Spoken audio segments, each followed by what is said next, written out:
This public bus driver allowed a stray pit bull to get onto the bus. USA Today published this as if it's a good thing. Can you believe this? A stray pit bull. She wants to treat a public bus like her own personal nasty home, dog-ridden home. Dog gets on the bus, starts wandering around. Could have attacked anybody. And she allowed it. Look at her. You dirtbag. You insane psychopath. Is that not dirtbag behavior?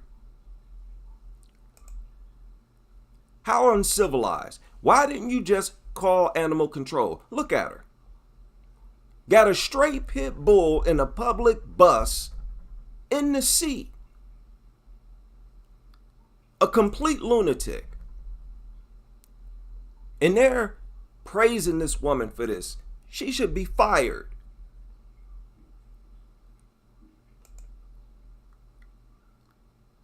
Clearly, these people are out of control. And it's time to pay proper attention to this batch of lunatics. This nasty, dirtbaggish, dog culture, filth, trash behavior needs to go.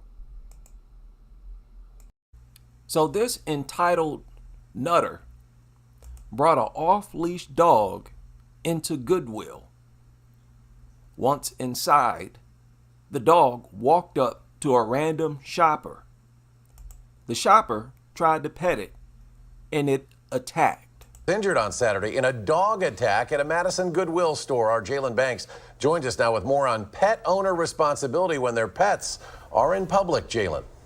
Eric, in the report from public health officials, there was no indication that the dog was leashed, and new local legislation aims at limiting incidents from occurring by placing more responsibility on pet owners.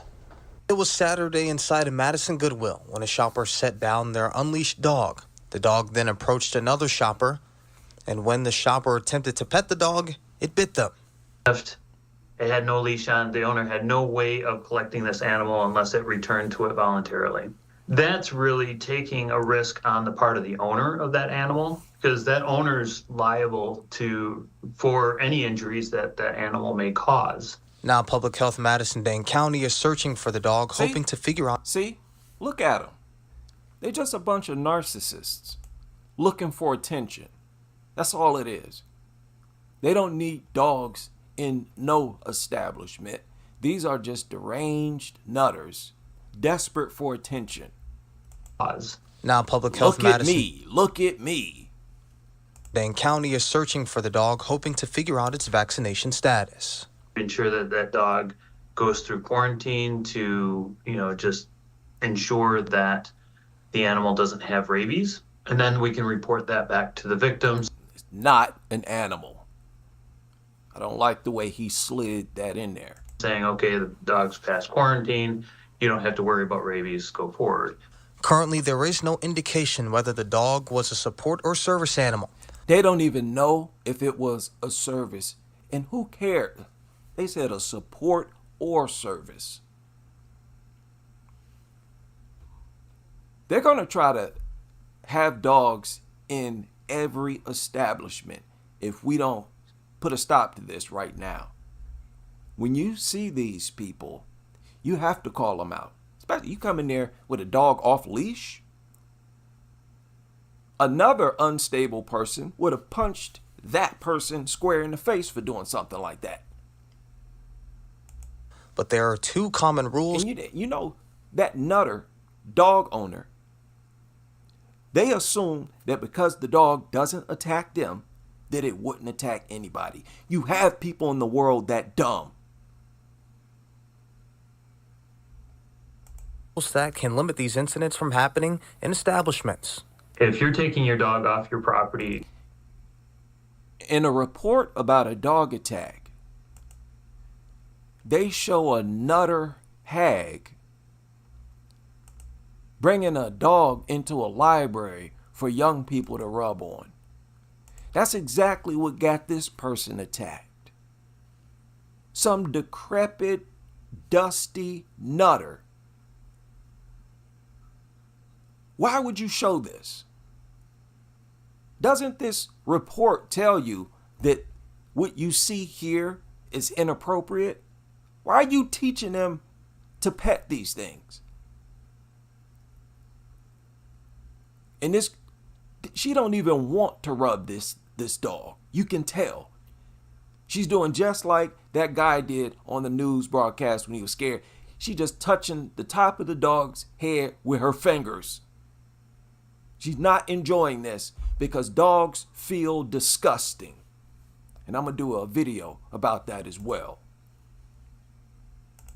They feel oily, nasty, very unpleasant to rub on. These incidents from happening in establishments. If you're taking your dog off your property anywhere, you should have the dog on a leash. And number two, you shouldn't take it into anybody else's property unless you have express permission, either from the person in charge or they have a sign on their door that says dog. Recently, both the city of Madison and Dane County have passed recent legislation that require physical restraints for animals that have been cited for causing injury off the owner's property. They are physically restrain when on the owner's property but outside their home by either a fence or tether. And when off the property, the owner must keep the animal on a 4-foot leash and have the animal wear a muzzle. For more on... That's only if your dog is deemed dangerous. So this is the sense of entitlement that we talk about all the time. It really makes me sick. It's like, who do you think you are? Knowing you shouldn't have a dog in goodwill at all, even if it was on a leash, and you just waltz in there with an off-leash dog. And I bet you anything, some of the people who work at that Goodwill saw it. And the thing is, they never say anything. Staff, workers, managers, they all turn a blind eye. Many of them will walk up and rub the dog themselves. How can you not hate dog culture?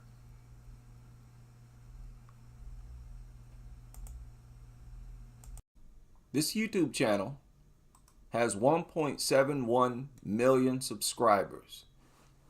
This video was uploaded on this channel 10 hours ago. This morning in our Hero Central, young Cobb County students helping in the community got a special visit from a furry friend. Take a look at these photos. Kindergartners from Westside Elementary were part of the Community Helper Day, and they got a special visit from School Resource Officer Hill and Canine Barney. Now, we've introduced you to Barney before. He's adorable and very smart. He and Officer Hill visit Marietta City schools to help kids in crisis. It's amazing what he does to calm students down. What does it do to help calm students down? Exactly. Isn't this crazy? This is the most attacked demographic by dogs. When they're attacked, they're most likely to suffer severe injuries, most likely to die. And it's impossible to fight off the attack. And this is a cop, police department, people who are more familiar with dog attacks doing this, carrying this out. Isn't that insane? These creatures are the only creature, and this is like a bull breed, like a mastiff type. It's off leash, teaching them, hey, there's nothing to worry about. You see one of these things, go up to them, try to pet them. That's all this is. The whole goal is to desensitize. These students don't need to be calmed down. They look perfectly calm to me. Calm students down, huh? People, that's nonsense. And you all know it's nonsense. This is propaganda to produce future nutters. That's all it is. But it's very inhumane because of the statistics. It's not my opinion that it's inhumane. Fact is, these things attack this demographic more than any other age demographic. And when they, listen, if you're going to bring these things around, or even if you want to show a photo to this demographic, the only thing you should talk about is how dangerous they are. Let them know, stay away from these things. Don't get anywhere near them. If they attack you, you won't be able to fight them off. See, we, the adults, we can fight it off. You won't be able to. That's the only thing they need to know about these mutants, and to stay far away from them. Their friends have them. Stay away from your friends' homes and limit your contact with your friends. I read one article where a dentist trying to get kids to relax by bringing a fucking dog in there. Are you serious? Projecting these stinking, worthless, disease-ridden, dumbass animals onto everybody, as if everybody should accept them. I don't like their hyperactive behavior, always stuffing their nose all over my person, bumping up against me. Get away from me. Mind your business. Respect my personal space. Even a dog that does not attack me gets on my last nerve. Get the hell away from me. Get out of my face. The only person who would enjoy something like that is a person who is severely deprived of attention and desperate to feel important and worship like some kind of movie star. And that explains the vast majority of you mutt lovers.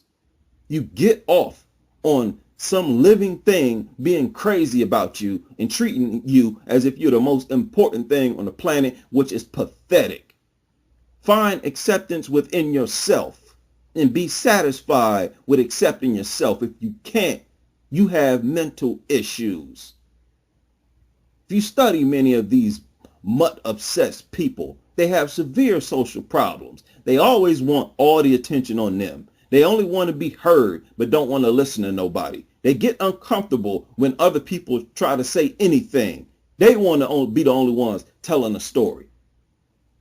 They have this lust to be worshipped, to be heard, glorified.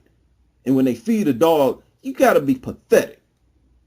Oh, I don't feel loved. Oh, I wish I don't feel special. Let me go feed this animal. Oh, it's licking me. Oh, it's my best friend. It's no different from my child. You people are absolutely disgusting. You people disgust me to no end. It is difficult for me to even put it in words. How much you mutt-obsessed people disgust me. And the fact that these things cause so many injuries and you people don't give a damn. Put your money together to try to come up with ways to stop these animals from attacking children. Y'all never come up with stuff like that. You never put together programs, anything you can do. You don't brainstorm any ideas. What can we do to keep humans safe, children safe? At what point have you people said 100 children being mauled every day by dogs is too many?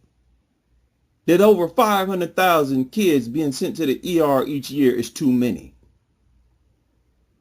That nearly 5 million people being bit every year is too... What point do you say that? How many videos do you have to see of infants, children being mauled? How many news reports? You can hear it every day, all day. You people would not think about anything other than how can we protect dogs? Oh, animal cruelty. With a plate full of pig and cow. You people are straight out of the matrix. You are insane, out of your mind. Those psychologists who reported that mental illness is a big problem in this country, that was an understatement. You people are severely, and I don't know where it's coming from. I'm going to assume that it's coming from the entertainment world. How people glorify actors, actresses, musicians, You know, people sit at home, they see that, and they're jealous of it. They want to be worshipped like that too. And the dog gives them that. And they don't care about the safety of anybody else. As long as these animals treat them like they're gods, they will endanger everybody, including children. And that is what makes dog lovers the most immoral and dangerous people in society. Extremely immoral people, and have the nerve to project themselves as moral beacons of the world simply because they want to save and look out for and glorify these mauling machines that are our natural enemies. I'm telling you, let me be in charge of this world. If I were in, you would not see one dog left on this planet. And I would take so much joy in seeing kids able to wander and play without being concerned about them being mauled. I would be proud of the fact that I no longer see 5 million people being bitten, 800,000 kids in the emergency room. Don't you think these nurses and doctors are getting tired of seeing that? What do you think go through their mind? How difficult do you think that is to see kids coming in mauled? Many of you can't even look at the damn picture of kids being mauled. These doctors have to actually treat them, sew them back up. And you're so stupid that you don't even think about this until it happens to your child. So brainwashed. There is no helping you people. That's why I say you need to be shipped to your own island. You need to be. You need your own little planet with your worthless mutts. Nobody is going to convince me that these kids are requesting to see a dog. That's not something that runs through your mind when you are in a hospital. This is an idea from these adult dog nuts. They concluded this article by saying that after the dogs visited the children commented on how the dogs made their day. Another lie. Those kids were coerced, manipulated, misled by the adults to say that, by the same people responsible for bringing the dogs into the hospital. Right? Kids just don't say stuff like that. That made my day. They asked them, and got that response out of it and put it in this article. And at the end of the article, they included a photo gallery to appease these mutt lovers. Photo gallery of these disgusting food-obsessed mutated rats. They are also bringing dogs into the dentist office. Right? Using dogs to, quote, take the edge off for nervous, uncertain patients, according to this article. One dentist reported that the dog walks right up to you and leans gently onto your legs while you're having oral surgery. This is flat out dog worship fuckery. The dog is free to roam about the building looking for patients who can use some affection. If she takes a break, Dr. Golden tells her back to work, and she knows to find a human to make their appointment a little easier to swallow.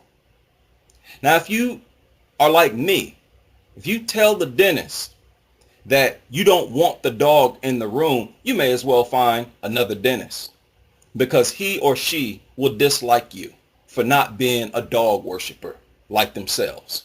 And you do not want a person like that operating on you. This is how bad it is. In certain situations, for me, all situations, you have to completely avoid these dog people. They're like the aliens from the movie They Live. In a dentist's office, you are bleeding. Think about that. Your mouth is open. Your blood is exposed. And their bright idea is to bring in a germ-infested, bacteria and parasite-infested carcass scavenger into the room so that it can lay on you, so that it can shake its dander through the atmosphere. Dog maniacs have their own culture and they know it. And they try to force their culture onto any and everybody. They don't care if you're allergic to dogs or simply don't participate in their disgusting, primitive culture. Their goal is to force these animals onto everybody. It says a therapy dog will place her head on a patient's lap, climb into the dentist's chair and wag her tail, or offer her soft fur to calm the patient's nervous system and remind him everything will be okay. It is difficult for me to express in words how much this weird, disgusting dog obsession infuriates me. In every human setting possible, they want to include these repugnant scavengers, as if they get cheap thrills out of seeing dogs roam off leash in your presence so that they can violate your personal space, pounce on you, crawl on you, and lick on you. Like a population of zombies. All they think about all day, every day, is dogs, dogs, dogs. They just cannot get dogs off their mind. I told you in another video, it's like a drug addiction. No matter how hard I try to articulate my disgust and contempt for these people's behavior, I never feel like I've gotten it all out. Now they're also bringing these scavengers into schools, claiming that therapy dogs have been called miracle workers because of their calming effect on students and teachers. Listen to this madness. The only people they have a calming effect on is dog lovers. Other people go from being calm to uncomfortable. When a dog is around, I am no longer relaxed. These brainless therapy dog organizations operate on the assumption that everybody in the world is in love with dogs. Aliens, disgusting weirdos. On therapydogs.com, they have a list of alleged benefits of dogs in classrooms. Listen to this madness. Physical benefits. Interaction with therapy dogs has been shown to reduce blood pressure, provide physical stimulation, and assist with pain management. Physical stimulation? That is some true dog wacko shit. Getting off on being physically stimulated by carcass scavengers. Didn't I tell you in a different video about bestiality that they get off on being stimulated by these animals? This is disgusting. They also state that dogs lower blood pressure.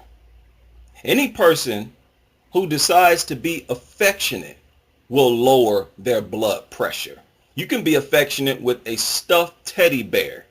It is not the result of the dog. It is the result of what the person is doing. Being physically affectionate with a human will also aid in pain management and lowering your blood pressure. It has nothing to do with some type of dog magic executed by no stupid mutt. And how many students from age 13 to age 18 is going to have high blood pressure anyways?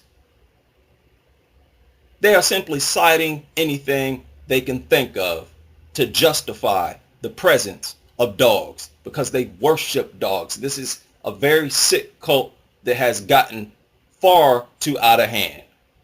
Social benefits. A visiting therapy dog promotes greater self-esteem and focused interaction with other students and teachers. You know what they're talking about? When there is a dog present, then there is also a spotlight that is automatically put on human superiority over the dog. This is an egomaniac personality. People feel better about themselves when they have some other living being that is present, that is irrefutably inferior. It is associated with the same mindset of trying to put people down to feel better about yourself. It's only manifested in a different way. Insecurity at its finest. I've dealt with this as well on other videos. If you need to boost your self-esteem by subconsciously realizing your superiority over a bunch of disease-ridden scavengers, you are pathetic.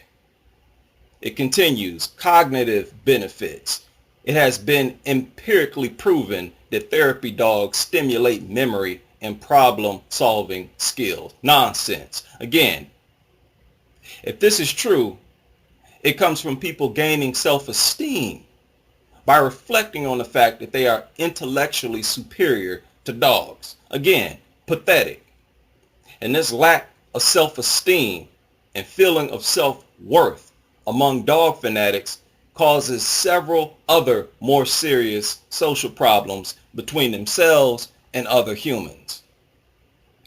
It goes on, emotional and mental health benefits. A recent national survey of adolescent mental health found that about 8 to 10% of teens ages 13 to 18 have anxiety disorder. A therapy dog can lift moods in the classroom, often provoking laughter. The therapy dog is also there to offer friendship and a shoulder to lean on. What do students need a shoulder to lean on for? For what? Why can't they lean on each other's shoulders? Just like I explained in a previous video, people use dogs to treat psychological and social disorders. They admit it right here in this website. All of these dogs that go into classrooms, dentist offices, or schools is doing what they have been trained to do for food. These dogs go through rigorous training. And at the end of each session, they are given food so that they'll keep doing the same thing. The only thing on their mind is eating after each session is over, because that's what the trainers have done after each session when they were training the dogs to be therapy dogs. None of those disgusting scavengers are conscious of anything other than this is what I do to get food. They are trained to go through a series of activities, after which they will be awarded food. If the people who trained the dogs never used food as a reward, the dogs would not be trained at all. Can you imagine a group of aliens kidnapping human beings by the millions? Right? There are 80 million dogs in this country alone. Taking us to their planet and holding us hostage inside their home for no other reason than to boost their own self-esteem. Kidnap us to provide them with affection. You would not view those aliens as intellectually superior to yourselves. You would view them as an intellectually flawed, socially flawed species. Emotionally flawed, unevolved, troubled, and insecure. Right? On your way to their planet, you'd expect to see some highly advanced social structure and society, right? And social relations. And once you got to their planet and got inside their home, you discovered that these beings kidnapped you just to feel loved. Or because they got off on bossing you around, being a control freak, which is another behavior that is rooted in their desire to feel special and boost their self-esteem, feeling of self-importance. You would automatically lose respect for the intelligence of those aliens. Their flawed mental and emotional state would be shocking and nothing like what you would have expected. The same logic applies to dog worshippers. The situation with humans and dogs is worse because dogs are nothing but disease-ridden carcass scavengers that are nowhere near as intelligent as humans, that are incapable of loving. These people need a walking parasite around them to feel better about themselves. They need a creature of obvious inferiority to boost their own self-esteem. And they get off on this lifestyle so much that they ignore the danger dogs present and try to rationalize it. This is why it is very important to always call attention to their insanity, because we've allowed it to go so far that not only are they forcing them into schools around children, but these lunatics are bringing them into hospitals and dentist offices to manipulate children who are undergoing oral surgery and receiving cancer treatments, who have their blood exposed and immune systems weakened, to show physical affection to these filthy, food-begging scavengers, trying to condition the future generation to be dog nuts like themselves. This despite the fact that service dogs can attack just like any other dog. Why would anybody take the chance on a dog mauling a child in a classroom, in a dentist chair, or a hospital bed? A child with cancer. Why would you take that chance? Dogs go long periods of time in this country where the majority of attack victims are children. Again, nothing on earth attacks children more than dogs. What type of disgusting, pathetic excuse for a human would take such a chance? Simply to deceive those children, to base their feeling of self-worth on the presence of a worthless scavenger. They do not love you. But why would you even care if such a worthless creature loved you anyways? Even though during the whole time those dogs are going through the routine of visiting those kids, the only thing on the dog's mind is food. It is an entire process of deception and manipulation of the kids. Ridiculous.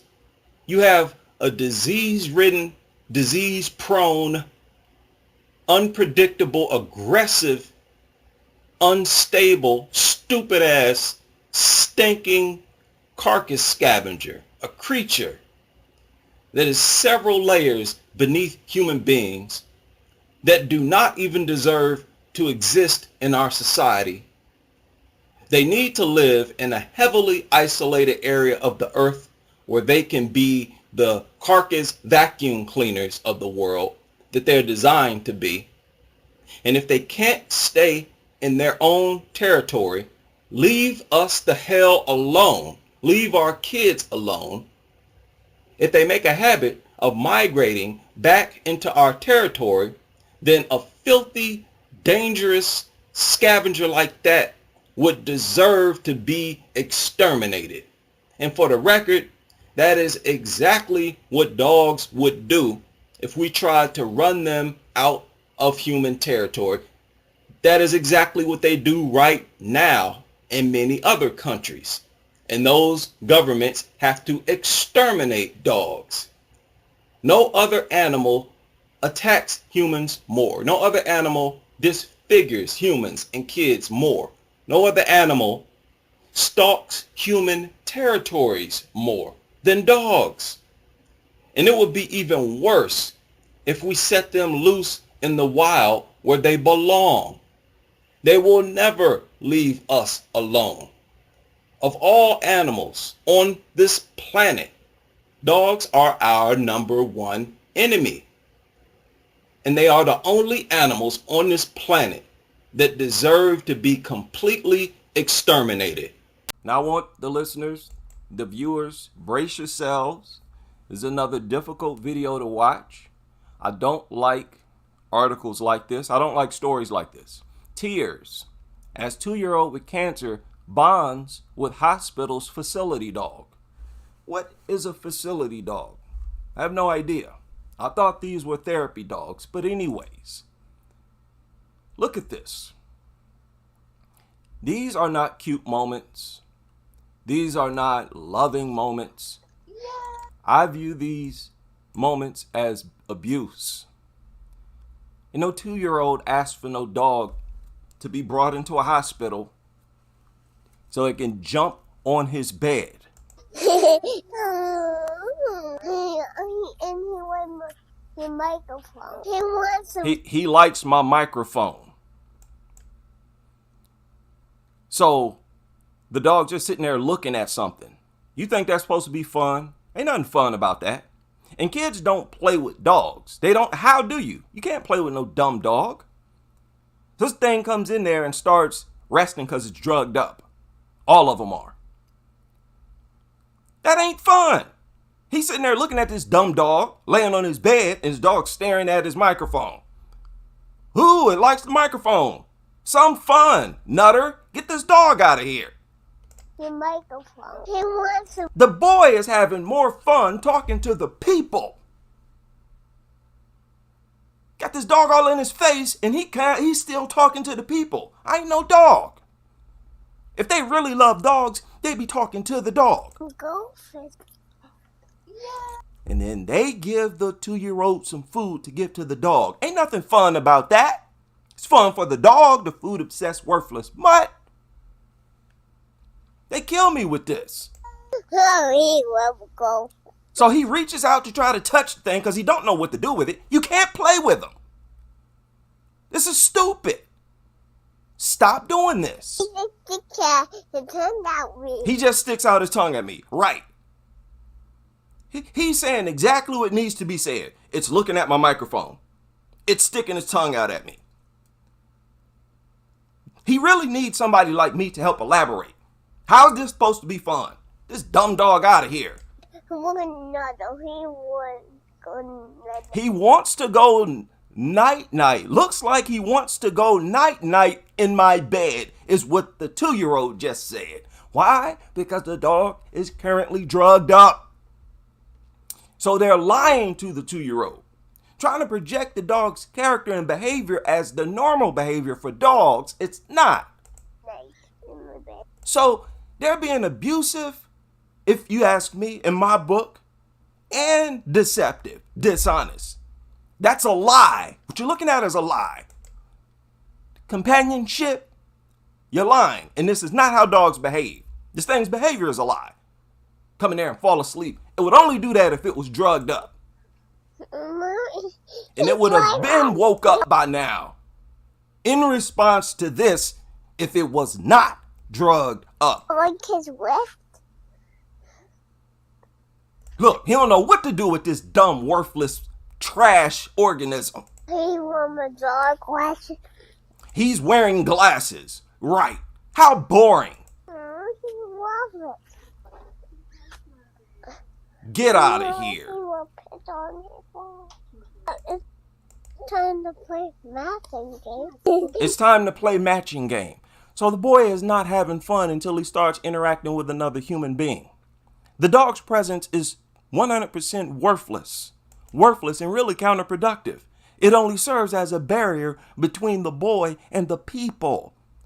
The whole time the dog's there, the boy's still talking to who? The people. He's not talking to the dog. So get it out of here. We're not.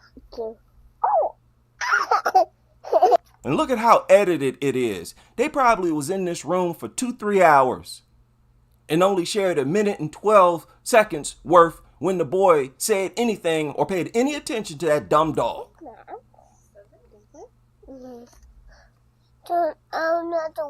Nacho likes the pictures. This thing laying there asleep. I get sick of how nutters project dogs as something fun for toddlers. Get out of here. What this boy is doing is interacting with this dog because he knows it's making the adults happy. Kids are willing to do anything that they see makes the adults happy. Y'all sat there and asked him, you want to bring a doggy? You want to bring a doggy in? You think he's going to lay there and say no? So he can see the disappointment on y'all's face?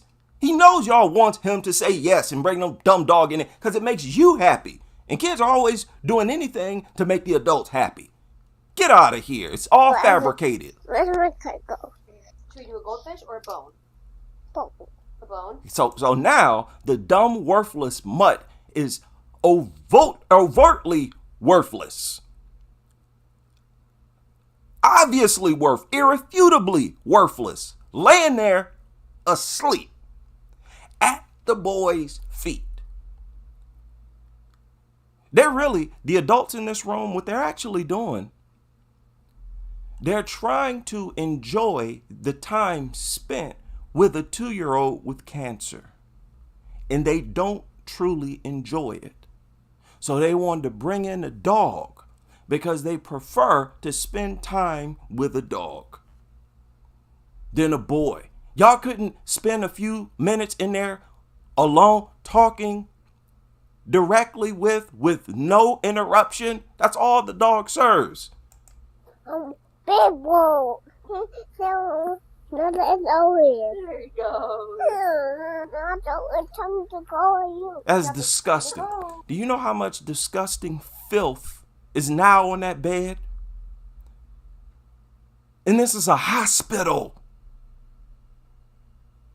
Shame on the lawmakers.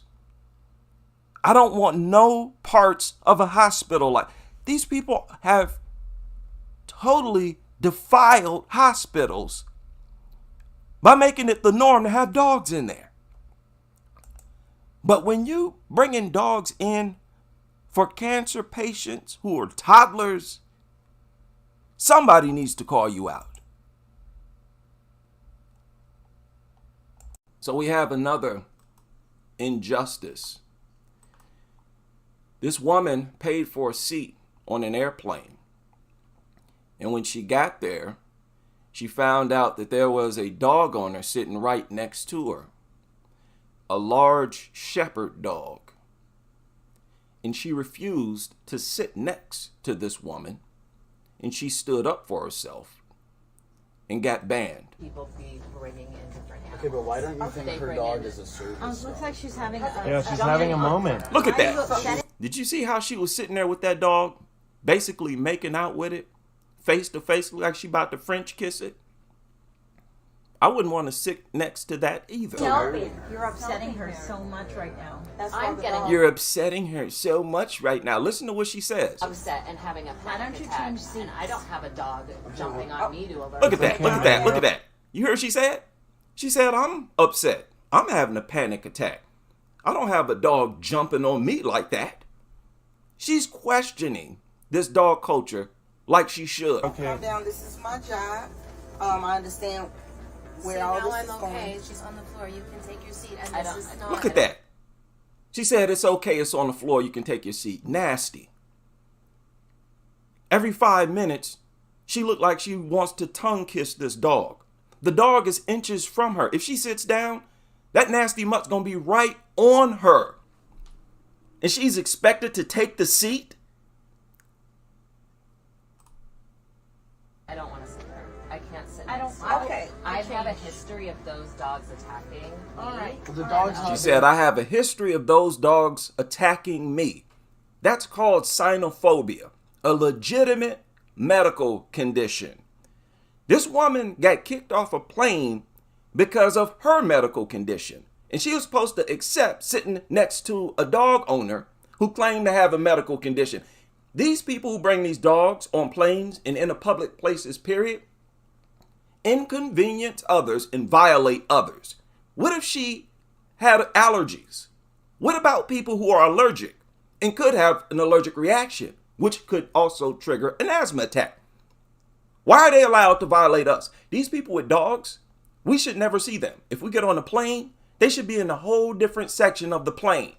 no problem. But right now, you're being a bitch. So this guy calls this woman, he don't even know the B word. Everybody is allowed to attack and insult this woman simply for legitimately refusing, objecting to this situation here. But how do I not know it's going to lunge over? Yeah, you're being. She said, how do I know it's not going to lunge over at me? Legitimate question, legit concern. Again, these things are disease-ridden, parasite-ridden, germ-ridden. We have the right to reject it. These things are filthy and dangerous. It just jumped on her chest. The dog is not She said, the problem. and she pointed out it just jumped on her chest. This ain't no service dog. And you know it. Actually have. Okay, listen. She said, what kind of medical condition do you actually have? She roasting this nutter. A basic attack is that's so rude. That's That's so so rude. rude. Touch me. No. I want to know what medical problem do you have? Okay, that listen. Now you requires either this? calm down or not. That's No, you need to calm down. This airline attendant is very annoying with her big mouth. Get out of here. You know what? No, I paid for this seat Listen. to feel safe. I do not feel safe. In a minute, you're not going to be able to. She has a legitimate objection. We got to find this woman. We got to get her on Animal Uncontrol's podcast. I got questions. She needs to be projected by the media as the victim because she is. This injustice against her is an injustice against us. Same thing would have happened to us. Even though I really would have let into him with information. Okay, so you can have a panic attack, but I have to sit here with my life being threatened by this killing dog? Exactly. Are you kidding me? Exactly. Something's wrong. Exactly. Again, she's supposed to just accept being violated. Accept putting her life at risk, her well-being at risk. You know how many cases there are of dogs, so-called service dogs, on airplanes launching attacks on people?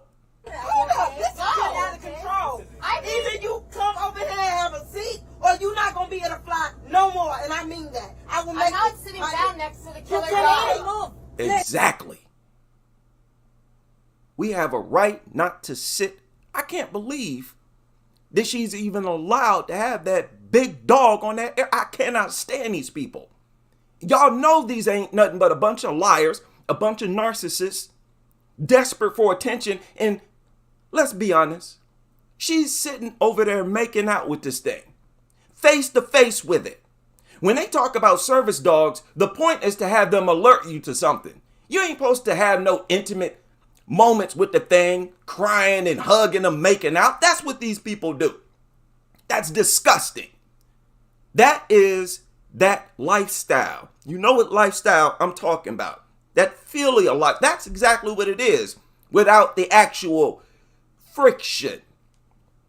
And we have a right to not want to have that on top of us. She's sitting in that seat. That dog is going to be on her.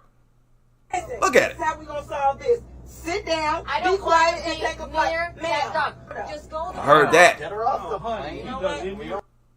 That dog owner is the criminal. That woman who refused to sit in that seat is the victim. I cannot believe that she has actually been banned for refusing to sit next to this woman. This is overboard, people. No, I paid for my seat. I'm not leaving So you're not, plane. so you're not okay to take that Fine. seat? You know what? I'll just take the seat, okay? Thank you. Sit down. I hope that dog kills you. Oh my God. That's That dog disrespectful. literally saves me and has on a regular basis. That's so mean. That's so I don't mean. have to That's tell you so I have mean. the That's so ability to mean. fly with- It's so mean. And then some nutter sat there and started rubbing on it. You see how they do? They will inconvenience others, violate others' right to not be violated. And when they stand up for themselves and refuse to be violated, you're so mean. This dude calling her the B word. Everybody just attacking this woman.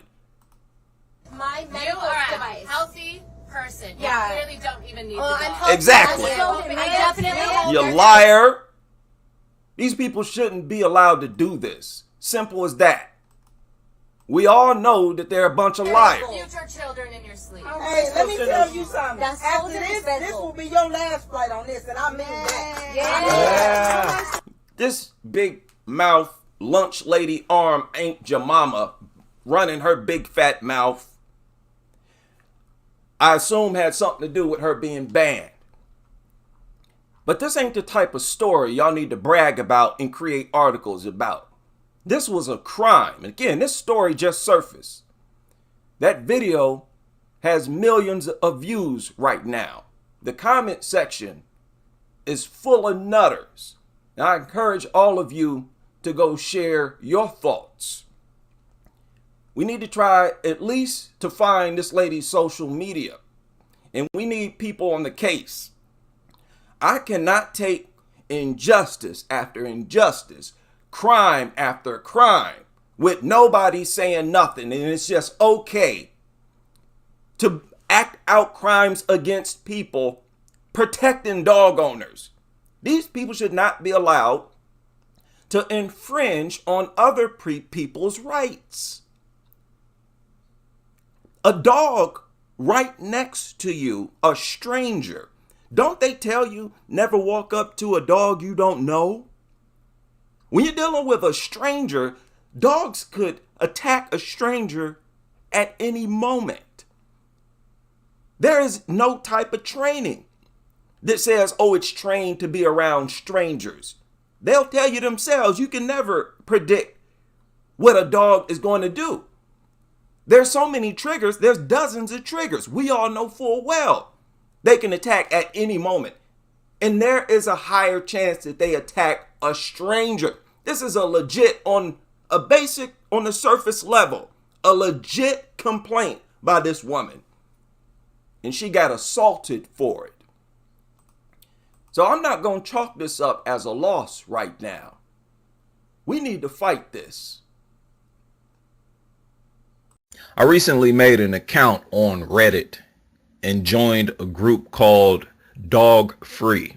I'll leave a link in the description box. It is an excellent social community of crusaders who are fed up with these mutts and these mutt owners. And this particular subject grabbed my attention. It reads, why is it socially acceptable for people to be startled by dogs violently barking at them as they walk their own neighborhood? Now, we often overlook things like this because after we pass each individual home and each individual aggressive barking mutt, we make it home safely and we forget about it. But we should not overlook things like this. In fact, I believe this is a relatively serious issue. To me, it is a form of harassment. It is very similar to a human who walks up to you and threatens to assault you, which is illegal. You're walking peacefully down a sidewalk. The homeowner has a fence that stretches closely to the sidewalk, right within a foot or sometimes even less, and allows their stupid mutt to bark, charge you, lunge at you, and follow you and harass people as they walk by. Understand, it might take you 30, 40, 50 steps or so before you make it past the home. And during the entire time, there is a huge aggressive mutt within 1 or 2 feet of you, following you, harassing you, growling and barking in a threatening manner. Sometimes the fence is relatively short where it looks as if the dog got a good enough running start, it could possibly clear the fence, right? Jump the fence. Some dogs actually do jump fences. And you don't know if that will be one of those moments. That is real harassment. If the fence was not there, that mutt would attack you. Right? Think about it. You're walking down the sidewalk peacefully. All you hear is birds chirping. You're in a certain state of mind. And all of a sudden, a dog charges and starts barking at you. Now, even though there is a fence there, in this moment, you literally have a panic attack. A sudden change of emotion, right? A sudden episode of intense fear that triggers severe physical reactions.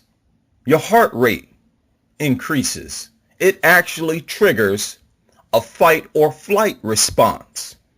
All of the physiological changes that occur during sudden fear, and a panic attack occurs in this situation because you are literally being threatened with violence.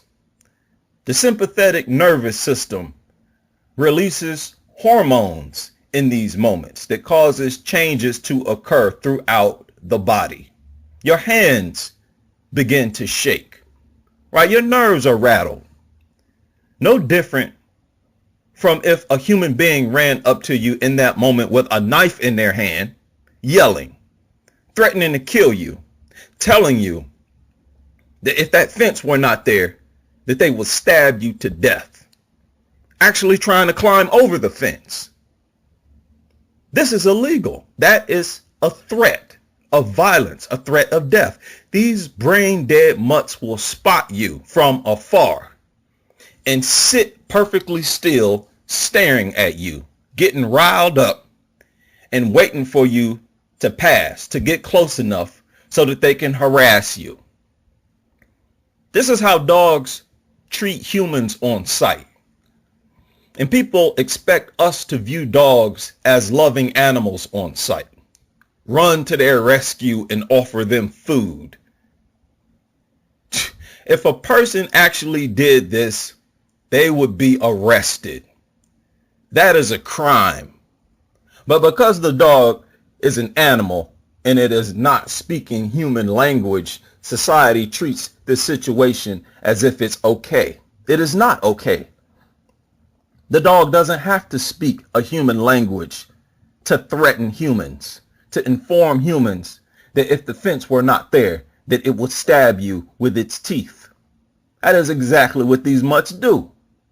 We are actually being issued death threats, threats of violence, severe physical violence, every time we are in these types of situations. And it is not okay. These mutt lovers are fully aware that this stupid mutt is going to do this to every person that walks by, and they do nothing about it. It makes you wonder if they're actually getting off on it. Some type of power trip, getting off on making people intimidated. Regardless of what is going through their mind, this is flat out harassment.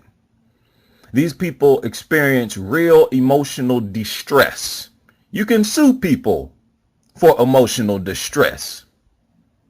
Even after you pass the home and you pass the dog, it often takes you a while to calm down. Your fight or flight response is still active, right? People are still shaken up. We don't realize it, but these people are getting over the experience of having their person threatened with violence, severe violence and death. And this is not okay. This should not be acceptable. These mutt lovers should not be allowed to allow their worthless, aggressive, stupid mutts to charge at and bark at random people. Right? The fact that there is a fence present does not prevent people from being subjected to a threat of physical harm. Why should it be okay for people's well-being to be threatened while they're simply walking through their own communities? This is not acceptable. It is just as criminal as it would be if a human were making verbal threats with a weapon, a deadly weapon in their hands. Think about it, and actually following the person, threatening them as they're walking by, right? Walking with them, threatening them. This is not a petty issue. People say it's just a dog, as if that's supposed to suggest that dogs are harmless, or that we should simply accept being threatened, lunged at, charged at, and barked at, threatened out of the blue, when we're simply walking down a sidewalk in a city that we pay taxes to. These people should be required to keep their filthy mutt on a short chain, at least at a considerable distance from the sidewalk, so that people don't have a dog within inches of them trying to jump the fence, barking and threatening them. It is not acceptable to cause random people emotional distress and send their nervous system into a fight or flight state. That is not acceptable. I don't give a damn why dogs do it, that it's territorial or whatever. It is simply unacceptable. If it were humans walking past chained dogs and screaming at dogs with a knife in our hand, telling the dogs that we will kill it, these dog owners would scream bloody murder and talk about how immoral and disgusting us humans are. But they expect us to simply accept it because it's a dog. These are the type of privileges that I'm talking about that dogs get that humans don't get. Why are dogs placed above humans in our own country? These mutts ain't paying no taxes. These mutts ain't contributing to the maintenance of this society. They are a burden on this society. Yet they get more rights than we do. They can do things that we can't do. I don't think so. The Crusader community will continue to press issues like this and force some level of dog regulation until we have the complete illegalization of dog ownership. Simply because a natural born killer is nice to you because you feed it does not mean that it is appropriate to allow these killers to live in the community around kids and babies who routinely find themselves the victims of attacks from these brainless, worthless, violent killers. We have grown sick and tired of your stupid, uncivilized, ugly, barking mutts harassing people. And anytime this happens, the victim should be allowed to press harassment charges against the owner. Again, temporary solution, of course, because the real solution is to make all dogs illegal to own. You've all heard this saying that a dog is man's best friend. They claim that dogs were bred over thousands of years to be a companion to humans. Well, if that is the case, then why is it that dogs attack more humans than any other animal? Even though there is a higher number of households in America that own dogs, cat owners are more likely to own more than one cat. So as a result, there are actually more cats in America than there are dogs.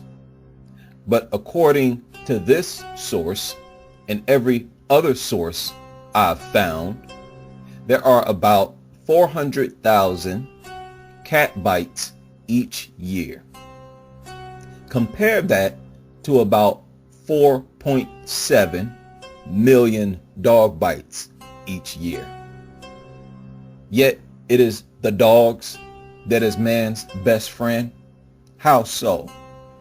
Also keep in mind that usually when people are attacked by cats, it is because people are trying to manhandle the cats, control them, pick them up when they don't want to be picked up. They're bothering and fucking with the cats. Cats don't simply spot humans and decide to attack them. No need to even talk about the other animals. Bear attacks, coyote attacks, please. There is no comparison. About half of all dog bite victims, that's half of 4.7 million, are children under the age of 12. Dogs are by far the most common type of animal bites in the United States. Of course, that is not news to any of us. Yet this is the same animal that we say is man's best friend. I told you, this society, this world we live in today is backwards. We are in dire need of evolution. It needs to start now. There's an estimated 66,000 hospital emergency visits each year due to cat bites. Compare that to 800,000 emergency visits for dog bites. Again, 66,000 versus 800,000. Yet the dog is man's best friend. Yet it's the dog that was bred over thousands of years to be a companion. What kind of breeding was this? What type of intelligence was involved in breeding these animals to be our companions? This narrative does not hold up to scrutiny. Ask yourself, if dogs are man's best friend, then why is it that in some other countries, dogs are exterminated? It is because those people have a much lower tolerance for animals that attack them and especially attack their children. Think about it. As a father or mother, if you have an enemy who is an adult who decides to attack you physically, fine, right? But if your enemy attacks your children, that is an absolute crime. In this country, when you attack children, that is a capital crime. Dogs are not man's best friend. They are man's worst enemy. Many animals are natural enemies to certain other animals. Humans are no exception. That is simply nature. From time to time, a male lion will patrol his territory. If he spots a dog or a hyena, he will kill it. Why? Because that dog or hyena will steal its food and it will attack its young. And it is the attack against his cubs that he is most intolerant of. If any creature has a habit of attacking your young, that creature is not your best friend. It is not the best friend to your species. That creature is your species' worst enemy. Just like the lion will drive dogs and hyenas out of its territory on sight, our cities and towns is human territory. And because these mutt lovers are not as intelligent as wild animals, they do not drive dogs out of our territory. Instead, they welcome them into our territory, into their homes, and essentially worship the dogs. Flesh-eating animals being worshipped by herbivores. Tell me this is not backwards. Tell me that humanity right now is not in dire need of evolution. And because this is so unnatural and against nature, you have negative consequences, as I've spoken about before, that arise from this deranged behavior. 2.3 million children being attacked, bitten each year is a lot of children. 4.7 million people is a lot of people. Yet these people refuse to push our natural enemies, these dogs, out of our territory. Over 700 dogs have been culled by Pakistani officials in Karachi in an attempt to curb stray dog attack on thousands of people every year.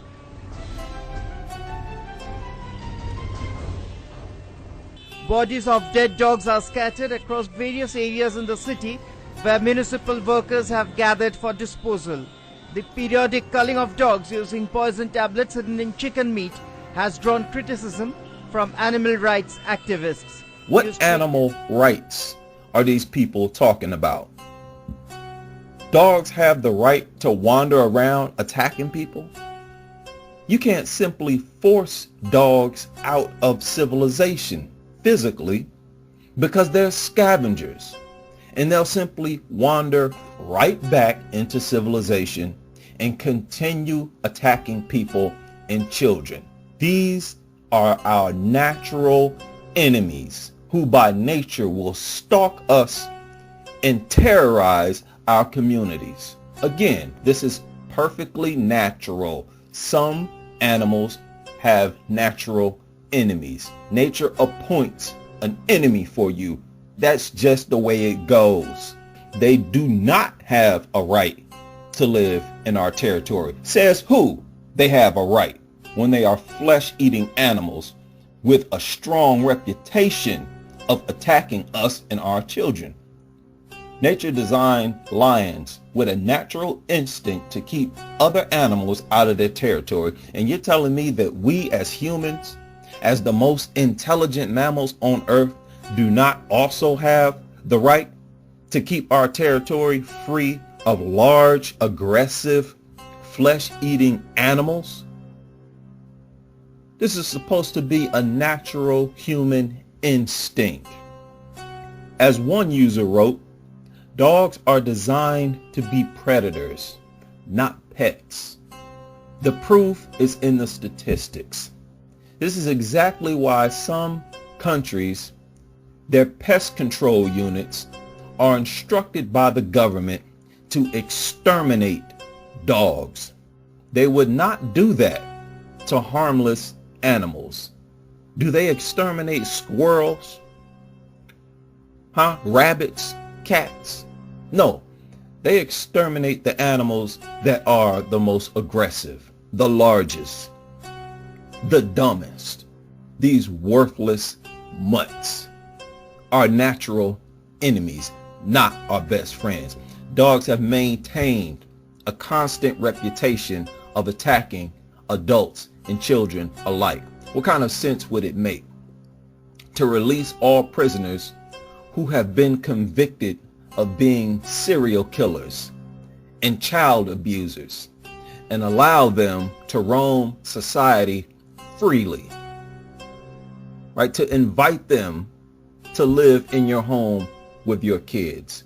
Serial killers and child abusers both pick specific targets, just like dogs. In regard to dogs, they've maintained a reputation of attacking as an animal group.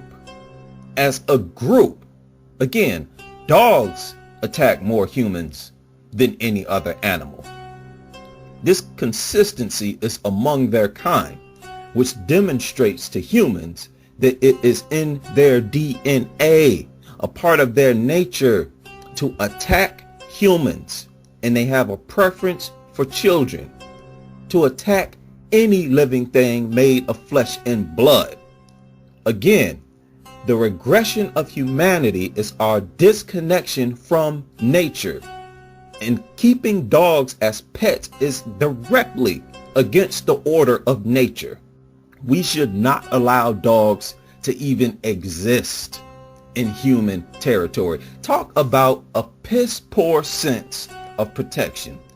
Dogs are not little human beings like you mutt lovers try to project them to be, like they're just little babies with fur on them. They are not members of your family. They are flesh-eating wild animals that have absolutely no business living in people's homes around their children and family, or even living in human territory. When you find a house full of roaches or rats, you exterminate them. I don't want to hear about service mutts, where only about 1% of them perform some type of service for humans. We do not need dangerous service animals. I don't want to hear this stupidity about companionship, where a bunch of weirdos are so desperate to receive affection that they're even willing to let a stinking ass, shit-eating, slobbering, dangerous, dumbass, flesh-eating animal live in their home simply because it is willing to show them affection and lick on them. They will even pay money to take care of a goddamn dog. Pay money to spend money on this thing Some people make monthly payments on these goddamn mutts, are natural enemies.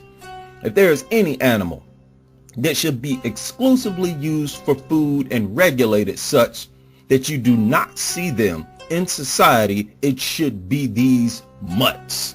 They are a natural enemy to humans that attack more humans each year than any other animal by far. How these mutts gained the nickname man's best friend escapes me. Under these circumstances is beyond me. What other animal in society will spot a human and immediately charge at them, immediately get angry and bark or growl at them? Dogs are the most aggressive and hostile animals towards humans in society. This is man's best friend? Nonsense. That, again, narrative does not hold up to scrutiny. It is not confirmed by reality.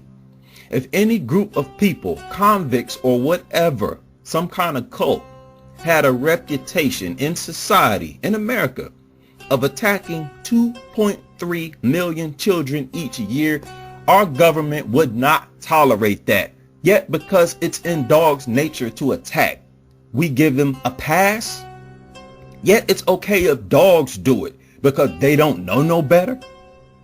No, the fact that it's in their nature should warrant an even more strict level of physical regulation. Detainment because they can't help themselves. Those are the first types of beings that should be removed from society. And that is exactly why in some countries they do exactly that.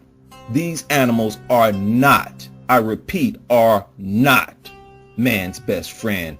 They are by far, easily our worst enemies. Even worse, whenever dogs do bite, maul, or kill people, it is usually against the same people living in the home.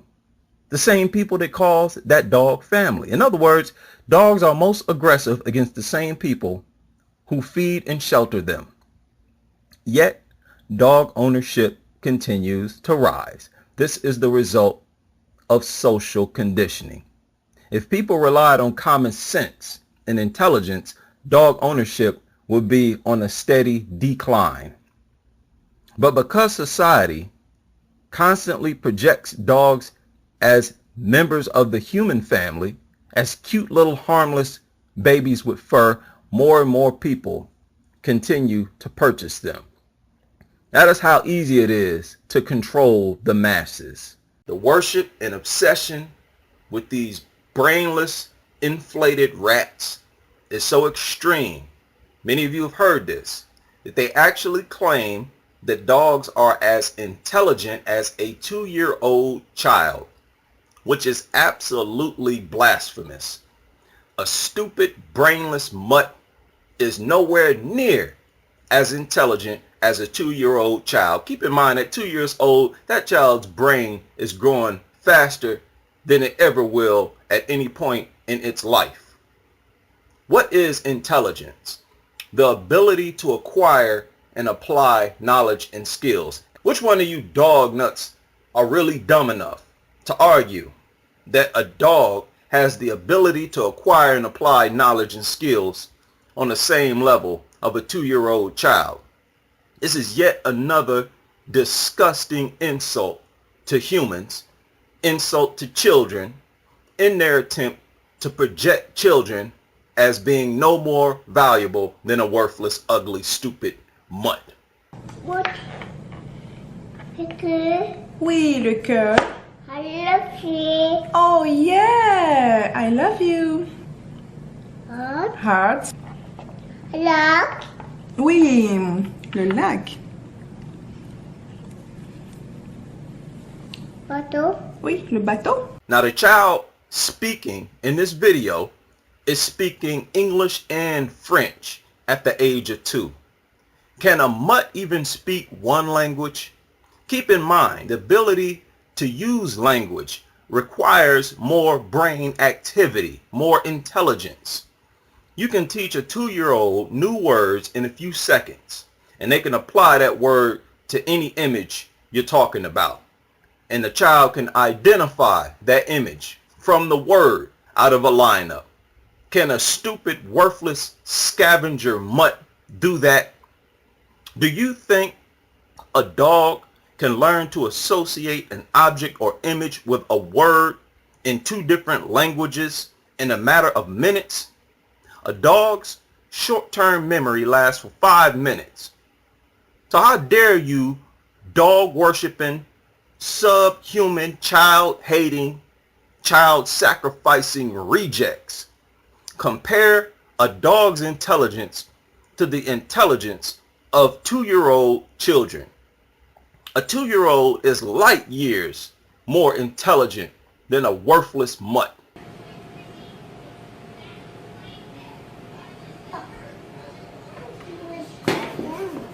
Uh-oh, you messed it up, so it's okay. Two.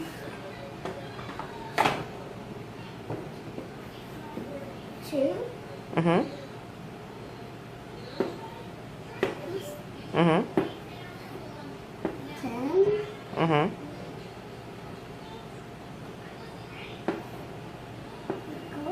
Mm-hmm. 2 plus 10 Mm-hmm. equals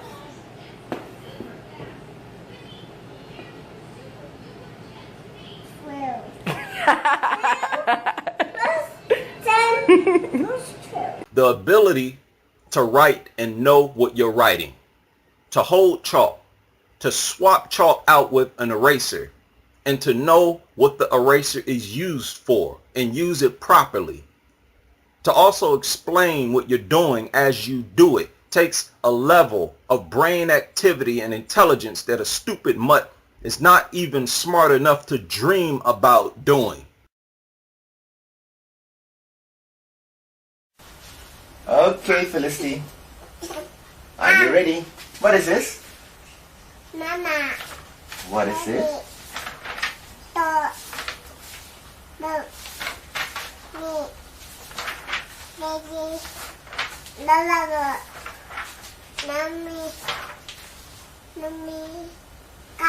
As you clearly saw, a 1-year-old baby was able to read, understand the written word, and actually say it.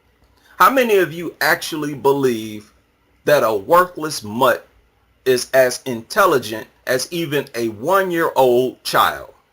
The ability to utilize language alone requires more intelligence than that dog could fathom. The dog is too stupid to fathom. In my opinion, a dog is not even as intelligent as a newborn. The number of neurons alone in the brain is a strong indication of intelligence, intellectual ability, capability. But those neurons have to be well connected, operational. Some of them can be dysfunctional. They have to be properly oriented to other parts of the brain and interact with other parts of the brain, connect different parts of the brain properly. Now, while dogs may have around 500 million neurons in their brain, a newborn has 100 billion. A newborn. Dogs are not even as intelligent as cats, and they say dogs have more neurons. The ability to acquire and apply knowledge. Play with a newborn. Many of you have. They will stare at you. They will process your behavior and laugh as you play with them, responding to social cues. In a game of peekaboo, the infant laughs as you peek at them. They process what you're doing. A stupid mutt will simply look at you, confused, intermittently, while looking around in all directions, breathing hard, like a stupid shit beast that they are. I want to refrain from using profanity as well, because I understand, according to statistics, Many young people watch my videos, and I want the younger generation to listen to these videos. So bear with me as I tone it down and control my temper a bit. Dogs will not have any understanding of your behavior. You play peekaboo with them. They will wander off and look for food. Infants acquire knowledge and respond according to the information far better than a worthless mutt. Not only do you have no business comparing a dog intelligence to a 2-year-old, even infants process information in the world around them far more efficiently and respond to that information at a level several times beyond a worthless mutt. This dog cult is dedicated to degrading humans by putting dogs on the same intellectual level of a 2-year-old, which also puts dog intelligence above that of babies younger than 2 years old, right? Which is absolutely blasphemous. This is exactly the type of narrative that this crusade is here to destroy, turn the social media world on its head. A stupid mutt is not even as intelligent as a cat. How many of you dog nuts are aware that dogs exhibit all the symptoms that a human with brain damage exhibits? A damaged frontal lobe. What do you experience when you have damage to your frontal lobe? Sudden changes in behavior, including aggression. Dogs have a very unstable temper. Big dogs or small dogs, they bark at anybody they lay eyes on. Cats do not hiss at random people like that. A lady was recently killed by a pack of small dogs, about the same size as cats. If a pack of small dogs encounter a child in the wilderness, they will attack that child, no question about it. But if that same child is in the wilderness with a bunch of cats, that child will leave that wilderness unscathed. Dogs are unnecessarily aggressive. We all know that. Just like a retarded creature, they also suffer impaired moral judgment. I'm talking about humans with damage to their frontal lobe. Impaired moral judgment. Dogs know that your babies and children are in fact babies and children, and they will maul them anyways. Impaired moral judgment. The babies and children do not even have to be aggressive with the dog. They don't even fight back as they're being mauled by the dog. Dogs will simply attack them for no reason. Millions of kids are attacked each year. Dogs and only dogs have a reputation for attacking kids and babies. This is indeed impaired moral judgment. Memory loss. Dogs have a short-term memory span of 5 minutes.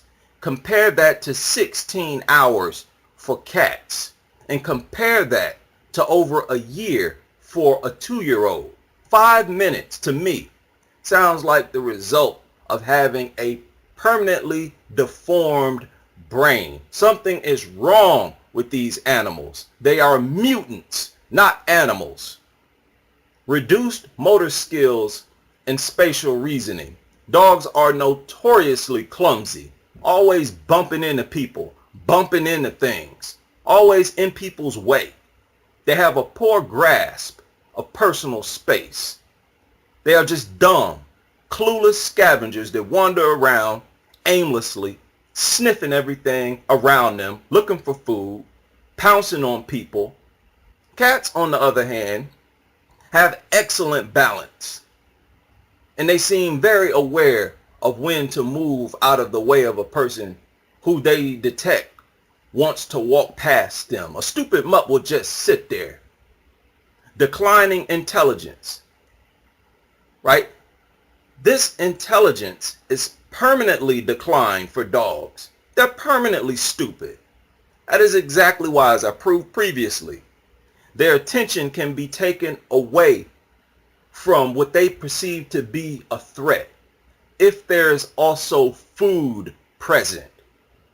This is a prime example of stupidity, a lack of intelligence. Nature made them stupid. I don't even think they were made by nature. They're mutants. The thief who stopped dogs from barking as he broke into people's homes by feeding those dogs days before he broke in.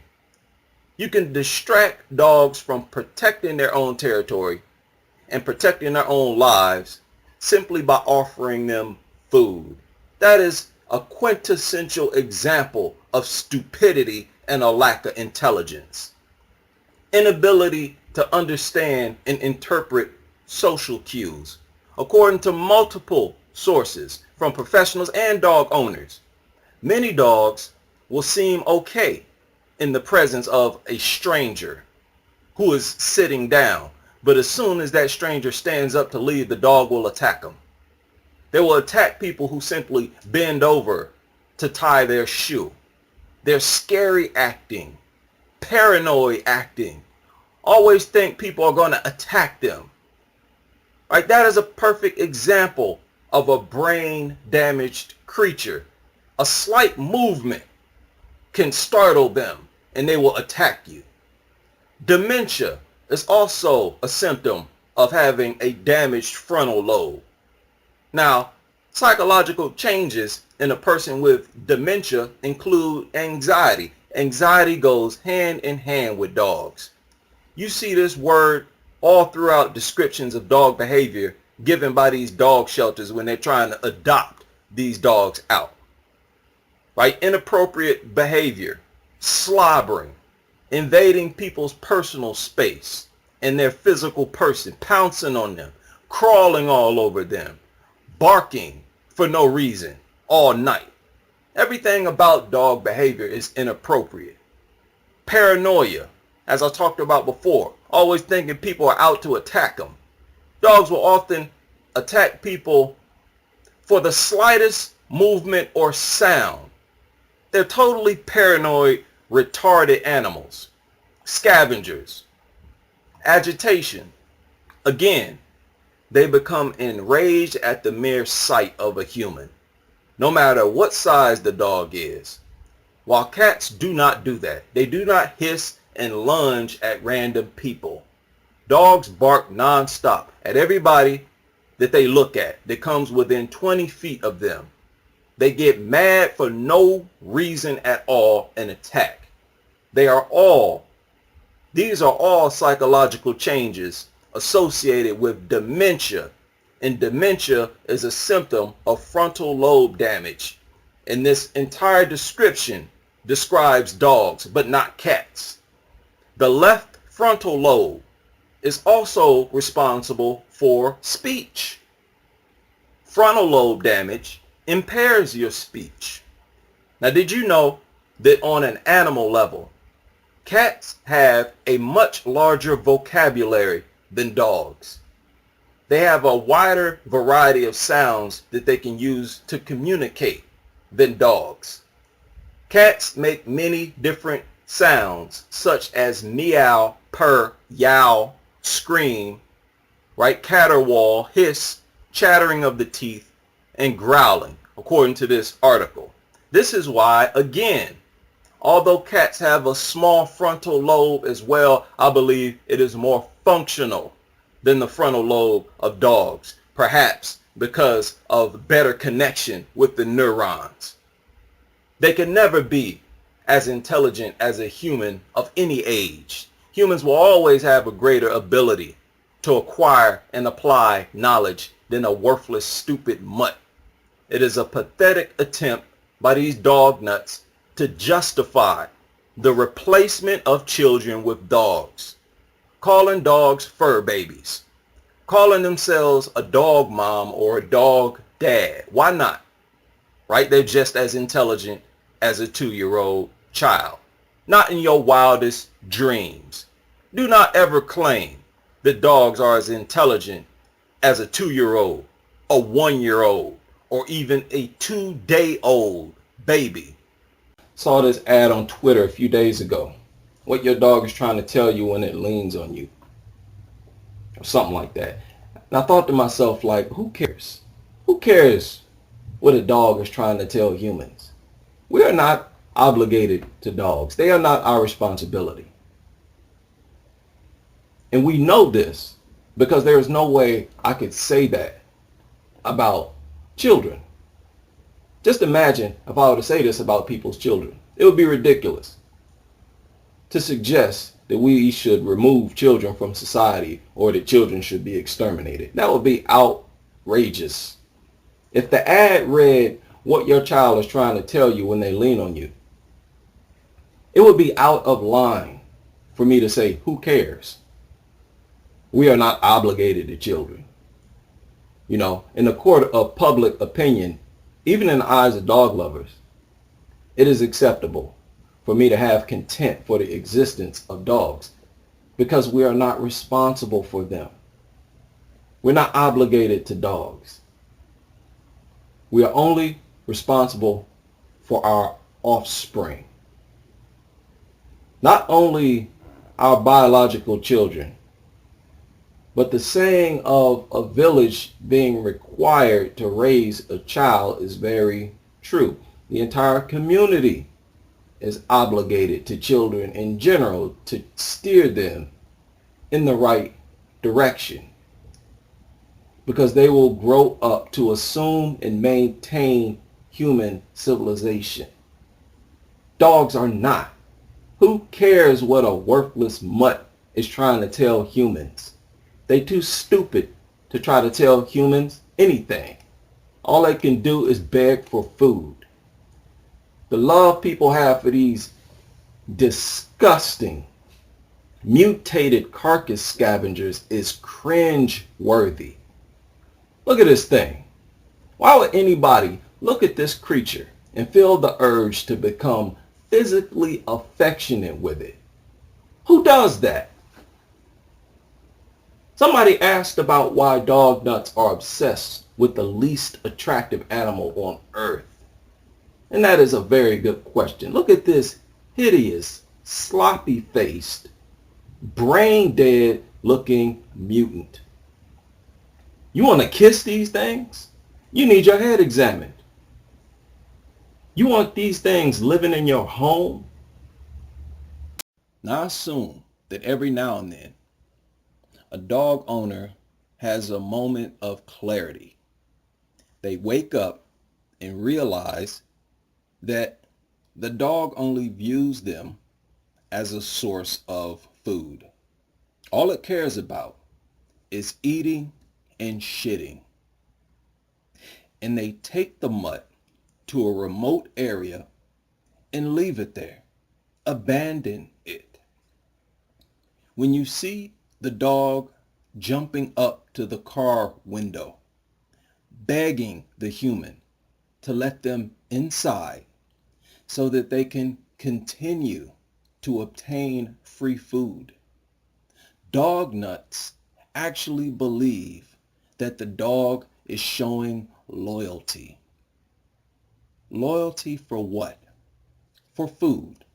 That's what.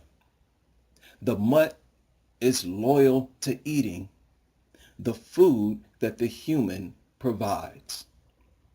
This woman wanted to see how her dog would react to seeing her trying to abandon it. And after it kept chasing her car, she called it loyalty. Look at how far away the dog is from her car. It even moves further away. It doesn't even seem to pay attention to the car. But as soon as she starts driving away, it starts chasing her immediately. Dogs will only monitor something that closely if it is a source of food. It will only be this protective and react this enthusiastically when they see their food source trying to escape. You see it in the mutt's facial expression. Don't leave me, food. Come back. This female thinks the dog loves her as a human loves another human for our personality and character. No, it's terrified by the thought of its food source getting away from it. Dog lovers insist that dogs chase their owners, chase their vehicles when they are being abandoned because those dogs are so full of love and loyalty. But again, it has been proven that dogs are incapable of experiencing such a complex emotion. Its brain is not built that way. Its brain is designed to become addicted to food in the same way humans become addicted to crack or some other highly addictive food. I shared information in a previous video about how food changes the brain chemistry of dogs to the point that they will ignore danger if food is present.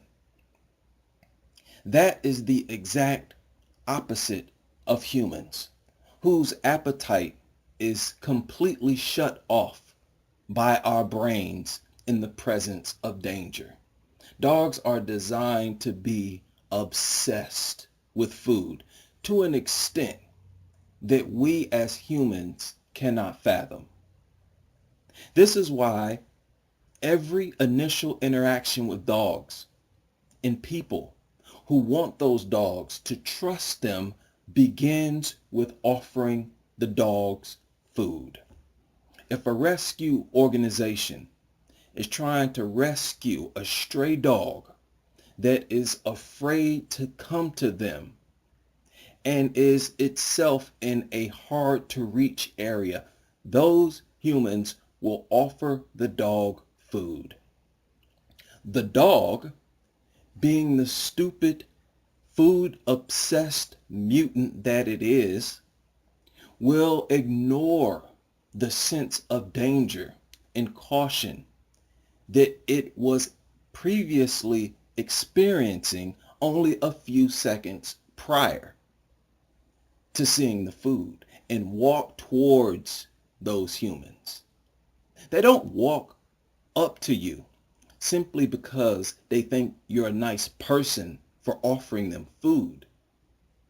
If a stranger had a plate of food and you're hungry and told you to come inside their home so that they could give it to you, you would not do it. A stupid mutt will. They will even refuse to defend their own territory if the human intruder gives them food. They are food-driven, food-obsessed, stupid creatures. That is why they chase the vehicles when people abandon them. The dog has no concept, does not understand human personalities. It doesn't even speak human languages. How could it possibly? Only humans possess the intelligence to have personality, to have character, and to process the personality and character of others.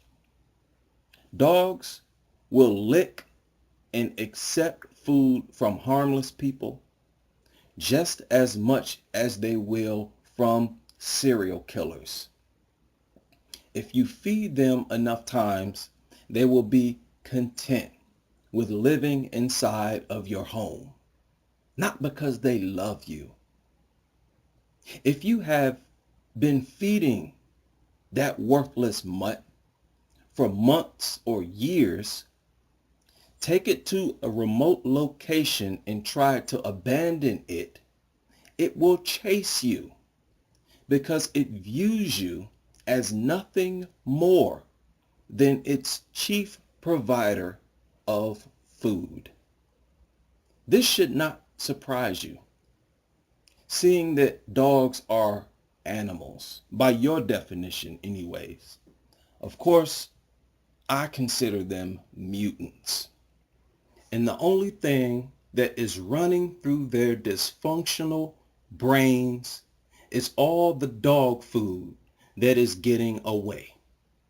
I showed this photo in another video where a woman said that the dog's facial expression on one side is when she was leaving to work. On the other side is when she returned. She thought this was because the dog loved her so much and was happy to see her when she returned. No, it had that terrified look because it thought it may never be fed again. The other look is when it saw its food source return.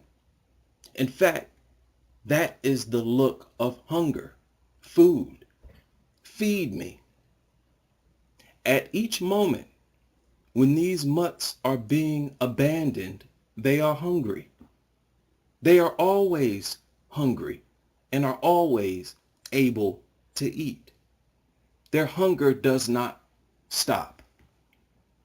So I just wanted to remind people, because it annoyed me when I saw these videos, video after video, and read the endless number of comments by people who swore on their life that it was all about love, loyalty, the huge hearts of dogs and their never-ending love and loyalty for their master has nothing to do with anything other than food. Food, food, food. Oh no, the human is trying not to feed me anymore. The human is fed up with feeding me for nothing. Let me get close to the human so that it can rub on me, because these humans, for some odd reason, like to do that. Maybe this will cause the human to want to continue feeding me. Food, food, food. Eat, shit, sleep, repeat. These parasites rarely stop looking for food. Like, they always have their nose buried to the ground, trying to sniff out something to eat. Now, it's skipping over rocks and dirt. And obviously, if it finds a carcass, excrement, it will lick it up. It'll eat it. Okay? This thing is the most dangerous creature on earth because of this behavior that you see right now. No other animal does that. No other animal looks to scrape up all the filth that's outside on the ground. And we all know that is exactly what this maggot parasite is looking for. It's looking for something that stinks. Carcass, urine, vomit, manure, blood, guts, something that's rotted, decomposed, etc. And to me, this is extremely dangerous behavior, to exchange fluids and let creatures like this lick all over you. You know, this is why I say dog lovers are extremely, extremely dangerous, and there should be dog-free communities so that we have the option not to share anything with people who exchange body fluids with abnormal mutant beasts like this. Now, why is it then when anything else prowls, it's not vacuuming the ground with its nose, constantly looking for something to eat? That's because dogs are parasites. You know, they function like a big turd-shaped parasite. And that's why they're always preoccupied with food, because the parasites inside their body is always eating up the nutrients that they consume. You know, and it's hard to believe that dogs are ever free of parasites, looking at how obsessed they always are with food. But this bothers me. The fact that other animals are not preoccupied with feeding, and they're not interested in sopping up filth. A feline will kill something if it sees it moving, a rodent. That's what it's preoccupied with, something that's living and fresh. It's not really functioning like a scavenger, like dogs. Nothing admirable about dogs. Everything about dogs deserves to be despised, no matter what they do. I recently shared a video in the community section of this parasitic maggot mutant going crazy and putting on display just how much of an inbred mutant it is. And it's kind of scary.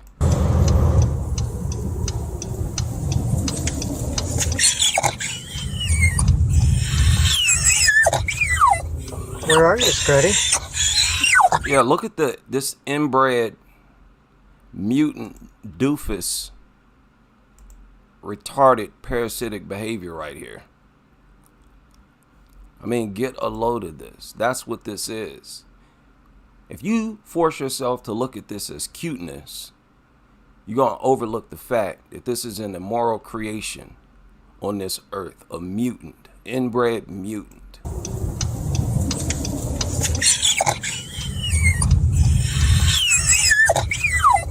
Where are you, Scotty? Is this the dog park? Oh, does Scotty like the dog park? Hey, let me try. I can't try. What a goofy, annoying rat turd mutant. This is not a pleasant experience. This is what I'm talking about. You never see a genuinely pleasant experience with these things. If you do, it involves minimal involvement from the dog.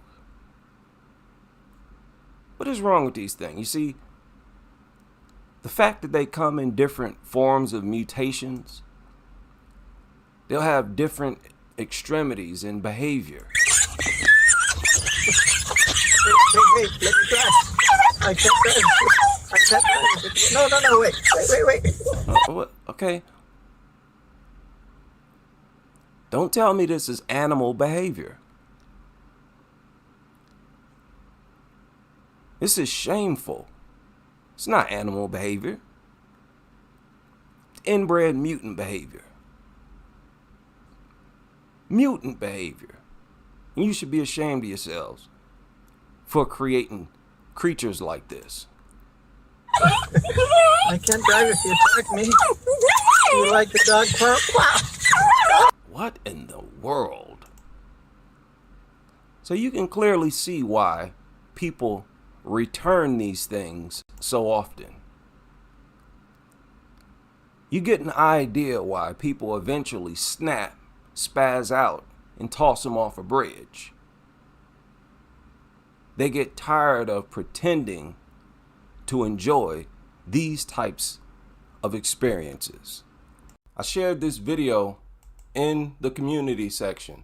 Can anybody explain to me why this dog is shaking like this? Is that just mutant behavior? Someone said that she's trying to turn the dog on. Is that how they behave when they're turned on? What is this? Is there a reason why this thing is shaking and trembling? And why would you scratch a dog's chest like that? Why would you do that? Can you imagine how dirty it is under her fingernails? What types of germs, bacteria, viruses, parasites getting trapped under her nails? And she'll probably put them in her mouth, prepare food, etc. But why is this mutant shaking? Why is it trembling like that? Is it just mutant behavior? Do mutants just do strange things like that? Y'all tell me. Now, some of you may remember a dog attack victim named Felicity. And I want y'all to read what the mother said. This youngster was attacked by a bunch of Labrador puppies. Labrador puppies. I don't want to show the youngster, but they got a image of the puppies that I'm going to briefly show you. They're puppies. I'm not even going to show you because they have the image mixed in with images of the youngster. I don't want to show that. But look at this. Because the family's 4 puppies were taken, this is after the attack, to an animal shelter, and the authorities decided that they did not need to be put down and instead should be separated due to littermate syndrome. Littermate syndrome rarely occurs. This is the mother of the little girl talking. Rarely occurs in dog siblings who have been raised in the same household beyond the normal 10 weeks of age.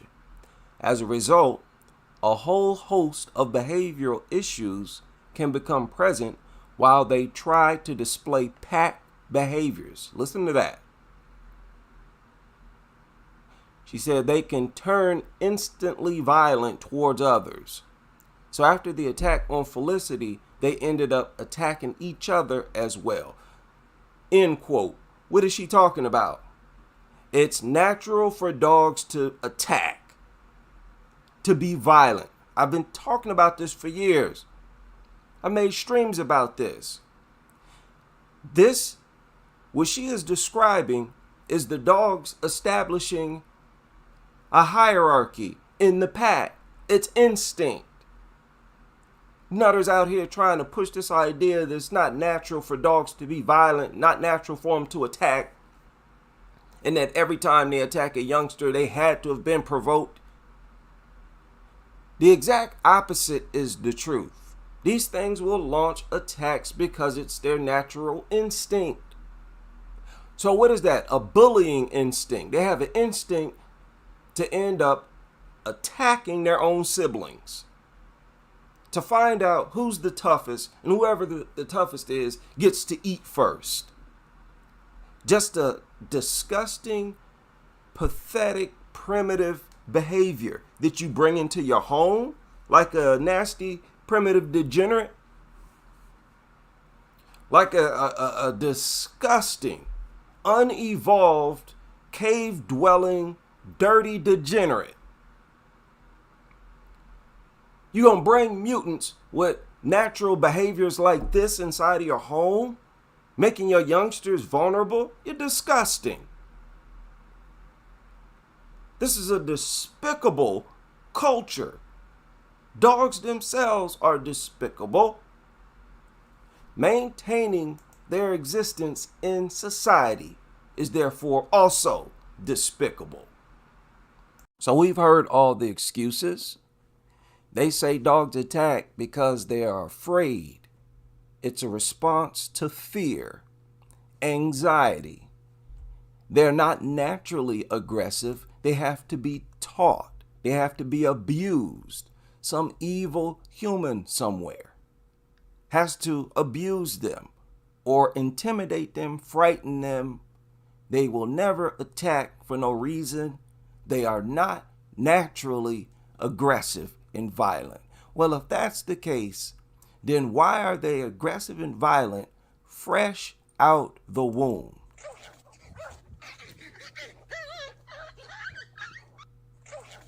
That was a puppy fight. Don't tell me somebody abused these puppies.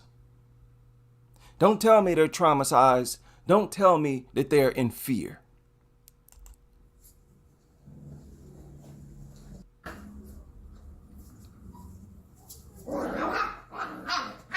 Okay? Look like aggression to me. I could be here all day.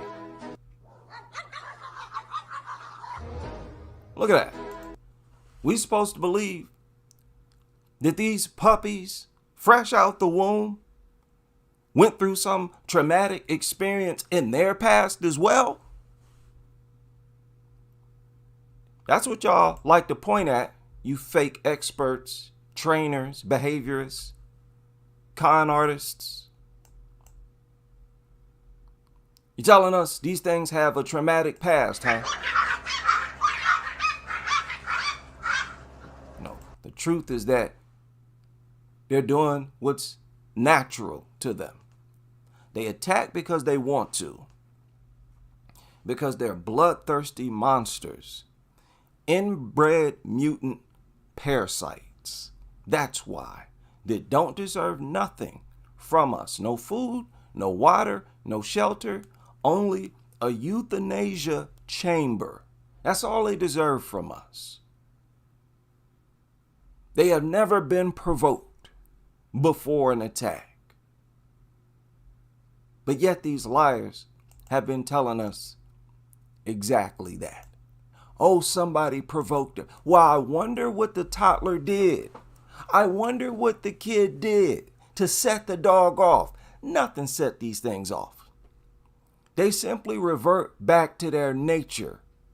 That's it.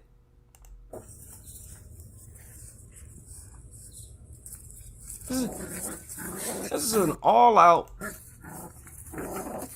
puppy fight. And you clearly see this is their nature. They're naturally bloodthirsty, demonic mutants. And they get off on seeing young people dying, bleeding, in pain, screaming, more than any other demographic. They love to attack young people because they're the most vulnerable. These are really some sick, disgusting mutant trash.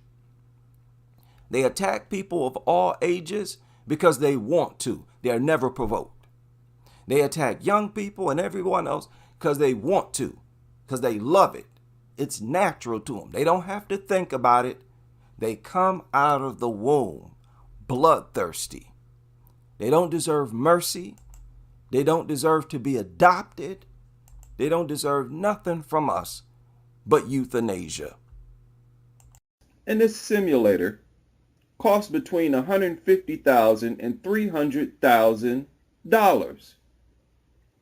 All to save animals that specialize in attacking us and our children. Why are we showing mercy to these violent ass animals? This paragraph reads, society is changing and dogs have value now. In the old days, it wasn't the same. Now dogs are a part of people's families. My dogs are my family. They're just like my kids. Let me stop right there, because when I read stuff like that, I get so infuriated that it's difficult for me to continue reading without venting about it. A cop coming into someone's home or property does not have to worry about a child posing a deadly threat to them. They are not being attacked by no child. No toddler can go up to a cop and rip his flesh to shreds. You people are absolutely disgusting. How dare you compare our human children to these goddamn deadly animals? What is wrong with you people? Humanity today is so fucked up. It's unbelievable to me how people in this era have the nerve to call themselves intelligent, intellectually advanced. The integrity of this country is going backwards so fast. The faster they go into this doggy love culture, the worse it is getting. These animals have a huge lead on other animals in regard to attacks on humans. Why are you people trying to place so many laws and regulation in place to protect these damn things that specialize in attacking us? Somebody left a comment in one of my videos the other day, said that it was like 570,000 children being sent to the emergency room each year is too damn many. Is there anybody out there who disagrees with that? Damn near 600,000 people a year, children per year to the ER. And these are the same animals. Y'all breaking y'all necks, bending over backwards to protect, telling us they deserve a home and deserve to be fed, comparing them to your children. What the hell is wrong with you deranged ass people? No other animal, prey animal, which is what we are, looks out for the welfare of no fucking carnivores. Deer don't give a damn about dogs. They don't give a damn about lions, cougars, or no other animal that specialize in attacking them and their young. Any animal that has a culture of attacking your young is your enemy. Dogs are our enemy. You want my personal opinion. In a perfect world, and let me say this carefully, I'm not suggesting that anybody go out and do anything. In my own world, hypothetically speaking, in my dream world, I'm in control, me, of this world. I would go through each country, every corner of this land, and I would exterminate every dog from the face of this planet. In my opinion, there is not one dog on this earth that deserves to live on this earth. They are the only animals that will not leave us the hell alone. I would not have a problem with them if they specialize in minding their own goddamn business. But if you send them out into the wild, being the scavengers they are going to find their way back into human civilization and continue to harass and attack us and our young. That is why governments in different countries order the extermination of these worthless pests. Like I said, they are society's rats and roaches. They don't want to mind their business. They don't want to stay out of our territory. And just like lions will attack any animal that trespasses in its territory, humans should be the same way, primarily in defense of our children and to create a safe environment for them. Every child that gets mauled, their blood is on the hands of the adult. You people are so irresponsible, it makes me want to throw up. Of all animals, why are you choosing these animals as pets, as animals you want to protect? What's wrong with gerbils? They don't give you company. You can talk to them just like you talk to dogs. Neither animal can respond to your ass. They don't understand what you're saying. Hamsters, right?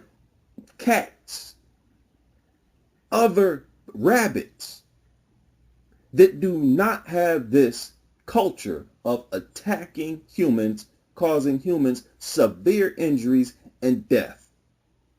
What is the matter with you people? You are backwards.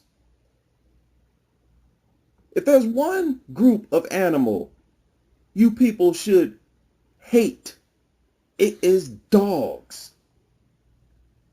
Imagine how it would be if you did not have a culture of loving them. Even having a culture of loving them, what you people do, you worship these animals. You treat them as if they're deities, better than your own children. You got these stupid groups to glorify them, and still they lead by far in attacks against humans.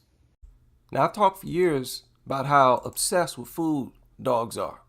How many of y'all noticed that this dumb dog ceased attack once it thought that the cop had food in his hand? And the cop knew exactly what to do. He knew to pretend as if he had food in his hand.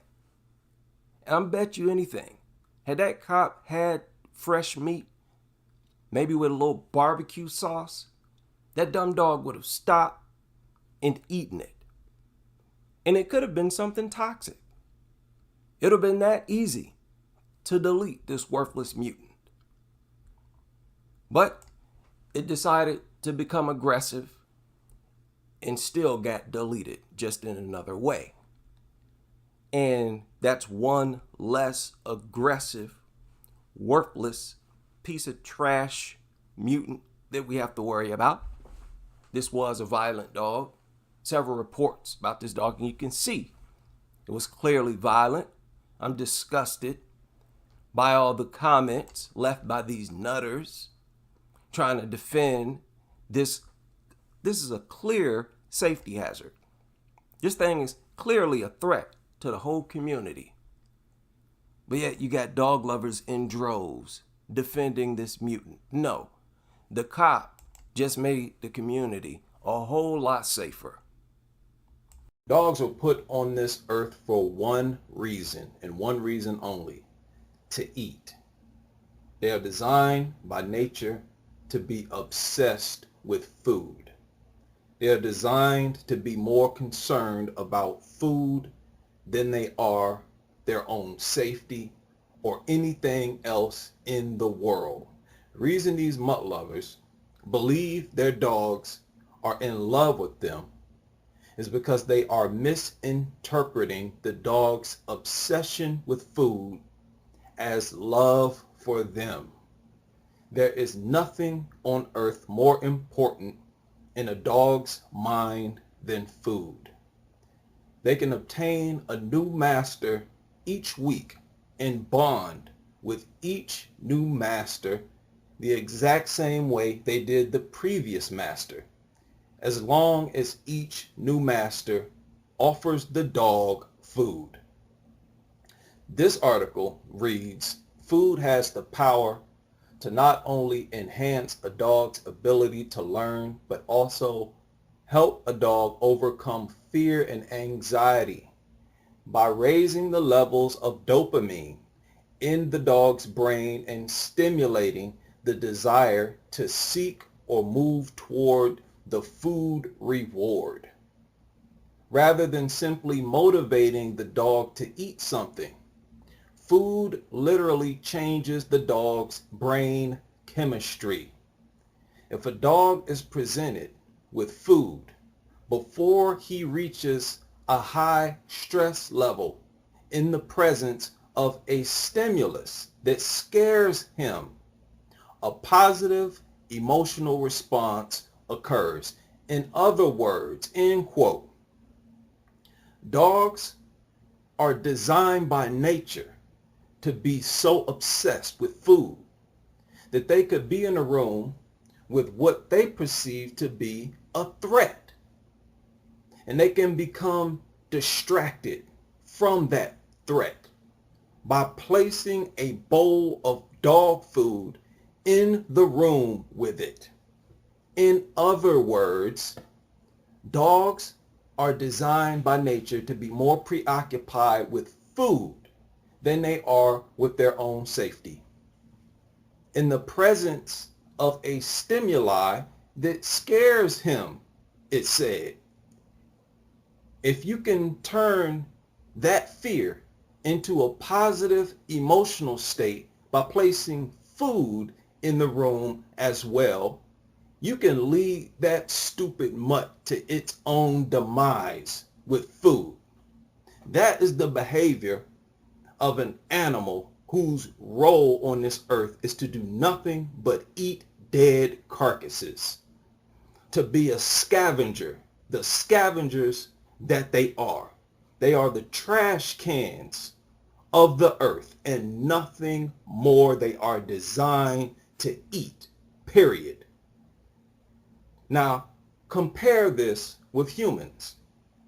Huffington Post did an article on it last year titled, "Why You Lose Your Appetite When You're Upset." Intense or imminent stress triggers the same fight or flight response. The brain produces appetite suppressing hormones and glands pump out adrenaline to put eating on hold so your body can devote its energy to survival. So even if the human is hungry, in the presence of a stimuli that scares us, our appetite will vanish. We are intelligent creatures designed to be preoccupied with our safety and survival first, designed to exercise intelligence on this planet, to grow and evolve this earth. Dogs' role is to simply eat dead carcasses. They are the most gutter, trashiest, worthless animals on the planet by nature. That is their only priority. Nothing confirms this to be the truth better than the confessions of dog lovers themselves. Quote, "He is seriously obsessed with food, and it's really all he thinks about all day. When he gets fed, he always inhales his food and is gone within 30 seconds. He ends up choking on it every time, but he doesn't care. Anytime someone gets up from the table to get seconds, the dog immediately jumps up and tries to follow you. Every time he gets up, they make him go back, but nothing will ever stop him. He just determined that he's going to get some food." So in other words, every time somebody gets up, they make him go back, but he don't ever get the message. That stupid mutt continues to get up every time somebody else gets up and follow them, thinking it's going to get some food. He continues saying it doesn't matter whether he's eaten or not. He acts the same whether he has gotten his dinner yet or if he just ate a few minutes ago. He always acts like he's starving no matter what. He has also stolen people's food several times. He is always waiting for an opportunity for someone to leave food unattended that he can get. He snatched some frozen chicken nuggets off the counter one time while I had my back turned for literally 10 seconds. And he swallowed them whole. Today, my mom wanted to watch TV while she was eating lunch and had her sandwich sitting on the coffee table in front of the TV. And she got up to go get a napkin and only walked about 8 feet away, thinking the dog wouldn't be able to get it that fast. But no, he saw the opportunity right away and went and took her sandwich and gobbled it down. Again, like I said before, these dogs watch you. And as soon as you turn your back or fall asleep, they do whatever they want to do. And it's always related to food. Either stealing food or attacking your children, which is the dog's way of eliminating competition for food. Another one reads, "It's so bad that anything foodish happens, we lose all of his attention. If we open the closet where his food is kept, he'll stop whatever he's doing and run into that room. If we stop him, he'll just stare in that direction forever. Same if we feed him and don't let him eat it right away. I tried to hold him in the bed for 10 minutes with food in his bowl before I let him eat it. And I thought he was going to explode from anxiety. So that worthless, food-obsessed mutt just couldn't sit still, breathing hard, tongue hanging out, looking in all directions like the brainless, worthless, good for nothing other than eating and shitting overgrown rats that they are. Right? They open the cabinet. They see the dog running in that room. They stop it. And the dog can only stare in the direction where the cabinet is forever. That is what she said. That mutt is obsessed with food. Nature designed them to eat, eat, eat, eat, eat. They are designed to keep this planet clean of carcasses and nothing else. That is why their claws don't work like cats. They can't use their claws, right? Cats can fight only using their claws. All dogs are designed to do is use their teeth, to bite and eat, to eat and use their teeth to bite other animals that come and try to take their food. So another one reads, if there's anything food related around, his eyes are glued to it and he completely freezes and he completely ignores everything. Another owner says, when there is food close, he won't listen to anything I say. I feed him the recommended by vet amount of dog food and we go on walks and or play every day. When I try to reinforce commands and have treats in my hands or pockets, he won't do what I say. When I have nothing, he's an angel. When he's off leash and smells food that a stranger has or something that's on the ground, he won't listen to me and will follow that person. In other words, in the presence of food, dogs are totally powerless. They completely lose self-control. They lose awareness of their surroundings completely. The only thing they focus on is food. This is because eating is the only role dogs are given by nature, to eat dead carcasses, to be scavengers, to only be preoccupied with eating. They are food-driven animals, not love-driven animals, not family-driven, not companion-driven. They are too stupid. Their brains are not designed to think that way. They do not feel emotions. They have no concept or grasp of human love. Imagine yourself living in a home with a family of people and you could not understand anything anybody ever said. Imagine you had the same obsession with food that dogs have. Now that's difficult because a dog's brain is literally designed to be obsessed with food and to put all other activities in silence. But imagine you were in the same position as dogs, right? You can't understand anything that anybody says, but it's a house full of people, right? You're basically on your own in your own little world, and you have this uncontrollable obsession with food.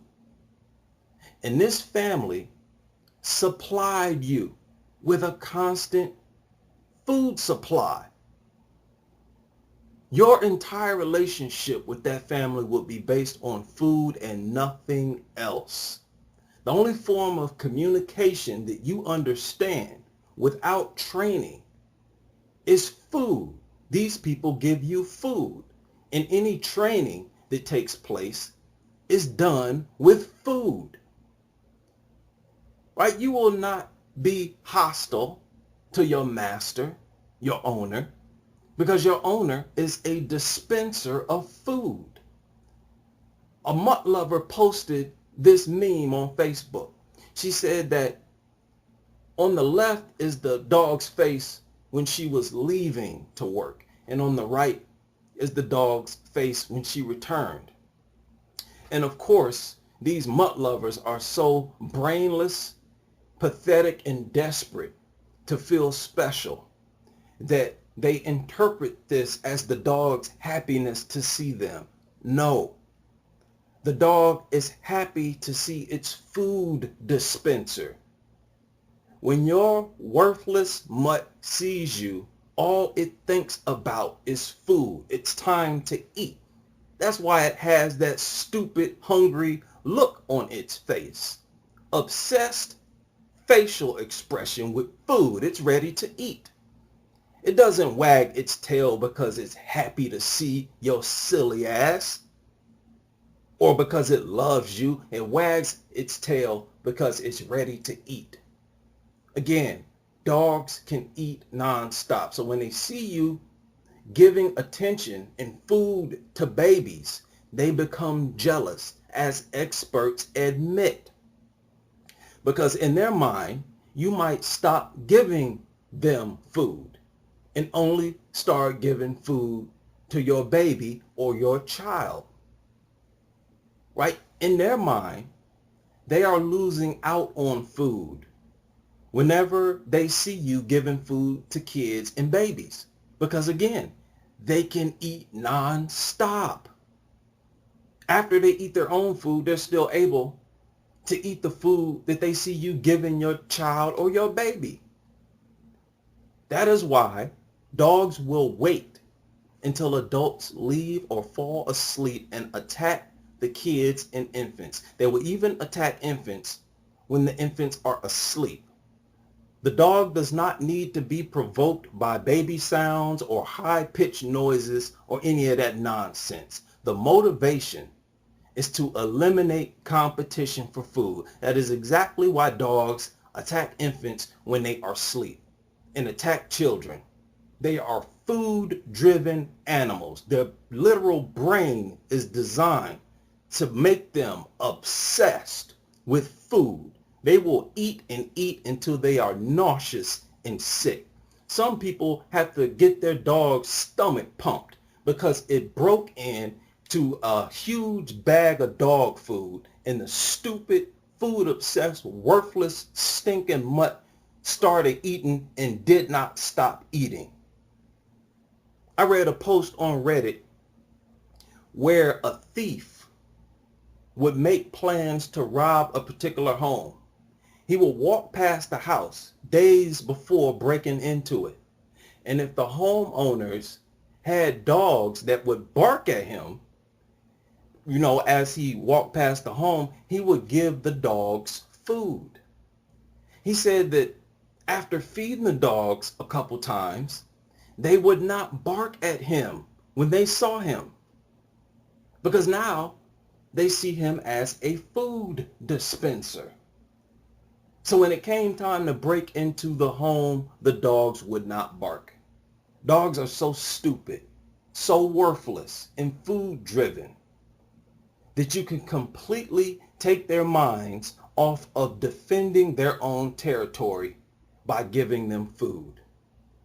In fact, the only reason they defend their territory is because there is a food source present in that territory. They do not want anybody to take their food. So when a future thief is bringing food, there's no need to worry about their food being taken, because this guy supplies even more food. That is why they will stop barking. If they were intelligent, they would bark no matter what. Dogs will adjust their behavior and lifestyle around one thing and one thing only: food. Food, food, food. Eat, eat, eat. This is exactly why humans are able to teach dogs how to perform tricks and perform tasks. You can teach dogs to sit, roll over, or anything else the dog is physically capable of doing by using food as a reward for doing it. They will adjust their behavior in any way possible for food. This should give you a better understanding of those dogs who ate their masters and continue to eat their masters when their masters die inside the home alone with them. And even though there was accessible dog food present in the reports I gave in a previous video, the dogs decided to eat their masters, and they started with the master's face, which again, dogs recognize their master's face. But once they see that you are dead and that your warm, bloody body is tastier than that dry-ass dog food, they will gladly feed on you. And every year, people die home alone with their dog and are eaten by those dogs. And it is those same emotionless scavengers, these mutts, food-obsessed, brain-dead animals that people insist that you treat no different from your own child. The insanity, I can't put it into words. These are the worst animals that humans could possibly allow into society, into our homes, glorified, projecting as worthy of a lifetime supply of free food at the expense of humans. Because they know full well that dogs can eat nonstop, that they'll be able to sell dog food on a constant basis, because these worthless mutts are obsessed with food. And as long as these stupid mutt lovers are head over heels in love with these animals, they will spend their last penny on a bag of dog food. Many of them will admit that they will use their last bit of money to feed their dogs before they feed themselves. And they're proud of it. This is one of the most brain-fucked eras of human beings ever in existence. Completely brainwashed, manipulated, and exploited by a small group of highly intelligent people who would not allow that mutt within an inch of their front yard. They sit back in their mansions laughing at you idiots who interpret these dogs' obsession with food as an obsession with you. It is the perfect mind game, the perfect money maker, scam to run on a bunch of dumbass sheep. To all new subscribers, do not forget to check out Dog Free on Reddit, the best crusader community on the internet. As more and more people listen to the truth, more and more people will eventually begin to act on the truth. Just wanted to do a quick rant because I've read so many stories from people who have talked about dogs coming up to them, stuffing their face in their food, actually starting to eat their food while they have the food in their hands. These mutts will walk right up to them, stuff their face right in their food. The reason this pisses me off, and it is a clear display of disrespect, dogs have absolutely no respect for humans, is because they have what's called food aggression. You walk up to them while they are eating. They will snap at you, growl at you, bark at you. They will become aggressive because they think you are going to take their food. Many people have to train their dogs not to be this way. So when you hear people talking about, oh, my dog doesn't do that, many, probably most of those people have trained their dogs not to do that. This is what they don't tell you. A lot of them do this. They will train a behavior out of their dogs and then claim that their dog doesn't do it. But these mutts, you have to assume that they assume that other dogs are food aggressive. They are aware of their own behavior. But when it comes to humans, they don't give a damn if you food aggressive or not. Will walk right up to you and start eating your food. Wait till you look away or turn your back and eat your food. Why would I feel compelled to provide a devilish, sneaky, thieving animal like this an endless supply of food? Free food. Why would I want to take care of an animal like this? What makes people want to love animals like this? This is not the behavior of a creature that deserves love, that deserves anything. A thief. Look at how we look at thieves in real life. They are the lowest of the low. And dogs are thieves. And these mutt lovers try to convince us that they are the most loving animals in the world that deserve to be sheltered and deserve to be fed, deserve to be taken care of. Thousands of dollars they deserve to be spent on them for veterinarian bills and all other kinds of things. Once again, this shows you that these dog lovers are extremely depressed, have severe mental issues, and they are desperate to feel special. So desperate that they will resort to feeding a disgusting, scavenging, thieving, worthless animal like this, simply so that they can get a positive, affectionate reaction from the animal after they feed it. They know full well if that dog got food from some other place outside of their home, if it came into their home, it would not be friendly to them at all. It would attack them. Dogs will not be friendly to you until you feed them. I did a report on that girl who tried to walk up and pet. She was a model. Tried to walk up and pet a dog and got her face mauled. Recently, she did another interview and said she never even looks in the mirror anymore. She used to be a model. Now her career is totally ruined. If she could do it all over again, she would not try to pet that stupid, worthless mutt. If that dog does not identify you as someone who gives it free food, it is not no loving animal. Even after you feed it, it's not loving. It's simply being non-aggressive with you, showing what little affection it's able to show to you, simply to continue getting free food out of you. It is using you. It sees you as nothing but a creature to use and exploit. That is why they have no respect for you. You turn your back, they kill your babies, attack your infants, your children, and steal your food because they don't give a damn about you. The worst part about this scenario is the dog lovers themselves.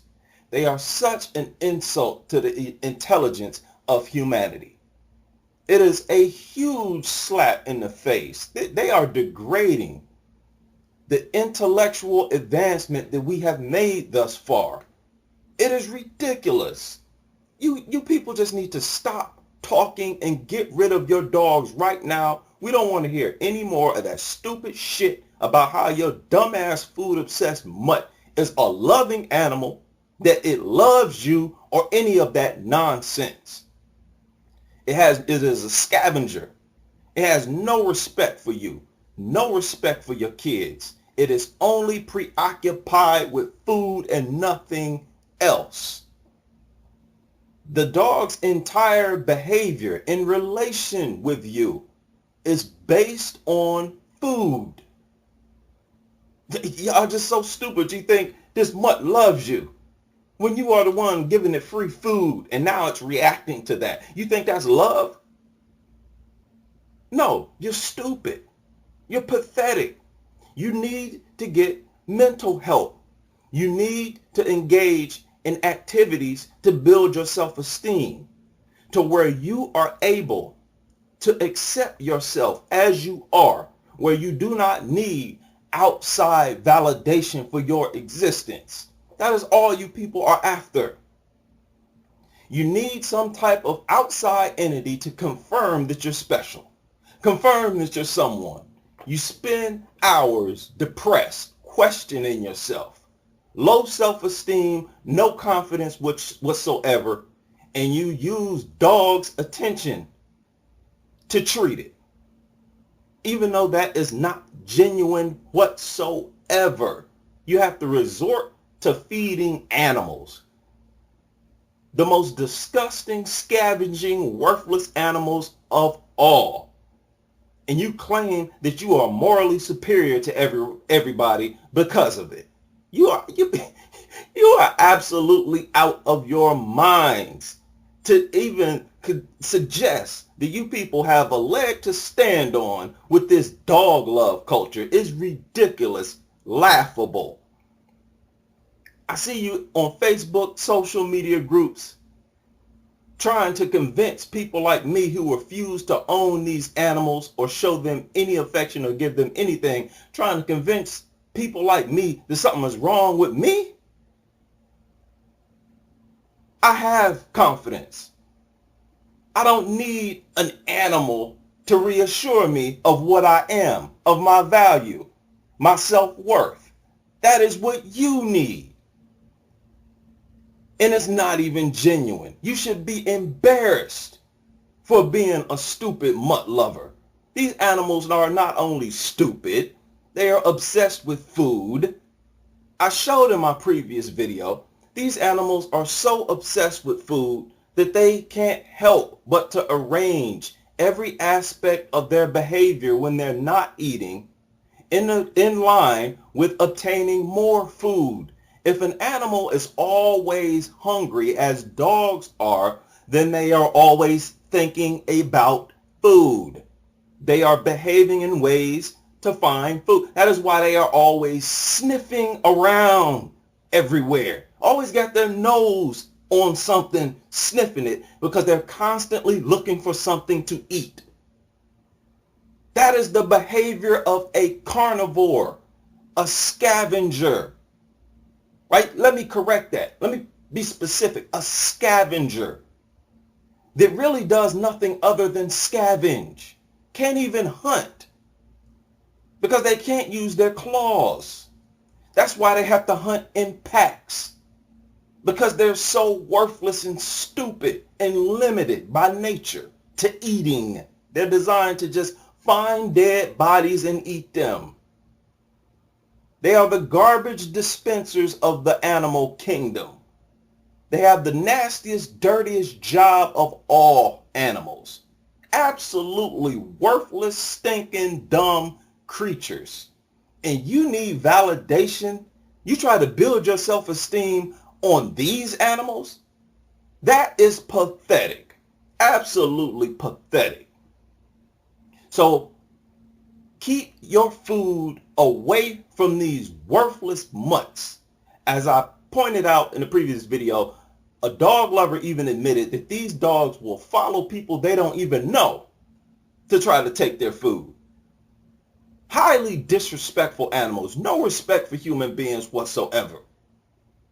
Knowing that other dogs are food aggressive, you can't just go up to another dog and take his food. Dogs know that. They know that that will start a fight. But they will do it with you because they have no respect for you. Because for you to give them free food is stupid. That is not natural for animals. They are designed to find their own food, to wait until real carnivores leave the carcass so they can go and scavenge. Cats are designed to hunt food. They are designed to operate in this world in a sophisticated manner. They have more responsibilities as scavengers or as carnivores.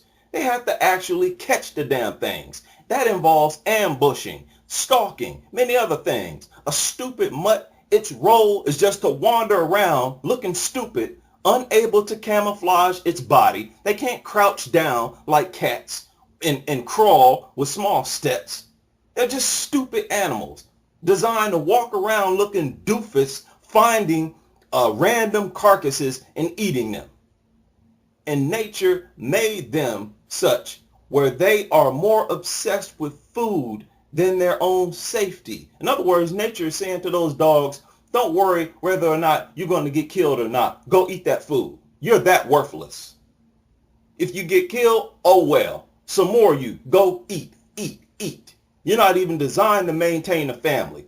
As someone pointed out, the only reason they reproduce is to produce more eating machines like themselves. So I find that highly disrespectful. That is one thing I seriously hate about dogs. The way they have no respect for human beings. That they really respect other dogs more than they respect human beings. And it is human beings that glorify them. That produces an entire segment of our society in their honor to take care of them. Ridiculous. Food is crack in the mind of a worthless mutt. All the attention that a dog gives to its master is crackhead attention. And their behavior is crackhead behavior. When you keep in mind that food is crack in the mind of a dog, its behavior makes sense if you view them the same way you would view a crackhead. Now, this is one of those videos that are meant to be so sweet, where a dog waits for his master to come home. I believe this guy has been away for a week. And this is the dog who sees him outside, and they wrote Papa up there. Could it be?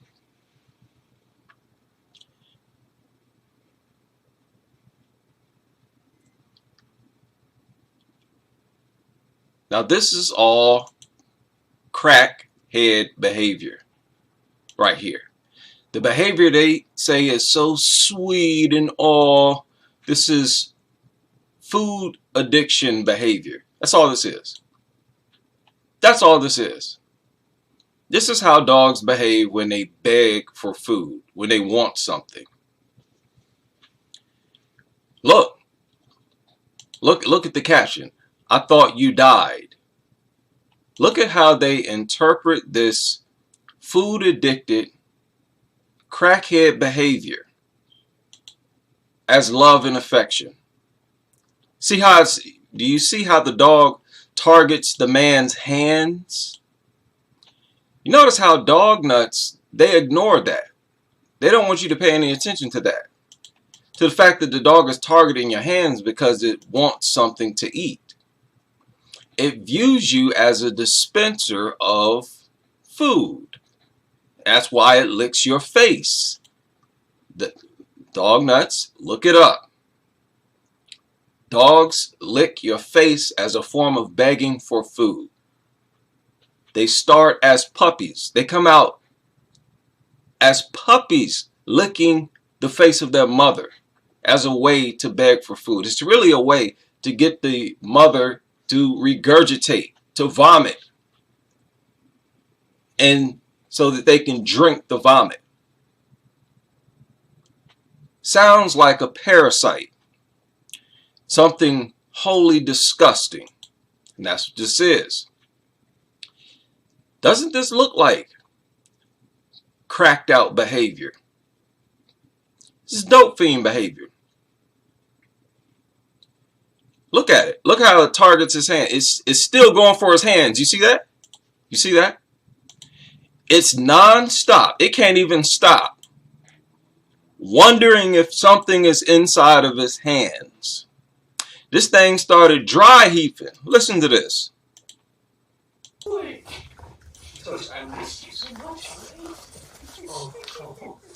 hello.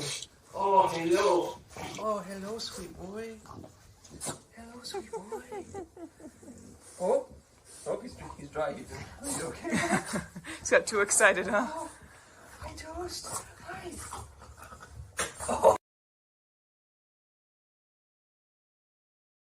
Y'all clearly see that this thing is in a frenzy in hopes that something magically appears in his hand. That's all this is. Can you believe a creature is that obsessed with food?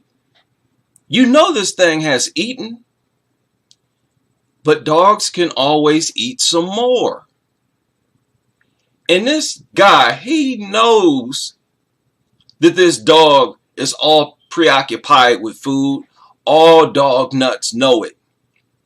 They ignore it, tell themselves that it's love and affection,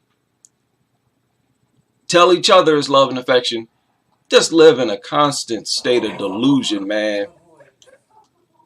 This is disgusting. And look at the stupid captions. Don't leave me again. Look at how stupid the human beings are that we call dog nuts. Interpreting this behavior as love, affection, and oh, I miss you so much. Oh my God, this is embarrassing. This is embarrassing. I'm not even participating in this behavior. This is embarrassing to see, to watch. This is shameful. This is so cringeworthy. People shouldn't be allowed to behave like this. They should not be allowed to behave like this. When people behave like this, they should be casted out of society. They should be sent away to their own island. They should not be allowed to live amongst civilized people. And I'm dead serious. I'm not being sarcastic. I'm dead serious. This is not only disgusting, it's dumb. I mean, it screams of a lack of intelligence. Oh my goodness. Man, you don't get any lower than this. You can't get any lower than this. This thing just wants food. Lick, lick, beg, beg, food, food. Give me a hand, hand, hand. See? Disgusting. Oh my goodness. These things are not animals.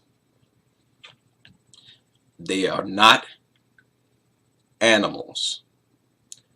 Let me show y'all something. Get away from this disgusting video. Stop trying to advertise pit bulls, dogs. Stop trying to sell them. Nobody wants them. Worthless, trash organisms that not even dog lovers want. New at 5, Memphis Animal Services is putting out the call. It needs your help as there are dozens more dogs in the shelter than there should be. Just last week, Moss said that it was in crisis mode as there were 315 dogs in a shelter that has only 185 kennels. Yeah, they are reaching out to the public at this hour. They put out the plea, and the public already has stepped up. Rescue groups took some of the animals. There were more than 100 adoptions, but help is still needed. WREG. 100 adoptions. Give them about a week or two. They'll bring them all back. Shay Arthur is live tonight to explain. Shay, what is going on? Hey, Stephanie. Hey, Greg. Well, you said it right there. So many people stepping up, helping, making a difference. But really, there is still so much work to be done. And we talked to the interim director today about some of those issues that's driving the problem, leading to that overcapacity. You walk through the kennels at Memphis Animal Services. What was that sound? That mutant inbred noise that it made. That's why people bringing them back. I don't want to be sitting at home and a so-called pet make sounds like that. No, thank you. To that overcapacity. What was the purpose of making that sound? They're such mutant inbreds. So annoying. And that's why people don't want them. You walk through the kennels at Memphis Animal Services, your heart melts. If your heart melts, how come don't nobody want them? So many sweet faces. If their faces are so sweet, how come people don't want them? Why the shelter's always overflowing with them? And don't give me that sweet faces. These are killers. Inbred killers. Nothing more. With disgusting looking faces. Mutant, inbred turd faces. The face of a killer. You know, sweet faces. Lady, watch your mouth. How many babies and kids these things put in the grave? Watch your disrespectful mouth. Heart melts. So many sweet faces. So many dogs in need of loving homes. Like 2. He's on the urgent list. He lived with a family, but had to be surrendered. His story, like many others. MAS might not be in crisis mode at the moment. So we're out of complete insanity level in crisis and into normal level of insanity. But interim director Mary Claire Boris knows at any moment that can change. Trying to balance the dogs that are coming in with the dogs that are here and, make space for the newcomers. Overcapacity isn't just a Memphis problem. They stopped euthanizing them, this no-kill nonsense, and asking us for more resources. No, thank you. Just euthanize them. Memphis is not unique. A lot of it seems to have to do with the economy. We get a lot of people who are having trouble affording the health care or the feeding care for their pets. There's also Then why aren't they bringing cats back? Why is it always dogs and why is it always bully breeds? They primarily overcrowd these shelters. Why? It had nothing to do with the economy. Lasting effects of the COVID era. People who work from home and adopted pets are returning to the office. They're not home as much to take care of their animal. She says housing plays a... I thought that was the problem. Being at home all day with the dog made the dogs irritated. Now what are you talking about? And look at this thing's face. Don't tell me this is sweet face. It's a deformed, inbred killer face. Euthanize it. It's a part 2. We're seeing more and more issues with when people relocate in terms of their housing. They're not able to take the dogs with them to the new location. That's a lie. They're just using that as an excuse. They can have a bully breed or a dog. They can bypass any restrictions. Apartment complex I live at, there's a restriction. You can only have dogs up to 30 pounds, 20 pounds, something like that, 25, 30 pounds.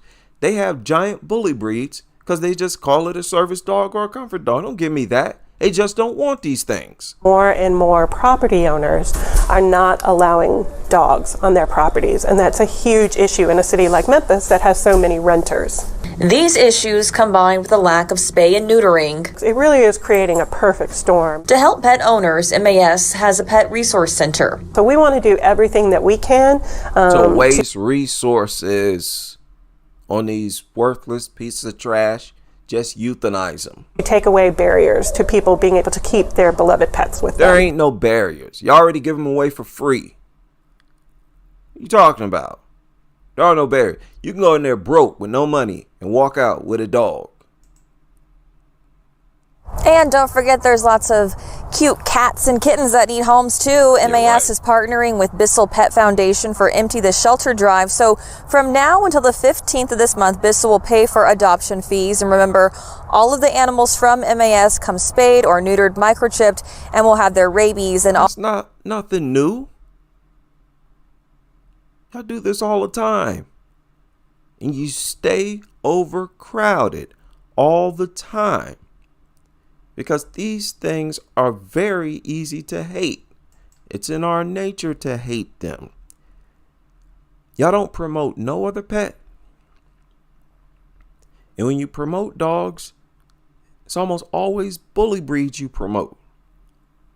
And yet, they're the ones that overcrowd these shelters all the time. Euthanize them. And it's not just bully breeds. Even if you remove bully breeds, these shelters will stay overcrowded with dogs. Even the behavior of dog lovers proves that these things are unlikable, easy to hate. And y'all need to go ahead, stop wasting our resources and euthanize them. You know what disturbs me probably more than anything else is how these people associate dogs with children. And by that I mean they project dogs themselves as if they're no different from children. And I want to show y'all this. It's related to that story of that dog that they found in Florida on the beach. But this is a different media outlet. I want you to hear what this woman says about this dog. And it's kind of eerie because she seems so brainless and disconnected. Like she puts no thought into what she says, just says it. That's what he deserves. Don't even have the capacity to understand because he's so affectionate. He's very friendly. He jumped up into your car. Like, I don't understand. He's not even capable of defending himself. She said that this pit bull is not capable of defending itself. Okay? This is the most dangerous creature in society. She said is incapable of defending itself. Now, I believe she said that because of how people project dogs as no different from children. She was trying to project the dog the same way a child is projected, because children actually are incapable of defending themselves. You see, that is true about children. It's not true about dogs. And when you talked about children, children are specifically incapable of defending themselves against a dog attack. Kids can defend themselves against other kids, other child attacks, not an attack by a pit bull. So what she said was flat out false, and always just a false statement. And her intent was to replace, and that's what we see in this country right now, and in many other countries around the world, this attempt to replace children with dogs. Most definitely seems like a form of population control. The young pit bull was found almost lifeless. And listen to the other things that she said, the other airheaded, brainless. Now, I say these people have a low IQ. Statements like this support that argument. That's what he deserves. Don't even have the capacity to understand because he's so affectionate. He's very friendly. It's affectionate, friendly. People said that about all dogs that have attacked. Every single dog that has ever attacked someone, you're going to find people who called it friendly before it attacked. That's the brainlessness I'm talking about. And the dog is not friendly. It's not affectionate. Dogs are not friendly. Dogs are not affectionate. They're just simply not attacking you. And what do you mean it jumped into his car? He's so affectionate. He's very friendly. He jumped up into your car. Okay, so, and? What's that supposed to prove? It jumped into his car, so what? That's supposed to be proof that it's harmless. You can't make this up. Oh, if you jump inside of a car, you can't be a killer. Oh, there's no way you could be a harmful individual if you jump into a car. What does that mean? So I deal with these types of statements and I get frustrated, and then I just come out and I call them nutters and I say they have a low IQ. I don't care. You stop making crazy statements like this, and I'll stop saying that you all have a low IQ. That's just low IQ-ness right there. What in the world is she talking about? He's very friendly. Jumped into your car. Is it that easy to persuade you and convince you of harmlessness? Hey, look at me. Oh, it walked over. Oh, it wagged its tail. Oh, it jumped into your car. What a lovable moment. Oh, God.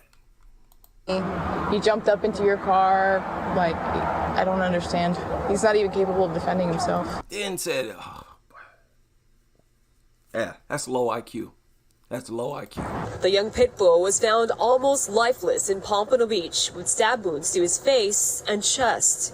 I was able to give him some water, got him to my car. He let me put him in the car, and Notice how he had to correct that. Oh, he let me put him in the car. You hear that? He let me put him in the car, and So he wanted to refer to the dog not attacking him. Oh, it let me put it in the car. See, exactly what I said. That they exaggerate and over-glorify each second that passes that the dog is not attacking anyone. And they use those moments as proof that it never will attack anyone in the future. How can I not conclude these people got a low IQ? That's dangerously low, man. That's stupidity at a dangerous level right there. Drove him to the vet. The couple tells me they drove justice to Snapper Creek Animal. You see, stupidity is not... You're not supposed to be so stupid that you endanger yourself. Once you start to endanger yourself, that's when you're supposed to snap out of your stupidity. That's supposed to wake you up. But with these nutters, no, it doesn't. They just killed this man. They'll be in a shelter in no time. Neighbor shows the dogs as they were taken from the home and loaded onto an LA County animal care vehicle. Why would you kill your only food provider? How is that smart? All you people be projecting dogs as intelligent. This what man's best friend do, huh? Why would you kill the entity that brings you food and water every day? These things are dumb. You gotta be dumb to be attracted to dumb things. She was willing to die for that piece of trash, parasite, mutant, brainless turd mutt. Why did that dog run out there? Look at how it violated this deer's personal space. That's very abnormal, unnatural behavior, which you saw that dog do. Look at this. Back up. One baby bear. You see that?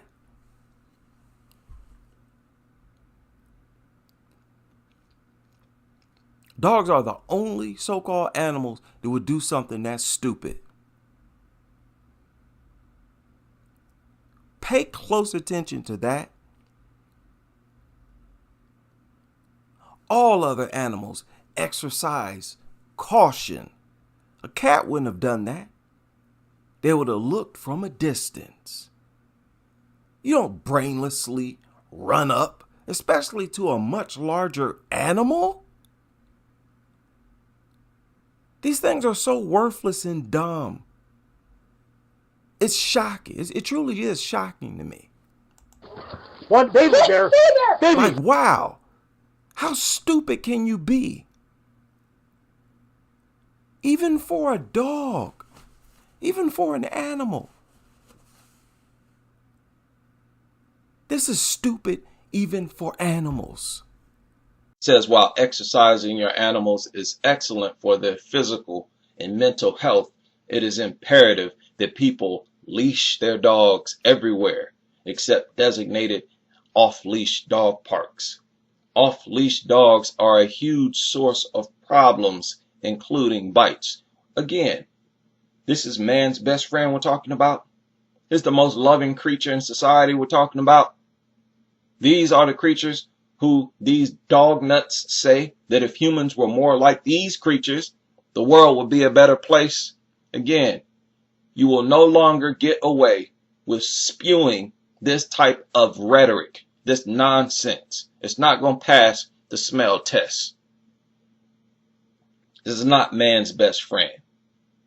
These idiots are forced by reality to admit that you need to keep these things on a leash. You have to constantly detain them. Why? Because they are dangerous, because they are violent, because they are the number one enemy of humans. They are the most violent creatures in our society. They are the last creatures that we need to pamper and protect. They are the first creatures that we should exterminate.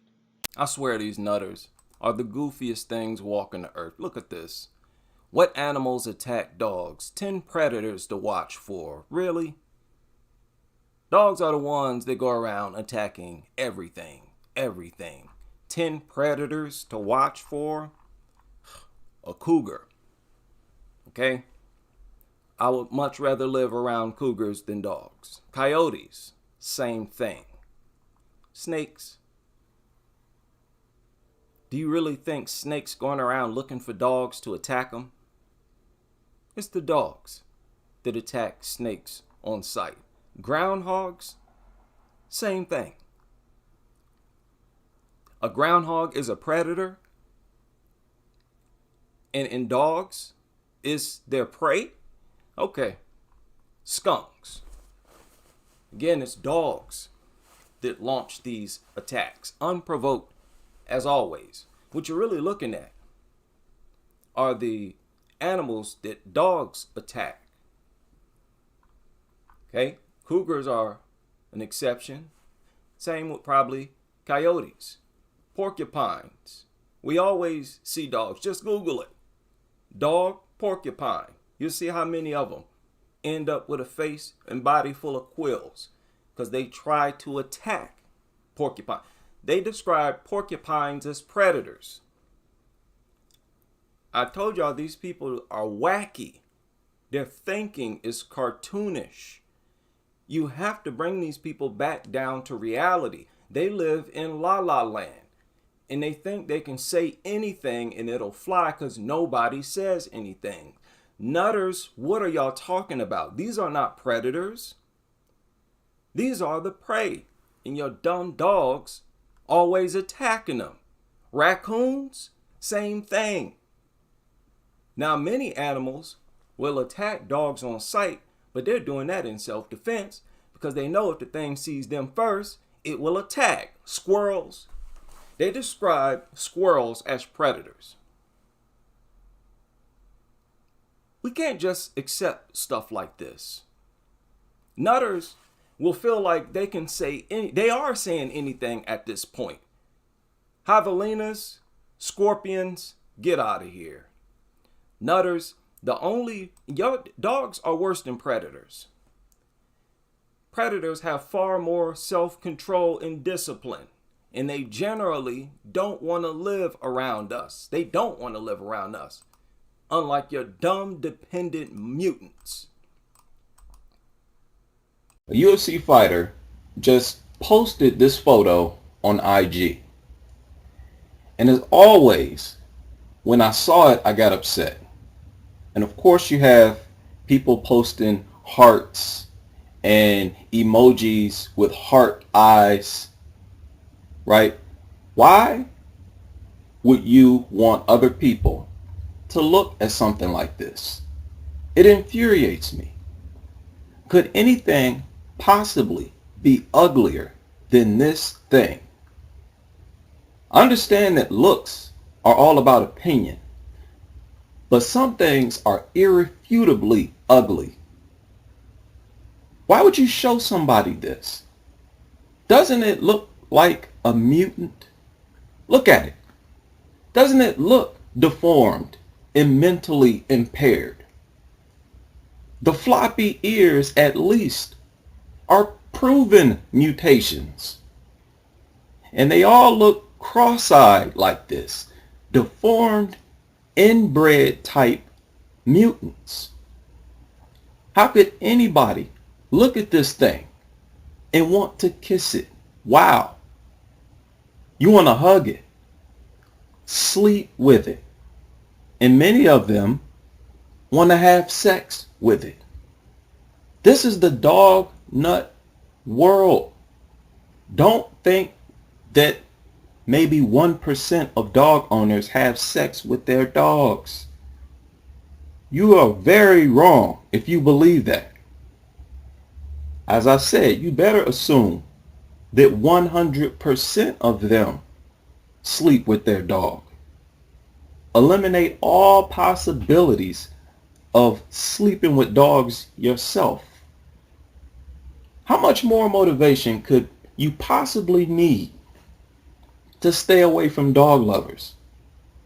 You cannot become intimate with these people when they lay up and slobber and lick on these things. They're intimate with these things. You will essentially be intimate with these things as well. Everything that mutt passes to him or her will be passed to you. Saliva, germs, fecal matter, etc. And people who take images, photos of dogs like this and upload it to social media, no doubt are intimate with dogs, whether it be kissing, licking, sleeping with it, whatever. Because uploads like this is proof that they humanize dogs. This is unacceptable. And what really infuriates me is how people can share images of something that is this ugly.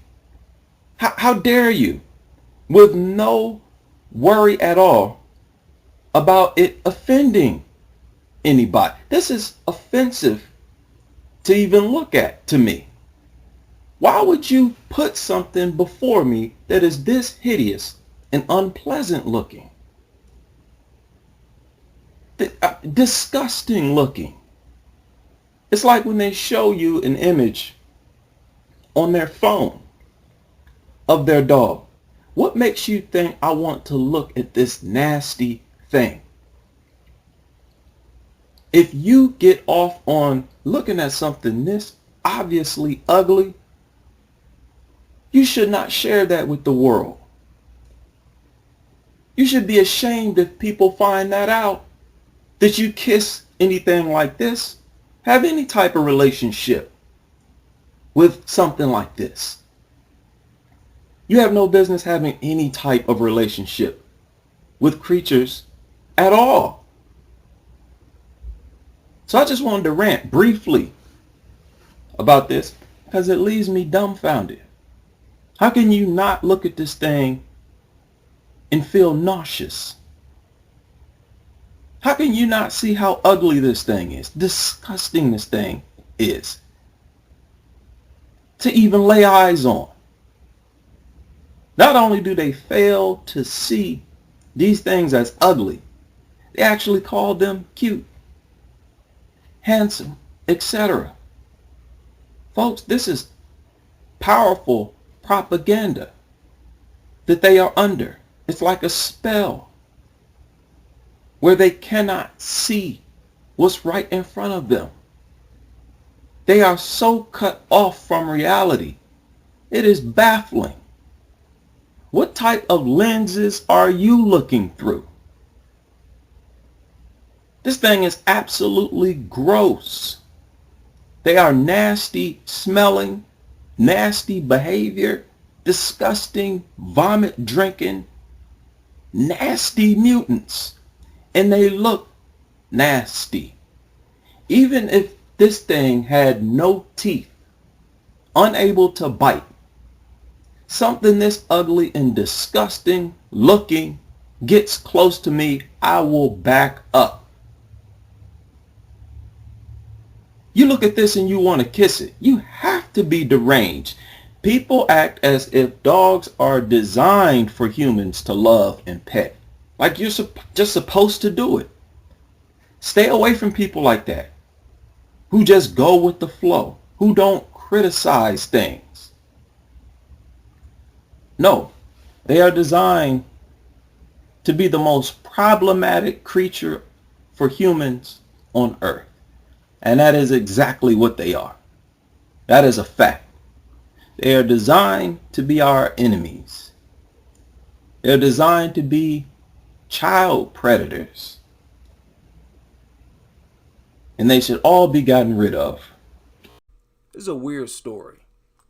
This lady bit her neighbor after she tried to sick her dog onto her neighbor, and her dog is said to have refused to bite her. So she bit her.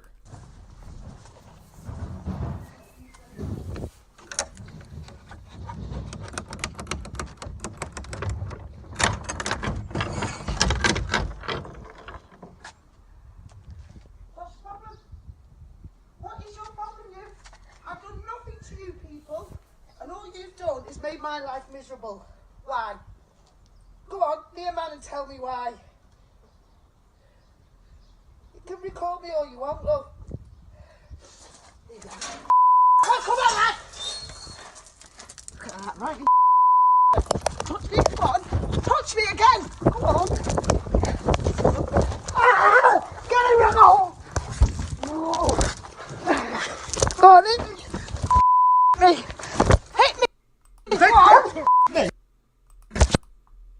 Now, they say that one of those individuals was a man. For the longest time, I thought it was two women. But it sounded like two women talking. But they say it was this man, and he is the one who was bitten on his bicep. What? Okay, fine. 2 cases of mental illness right here. You know, why are you walking over there onto your neighbor's property, especially if you got tension with your neighbor? You know that's going to start, and you recording too. So yeah, she comes out of the gate with a Rottweiler and tries to get the Rottweiler to attack him. Another example of mental illness. Are you out of your mind? Like, who do you think you are to launch random lethal attacks? That was a deadly attack. And they cultivate this mentality where they minimize dog attacks. So it's nothing for them to sick their dog on you, and they think it's funny. Here, get him, get him. People, we've been following dog attacks for years.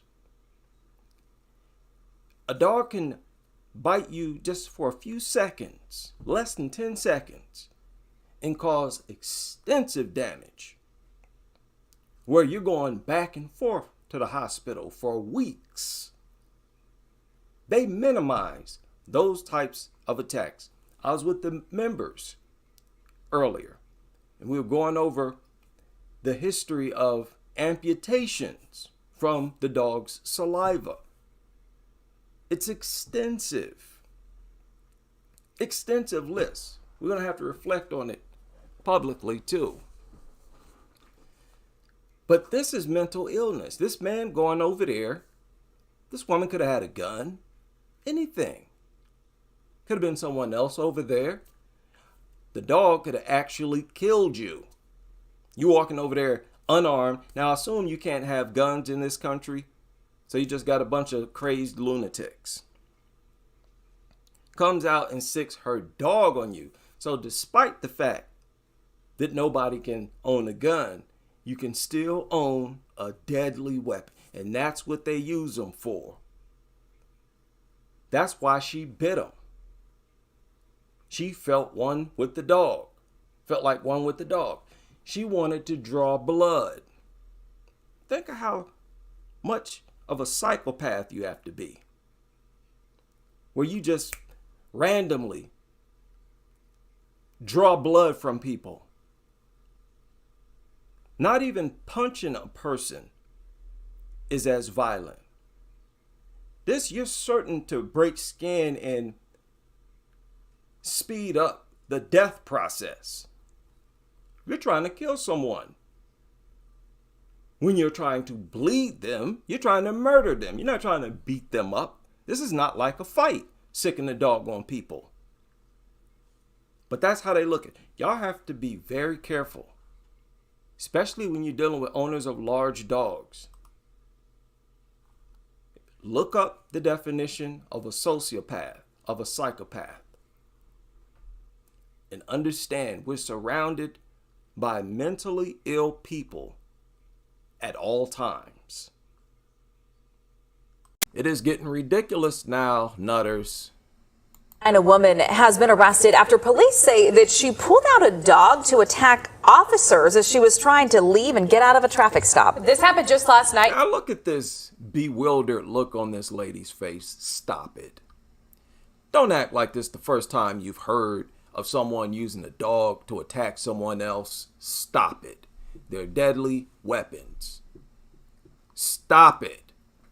Officers as she was trying to leave and get out of a traffic stop. This happened just last night near 107th Avenue and Coulter Street in Phoenix, and we just got that woman's mugshot into our newsroom. Let's take a look here. Police say Mary Clifton was driving a pickup truck when she stopped in the road, and then they say she was obstructing traffic. So they used their lights and sirens to alert her and make a traffic stop.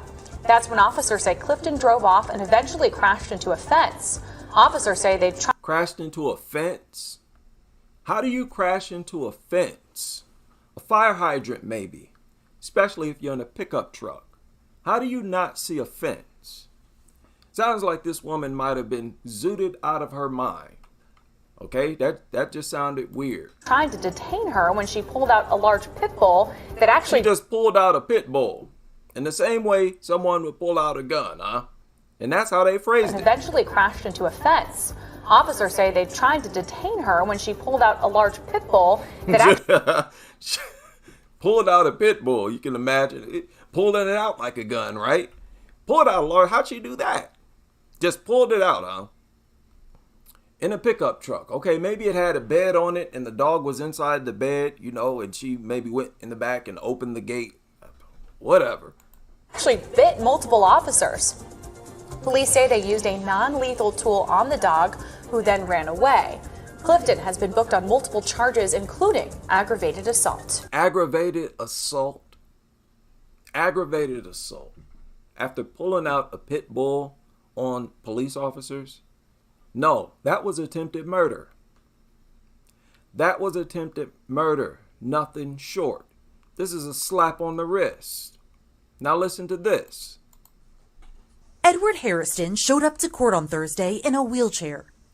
Are your name, sir? Edward Harrison. 2 days after police arrested him at Orlando International. Okay, long story short, I know it's only 2 minutes. He put a guy in a chokehold, a police officer. He had no weapon. He put the officer in a chokehold and willingly released it, and then told him that I spared your life. I could have killed you. They charged him with attempted murder of a police officer. That carries a much harsher penalty. Just like he could have killed him with that chokehold, that pit bull could have easily jumped up, as they always do, and caught you in the neck, in your jugular, and killed you, caused you to bleed out. If you're attacked by a pit bull, that is attempted murder, especially if she pulled out the pit bull, according to the reports, for that specific purpose. You know we're in a dog lover world when they give each other slaps on the wrist for attempted murder, as long as the attempted murder was via a dog. That is true dog worship. There's no defending that. So in this video, we have an incredibly racist nutter.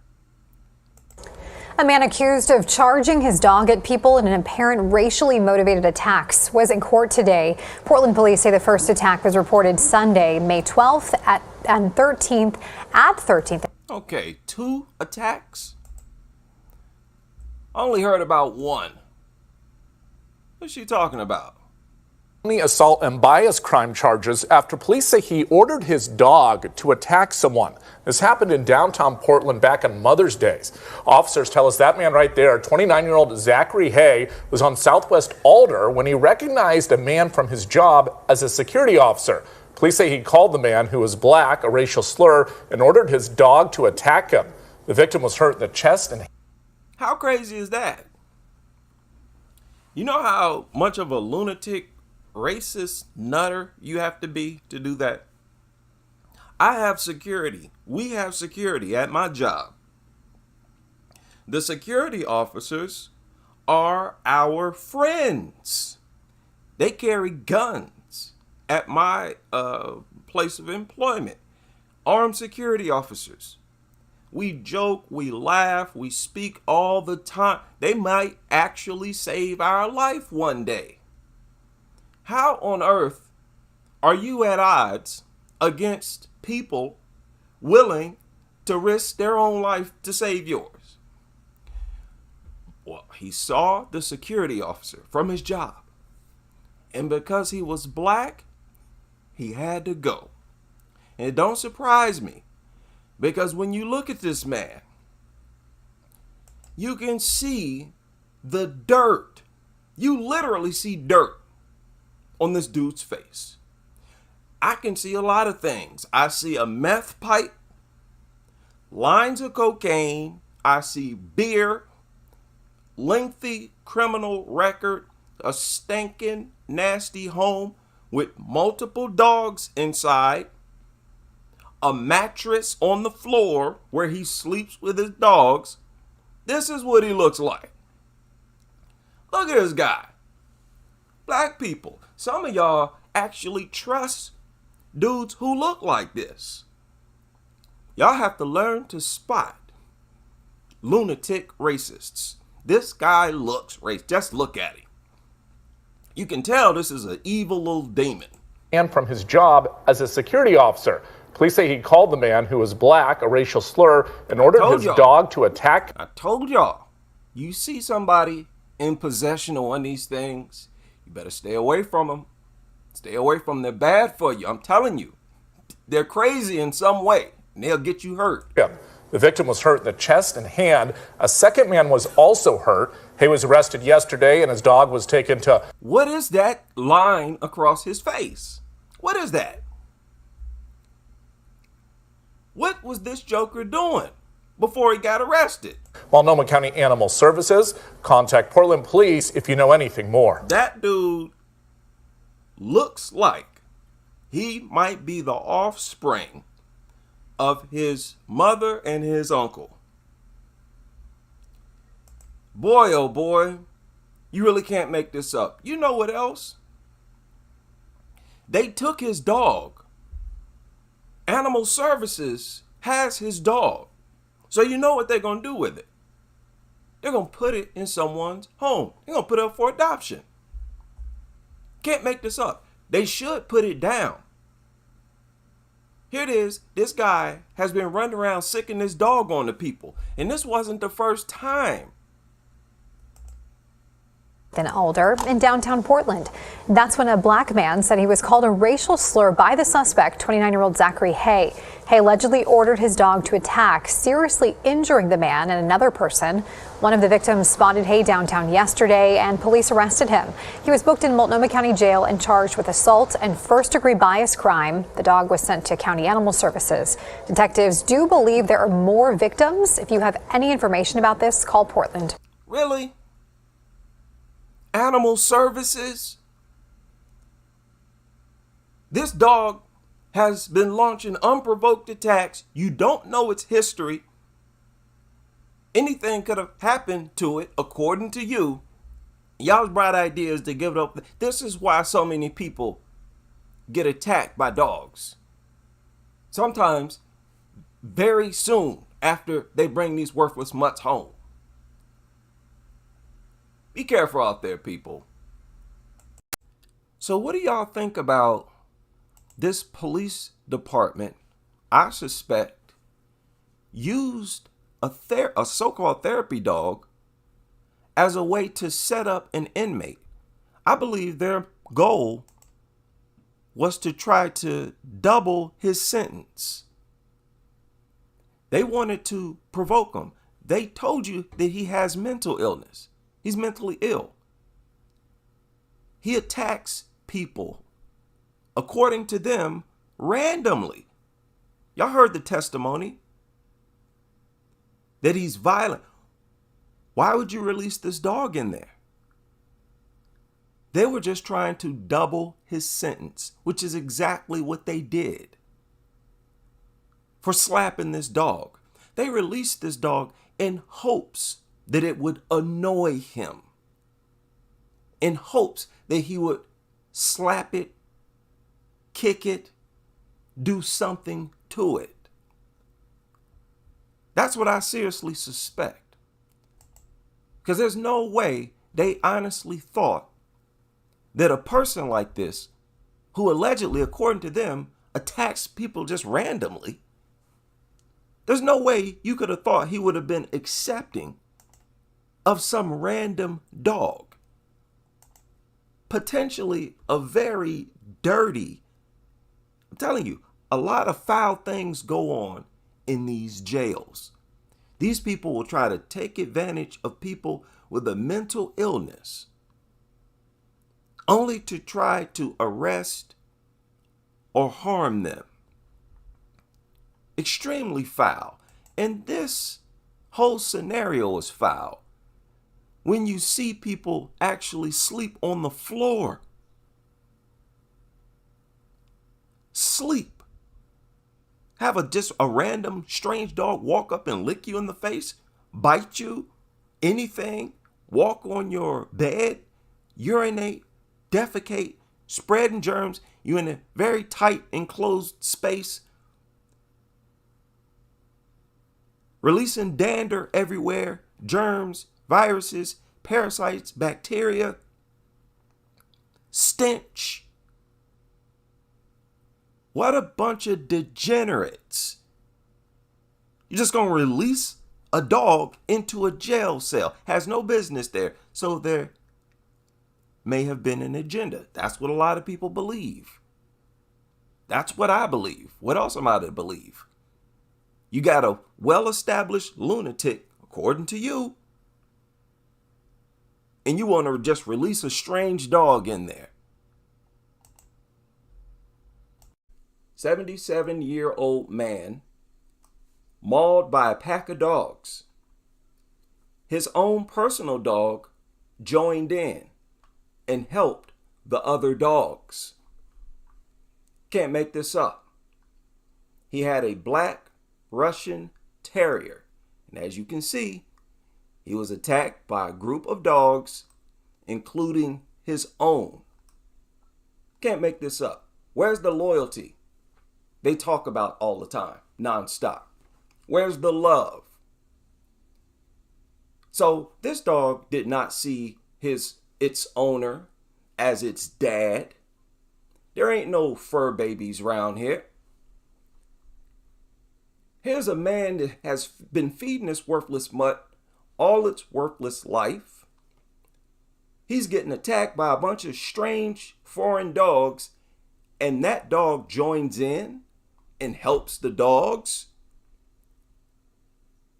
Do y'all still want to compare these things to humans? That is not human behavior. And it goes to show they're all the same. They're all equally heartless and despicable, each and every one of them. That's a big thing with dog lovers. They think their personal dog is special. No, it's not. And this is a veterinarian. He's been a dog lover his whole life. Suffered a heart attack during the attack. They're doing a little investigation. Look at this. They've been trying to ascertain whether the bites led to his death or if he was attacked after dying. You know, if he had a heart attack, I would guess that the attack was underway. We all know that. The fact that he was bitten and clearly attacked by the dogs, it doesn't even matter. Had he not had the heart attack, he wouldn't have escaped that attack. He ran a veterinary surgery in Birmingham called The Lodge with his late wife. Always been a dog lover. The dogs, the strange stray, I don't know where these dogs came from. It was these. Wasn't even bully breeds. Again, they're all the same. All worthless and should all be euthanized. Some of the dogs were owned by a friend living at his home. So these are more dogs that he knew. Dogs that he knew, and his own dog joined in attacking him. Where's the loyalty here? Where's the loyalty y'all talk about all the time? Look at this. Why the dogs attacked remains unknown. No, it's not unknown. It's because they're dogs. They're not human. Their brain is structured different. Look at this. A source told The Sun that he always loved animals. We know what that means. Dogs. Another dog lover killed by his own dog, betrayed. Talking about loyalty. These are the most disloyal creatures on the planet. These mutts, they're not receptive to human emotion. I posted a video clip of a man kissing a dog. The dog growled and latched onto his face. Several dog owners have been bitten in the face for trying to kiss their dog. They're all over the internet. Yet they are obsessed with kissing them. And the mutt's not even receptive to it and will often bite them on the face. And that's deeply treasured? The hell is wrong with you? These people are completely nuts. One person said these are dog owners bitten in the face. I have a horrible problem that I've been researching on the internet for 2 years now. After my loving, sweet mutt terrier hit age 5, she started biting me on the face. I loved kissing her head, but after literally being bitten 7 times, I can now no longer kiss her face. She has drawn blood and hurt me 4 or 5 times out of the 7. What is wrong with these people? Just can't stop. They have to kiss it. What the hell is wrong with you? You want to kiss somebody so bad? Go kiss your mother.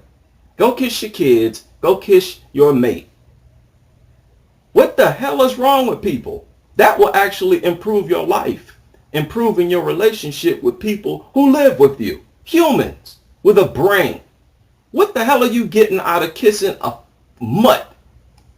Brain dead. It's almost worthless trying to get through to these brain dead, retarded, weirdo ass people. Because they're not going to be receptive any more than that mutt is receptive to emotions. 2-year-old, 100-pound pit bull had him since he was 2 weeks old. Treated like a child. Spoiled, in fact. Always loved kisses until recently. He bit me 2 times in the face. He tries to kiss me now, but I don't trust him. Snapped at my daughter's face, who was only sitting near him doing her homework with her head down. Wasn't even looking at the mutt. He has my nerves on edge now. I'm scared to have his head near me for even a hug. What am I doing wrong? Why don't you just get the damn thing out of your house, idiot? Why would you keep a deadly threat in your house that is showing that type of behavior? Having it in your house, period, before it ever showed that type of behavior is crazy enough. And now it snaps at you and your daughter, and you're confused about what the hell is wrong with you dumbass people? As I said earlier, this was continuing what somebody wrote in this forum.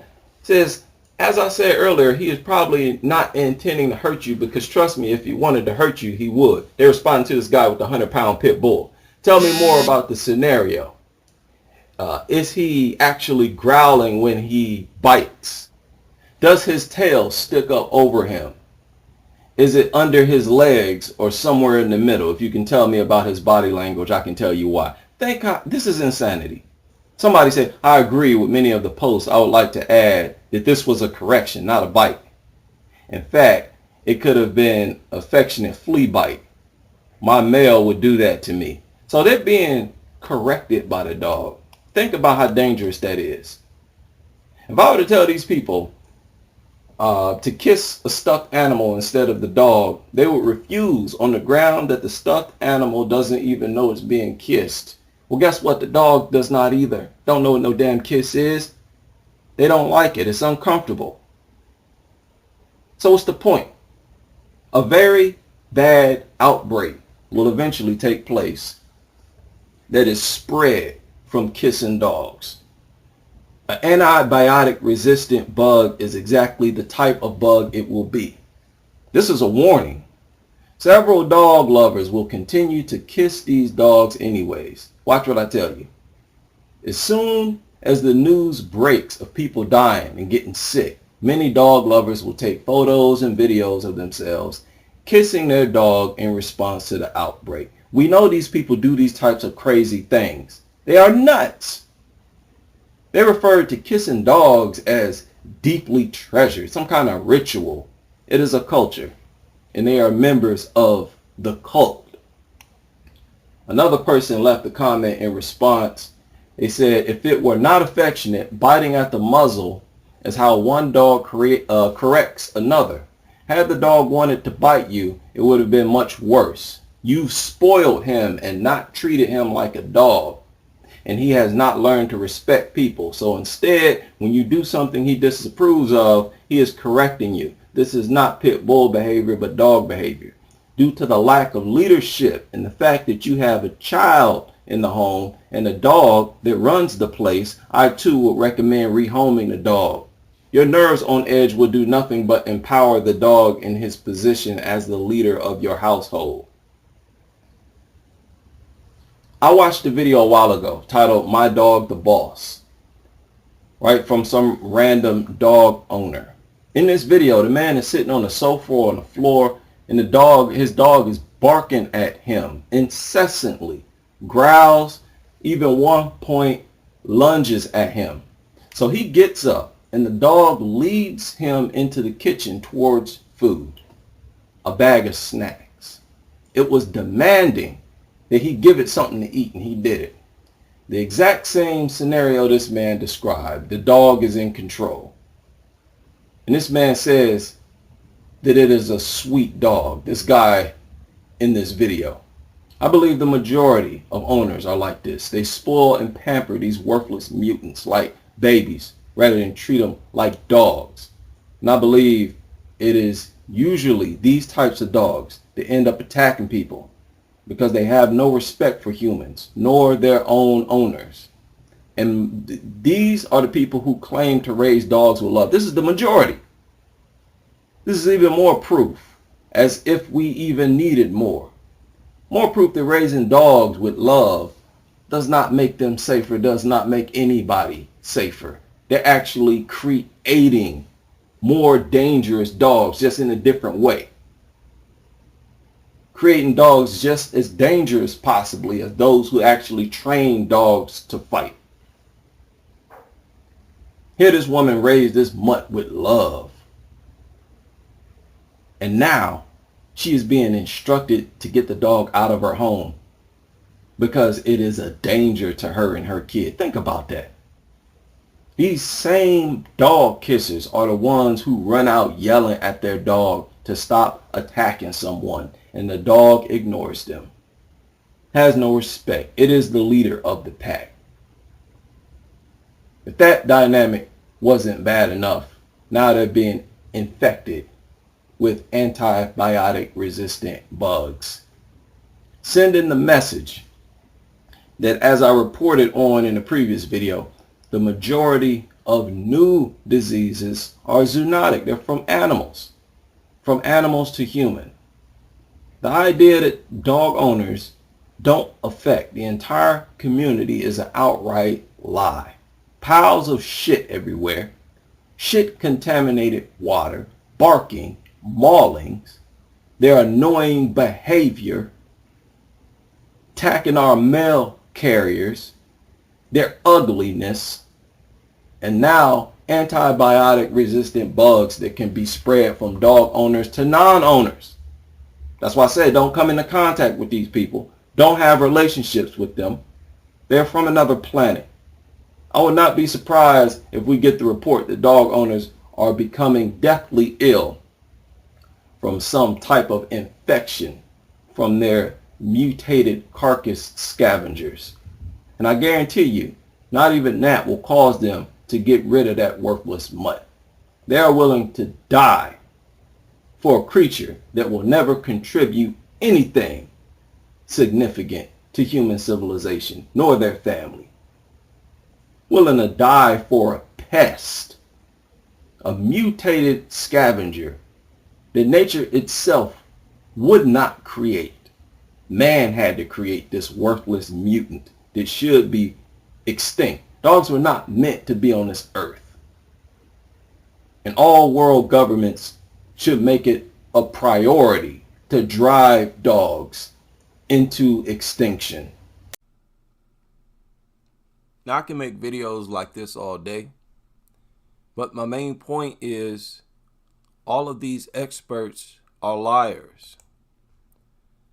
Dog attacks on young people have nothing to do with fear at all. And it's the opposite. It's the opposite of fear. They don't fear them. That's why they walk right up to them and attack them. This video recently surfaced out of India.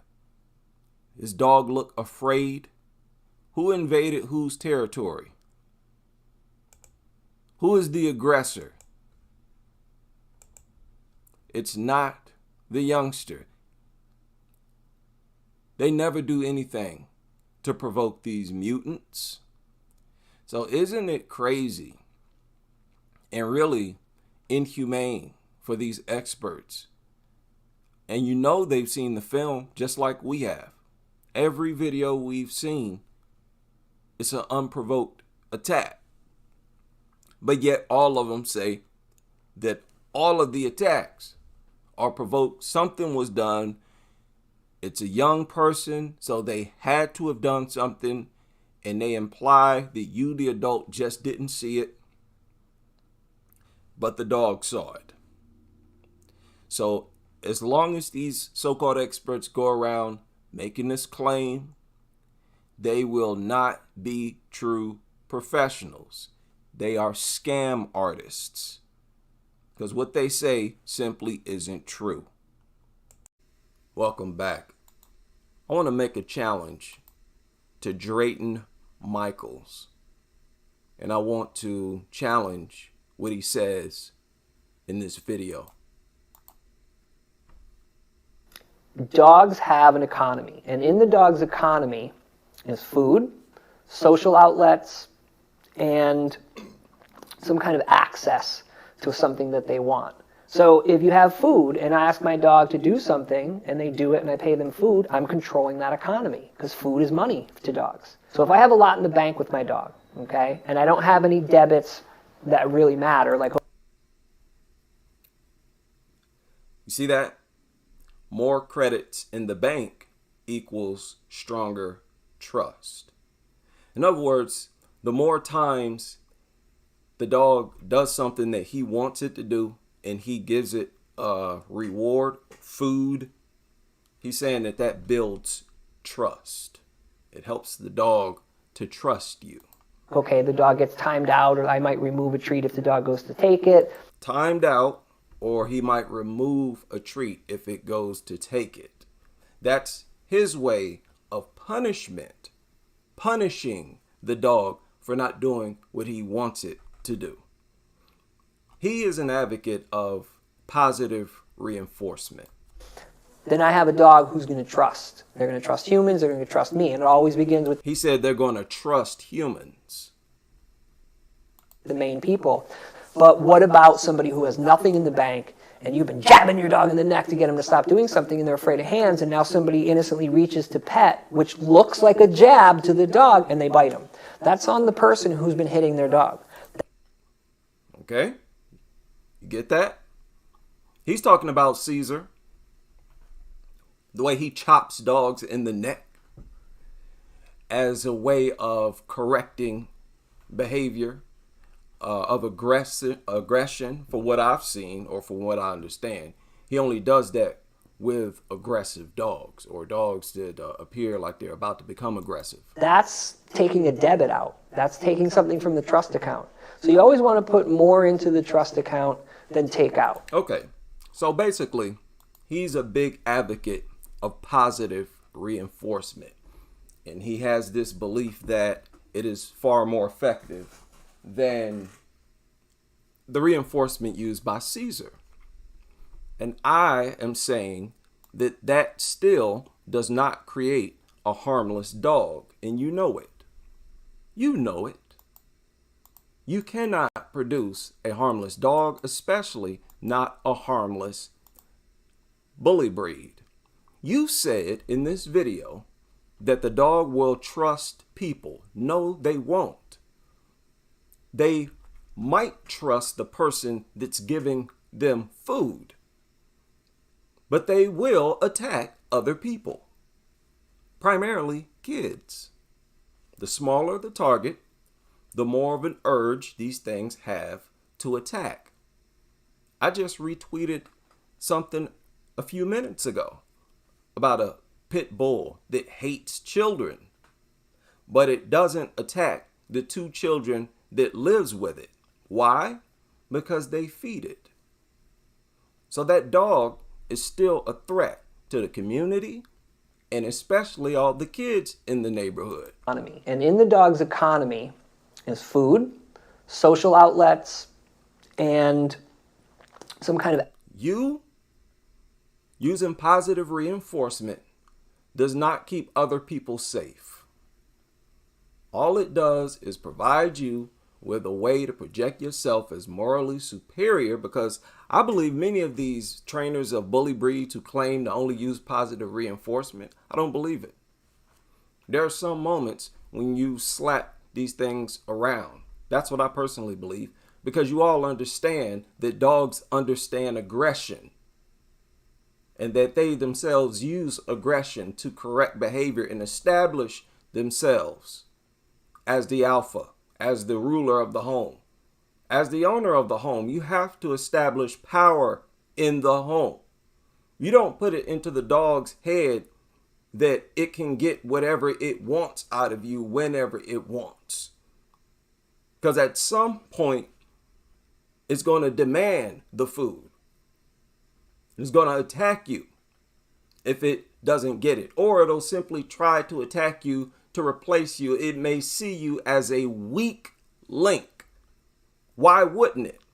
Seeing that you fork over food like a slave every time it comes up to you. You're constantly giving it something and it never giving you something. Why would it look at you as some type of strong figure?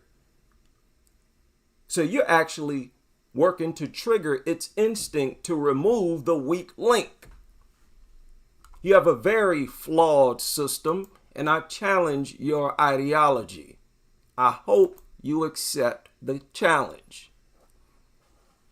That's my position.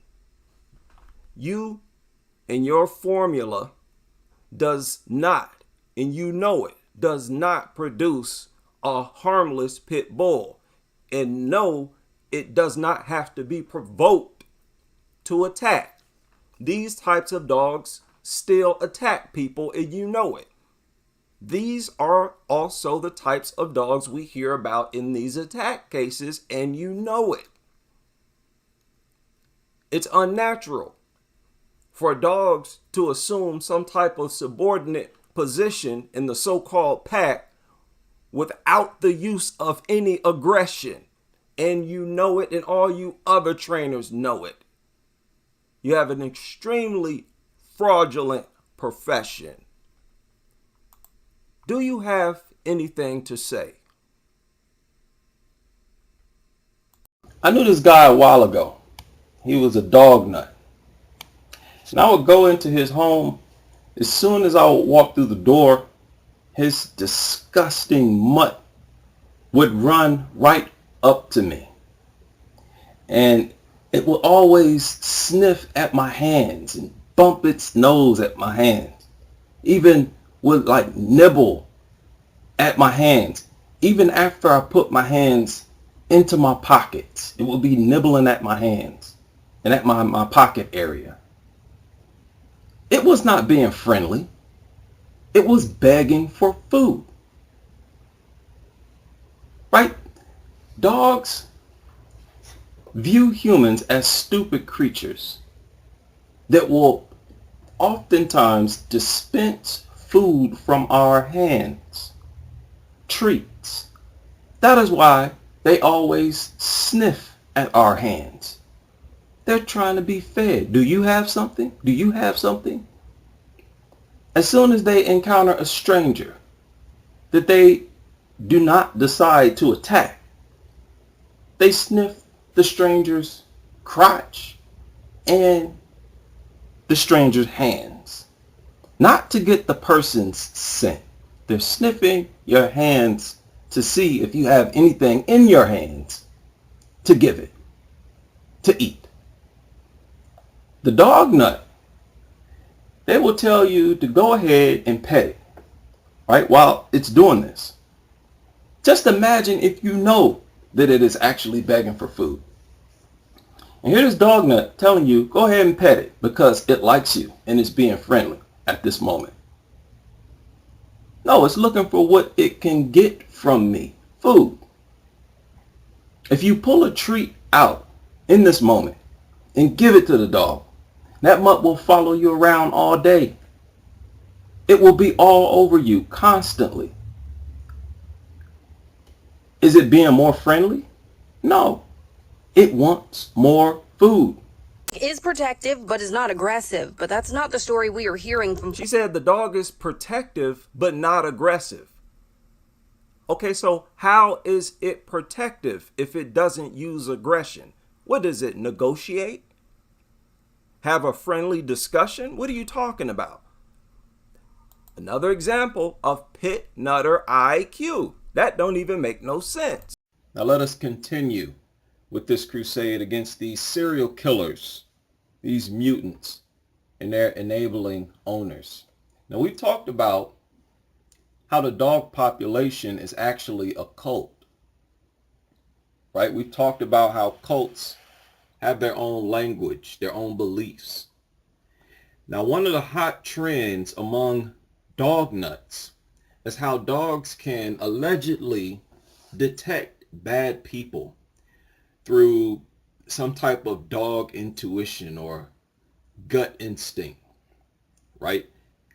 And in the experiments that I've seen, they give the dog a choice of accepting food from a polite person who displays kind behavior, or accepting food from a person who is instructed to display hostile behavior in front of the dog.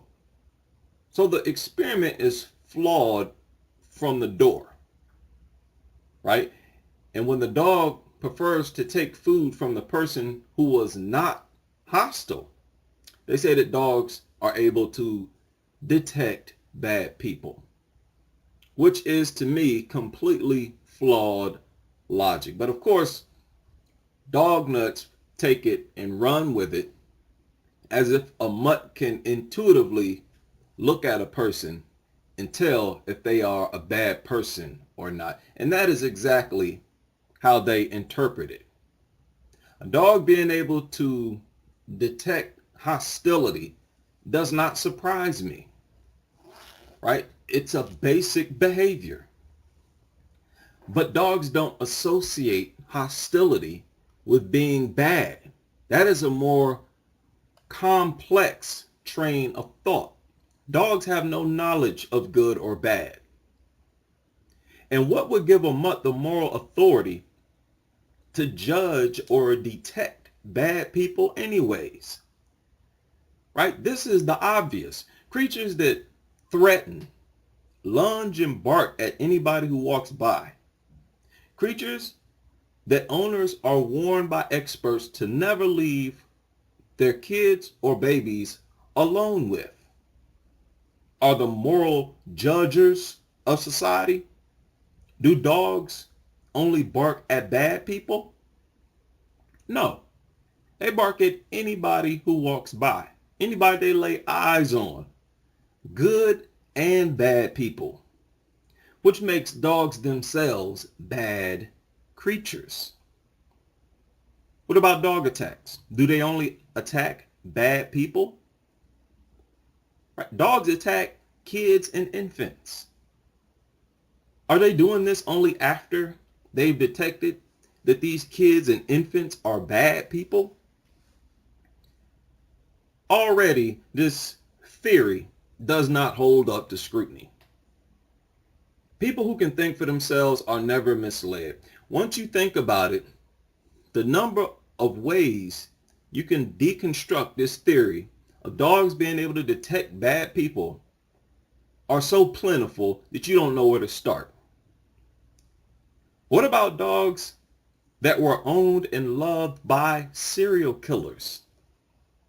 People who we know were bad people. Keep in mind, not only do they believe that dogs can detect bad people, but the other dog nut doctrine is that they do not trust people who dogs don't like. Right? It goes hand in hand with dogs being able to detect bad people. So if a dog accepts you and likes you, then they accept you and like you. They assume that you are a good person.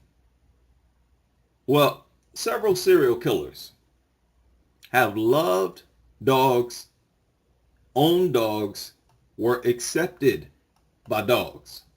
Dennis Andrew Nielsen, Scottish serial killer and necrophile, killed at least 12 men and would have sex with their corpse. Clearly a bad person. But he was also a dog lover. We have the evidence. We have photos of these serial killers with their dog. Dennis Nielsen said that his dog, who he named Bleep, was the only one who truly loved him. Right? Classic dog nut trait. Myra Hindley, along with her partner, raped and murdered 5 small children, tortured at least 1. She was also a dog lover. The dog trusted her. And she was a person who loved dogs. So, according to these dog nuts, she was unquestionably a good person. She loved dogs. Dogs loved her. According to their standard today, that meant she had a beautiful, wonderful, loving spirit, right? That's dog nut logic. Ian Brady, her partner, Myra Hindley's partner, also a dog lover. These 2 serial killers were actually child killers, right? The dogs didn't care. They never detected that these 2 were bad people and decided to run away. They were the exact types of people, based on their love for dogs, that dog nuts insist are trustworthy and good people. Serial killer John Wayne Gacy killed at least 33 teenage boys, showed no emotion for any of his victims. His final words were, "Kiss my ass." But when his dog died, he cried. Jeffrey Dahmer, as a young boy, had a dog. According to Jeffrey Dahmer's father, the dog was Jeffrey's only friend. And of course, as many of us know, Adolf Hitler was a dog lover. The same immoral people who maintain this culture of child maulings today indirectly admit that they would have trusted serial killers and would have assumed that these serial killers were good people, loving people, whom they could trust, many of which were child serial killers, just as dog nuts themselves today maintain a child mauling culture. Believe it or not, there are several scary similarities between dog lovers and serial killers. Can you imagine for a moment how sad it would be if you saw an ad where a person is offering to pay someone to be their friend? Right? I need a friend. I need a companion. I'm willing to pay $50 an hour. Right? That is serial killer type behavior. And that is exactly what dog lovers do. They spend hundreds of dollars to purchase the dog, sometimes over 1,000, sometimes thousands. And that is only the beginning of their expenses. Medical bills, right? Dog food. These are constant expenses. Hygiene products, special shampoo, cleaning agents designed to get rid of, urine odor and dog odor. Never ending expenses. Now, what are they paying all this money for? Friendship. Companionship. How pathetic is that? Things that they can get from humans for free, and it would be much more rewarding and satisfying if it were from humans. Much more natural and in-depth. Because you have the component of language. Social interaction is the key to healthy relationships. Instead, they pay for friendship with an animal. Well, not even a real animal, but with a mutant. A deformed creature that mutated from animals. Sounds exactly like something a killer would do, a serial killer would do, using food to manipulate a deformed mutant to be their companion, to keep company with them. Because they're so crazy and lonely, nobody else wants to be around them. It's like a cult of serial killers. There is a book titled The Big Book of Serial Killers by Jack Rosewood. Now, I read a lot of books. I'm telling you now, go get this book. It details several common personality traits of serial killers. And you would swear that it was a description of dog nuts. Now, the insider provides excerpts from the book. Some of the traits are as follows. Smooth talking, but insecure. Now, dog nuts are not always smooth talking, but insecurity goes hand in hand with being a dog nut. They admit it through the memes they make, talking about how dogs don't judge you, how dogs will accept you regardless of your flaws. They are engulfed in insecurity, egocentric and grandiose. Now, this may sound as if it contradicts being smooth talking and insecure, but it actually confirms it because it is their way of overcompensating, which is a key symptom of insecurity. Dog nuts believe that they are morally superior to others because they are dog nuts. They insist that if you don't love dogs, then something is wrong with you. You're a bad person. Right? They are notoriously controlling because of their insecurity. It doesn't allow them to accept other people's opinions and thoughts. They go out of their way to inform people who don't like dogs that they are morally impure, hateful, and cold-hearted. They are doing all this, trying to bring other people down to make themselves feel better about themselves and their own insecurities. Lack of remorse or guilt. Do I even need to elaborate on this? Posting photos of dogs in the comment section of news reports of kids and babies who were mauled by dogs.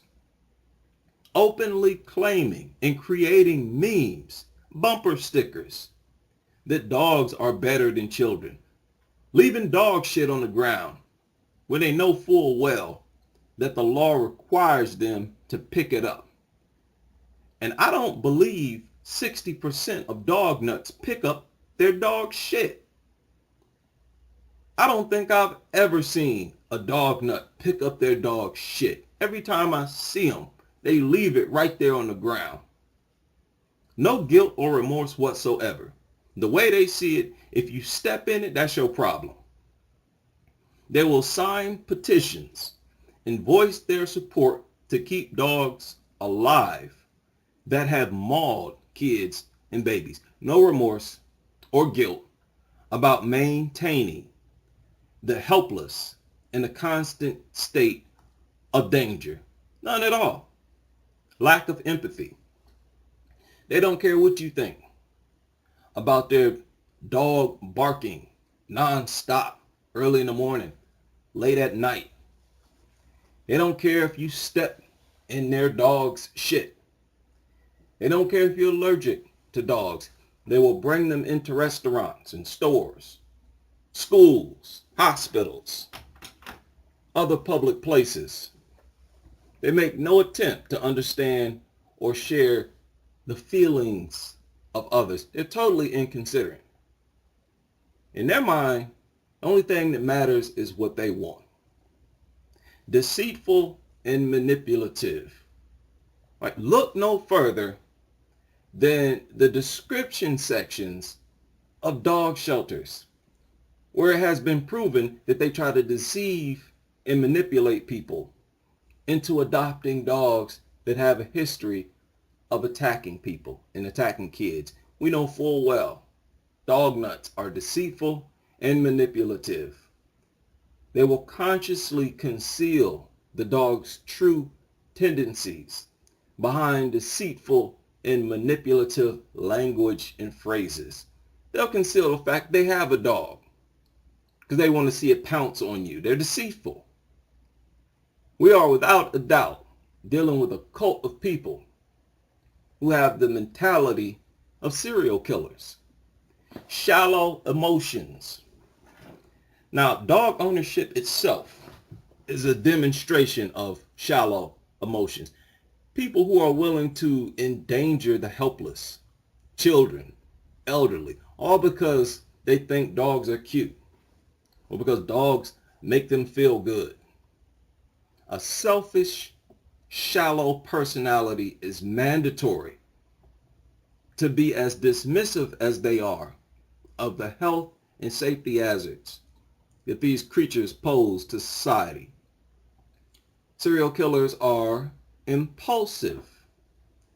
The very definition fits dog nuts to a T, showing behavior in which you do things suddenly without any planning and without considering the effects they may have. Dog nuts do not consider the effects of allowing dogs to live inside their home with their babies, with their children, with themselves. Nor do they consider the effects of having dogs in society at all, the community at all. They will see a dog and walk right up to it and try to pet it. Act on impulse. Oh, it's cute. Let me go pet it. Many of them get mauled by doing this. The model who had her face destroyed did that exact same thing. Saw a mutt, thought it was cute, went up, pet it, and got mauled. They completely act on impulse. They will often even make vulgar or inappropriate statements out of nowhere. They're very impulsive. I could go on forever about this, as well as all the other traits. Poor behavior controls. I talked about the woman who was killed by her own dog only after her previous dog had attacked her. Right after the first dog attacked her, she got rid of it, and she said that she would never get another dog again. Not only did she end up getting another dog, which killed her, but at the time of her death, she had 3 dogs in the home. These people cannot stop being obsessed with dogs, no matter how many problems the dog gives them. They admit it openly all the time, how their dog drives them crazy. Another trait of serial killers is, the rush they get out of having absolute power over their victims. Dog nuts are notoriously control freaks who get off on having total control over the dog's existence. They love it. So if dogs could really detect bad people, they would reject their owners, because dog nuts share all the personality traits of bad people, of serial killers. Dogs would reject their owners because if dog owners did not own dogs, it would not be possible for babies and kids to be attacked by dogs. Right? It takes bad people to create this dog attack culture that we have today on kids and babies. Right? Not only are dogs unable to detect bad people, they simply cannot. They seem to gravitate towards bad people. Right? Perhaps because dogs themselves are bad creatures, evil creatures, innately. It has been proven that dogs tend to attack anxiety-ridden people more often, fearful people more often. Now kids are uncontrollably fearful. Right? They're going to show visual signs of fear in a dog's presence, which is one of the reasons they are attacked most often by dogs. Fearful people tend to not be violent or confrontational, and those people are most likely to be attacked by dogs. Now, if dogs were good creatures, they would attack these types of people least, because fear is a signal that this person is not a threat. They're submissive. Also note how dogs increase their aggression in response to screams. Once they start mauling a kid or a baby, when that child or baby screams or cries, dogs instinctively become more aggressive, which is a submissive reaction. Dogs have more in common with bullies, serial killers, with bad people. And they allege that dogs can detect bad people, as if dogs themselves are angels. No, they are demons. Right? I talked about the thief that was able to stop dogs from barking by feeding those dogs days before breaking into the home. A thief is definitely a bad person, right? So how could that have possibly happened? If dogs can detect bad people, then explain these videos where burglars encountered dogs as they broke into the home and the dogs did nothing. Real burglars. One burglar even feeds the dog. Right? They figured it out. Dogs only care about food. This test on dogs has been conducted several times. As long as they offer the dog food, they'll be fine, because dogs don't have the natural ability to detect anything other than food, which is the only thing they care about. Now, it is illegal to be a serial killer, but it is legal to own a deadly creature that attacks millions of people each year, that threatens everybody it lays eyes on, barking, growling, lunging at people, terrorizing people. Dog culture is like a subculture of serial killer culture. where both the dog and the owner share the same mental traits that are common in serial killers. Both groups work to terrorize communities, both dog lovers, dogs, as well as serial killers. Both groups leave people with their flesh torn to shreds, laying in a puddle of their own blood, no matter if they've actually killed someone or not. And this happens multiple times every single day. 28,000 reconstructive surgeries each year. Spread that across 365 days. It averages out to 76 maulings every single day. It's a serial killer culture. A legalized serial killer culture. 20 to 50 deaths each year. 100 to 250 deaths every 5 years. And these people insist that all dogs go to heaven. That a person's dislike for dogs is a sign that they have an evil spirit.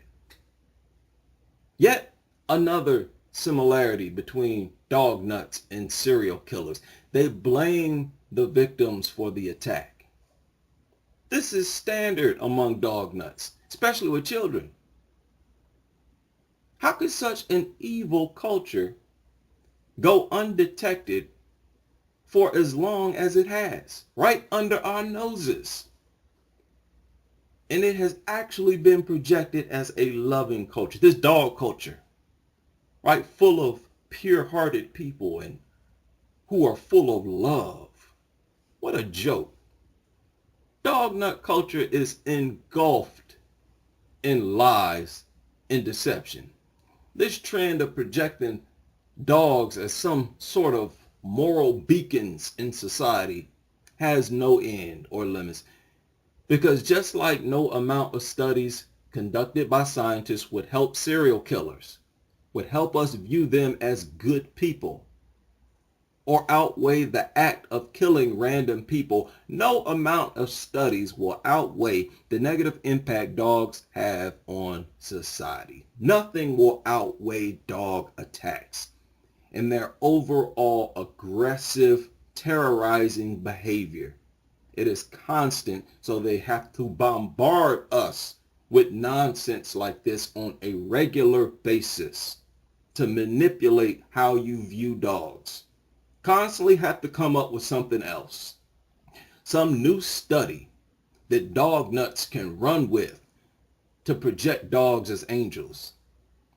And just like all other attempts have failed, this study is a failure. Dogs base whether or not you are a good person in their eyes on whether or not you offer them food. It does not matter if you are a good person, a mean person, or a serial killer. Shout out to Jay Marvelous. Been a member of his channel, I think, for over a year now. And he recently uploaded this. This guy asked AI if he were evil, how he would destroy or could destroy America. And I'm going to explain to you all how dogs fit into each example. If you were evil and wanted to destroy America, how would you do it? If I wanted to destroy America, 1, divide society. Encourage division across political, racial, and ideological lines. Stop.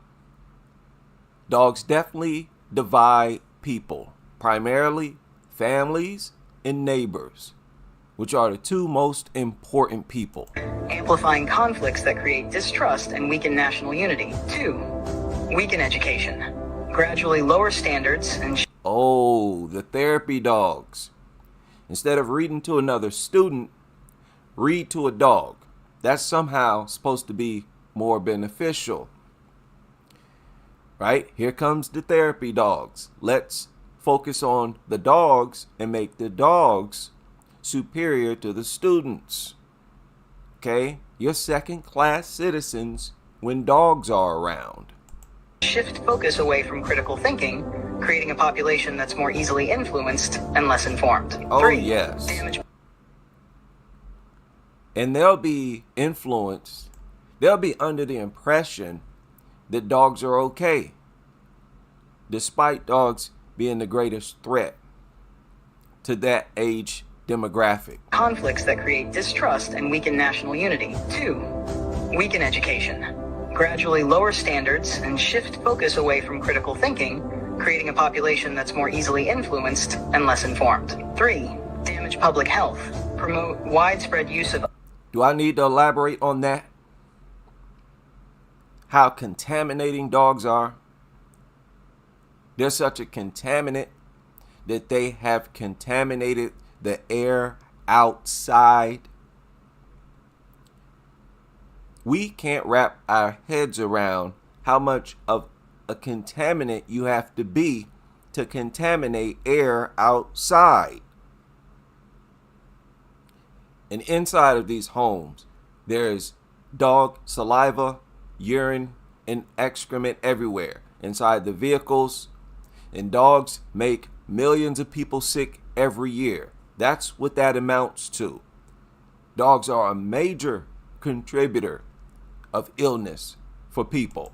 Unhealthy foods, chemicals, and pharmaceuticals, leading to chronic illness and dependency. 4. Break community bonds. Undermine family and community structures by fostering... Now they said exactly what I just said. Undermine family and community structure. Again, two of the most important human entities that we interact with every single day in some way. Even if it's just being considerate by keeping your music down or keeping your dog quiet. Isolation and individualism over collective support. 5. Control the narrative. Limit free speech. Control the narrative. But the only thing is, they control the narrative with lies. But they most definitely want to control the narrative. All the trainers, everyone in dog culture. They don't want to deal with objective viewpoints. They have to control the narrative because they're aware that dog culture is based in lies. I think this is indefensible. Dogs contribute to the destruction of America. If you have a different opinion, please share it with us in the comment section. Dogs love to shake their entire body. And when they do, they splash slobber all over the house. Right? All on the walls, the furniture, carpet. And the dander on their body literally goes airborne. They literally pollute the atmosphere. My family members don't do that. This is so disgusting that it is difficult to describe how disgusting it actually is in words. This overgrown, hyperactive rat does not keep its disgustingness on its own body. It shakes dander, bacteria, right? Germs, bugs, dead skin, and slobber all throughout the home, right? Traces of its own dog shit, which it rolls around on, gets on its dander, and flies through the air. And it only takes them a few seconds to do this. As soon as they get in their home, in your home, first thing they want to do is shake. My family members don't do that. These ugly ass, worthless rats will constantly scratch themselves as well, flicking even more dander through the air. And they do this in between the moments when they are shaking their entire retarded body. And as if it wasn't bad enough that their physical body stinks like mildew, piss, and shit. They also have anal glands that will fill up and need to be drained on a regular basis. The fluid in their anal sacs stinks like rotten fish. So add the smell of rotten fish with their stinking breath, mildew smelling bodies, piss and shit contaminated stinking ass bodies. They'll often release this fluid onto the carpet, furniture, beds, or wherever. Some people drain the dog's anal sacs themselves, or you have to take it to the vet to get them drained because it stinks so bad and it's just disgusting. This is not a problem that my family members present. Dogs are not family. How dare you compare them to family? They are several layers below family. This is flat out offensive. It's so disgusting. What are these dogs doing for humans other than licking on them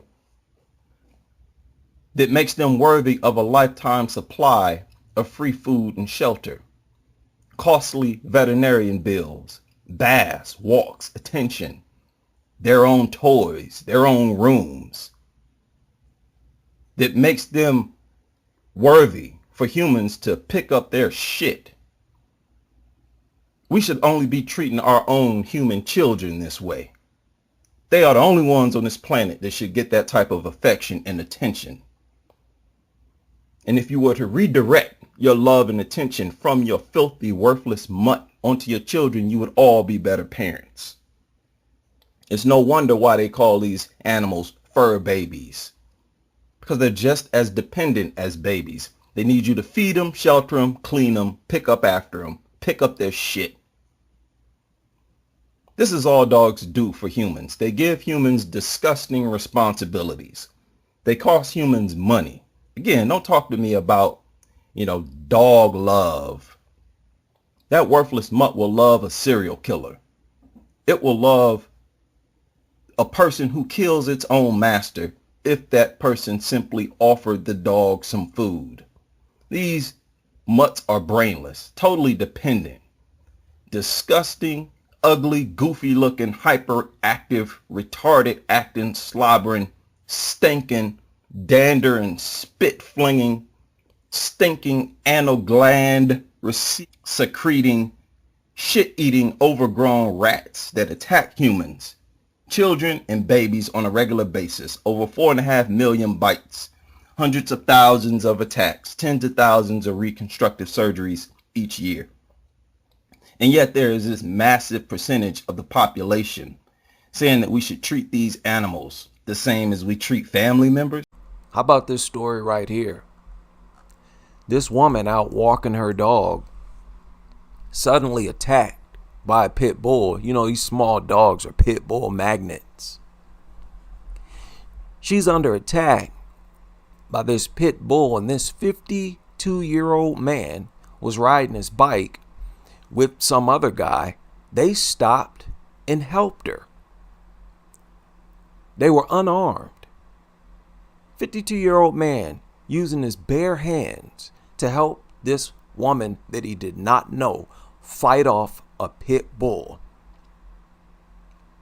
Well, as she's trying to open her door, her boyfriend opens it and immediately shoots the guy that was helping her.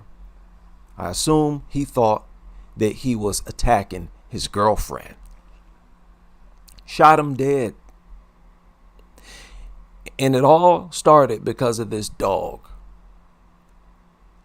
These people should know these small dogs are pit bull magnets. There are several owners of small dogs who walk around armed because they've been through scenarios like this.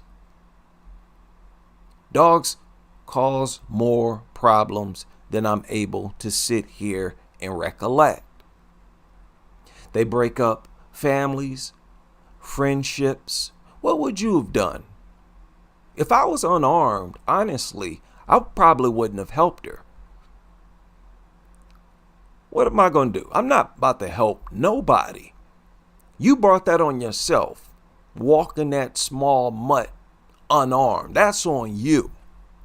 I'm sick of dog people and their dog problems, and I'm not about to involve myself in them. You end up like this guy.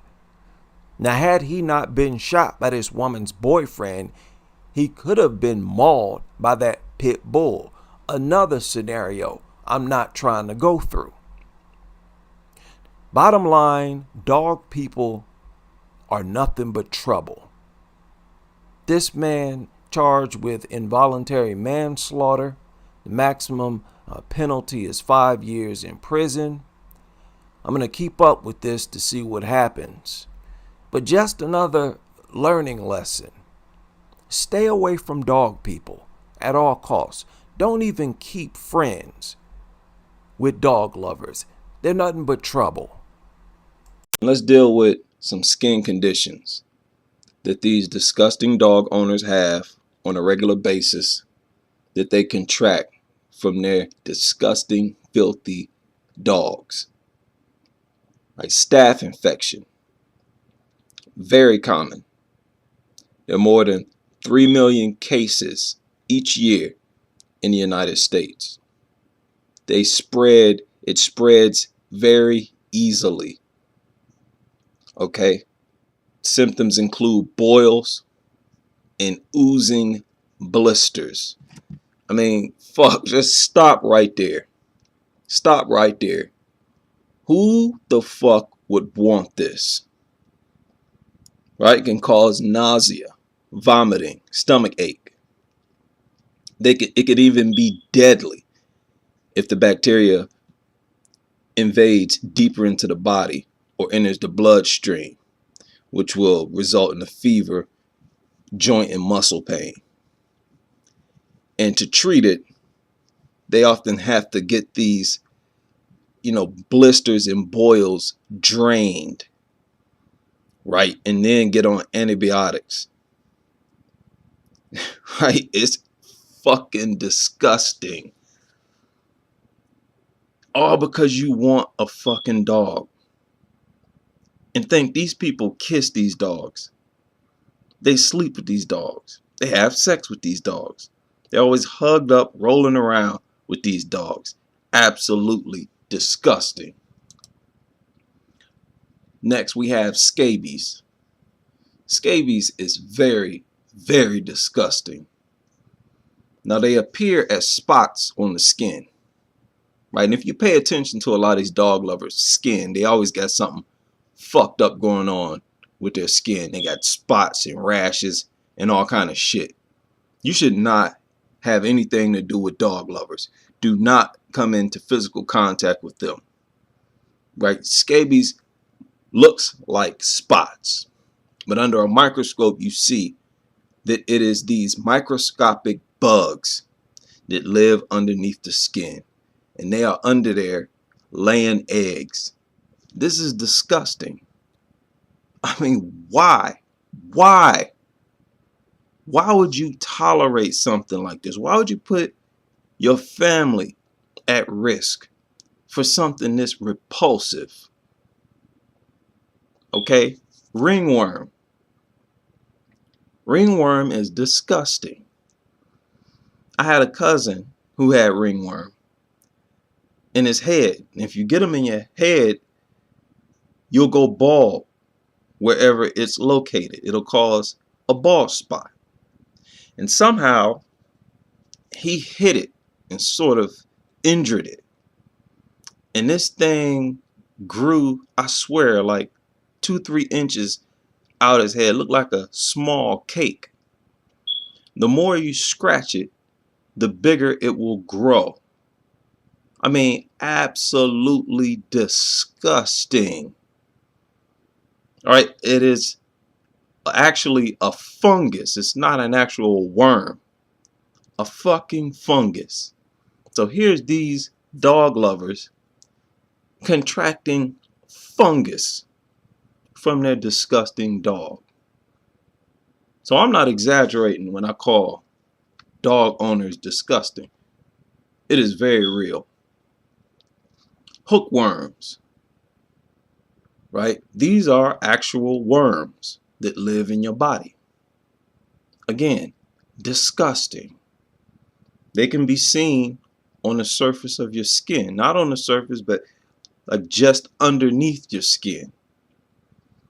They usually live inside your intestines, right? They can cause diarrhea, anemia, abdominal pain.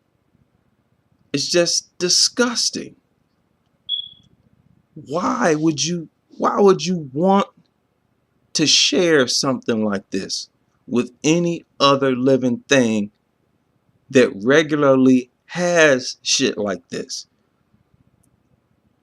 Again, you are disgusting. These dog lovers are absolutely disgusting. Rocky Mountain spotted fever. Your dog will get this from a tick bite. Right? This comes from ticks, like fucking bugs. And it looks horrible. All of this shit looks horrible. Right? Why? Why on earth would you put yourself at risk? You know, people think I'm crazy when I say I don't even want to be friends. I don't want to come into contact with dog lovers or dog owners, because these are some of the most absolutely disgusting people walking this planet, because they are intimate with their dog. They're sharing all this shit with it. And it's just the tip of the iceberg. You know, after doing a little research into brood parasites, brood parasitism, and, you know, just re-examining dogs in general, these Reddit posts read different. They hit different, right? Look, help with extremely food-obsessed dog. Why are dogs always hungry all the time, even if they just ate? My dog is food obsessed. My dog is food obsessed. My dog is now food obsessed, and it's becoming annoying. It is because these people are literally owning or are the owners of parasites. Parasites that constantly eat and is preoccupied with food. Look at this. My dog is incredibly obsessed with food. The dog prioritizes food over anything else. It's like her entire life is just about food. Yes, that's how they are. And it's disgusting. I don't understand why people are not turned off by it. It's very disgusting. Their entire life is just about food, eating. It's bothering us. Always begging for food, food, and food. And this was created 3 years ago. There's nothing wrong with her medically, as we've had plenty of checkups, but she'd still want food. She just ate her weight in food. She wants more. It's never enough. What do we do? People, that is disgusting. And that's a huge reason why I hate these things. That's not normal. It's not normal. Gluttony is unattractive. Help with food-obsessed dogs' intensity? How do I train my dog to be less intense about food? We already know what he's talking about. These brainless, soulless parasites see food and they just lose it. Start going crazy. Said it's very food motivated. Said the dog is so obsessed with food that it's all that the dog thinks about. At meal times, she harasses us relentlessly. Or if we ignore that, she starts licking her paws really loudly. When the new baby eats, she has to sit beneath his high chair and catch anything that might. This is disgusting. Cannot believe people maintain households like this. Help. Boyfriend's dog, look at this, is neurotically obsessed with looking for food. So this dog lover thinks that the dog has neurological disorders that makes it look for food. How crazy is that? How crazy is that? And again, it's so annoying. You can see it on them that they're only obsessed and constantly obsessed and thinking about food. It's disgusting behavior. It's so intense that the dogs themselves, they have no character. They have no personality. It's all food motivated. When I say she's constantly looking for food, it's constant, this person says. Last night, I caught her sniffing the oven for any leftover crumbs from dinner, right after the dog just ate. When she's done with her food, she's always looking for more. That is disgusting. And all of these nutters understand it. What a disgusting, vile, gluttonous piece of trash these things are. It's not cute. It's disgusting. Make me want to vomit. If she comes in a room, look at this. The first thing she does is sniff for any food. Of course. Vile, mutant, food-obsessed, gluttonous parasites. Is my dog addicted to food? Yes. Our husky mix just learned to pace herself when she eats. She acted like a food heathen until she ate so much that she threw up. The vet says he looks amazing for his age, but any chance he sees food, he just wants it. On the counter table, regularly tries to get the cat food. It's like he just doesn't stop. If he could, I'm sure he would eat until it killed him. And I wish I was exaggerating. We separate our dogs at feeding, and he will whine until he can get to the other room to investigate, to try to eat the remaining food. These things are disgusting. And I want to emphasize this to these dog lovers. Their greed, their gluttonous behavior is so disgusting that they should be euthanized for it. They should be euthanized just for being so gluttonous, constantly looking for food, begging for food. Euthanize them, worthless pieces of trash. Disgusting. Oh, I cannot stand these things. I cannot stand these things. Why can't they just spontaneously combust as I speak right now? Please, please, all the powers in the universe, listen to my pleas. I beg of you. Spontaneously combust these mutants as I speak. Disgusting. Why does my dog go absolutely insane over people food, even though I feel her plenty? In other words, I just fed her plenty. She'll act like she's never eaten before in her life, even if I have food, but it's not like I starve her or anything. How can she want so much food all the real question is, why do you love these creatures? What is there to like about creatures like this? This is a deformity. Their greed, their gluttonous behavior is abnormal, and it's okay to acknowledge that. These things are born with parasites, constantly riddled with parasites. A huge contributor to their greed, and flat out being greedy, gluttonous is disgusting. And that behavior of always being preoccupied with food, everywhere you go, you sniffing on the ground, looking for something to eat, just euthanize these disgusting turds already. All the attention that dogs give you is food related. Here's another example. Many of you know I follow mixed martial arts. This is a former fighter.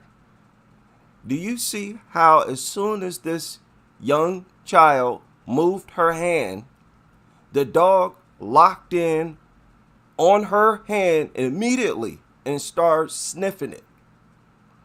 Because the only reason that dog is over there next to them is food. The only reason they show attention to people is food. No other reason. What, you think they trying to have a conversation with you? You think they just enjoy being next to you?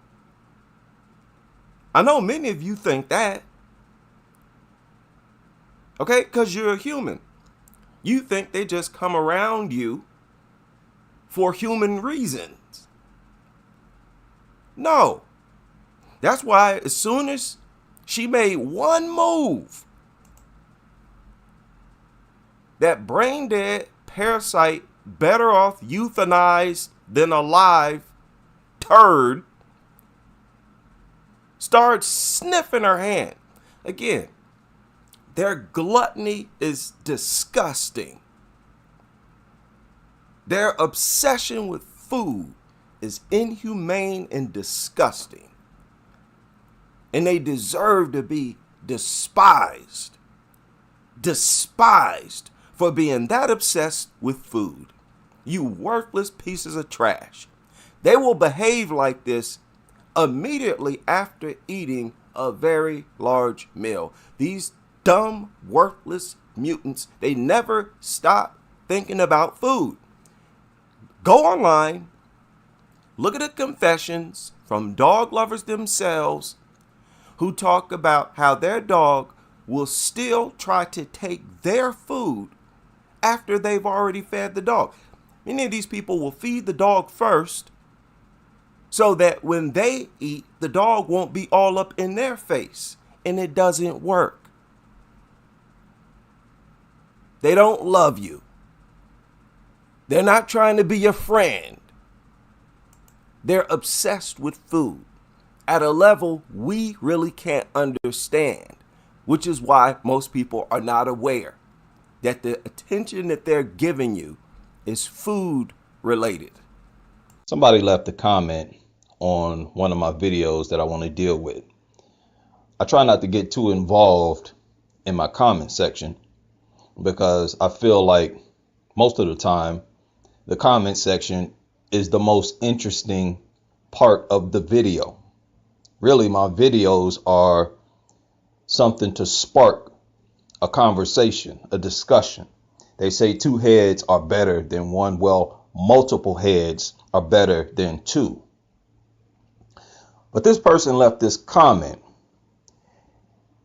explaining how dogs don't belong anywhere in society, not even in the wild. Now, I've tried to do some research. I can't really find any real information about where dogs came from. Supposedly, they evolved from wolves.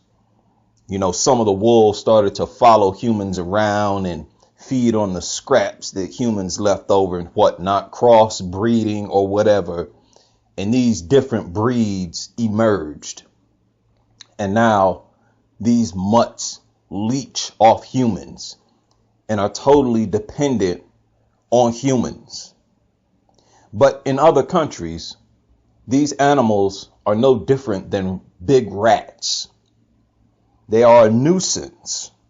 I've seen several videos and read articles about how much of a pest they are to societies. In Africa, for example, many communities already are struggling to eat, to find food.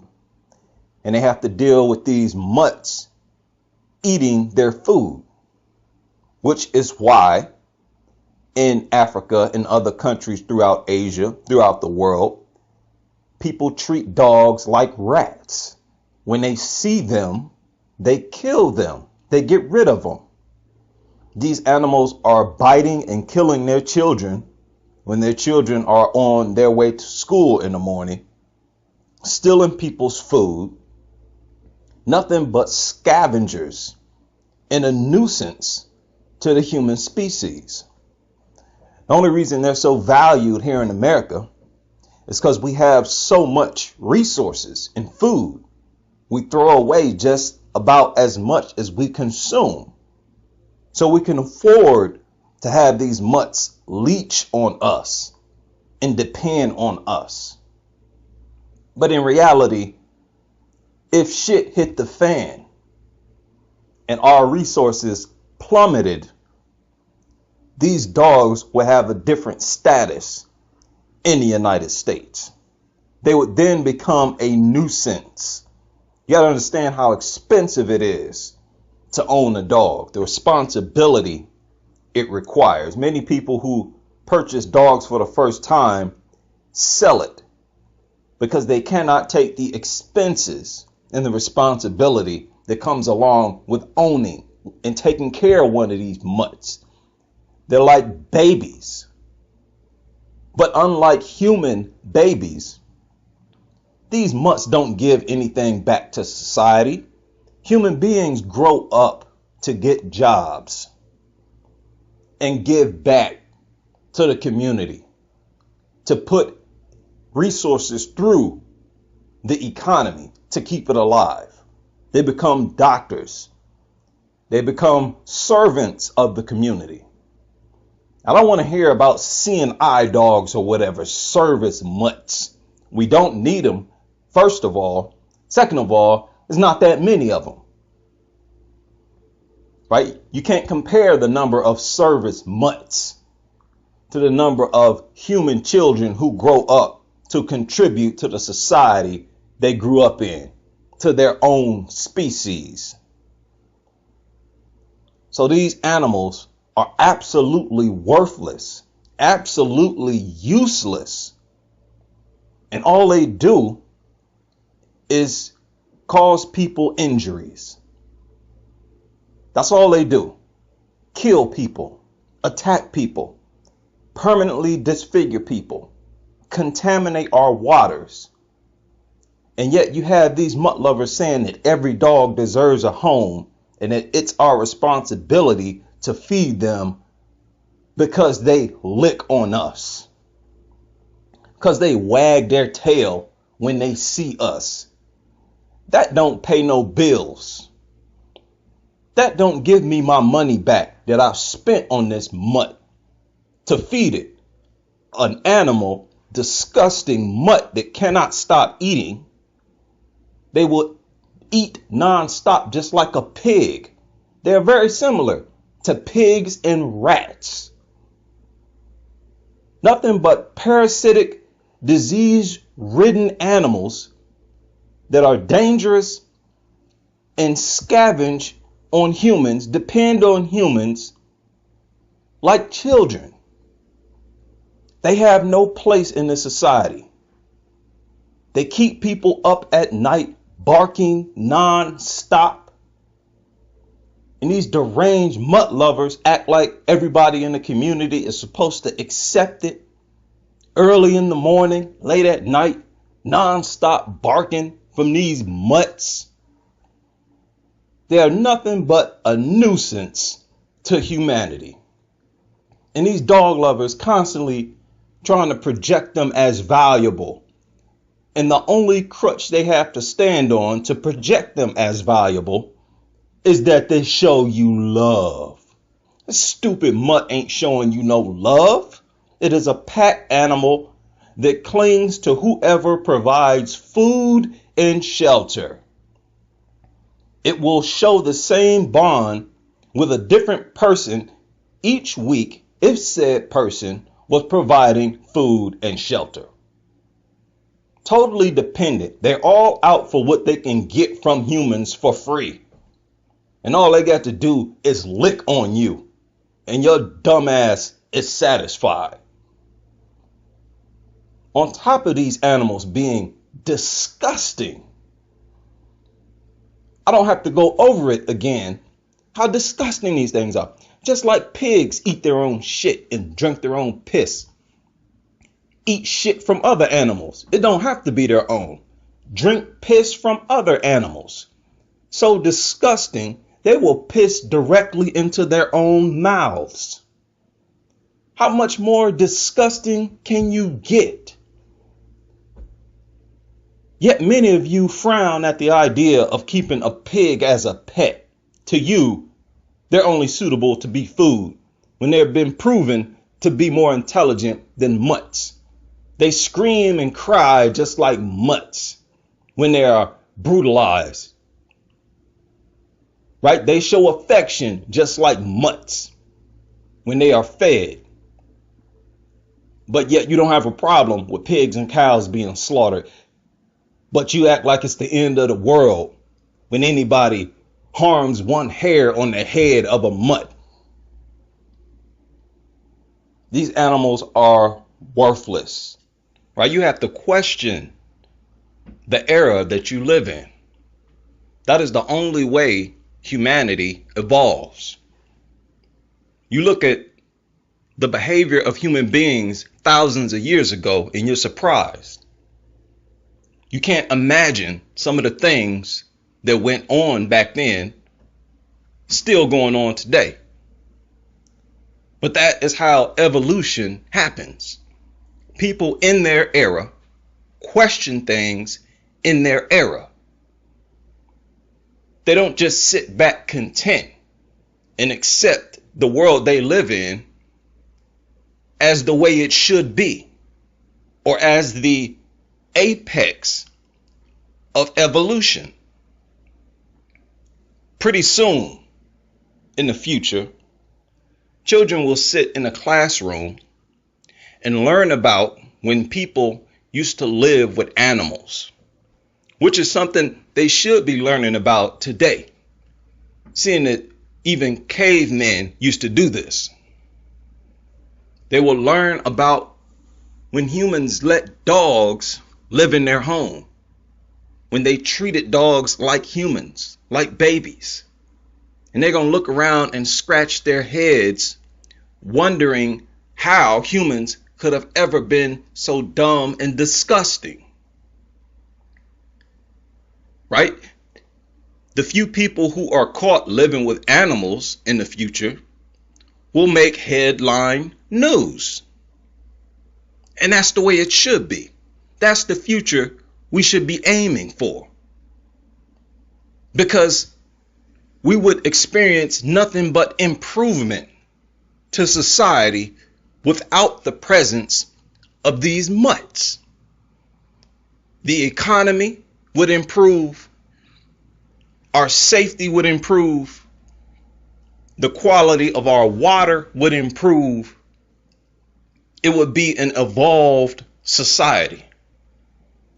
And they're going to look back and laugh at the fact that we call ourselves intellectually advanced in the same era where so many people let mutts live in their home, put clothes on them as if they're completely retarded and brainless, as if they could not tell that this is a freaking animal, not a human. And you don't treat animals like humans. You don't put clothes on cows and horses. You don't let them lick in your face when you know that it is a part of their lifestyle to eat their own shit, eat shit, period, and drink piss. They're going to laugh and scratch their head wondering how we could have been so stupid and at the same time claiming to be intellectually advanced. These animals are nothing but a nuisance for humanity. And I can't wait for the day. I hope I'm around when they are illegal to own. It says, as for being an example to other dogs, this is anthropomorphism. They are not capable of thinking this way or understanding such a message. Dogs typically don't seem very concerned for other dogs' well-being when they see something happen to them anyway. For example, in the famous Husky attacks poodle clip from that daycare, despite having just witnessed a violent murder of one of their own kind, the other white dogs only seem to want to know what the dying dog smells like. And when the attendant rushes in, they only seem interested in him. They don't seem unhappy, and they don't try to comfort the victim dog, end quote. Now this is 100% true. My suggestion that dogs should be made an example of in front of other dogs to teach those dogs not to attack humans was inaccurate. I don't know why it didn't dawn on me when I said it. In fact, it is worse than this person described. I noticed it long ago. I was actually going to make a video about it long ago. Right? When you watch videos of dogs being slaughtered in these slaughterhouses, they are totally numb to the slaughtering of other dogs. Dogs only become submissive when they themselves are receiving punishment. And they are only submissive to the punisher. It's the damnedest thing I've ever seen. Dogs would not get the message by witnessing other dogs being punished. Right? I don't care, even if you brought out the victim, the mauled child, and you stood the child a few feet from the dog that mauled him and had all the other dogs witness. Right? You point at the child and then you punish the dog. Nothing you do will work. At that moment, when I said that in that video, I gave dogs more credit, far more credit for their intelligence than I should have.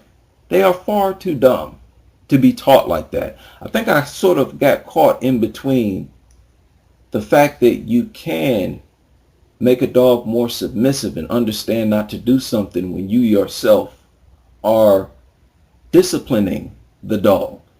Right? But that does not work in the way I described. You can't do that. They are too dumb. In those slaughterhouses, a dog can get its head bashed in with a bat. Other dogs can watch it happen and they'll just look away as if nothing happened. Right? I saw one dog get stabbed by a butcher, and the dog next to it was only interested in drinking its blood. That's the type of creatures dogs are. Right? Another dog is killed right in front of it. It just wants to lick its blood. Newsweek needs to pump the brakes on this, and all dog lovers need to pump the brakes on this. Look at the headline. Comfort dog attacked while greeting inmates. Dogs don't greet anyone. They definitely don't greet people. They don't greet new people. They don't even greet their owners. All they do is beg for food, sniff for food, look for food. Look online. Dog lovers are everywhere complaining about how their dog thinks about food 24/7 and that the only thing their dog cares about is food. That's why these things sniff around the way that they do. And they've come to understand that humans are dumb entities that fork over food. And that is why this dog walked over there. He's not trying to greet him. These dumb, food-obsessed, parasite-infested mutants do nothing but think about eating 24/7. Food, food, food, eat, eat, beg, beg, beg, eat, food, food, crap, defecate, urinate, beg, eat for more food. Steal food, eat, eat, eat, defecate, urinate, eat, eat. These worthless pieces of trash do not greet anyone. Now, with that story in mind, this here is a story where a guy was busted. He set his own dog on fire. Indianapolis man who spent 12 days in jail for setting his dog on fire will not spend another day behind bars. In March of last year, Dustin Mitchell confessed to squirting lighter fluid on his pet pit bull and knocking over a lit grill to set that dog on fire. The dog eventually died from its burns. Court documents show Mitchell pleaded guilty to torture. Knocking over a lit grill. Man, buddy. Wasn't the dog like relieving his stress? Wasn't it relieving him of anxiety? Why does this happen so often? Where people who spend significant time around dogs end up wanting to attack them. And these are always dog lovers themselves. Don't tell me this is not a dog lover just because he attacked the dog. He owned the dog. He was living with the dog. He's a dog lover, just like all the other dog lovers that end up attacking these dogs. And you try to project those same people as the most evil people in the world, as dog haters. No, these are usually dog lovers. Now you see, he's the owner who set his pit bull on fire, right? An animal. The judge sentenced him to almost a year in prison, with most of it suspended through a deal. That left 12 days on his sentence, which he got credit for, meaning he won't spend any more time in jail. Now, this is what I was talking about.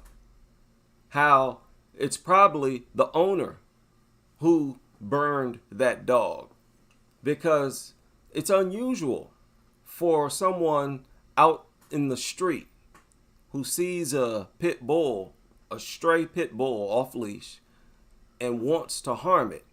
Unusual for them to light it on fire. To light a dog on fire, you need a very homely setting.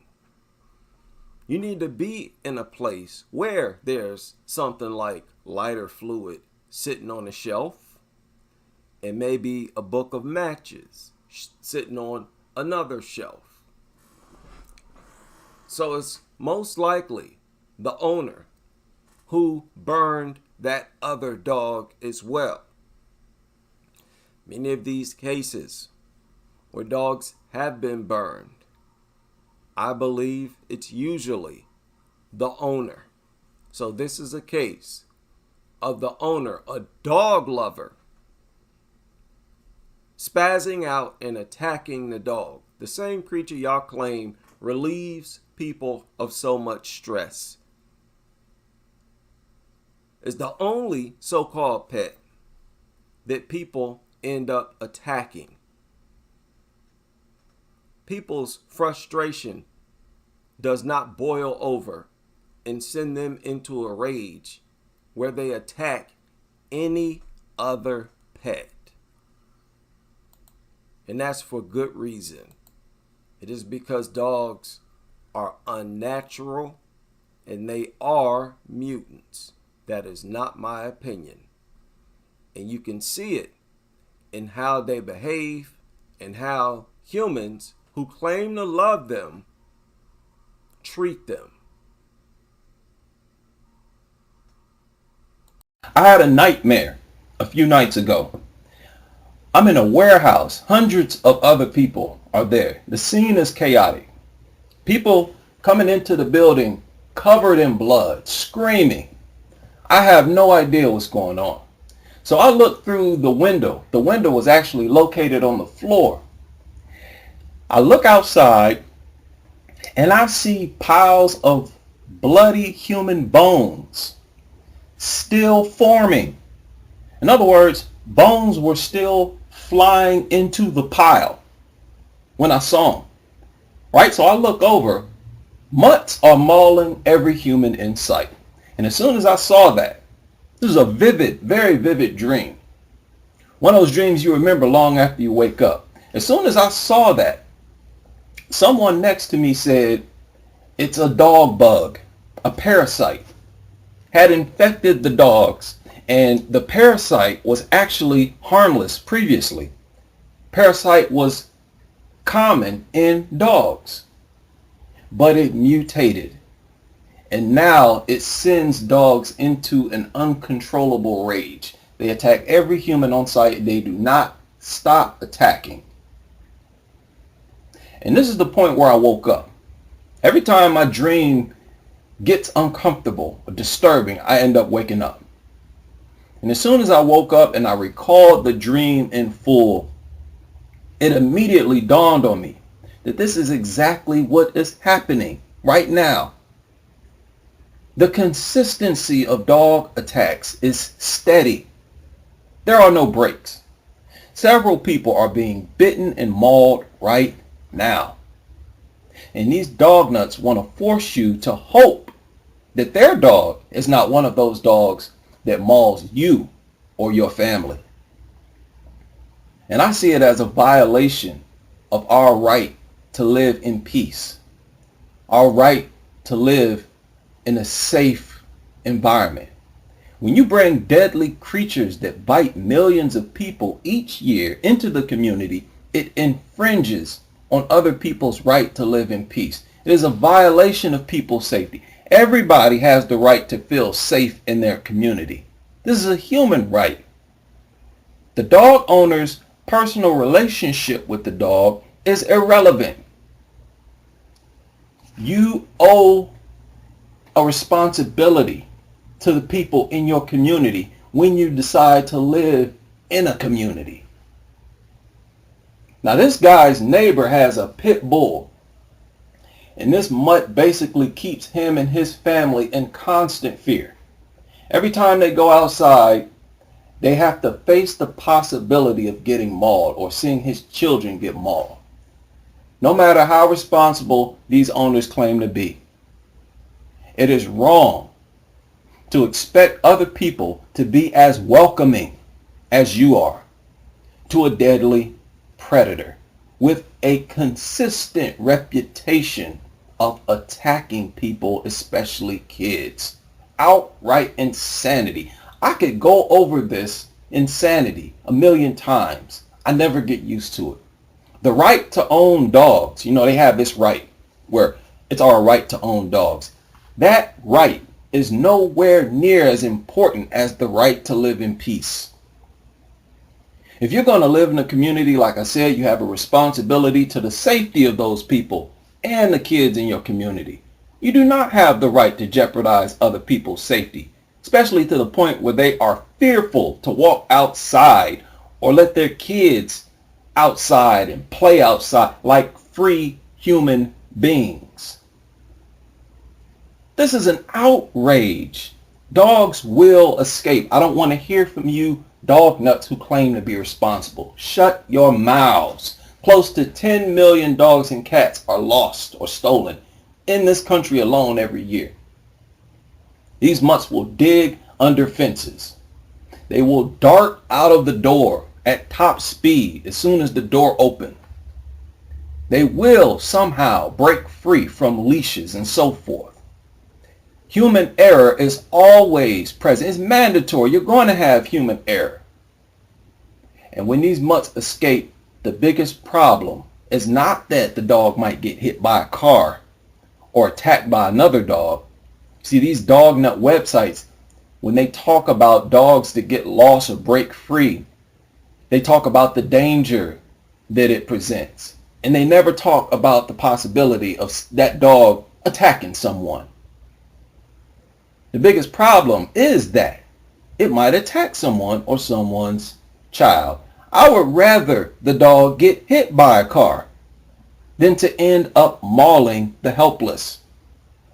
Again, no matter how responsible they claim to be, several dogs will continue to escape from their owner's property only to end up mauling someone or someone's child.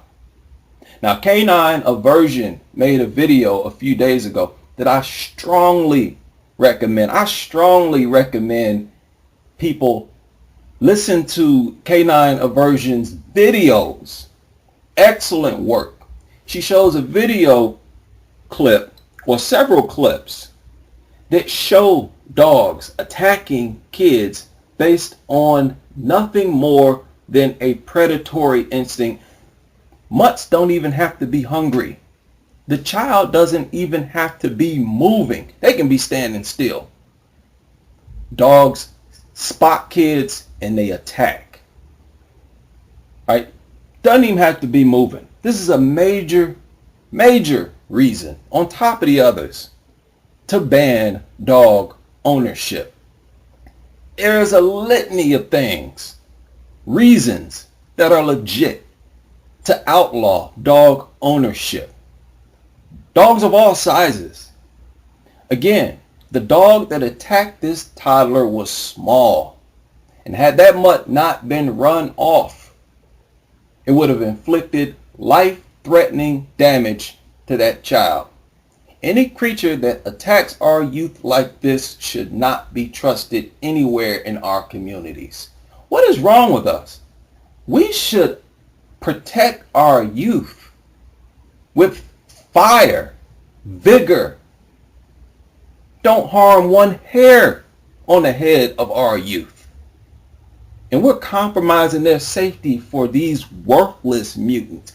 No amount of doggy love or companionship that you dog nuts claim dogs provide is worth these types of sacrifices. Period. There is no argument.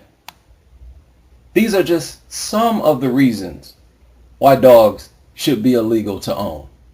And they will be illegal to own at some point in the future. Thanks to the internet, thanks to social media, dog culture has never faced the level of opposition that it faces today, and it will only get worse with time. People, that video that I uploaded 15 hours ago, you saw how those dogs behaved. Keep your eye on the dogs. Look at how they surround her. Surround them like a bunch of chickens. If you pay close attention, dog behavior is almost identical to that of chickens.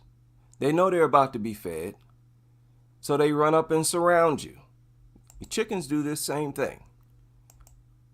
But dogs are so dumb that they react to any and every movement that you make. Look at this. What you just looked at is this same behavior right here. They'll come up, surround you, follow you. But you know what the sad thing is? Dog lovers have called this behavior that you see on the screen right now companionship. They have referred to this behavior right here as friendship, love. How embarrassing is that? Young people, don't do it. Do not join this cult. That's embarrassing. What you're looking at is not love, companionship, friendship, or no nonsense like that. She's feeding chickens. The only thing they're aware of is food. They don't know nothing about this lady. They are not human. We are human beings. Sad that there needs to be lectures on that. Lectures to remind and inform people that they are in fact people very different from chickens and dogs, but it is what it is.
So at this point, the nuttery is funny. And I feel like being sarcastic with these people. It's hard to take them seriously. About 3 days ago, this story surfaced about a dog that had been found beaten to death. Disturbing case of animal cruelty in Fremont. Law enforcement there trying to track down. We don't know if this is a case of animal cruelty. That's a fact. I'm going to stick with the facts on this video. No opinions. Found whoever killed a dog on a public trail. A strong word of warning about this story. It is about a dog that was killed, and it includes some images that you might find upsetting. 13 Action News reporter Tony Geft is live to explain what investigators know so far. Tony. Diane and Lee, investigators know that this dog is a female pit bull mix between 2 to 3 years old. They say it appears someone hit the dog so hard she died. A dog warden posted this picture on Okay, that could have been in self-defense. Line in the hope of generating some leads. No, they posted this image to trigger people. That's the only reason they would post something like this. Ain't have nothing to do with generating leads. Dog warden posted this picture online in the hope of generating some leads. It's a heartbreaking image of a dog killed at the hands of abuse. Just from the evidence of Killed at the hands of abuse is what he said. And we don't know that.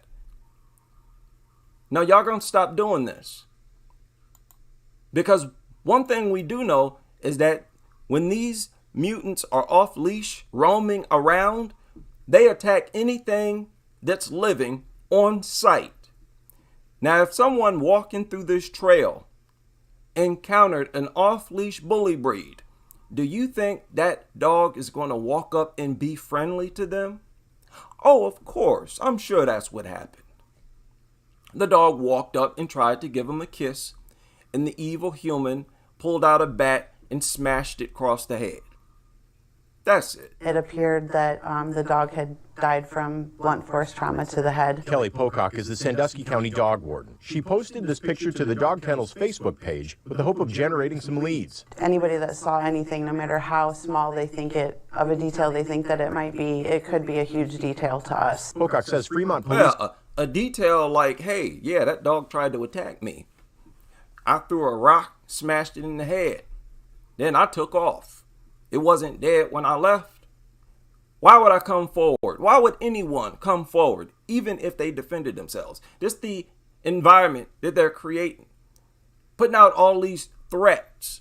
So you can't even defend yourself. They're threatening basically to lock you up and arrest you if you defend yourself during a dog attack. He's contacted her. Do you know what kind of standard this sets? This is going to make people hesitant to defend themselves when the dog is straight charging at them. Her office after someone riding a bike called 911 about the dog. It was off the North Coast Inland Trail near Roger Young Park. According to investigators, the person who spotted the dog's body came down this trail at Where was the owner?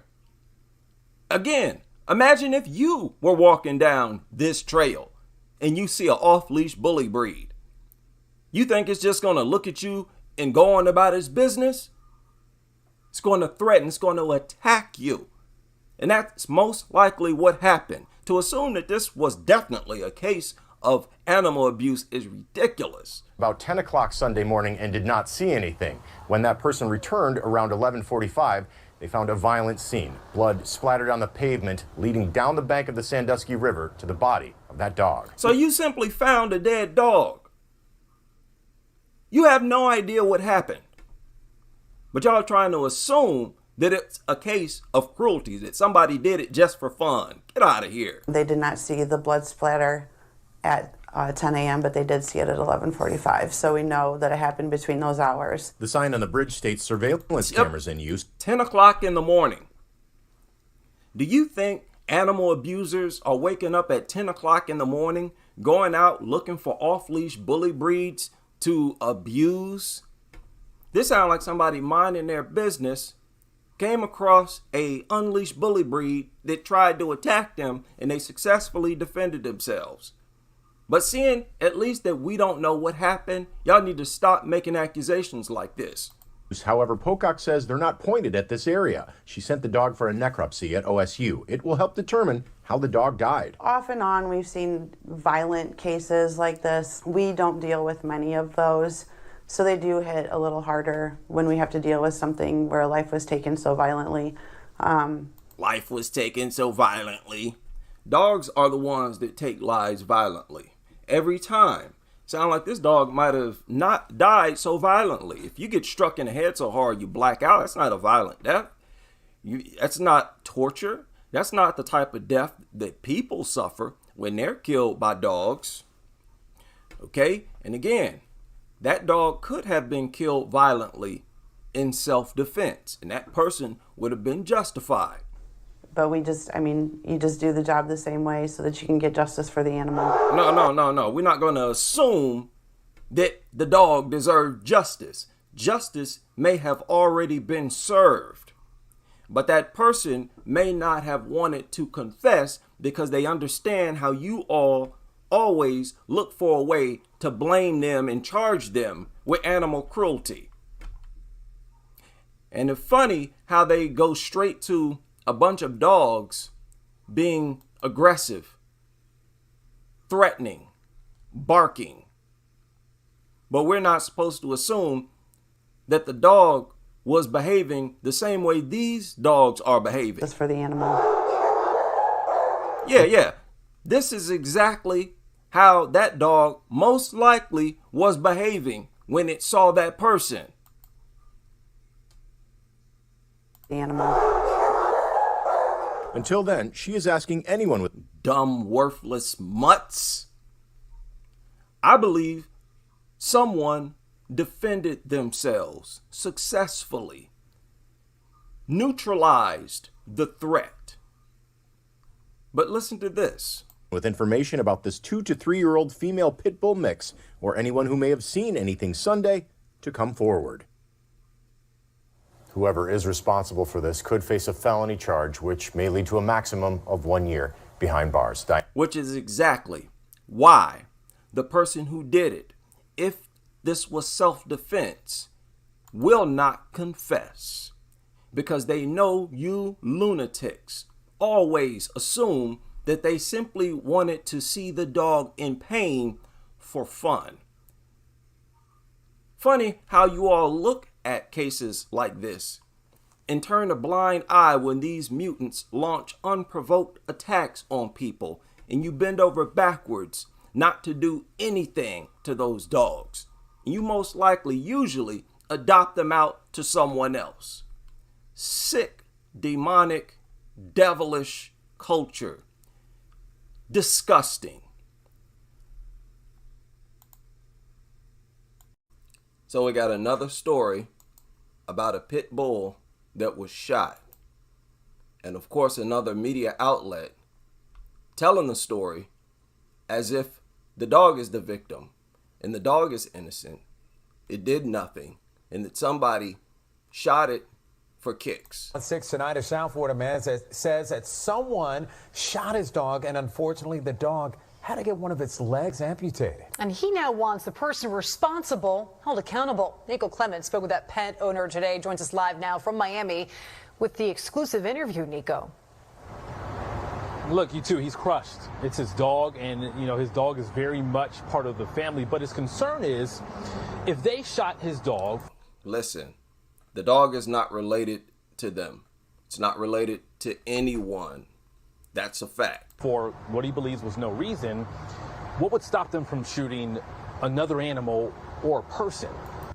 If it shot the pit bull, then what would stop that person from shooting another animal or a person? Okay, well, people hunt. And when they hunt, they kill other animals. They could go on to kill people as well. But we're not making that assumption. We're not trying to connect those dots because they're not killing dogs. So let's move on. It's senseless, it's just senseless. We don't know if this shooting was senseless because the person that shot it could have shot it in self-defense. This is just a fact. You were not there. This dog could have tried to attack them. Ronald Green keeps replaying the frantic phone call he got from his neighbor. His dog was shot in Southwest Miami-Dade. So He got a phone call, so he was not there at the time. So he doesn't even know what happened. What do you mean shot? Say, yeah, shot, gunfire. This is Green's dog, Snowball. You can already tell there was some irresponsibility, even based on dog standards, on the dog owner's part. How did somebody have access to your dog to shoot it? Sounds like your dog was outside while you were not even there, right? He says when his neighbor called him 2 weeks ago, he was hoping it was a mistake. She was whining, and everything, and then she was like, her leg was limped. She couldn't move it. Here's where the bullet hit Snowball in her left leg. Green rushed his dog to the Animal Emergency Clinic of South Florida. Sure enough, they treated her for a gunshot wound. Green says they gave him 3 options because the bullet shattered the bone. Amputate the leg, put her to sleep, or do some major surgery. He chose to amputate Snowball's leg. Terrible, it's just horrible, a gunshot, and she's not even a vicious dog. He said it's not even a vicious dog. Again, we don't know what happened. This dog could have tried to attack that person, and they shot it in self-defense. The law allows us to do that. Y'all not going to just keep packaging these stories as cases of dog abuse, where people shot, especially a pit bull of all things. Supposedly, according to you, shot them for no reason. Green says he watched surveillance video from a neighbor's camera. He watched surveillance video from a neighbor's camera. Y'all hear this? The owner of the dog. To amputate Snowball's leg. Terrible, it's just horrible, a gunshot, and she's not even a vicious dog. Green says he watched surveillance video from a neighbor's camera that shows someone on a scooter circle around to his dog. Someone on a scooter circle around to his dog. So your dog was outside. Outside while you were not there. Was your dog barking incessantly, driving your neighbors crazy? Is that what was happening? Generally, people just don't go and shoot someone's dog. They don't do that, especially outside in just a rural neighborhood like this. No. I suspect the person that shot this dog was being provoked and driven crazy, either by barking or it shot the dog in self-defense. And trying to provoke her. He says you can't see. He said on the video, you can see somebody circle around on a scooter and try to provoke the pit bull. I don't believe that. Especially somebody with a gun. I definitely don't believe that.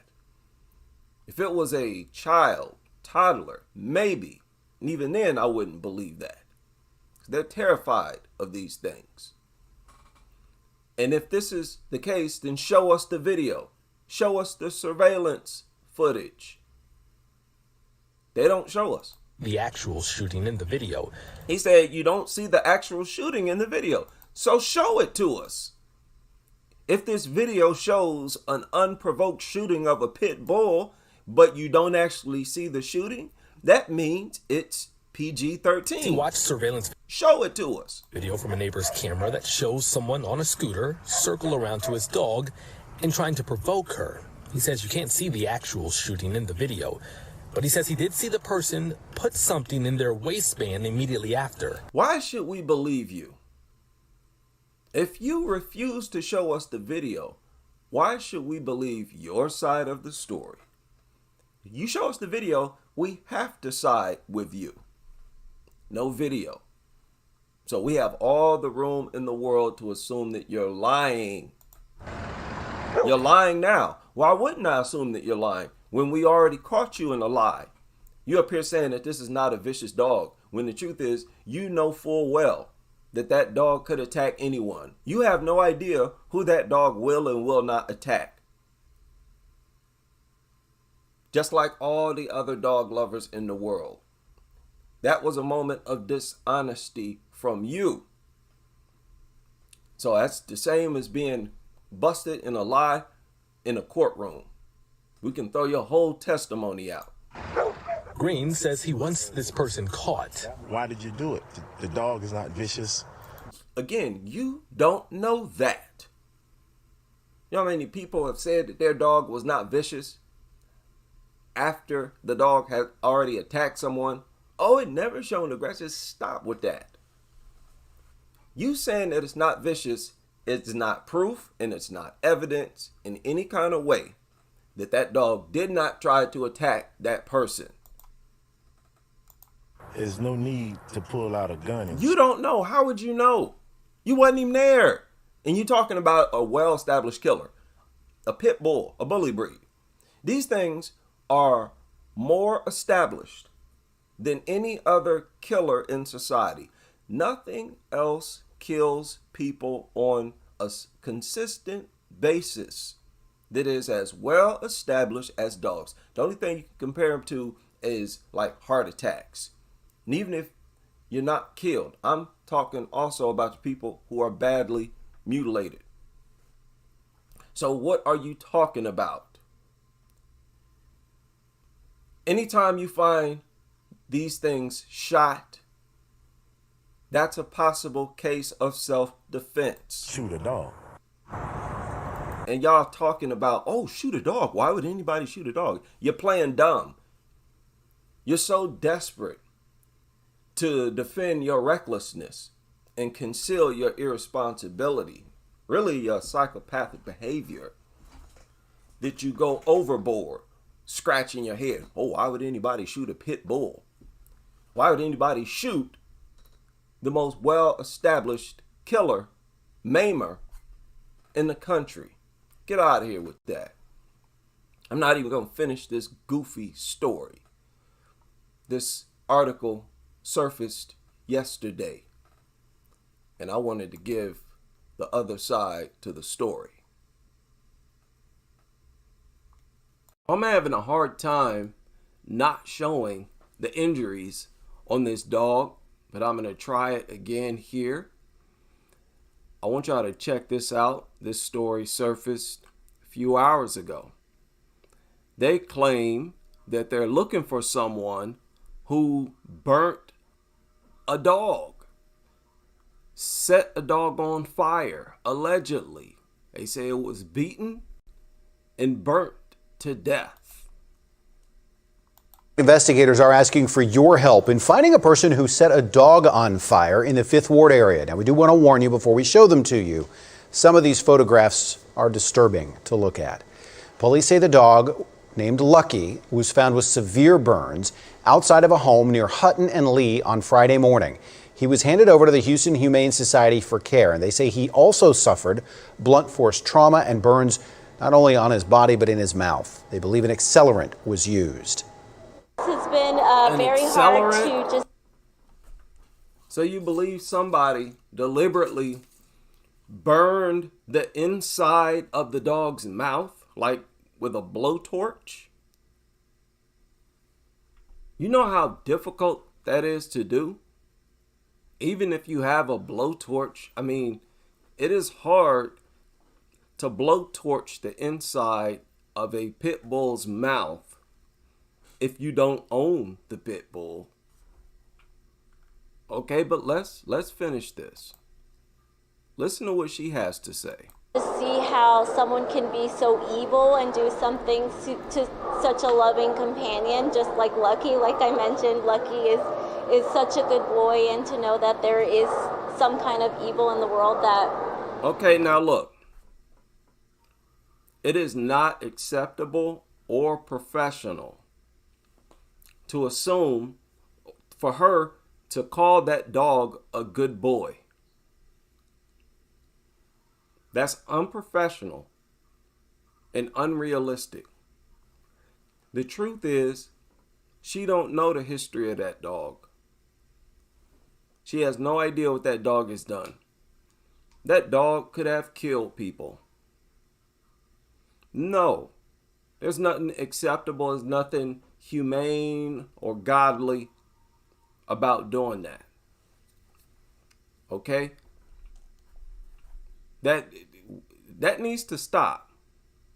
When you find a dog somewhere with an injury and automatically it's a good boy just because it hasn't attacked any of you yet. And just like Lucky, like I mentioned, Lucky is such a good boy, and to know that there is some kind of evil in the world that would set a dog on fire, it's very traumatic. Anyone with information in this disturbing case is asked to call the HPD Animal Cruelty Division at 713. No, wait a minute. Like I said, when somebody wants to just randomly injure a dog, they usually don't set them on fire. It's difficult to do that. And it's too strenuous, time-consuming. It's too much room for error.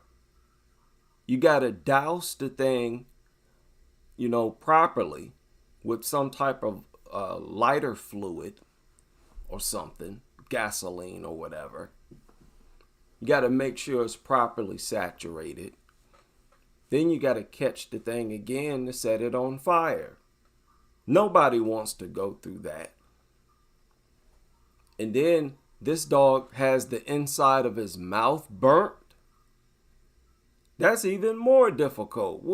Who's going to take the time to restrain a pit bull and somehow get it to hold its mouth open, or somehow get it to keep its mouth open?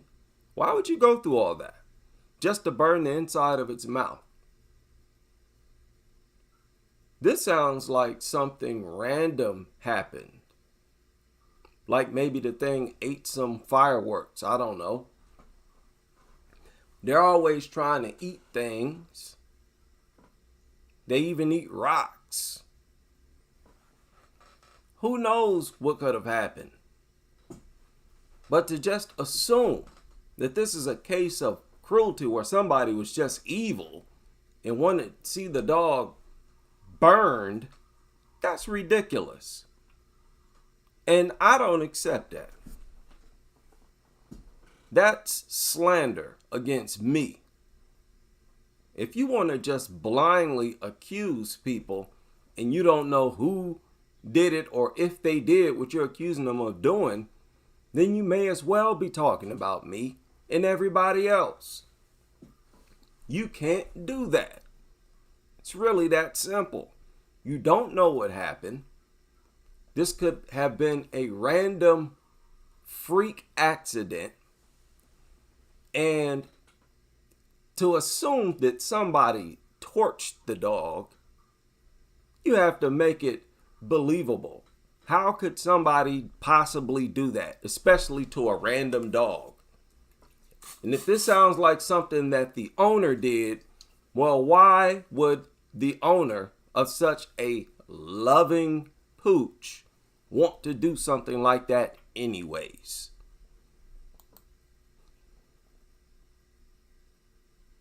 Now, why do I say they have no respect for your intelligence?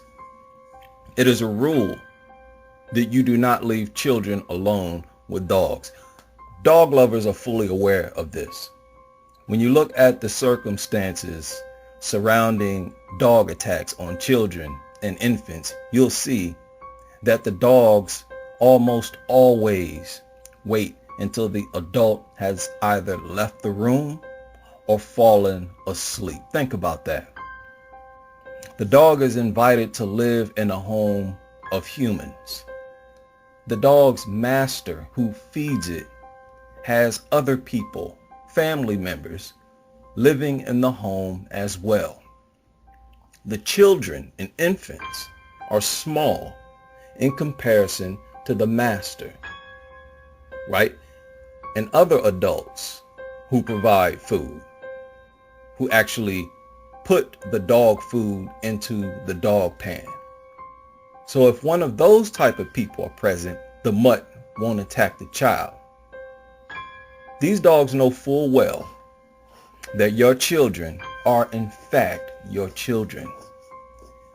But because the dog lover displays behavior that is totally unnatural to animals, they have no respect for their masters, and they are fully willing to kill the children that share attention with the dog. right? If you have no child, then the attention that you give to your children would automatically go towards the dog. Just as the veterinarian said, dogs get jealous. They tell you to feed, exercise, and show the dogs attention before the arrival of a newborn so the dog doesn't feel left out. Well, if the child is no longer there, then the attention that you used to give the child, the food that you used to give the child, would automatically get rerouted to the dog, right? They would get even more free food if your child was not there. Sort of reminds me of how male lions will kill the cubs of a lioness when he takes over the pride, because as long as she has cubs from another lion, she will not give him the attention and sex that he wants. It's only after he kills the cubs that the lioness will be willing to mate with him. This is animal behavior. These dogs don't love their masters. They have no concept of love. They simply use them for food. Experts tell you to never leave kids or babies alone with dogs because the dog has no respect for your family. The dog's only intention is to continue to show the master affection and respect, to maintain a constant food supply. These deranged mutt lovers actually believe that the dog is in love with their character, with them as human beings, as if the dogs love their master's personality. You gotta remember, these mutt lovers have social disorders, right? This is why dogs come across as therapeutic to dog lovers, because dog lovers run into so many situations with humans where other humans don't like them or their personality, because they are control freaks. They are narcissists, assholes. And it is a breath of fresh air to them that no matter how much of a control freak or asshole they are, the dog is always happy to see them, wags its tail and licks on them, and makes them feel special. This is actually a lack of intelligence on the dog lover's part, and actually an act of intelligence on the dog's part. The dog is simply doing what nature made it feel like it needs to do to get as much food as possible. In this case, from a stupid human, a mutt lover. You look at the dog's nature, they cannot stop eating. They eat and eat and eat and eat.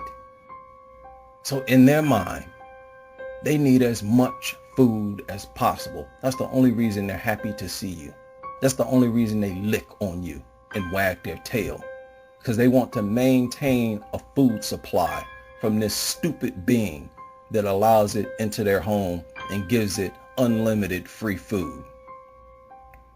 And that will include killing that mutt lover's children to get as much food as possible. This behavior in general, from the perspective of intelligent humans, is evil. Right here you are giving mutts free shelter, free food, and those mutts can't wait to kill your children so that they can get even more free food. Sound like something out of a horror movie. That is exactly what it is. Animals do not understand human intelligence. They think humans are as stupid as they are. But what they find out is that dog lovers are actually even more stupid than themselves, because not even they will simply take care of another creature, provide free food for another creature, This is no doubt mind-boggling to these mutts. They actually found an entity or creature that is even more stupid than they are. And this is why they have no respect for the lives of your offspring. And you see case after case after case. The dog waited until the grandmother left the room, waited until they were asleep, right? Snuck in through a fence, knew where the child was and killed him. These dogs are acting on instinct. They just want to ensure that when it is raining, you will always let them inside of your home. They want to ensure that you will continue to give them free food.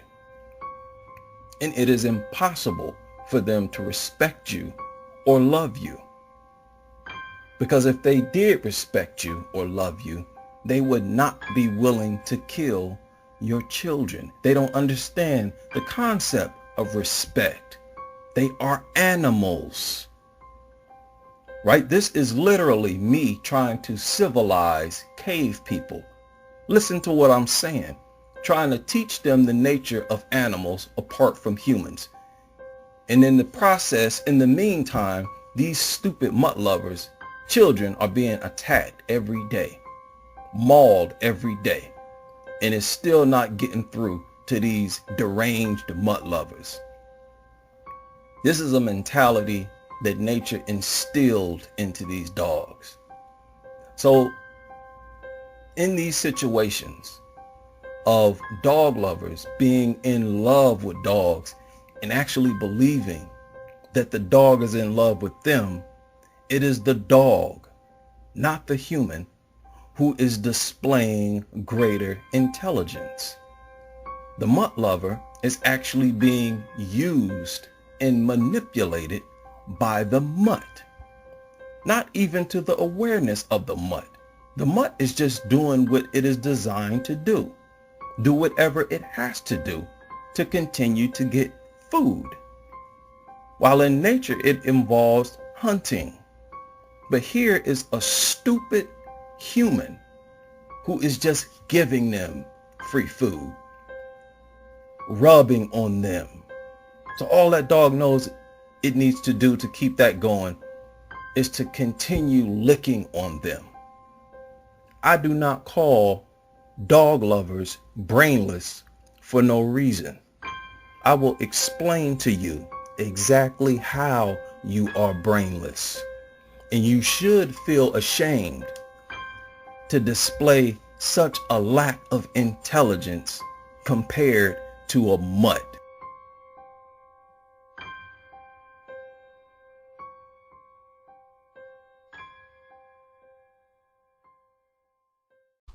This is not normal animal behavior. This is very abnormal. This is a recent story. May 3rd, more than a dozen lambs killed in a dog attack. And guess what? There's only one dog. One dog. 14 lambs and 16 animals were killed by one dog. And do you know what they're going to do? They're going to launch this campaign called "It's Not Your Dog's Fault, It's Yours," conducted by the Department of Rural and Community Development. No, this is the dog's fault, very much so. All of you dog people, this is very abnormal behavior. You could say this if the dog only killed one and fed on it. This mutant killed one, then killed another, and another, and just kept going all the way up to 14 without eating any of them. No other animal does that.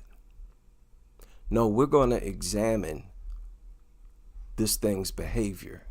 See, that's what they're trying to get people to overlook with little slogans like this. Don't pay any attention to it. It's animal behavior. That's the goal. Project it as normal behavior for animals. You have to give pushback to that if they can't provide another animal as an example that does this. No other animal does this. Dogs need to be held accountable for their actions.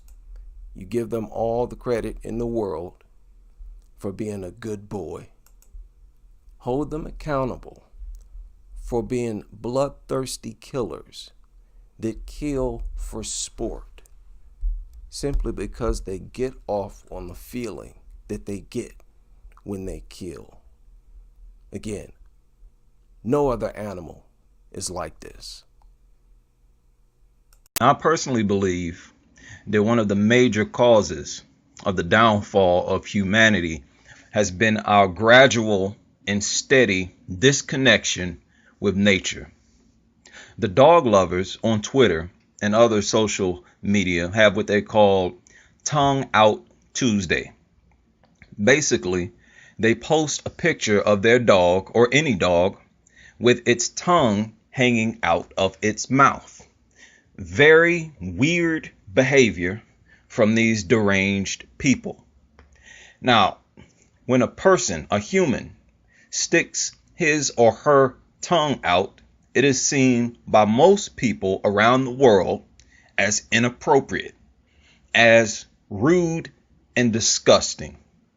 If you were to go to 10 different job interviews and allow your tongue to hang out of your mouth during each interview, you would not receive a call back from any of those employers.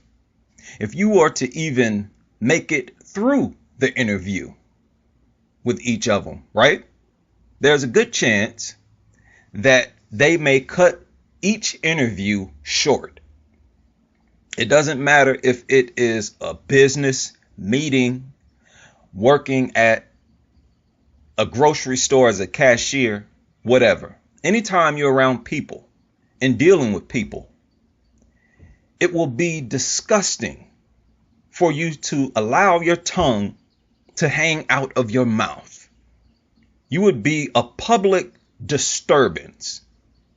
Right? This disgusting behavior looks even more disgusting when it is done by an ugly, nasty looking mutt, because their mouths are bigger than humans and their mouths are uglier than humans and their tongues are longer than humans.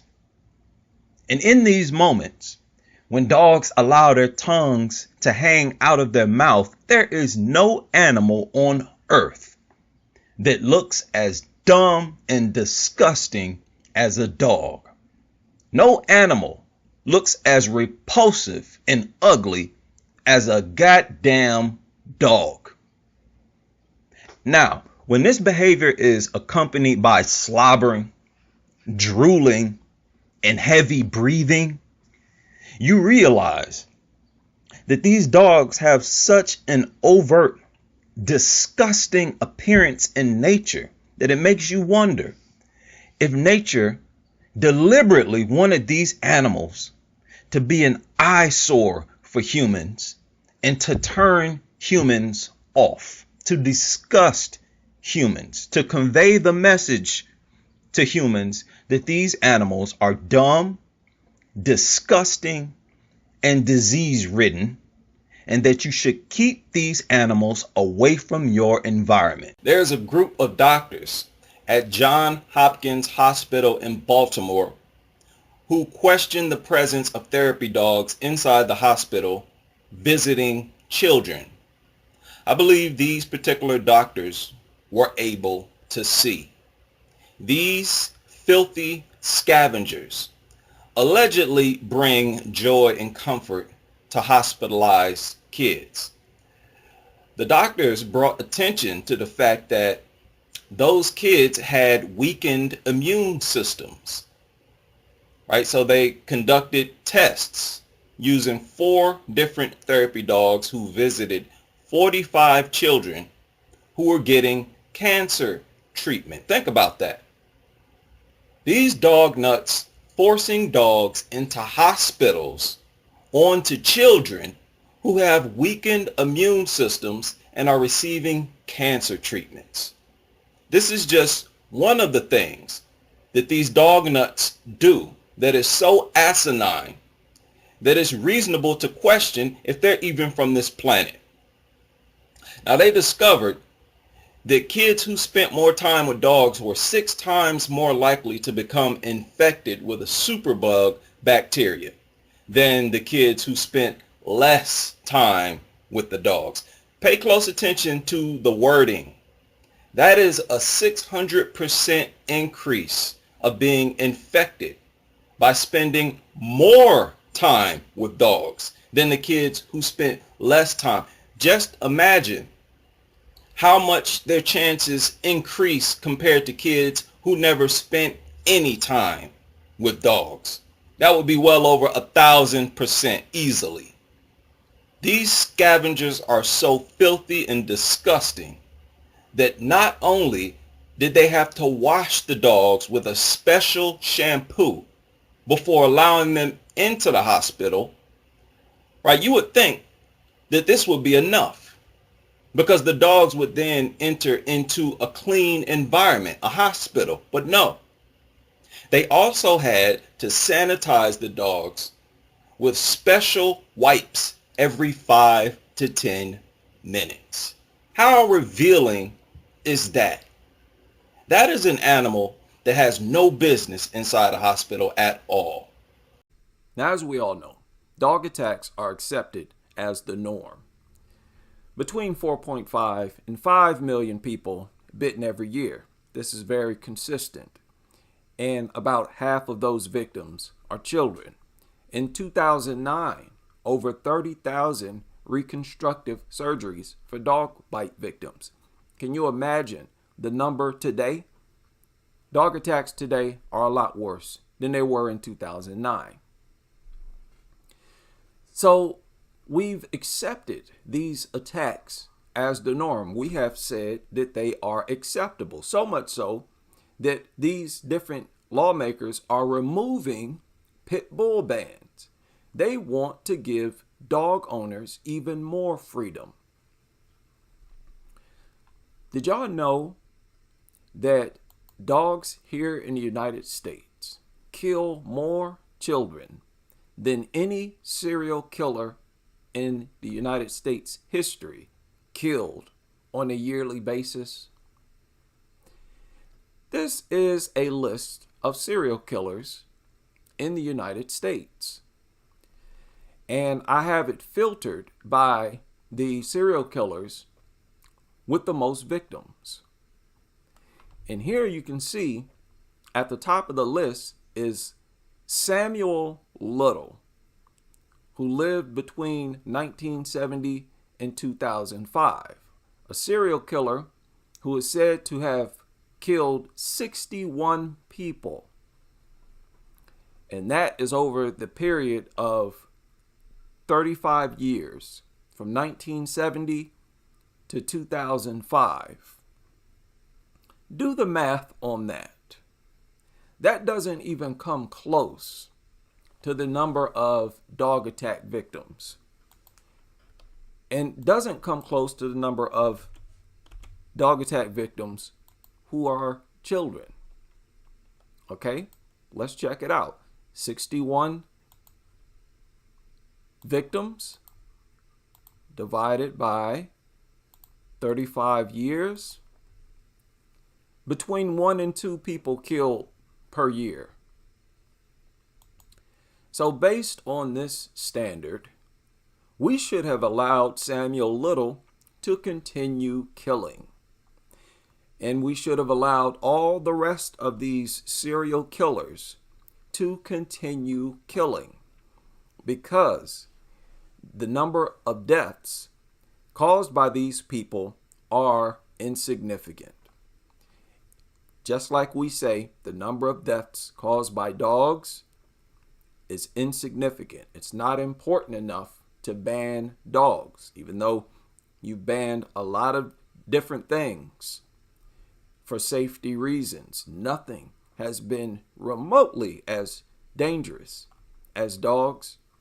Not even one serial killer in the history of the United States has killed more than dogs, killed even children. They have killed far more children every year than any of these serial killers ever have. Interesting little part of Wikipedia. I'm going to share a link to that. Y'all be sure to check it out. There are a lot of different interesting statistics you could play around with, because the lawmakers here have accepted an unacceptable number of injuries and deaths in this country. That is probably the main thing that you base the integrity and honor of your country on, is how hard you work to keep people safe. And when you actually work to endanger and kill your own youth, buddy, your civilization is on the clock. These are definitely the last days. The true wickedness of society is being brought to light.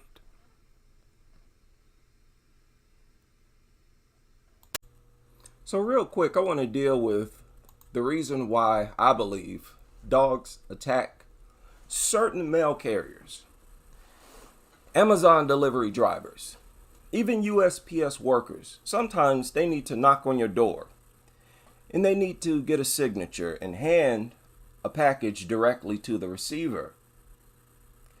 Well, dogs are so dumb and unevolved, they view that as conflict. We have to understand that. When dogs confront each other, they face each other. When dogs are face to face and just standing there face to face looking at each other like humans do when we're talking to each other, like when we're dealing with mail carriers, when dogs are in that position, it's conflict. Why? Because dogs are not as intelligent or evolved. So the dumb mutant sees its food dispenser / master talking to the mail carrier. It attacks the mail carrier because it either assumed that the mail carrier was having a confrontation with its food dispenser, or because the dog is just a dog and dogs enjoy attacking just for the sport of attacking. But that is one reason I suspect why dogs attack mail carriers and anyone else who might need to knock on the door and communicate using language with the receiver. You see, dogs don't fit in human societies. We use language. Usually when we use language, we're facing each other, talking. When dogs do that, they're fighting. When dogs make noise with their mouth while facing another dog, what are they doing? They're barking, they're growling. It's conflict. They're so unevolved that they cannot interpret two people talking as anything else other than conflict. All the more reason why they don't belong in human territory. When you look at the most well-known toys that have been pulled because of child endangerment, the contradiction is obvious. Jarts, those little metal darts, responsible, it says, for a whopping 7,000 injuries and at least one death. It says these lethal toys were banned on December 19, 1988 by the Consumer Product Safety Commission. What a joke. 7,000. Over how many years? Was that from 1 year? Even if it was 1 year, which I don't think it was, that is pathetic. I remember those things. I was almost stuck by one of those things. 7,000 injuries. Compared to what? Just emergency room visits for kids is 500,000. And this is every single year. This is not over 5 or 10 years. That is hypocrisy. Sky dancers. These were flying toys that caused 100 injuries and got recalled. After 100 injuries, slap bracelets, also known as slap wraps. Some of you might remember these things. Popular in the late 80s, early 90s. They were banned in several schools after reports of injuries. You think these compare to dog attacks? Who believes that? I'll assume the number of injuries were far fewer than 500,000 requiring emergency care treatment. Now, when you talk about dog bites in general, you're talking about millions upon millions. At the very least, 2.5 million each year. There's no comparison. Clackers, those acrylic balls attached to a string, banned in 1985. Yo-yo water balls, banned after only 409 injuries. None of these toys compare to the danger that dogs present. Not even close, not even remotely. Millions of kids bitten each year.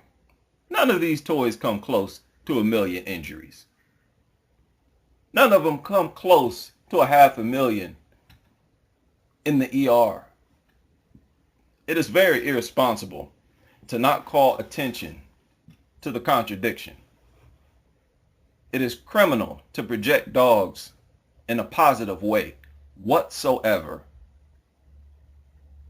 Even more criminal to project dogs as if they are custom made for kids. When dogs attack kids most often. You know, for an animal that displays such destructive and deadly behavior capabilities, the way dogs cry and scream when they're in pain, to me, is pathetic. And it infuriates me. Dogs are very similar to bullies, an elementary bully. Once you give the bully a taste of his own medicine, he'll start crying and running home to his mother. Dog lovers engage in very dangerous criminal behavior, extremely immoral and brainless behavior. It does not matter if a dog has mauled 10, 20 children and infants.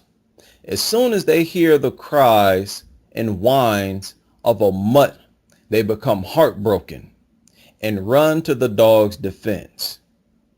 You almost have to wonder if dogs evolved this behavior of crying when they're in pain to not only alert other dogs in the pack, but to gain the protection and sympathy of these brainless mutt lovers. And just like an elementary bully, dogs will act aggressive, bark, attack people, maul children, maul babies. And as soon as somebody protects themselves or protects the young, first thing these mutts want to do is start crying and whimpering as if they're an innocent victim of wrongdoing by some evil human.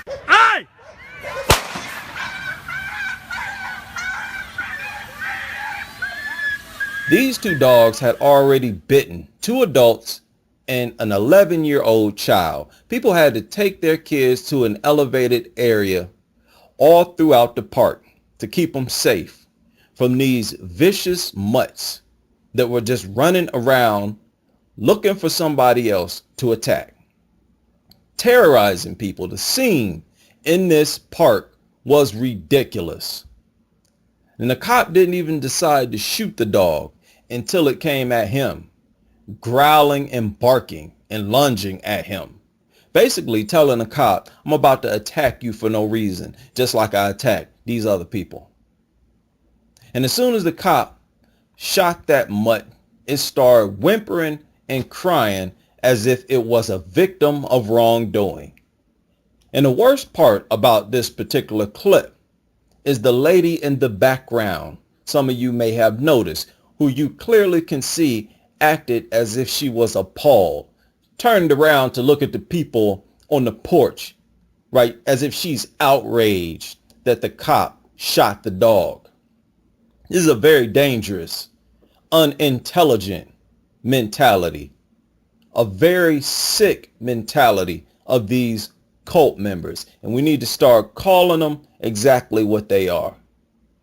You could have just wrestled a dog off of your child, just witnessed your child's blood all over the pavement as a result of this mutt, and the dog lover only sees the moment where you are in a rage, clubbing this mutt with a stick, and these dog lovers will run to that dog's defense no matter what. They will automatically assume that you're beating a dog for no reason. That you're just an evil human who hates dogs, and you just decided to beat some random stray from off the street for no reason. These dog lovers will attack you physically. They'll shoot you. They'll threaten you. They do it all the time online in defense of these mutts. They will set them free. Meanwhile, your child is over here mauled and bloody. They don't care what the dog did. But as with the situation in this park, even if they know the dog has already attacked people, and even if they're standing there watching the dog, same dog, in the process of attacking you, they will be outraged. They will demand that you not harm one hair on that dog's head. This is a very sick-minded cult of people. Criminal, immoral. They don't care how many kids and infants the dog mauled. In their mind, you have no right to touch that dog.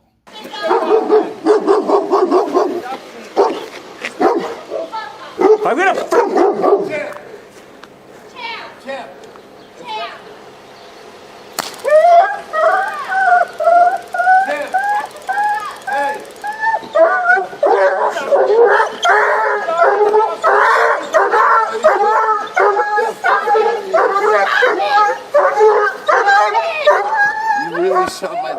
This man's dog was off leash, charging and barking at cops, being very threatening.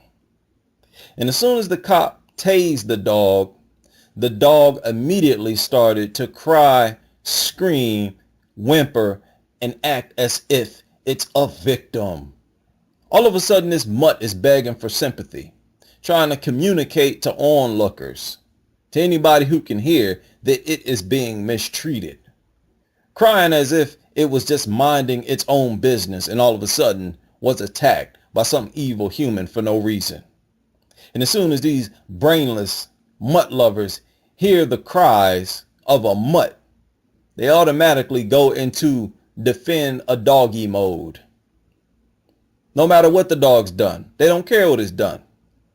As soon as they hear one squeal from this overgrown rat, their reaction is, oh, those cries are so heartbreaking. Right? The dog could have just mauled several kids and infants, gets shot by a cop, and there goes the brainless mutt lover. Oh, I hear the cries of a poor innocent fur baby.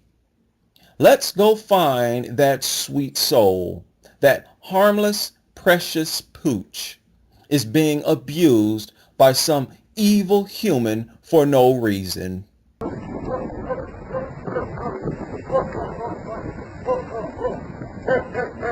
Here you see this dog barking at random people driving by in a car for no reason. Basically telling those people, I'll attack you if you get out of that car. If you were not in the car, I would try my best to stab you to death with my teeth. And as soon as law enforcement shoots the dog,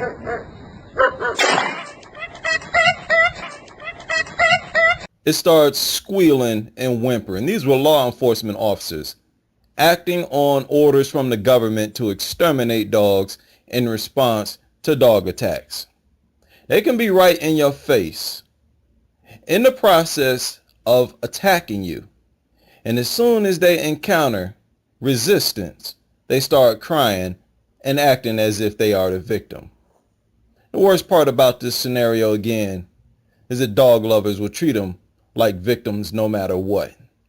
If I had a weapon, me, comparable to dog teeth, and I charge at a cop yelling and screaming at the top of my lungs that I'm going to stab this cop, there's not one mutt lover on earth who would defend me if that cop decided to use his firearm.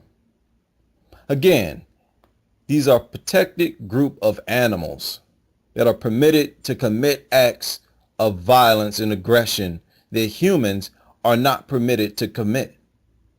Not even police officers are safe. They get projected as evil all the time, even when they defend themselves. They get sued for defending themselves from these worthless animals all the time. Yet cops continue to kill dogs on a regular basis, which tells you that these cops are genuinely in fear for their safety and that these dogs pose a genuine threat to public safety, and they're just doing their job.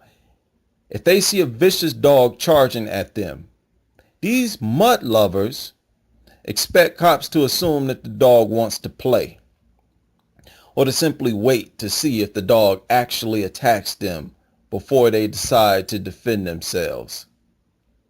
Even though it may be too late, the dog might latch itself onto the officer's hand and force him to drop his weapon. From that point, all a cop can do is hope that he does not bleed to death. The way these dog lovers vilify cops who are forced to shoot dogs is disgusting. And the goal is to get them to hesitate to use their firearm on dogs, which will increase the chances of injury.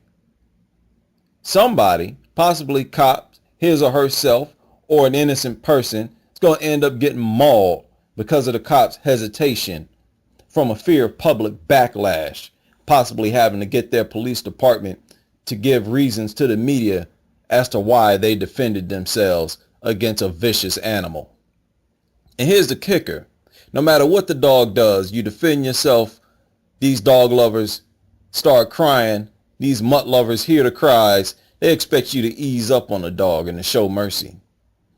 Even though it's a known fact that when dogs attack children or infants, they will become more and more aggressive in response to the child's scream. Right? It's part of the dog's nature.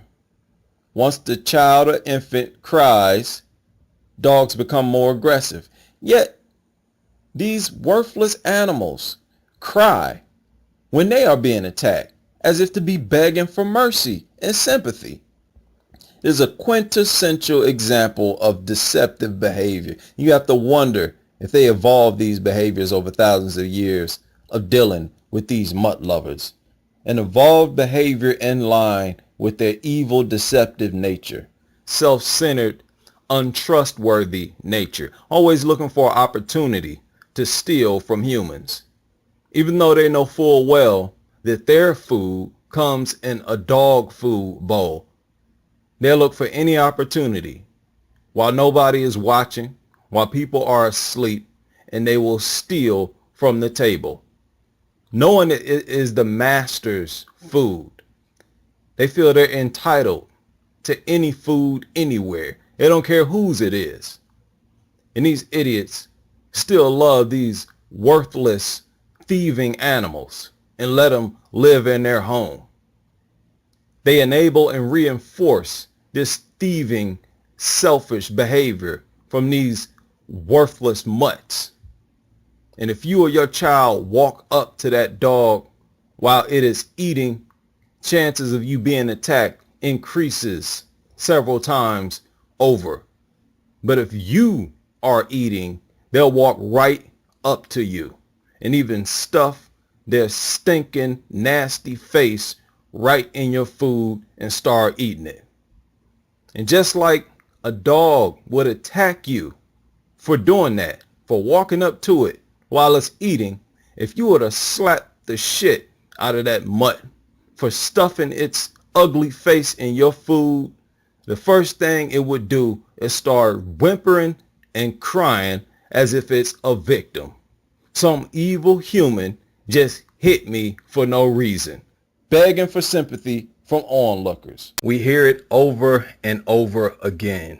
Dogs are better than humans.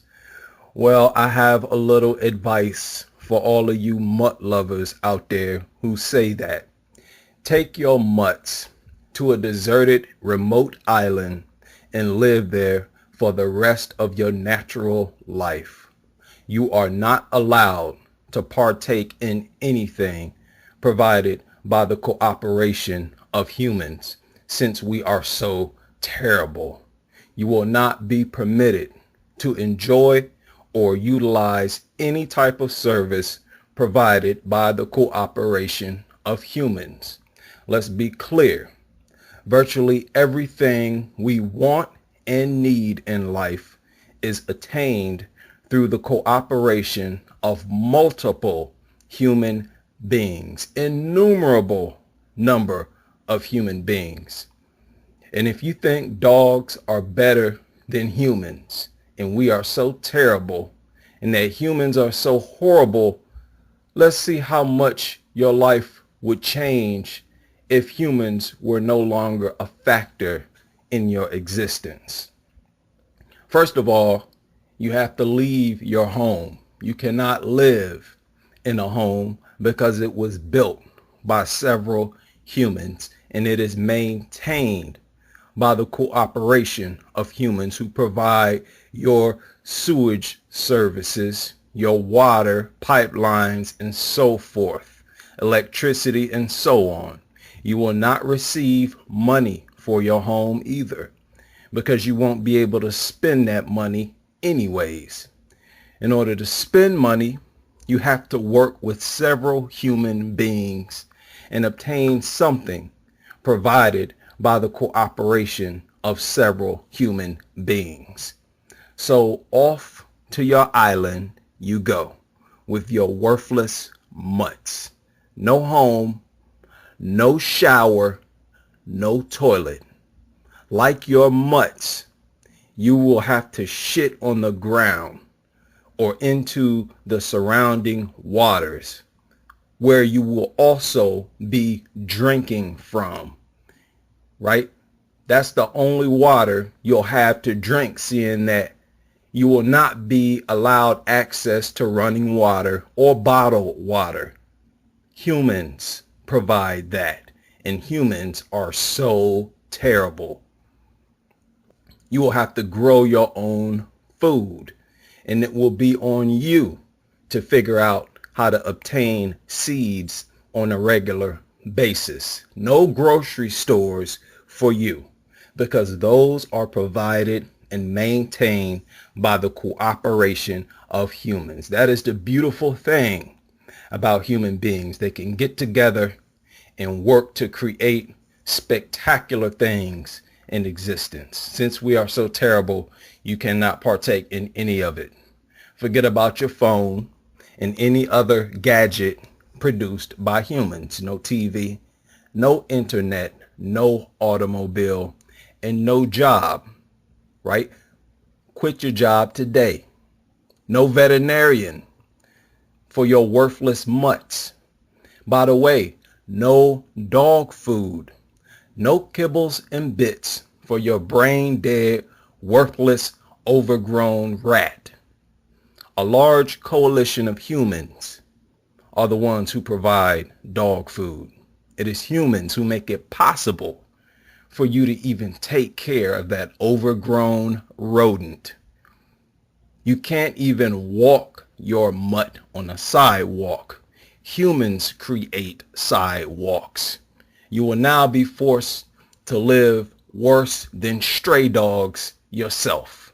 Keep in mind, even stray dogs will have a better life than you, because strays primarily depend on human societies to survive, going through garbage, eating scraps, and so forth. So what do you think is going to happen while you are on this remote island with a bunch of disease-ridden mutts who have no access to a veterinarian or animal hospital, right? Mutts that will now become very hungry, and you have no way to provide food for them. There's a strong possibility that you will see a side of that mutt that you've never seen before. All of a sudden, Rover will realize that you are no longer providing food. Let's just say you better hope those mutts don't make a meal out of you, because now you will not be of any use to those mutts. You will now discover that they never had unconditional love for you. They function as pets on the condition that you provided food for them. And it was humans who provided you with the ability to do that. So good luck trying to tame a bunch of hungry dogs that you do not have any food to use as a tool to train them with. You will finally see how worthless dogs actually are and how dependent both of you are on human beings. The nerve of you mutt lovers to even fix your lips to say that dogs are better than humans, when despite our flaws, we are the most intelligent beings in our known reality. Aside from jobs and all the other creations and services mentioned previously in this video, humans have provided your existence with some of the most amazing creations you've ever seen. What do mutts provide aside from piles of shit? What does that dog provide you with that is not mediated and governed by the coalition of numerous human beings?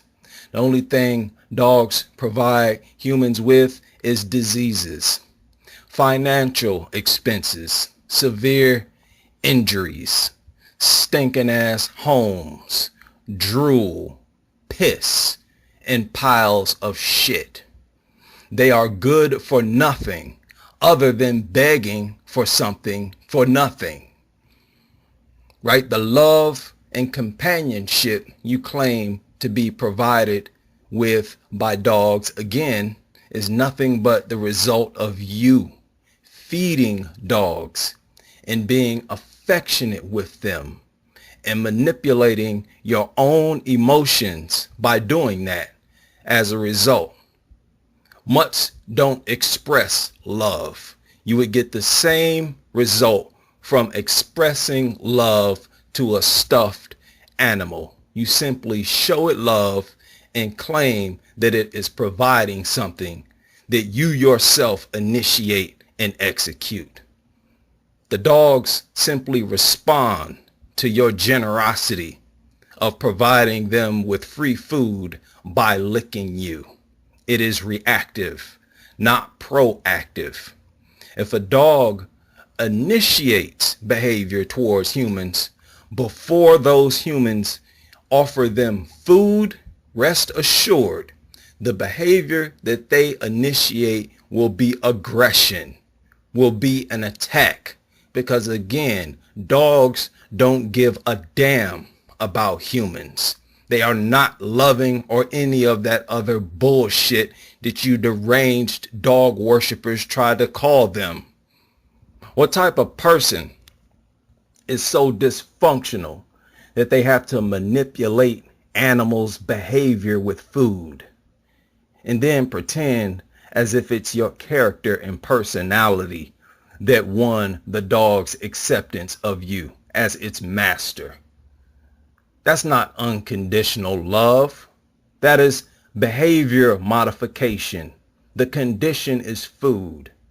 Then you have the nerve to claim that this conditional relationship is greater than the human relationship, right? Who will accept you as a friend for your character, for your personality, not because you're offering them food or money.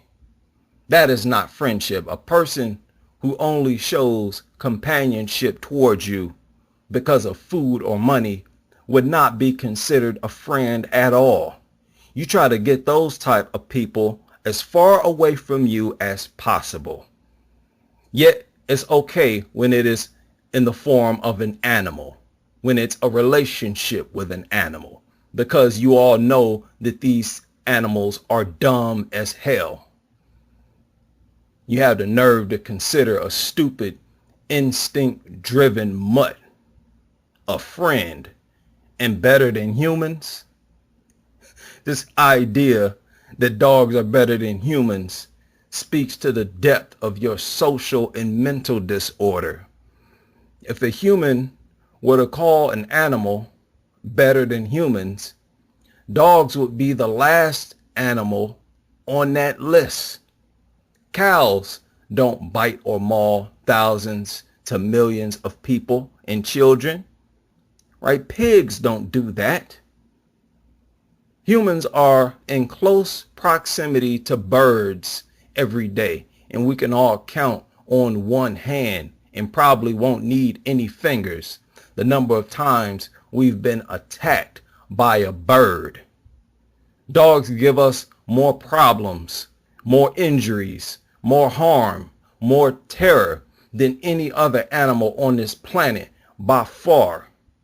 Damn near any other animal you can name, flat out any other animal you can name, is far more peaceful to humans than our dogs. The very reason these mutt lovers rant about how sweet and loving dogs are is because they are aware that dogs attack more people than any other animal by far. Again, the biggest liars in society. That is why they rant on and go on and on about it, pressing about how nice and sweet and loving they are when nobody asked you about that dog's behavior or personality. You keep pushing it because you know it's a false narrative, because that is your deity, your God, and you want to push an image for it that is the complete opposite of what it actually is. And it's because people don't check these mutt lovers on their lies that they feel they can take their lives to the extreme, one of which is that dogs are better than humans. So take this as a real challenge.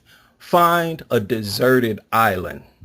Leave all your possessions, including your jobs and clothes. Humans provide those as well. You have to make your own clothes out of leaves and go and live on that island alone with your mutts. And let's see how much happier you are now that you can only be surrounded by the dogs you love so much for the rest of your life. Because rest assured, without dogs and their dog worshiping owners in human civilization, this country will be a much better place to live. All right, so here's Brooklyn Curry. She's about to fill us in on what beauty means to her after her dog attack and after several surgeries. The response has been so overwhelming, and honestly I think it's helped so much with my healing process as well. Just knowing that I'm not the only one that is going through something similar, or I recognize or see people that can relate to me. It's just very powerful. The internet is beautiful in that way, and I think there's also a very bad side to social media where there are people that sit behind screens and say what they want and make fun of you, and you will read those and internalize them and think about it, and it does. Let me stop there. I did not see very many people making fun of her after that attack. It was difficult to make fun of her after that attack. Now, maybe there were a few critics. I heard that there were some pit bull advocates who was disappointed. Somehow the fact that it was a bully breed got out. But we know how a lot of those people are, the pit bull advocates. Okay, but she got a lot more support than critics. I think break you down. Definitely my family, my friends, just everyone around me that was in my life needed to be in my life for a reason, to help me to realize like there's so much more to beauty than like what just meets the eye, just inside out, like learning to love yourself regardless of what that looks like, and genuinely realizing that like your imperfections are what makes a person them. Okay. So that was a very politically correct statement. That's something you'd write out or memorize or whatever for the cameras. But I don't believe she had a problem with those types of critics. I believe when it comes to social media, she had a problem with dog culture critics. Because we question her decision to go inside of that home. My criticism of her is because she doesn't point that out and suggest to others to not do the same thing. That's the obvious lesson that she should have learned. Why not, after something like this happens, tell other people? If somebody has a bully breed, don't go in there. You was an eyewitness to how they will attack unprovoked. You don't have to do anything to. Doesn't it bother you? Aren't you worried about other people who might go through the same thing? Now, according to Brooklyn Curry, she was petting the dog and talking to it. And it just jumped up and latched on to her face. That didn't scare you. That didn't wake you up. It didn't make you question your friendship or relationship with dogs. No, instead, she came out talking about how she still loves dogs. That's irresponsible, and it's a disservice to other people. You're encouraging them to do the same thing you did, to make the same mistake you made, rather than encouraging them to avoid being a victim like this. We saw the photos, we saw the videos. We don't want our lips bitten off like that. This didn't give you a whole new appreciation for beauty itself. Now that politically correct statement, I don't buy that, man. Beauty is highly valued in society. With a lot of people, they believe beauty is the most important quality.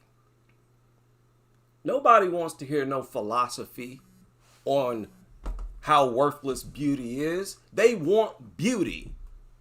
They want to walk into a room and have all eyes on them. Let's be realistic. So why not tell people, protect your beauty by staying away from dogs? Why not tell them to at least stay away from bully breeds? You just got no advice at all? When everybody knows the obvious thing that you should have done, which is not go inside of that home. You should have never went inside of that home. So, boys and girls, if you want to avoid this same fate, if you find out that a dog, especially a large dog, especially a bully breed, is inside of a home, someplace where you don't live, you refuse to go in there. Now, if you don't want to be rude, tell them you're allergic. Tell them you have xenophobia, you're traumatized, whatever. This is a time when it is acceptable to lie. Trust me on this. And do not go inside of these people's homes. The very fact that they're willing to bring you around their dog, they're letting you know how much they don't respect you and do not value your life and well-being. So don't go into these people's homes. A dog potentially exposed more than 100 people to Black Plague in Colorado. At least 116 people and 46 animals in Colorado were potentially exposed to the Black Plague after veterinarians struggled to diagnose a critically ill dog back in 2017. It says the unusual case prompted health experts to issue an equally unusual and perhaps startling warning. That is, the dogs in the U.S. may contract the deadly bacterial infection at any time of the year, and the signs may be hard to spot. Right? This is what has to happen. It says, though it's best known for causing catastrophic Black Death in Europe during the Dark Ages, it arrived in the United States around the year 1900 on rat-infested steamships. Since then, it has spread to and quietly lurked in rural rodent populations, right? It's going to be fleas. Don't be surprised if out of nowhere, dog nuts start dropping off and medical reports indicate plague via flea bites. But really, even then, I question whether or not dog nuts would snap out of it. These people are absolutely indoctrinated, brainwashed, and too settled in to their way of life. I can see most of them responding to these reports by hugging their own dog, right? Come here, boy. Sit next to mommy and daddy, right? Stroking their own dog while listening to these reports. This is a very dangerous group of people, these dog nuts. And awareness needs to be spread much more rapidly than it currently is. I'm surprised that there are not more channels dedicated to spreading awareness of this dog culture. It really is jaw-dropping. The reports come in non-stop. These mutants attack people non-stop. And at the same time, they create articles praising the existence of dogs.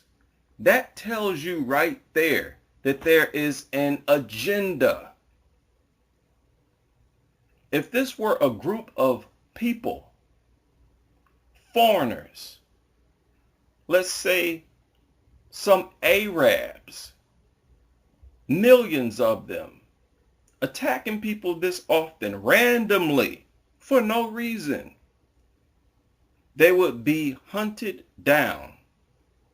They would not have articles written in praise of their existence in this country. But that's exactly what dogs are. Terrorists in the form of creatures. We all know this. Everybody, soon as they walk past a mutt, you are on full alert. Many of you will tense up, right? Your pulse increases because you all know full well that these things are time bombs that could go off at any time. So how in the hell can people at the same time project them as angels, as no different from kids who you can let your kids play with?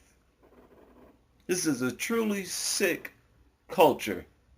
When will it come to an end?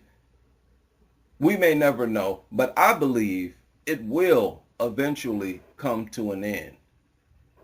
I truly believe that in the end, truth does prevail.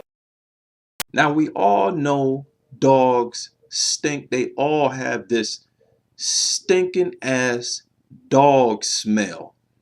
I don't know what it is. It smells like mildew or whatever. And this shit stinks. A dog nut posted this tweet today. She called her dogs stink beasts. Now, what does that tell you? These people know full well that dogs stink, but they don't care. They've accepted the fact that they have to be nasty people to be dog lovers, and they're okay with that. They have to be comfortable with disgustingness and a nasty lifestyle. That's why I said again, anybody who would allow these creatures to live inside their home, these are disgusting people. I don't care how many baths they may take, especially people who have physical contact and allow these disgusting mutants to lick on them. These are nasty people. Mutt owners are fully aware that their mutt stinks. That is exactly why they purchase products specifically designed to combat pet odor. And virtually every product, every sign and advertisement uses the image of a mutt on their product because everybody knows that dogs stink worse than any other domestic pet by far. They continue to purchase these dog odor removing products rather than simply removing the dog from the home. This is how thoroughly people are conditioned. They'll sacrifice their health, the cleanliness of their home and vehicles, the sanitation of their home and vehicles, sacrifice the safety of themselves and their children, sacrifice money and labor in order to keep dogs in their home and treat them like family, even though they will get nothing in return from that mutt for doing so. Now let us continue with this crusade against these worthless mutants and their enabling owners. Possibly get a little spaced out here. I do that from time to time. I have a strong admiration for humans. We're the only creatures that are able to question the origin of our existence. Where did we come from? You know, we look up, we see a blue sky, bright light, you know, the sun, clouds, and we say, what the hell is this? We're the only species that can marvel and question and study things like this, our surroundings, the universe itself. Right, then we find out that we are actually on a giant rock that is floating midair. It's not sitting on something else. And it is spinning at 1,000 miles per hour. We become fascinated. Only humans can discover this, be in awe at it, and study it. Think about it. Humans are basically a piece of the planet. The planet, of course, is a piece of the universe. Everything that we are made of is found in the earth. Water, vitamins, minerals, molecules, etc. So in a way, as others have pointed out, humans are the universe questioning the origin of its own existence. That is what we represent. The universe does not use wild animals to question its own existence, to study itself. We observe and study things like this. Animals don't study. We come up with philosophy, science, mathematics, etc. We build. Animals don't do this. We are clearly the superior beings on this planet. I think that is something that you should take pride in, to live by, and to never devalue your existence by putting wild animals, least of all mutts, on the same level as human beings.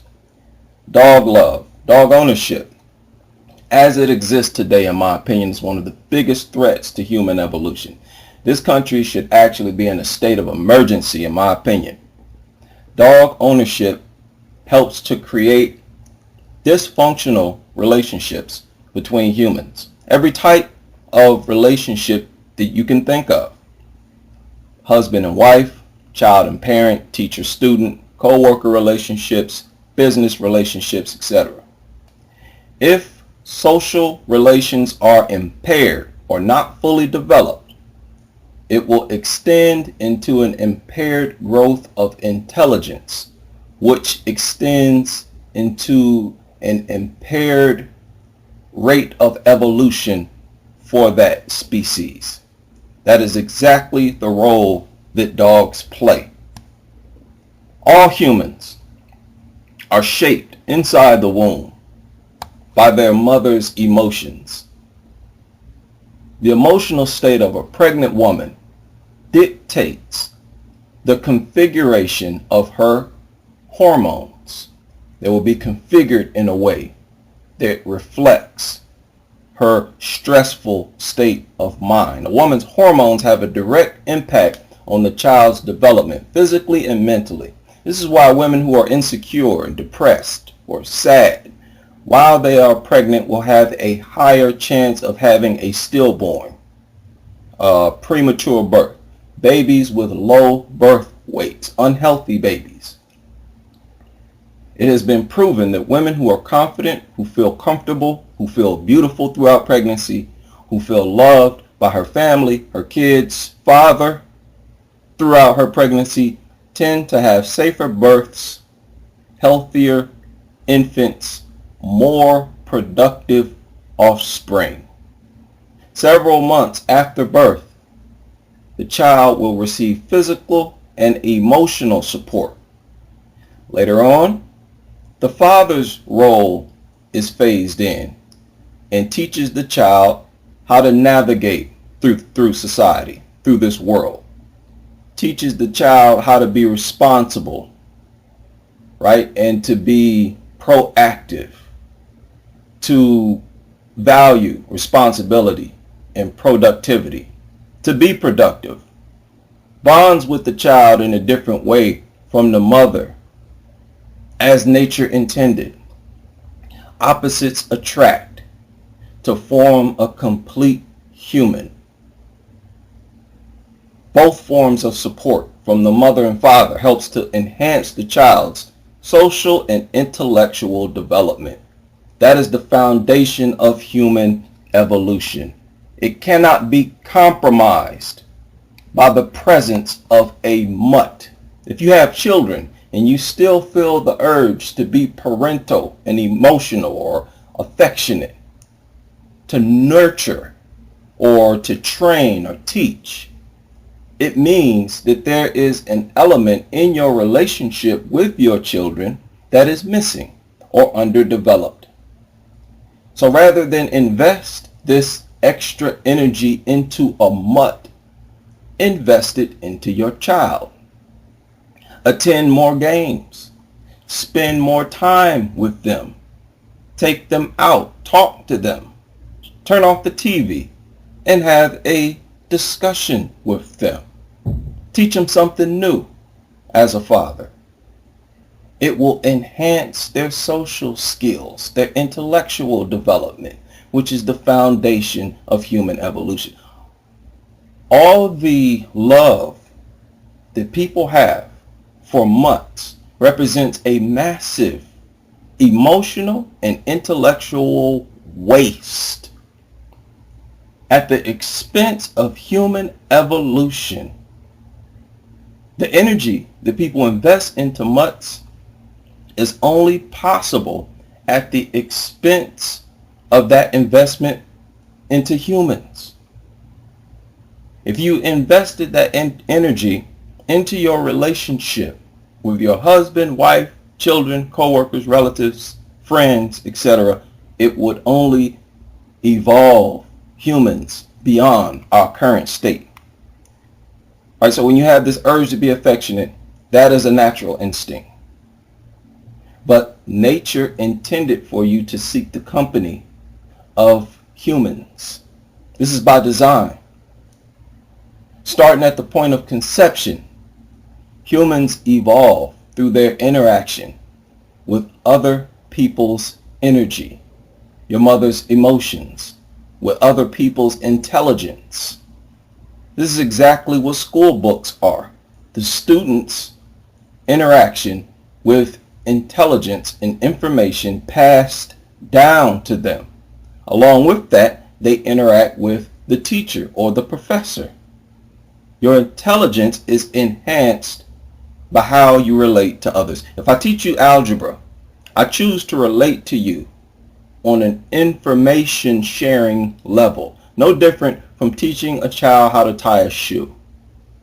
It is all an acquisition of knowledge which increases your brain activity in the same way that emotional support increases your brain activity.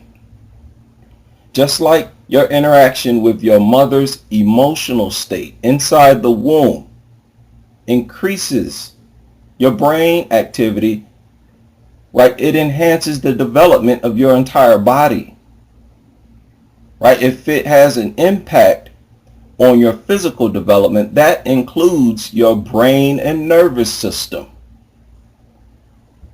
right? All throughout life, positive interaction with humans enhances your brain activity. Humans are essentially sources of energy. Interaction with other sources of energy in a positive way acts as a sort of friction where the both of you create even more energy. That's the theory behind sex itself, friction, the creation of energy. You already have energy emotionally.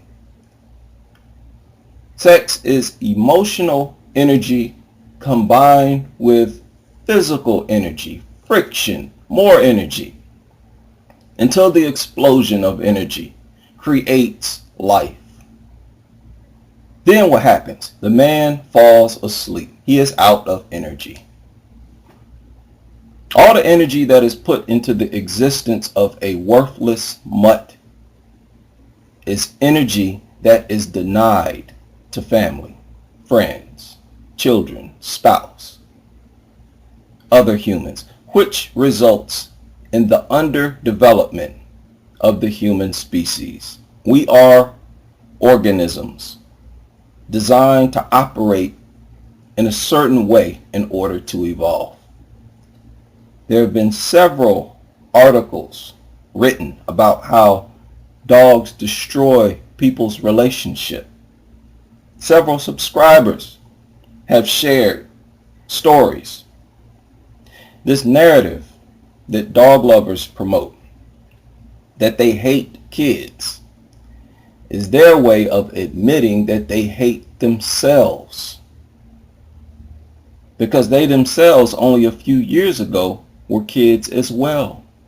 If you bang on about how much you hate kids, there is no way you can reflect on your own childhood in a positive way. If you hate your own beginning on this earth, there is no way you truly love yourself today.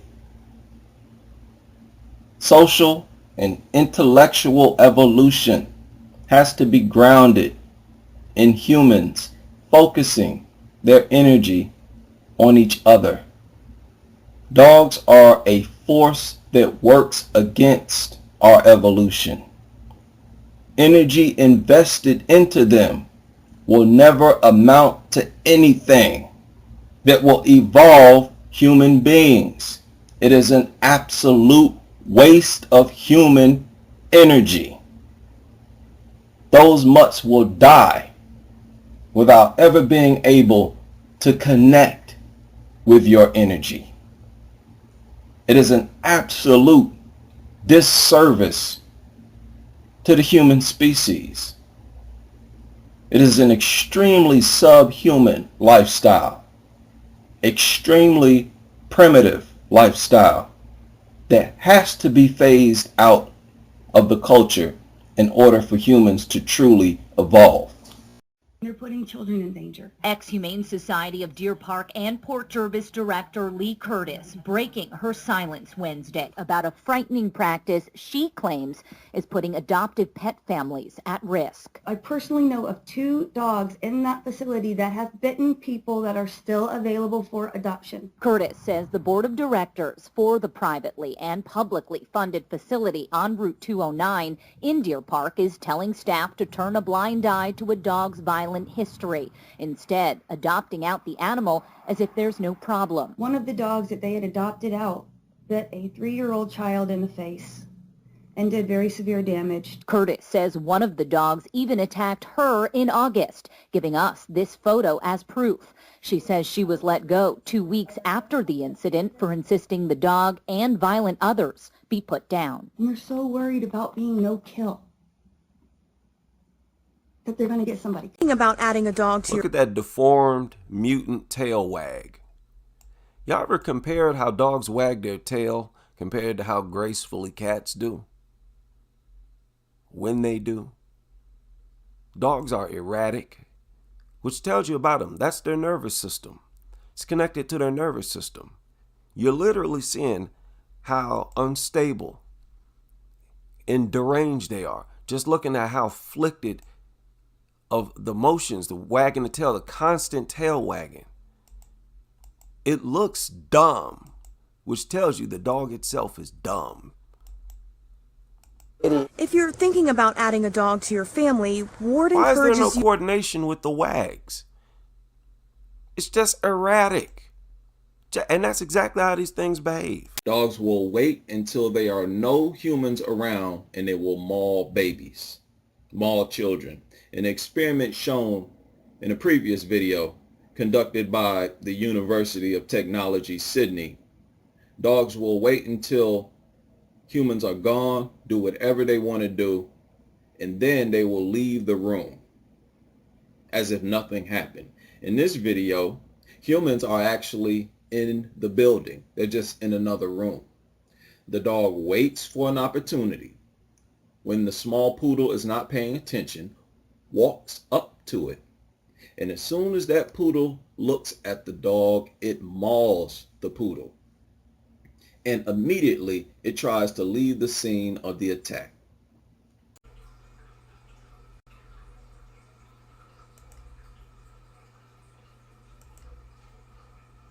In a quiet, unassuming sort of way, Isabelle Dinois made history. 11 years ago, she was given a partial face transplant after being mauled by her pet dog. It was the first operation of its kind, and it offered her a second chance. After I leave hospital, I want to return to my family life. I want to restart a professional career, and I expect to resume a normal life. In a groundbreaking 15-hour operation, she was given a new nose, chin, and lips. The pioneering surgery paved the way for transplants all around the world. People who had been severely disfigured now had new faces and new opportunities. But for Isabelle Dinois, there were complications. It's believed more than once her body rejected. Now, hold on. Understand. Her dog, her own dog, mauled her face. They claim that the dog mauled her face trying to wake her up after she had fallen asleep on some pills that she had taken. Rejected the transplant, and it's reported last year she lost the use of her lips. And the drug she had to take had serious side effects. Her immune system was weakened, and she eventually succumbed to cancer. But if Isabelle Dinois ever regretted the surgery, she never let on. I have a face like everyone else, she said. A door to the future is opening. Had a face like everyone else. Jacqueline Duran comes to mind. Now, they claim the dog was trying to wake her up. Isn't that kind of strange? Look at it. Pet dog mauled face transplant patient to rouse her from sleep. Published in 2005. Y'all believe that? She had taken some medication that caused her to fall asleep. So she was knocked out. And the dog was trying to wake her up? No, the dog thought she was dead. Simple as that. And that's the case with several dog owners. Once the dog thinks or realizes that its owner is dead, they start to feed on them. And they usually start with their face. Quite often, the police show up, homicide detectives show up, whatever. The victim has no face because the dog ate it. Man's best friend. What an intimate killing that is. Y'all claim dogs recognize your face, and that's what they always start on when they believe that you're dead and would make a better meal than that dry dog food in the kitchen. Now I want to share a tweet and a message.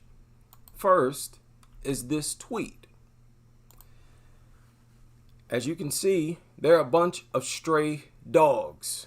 Worthless, problematic, troublesome, worthless mutants. Good for nothing. Massive rodents. Now this tweet says they feed stray dogs in the open and share those videos on social media as if they are virtues. Other small animals in the area are being shredded by these dogs. Listen to this, animal lovers. Other small animals in the area are being shredded by these dogs. Trees and grass are being destroyed with urine and excrement. These people are ignorant, believing that the evil that they've done is actually good. I could not agree more. These are the most despicable of all citizens. This is the height of ignorance and stupidity. Trying to project yourselves as humane people with high morals by feeding and keeping in good health the most destructive creatures in the world. You would save a lot more if you just gotten rid of the dogs. You will save not only the life of natural animals, but plant life and human life.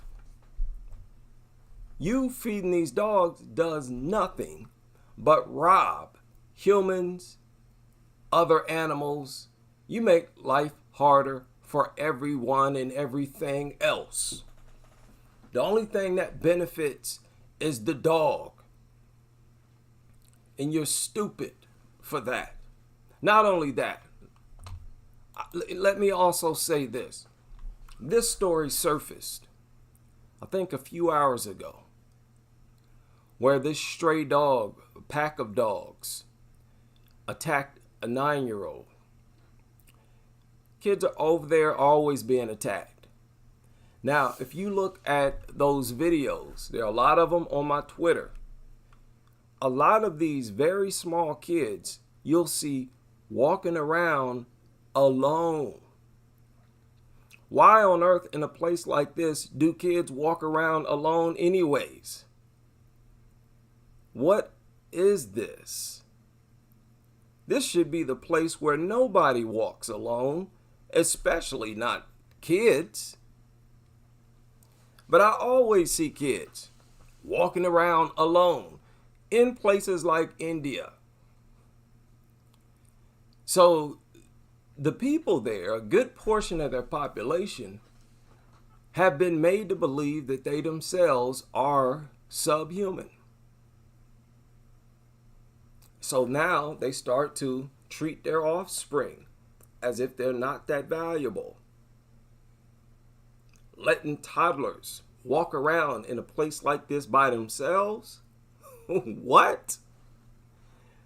Are you kidding? I couldn't have kids in a place like this because you could never take your eyes off of them. Constantly on alert. So these people are constantly terrorized. These dogs operate as if they are the rulers of the land. Let's make that clear. Because they would not tolerate you attacking their young. No animal will tolerate their young being under attack. They would drive anything that targets their young out. That's all you have to do is target their young. You will be a mortal enemy in the eyes and mind of not only dogs, but any other living organism. And y'all give these things the green light to violate your young anytime they get good and ready. That is, oh man. You're going above and beyond subhumanity. Like if I were to ask you to act out primitive subhuman behavior, that is a little too much. I didn't ask for all of that. Above and beyond. How sick. I can't imagine what it would be like to be a child growing up in a place like this, where I have to accept the fact that they view, the adults, the lawmakers, they view the life of dogs as more valuable. Because only the kids are going to get violated. Only the people are going to get violated. Nobody's out here launching physical attacks against these stray dogs. They've made it against the law to attack these dogs, these stray dogs, over there in these countries. But they can attack you anytime they want, and when they do, they're going to make excuses for these mutants. So these dogs function as if they are the rulers of those lands. So how on earth can you feel like a man in a country like this, where these creatures can violate your young whenever they want? How can you feel like real human beings in a society like that? You can't, and you never will be until you drive these things out of your land and put an end to filthy, disgusting people like this, feeding these good-for-nothing, ungrateful rodents. What do you think? These things are thankful to you? No, they're not.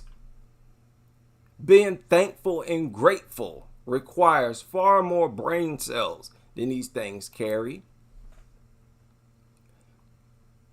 These are some of the most dangerous people in the world. And keep in mind, a lot of these people, like this woman right here, a lot of their motivation comes from the fact that they are very intimate with these things. It's very dangerous. You got people living very backwards lives, and you in a world where you say, hey, do whatever you want. It's free will. No.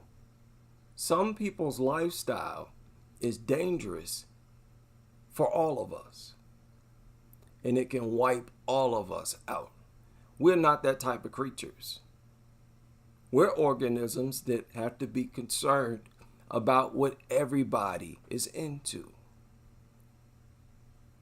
And you cannot deviate too far away from the crowd.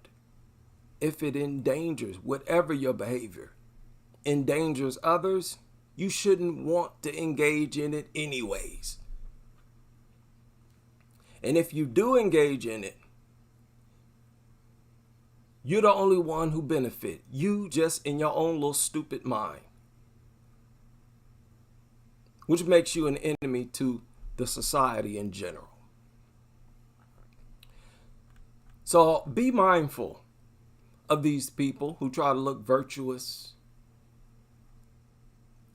extending their necks for these stray dogs of all dogs. These people are bona fide. I cannot believe that different governments and lawmakers cater to these dangerous and disgusting. It's not just about it being disgusting. It's dangerous. Why are you catering to a people who could very well wipe humans from the face of this earth? All it takes is the right infection, the right virus, the right disease. These people will lead the charge in exterminating us. Like and subscribe. I will see you all on the next live stream.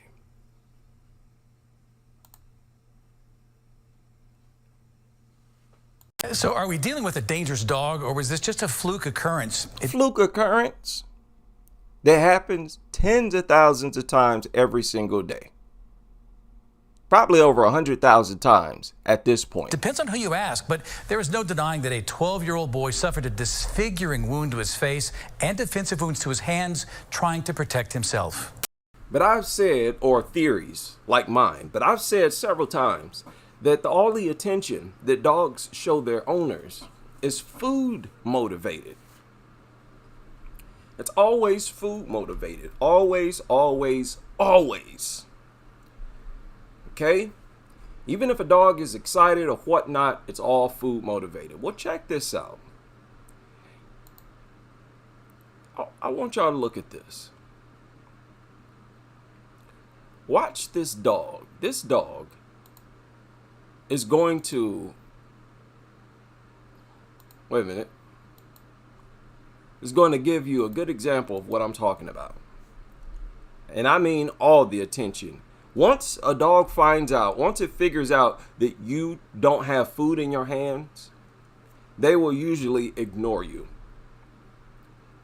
Just like you see here. Now look, that's exactly what this dog is doing right now. It's sniffing her hand to see if there's food in it. And look at what it does once it sees there's no food in her hand. There you go. Need to see that again? All the attention they show you is food motivated. As soon as it figured out there was no food in her hands, it ignored her. Y'all telling me that's therapeutic? There ain't nothing therapeutic about that, because that is not how humans show emotions. You have to be affectionate and show emotions to people in a humane way in order for something to be therapeutic for us. The action, the behavior has to be in line with our instincts and with our nature, with human nature. It's not human nature to be affectionate by ignoring the person being affectionate with you or trying to be affectionate with you. But because dogs don't understand affection, they simply check to see if you have food, if you're holding food. And if you're not holding food, they ignore you. They might stand there like this one as you're rubbing. You know, they tolerate these people because these people are constant dispensers of food. So the dogs generally are annoyed by their owners, annoyed by people. Because it's like, if you don't have any food, what do you want? What's your purpose here? And again, that's why they tell you that when you encounter a dog that you've never seen before, hold out your hand and let it sniff your hand. And they usually tell you to have your fingers closed to make it look like you might have something inside your hand. Well, of course, the dog, being food obsessed, is going to sniff your hands to see if something's in it. And that's why they say after it sniffs your hand, then you can pet it. Very, very dumb culture. Very disgusting, dangerous. And Just unnecessary. This does nothing other than put people in danger and destroy our health. Look at how unaffectionate these things are. And let's say the dog went and laid its face in her lap, like dogs do sometimes. That's still the dog begging for food. But that is something that dog lovers automatically interpret as affection, as a sign that the dog loves them. Their whole relationship with dogs is all about them misinterpreting food obsession, food beggary, with love and affection and an admiration for their personality and character. Again, very, very sad. Very sad. And the sooner these people snap out of this embarrassing delusion, the better. People, I've reached my breaking point with these deranged nutters. This story broke a few hours ago. Pit bulls, and it comes with a warning. It's more. Tonight, a story about people herding pit bulls. He said this is a story about people herding pit bulls. And it comes with a warning. It's more than disturbing. The two dogs found abandoned in Brooklyn, dumped on a busy street in East New York. The pit bulls severely malnourished and in critical condition. So who? Dumped on a busy street? All they did was they found them. They have no idea what happened. These dogs could have escaped and ran away from home and didn't find their way back. It happens all the time. And when that happens, they are not eating. They become emaciated. But you notice, they immediately blame some evil human somewhere. Who would do this, and why would they do it? Here's Eyewitness News reporter Michelle Charlesworth. These dogs, a brother and a sister about one, were found curled up in the dirt, dehydrated, exhausted, and so malnourished they could barely move. The pit bull mixes named Angel and Aiden by the rescue were found abandoned in a wooded area on Conduit South near a motel on Friday. He could stand up now, and now that they're hydrated, they definitely look a lot brighter. And Ugh. Yeah, you've nursed it back into good health so it can attack people. You've now helped to endanger more communities. She's happy about that too.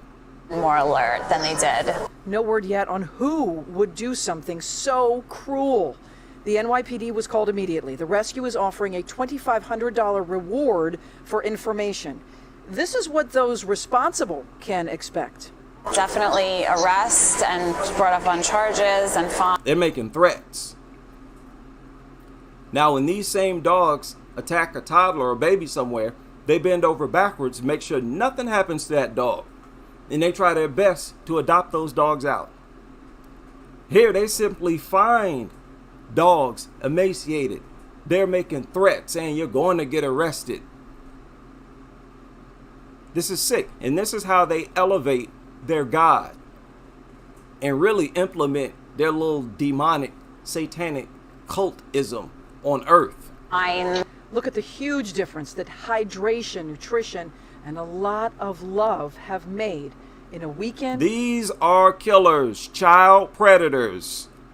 Killers, killers, killers, child predators. That's what they are.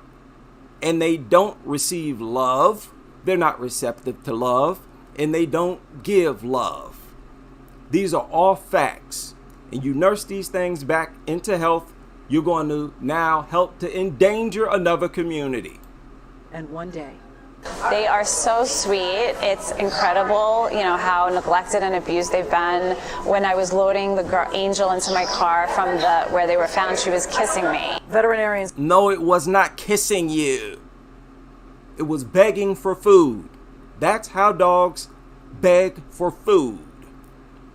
It's not a human. It doesn't kiss. And that was disgusting.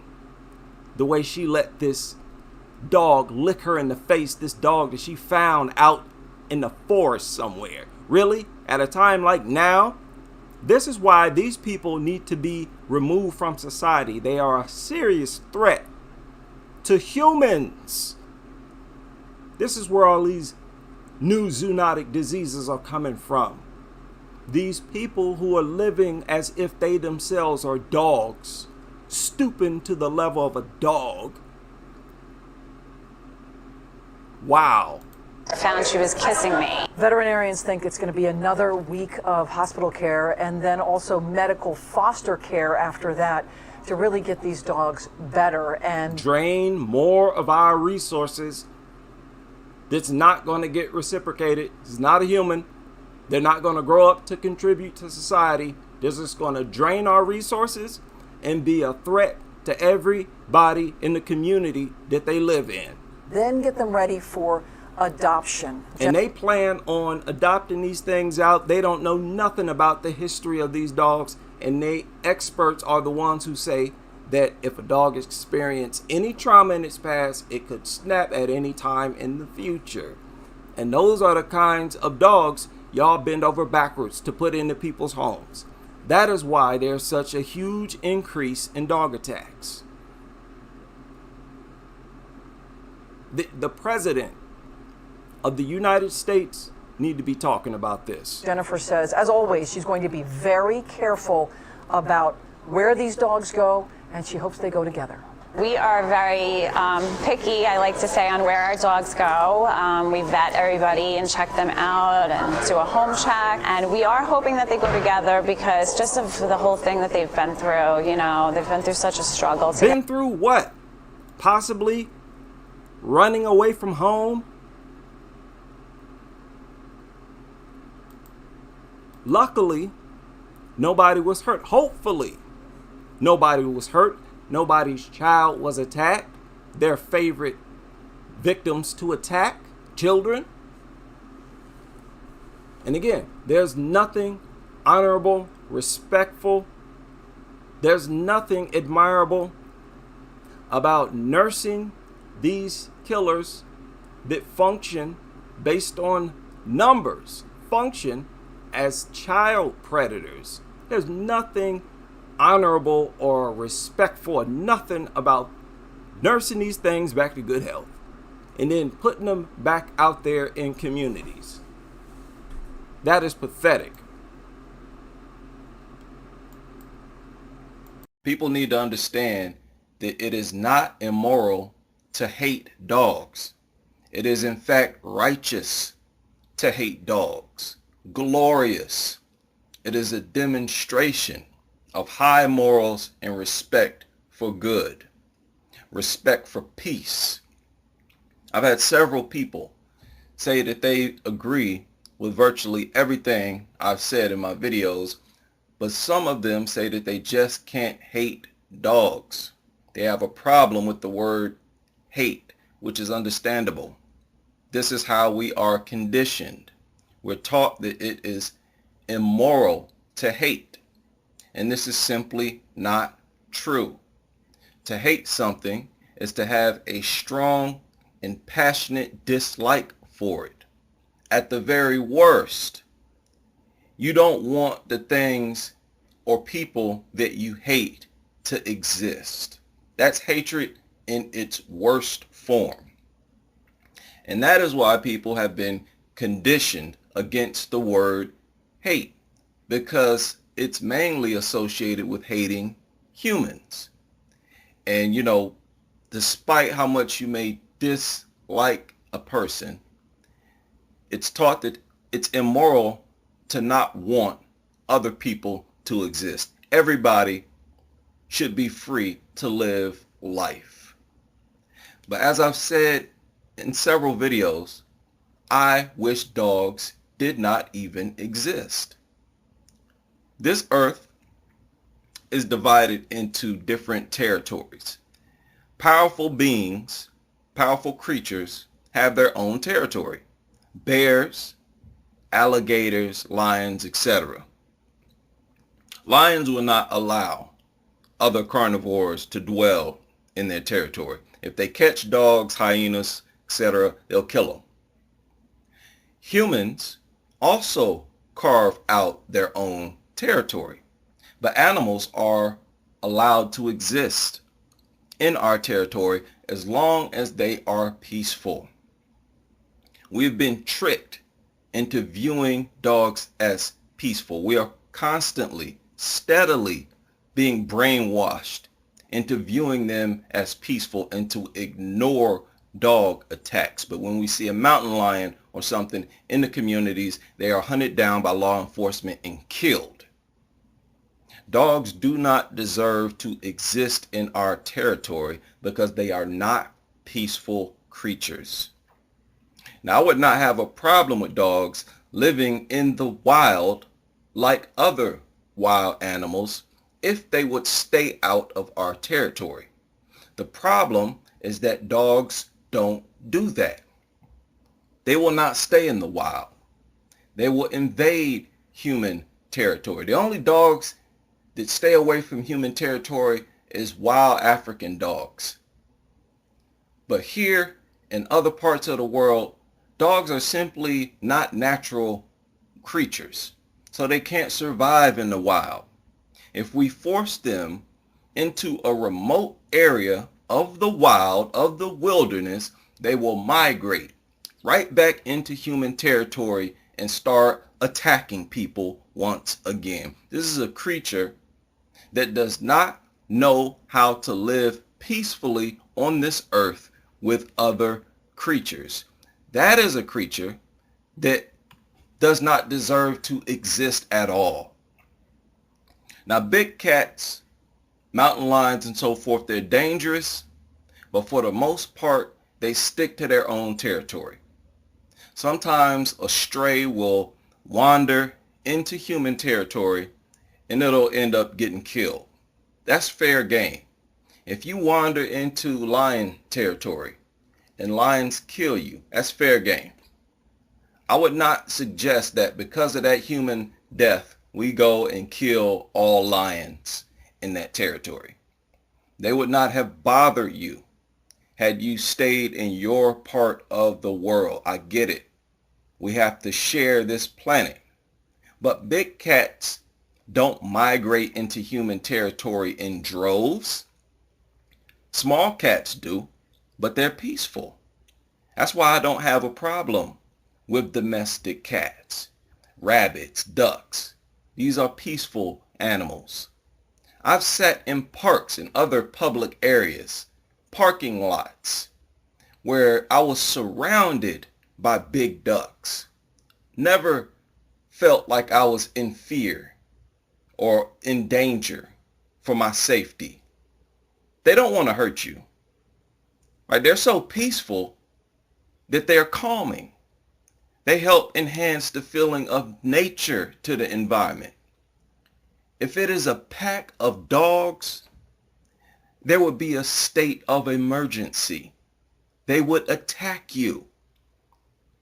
This is the behavior of a creature that you are justified to hate, especially when those creatures prefer to attack your children. People need to wake up.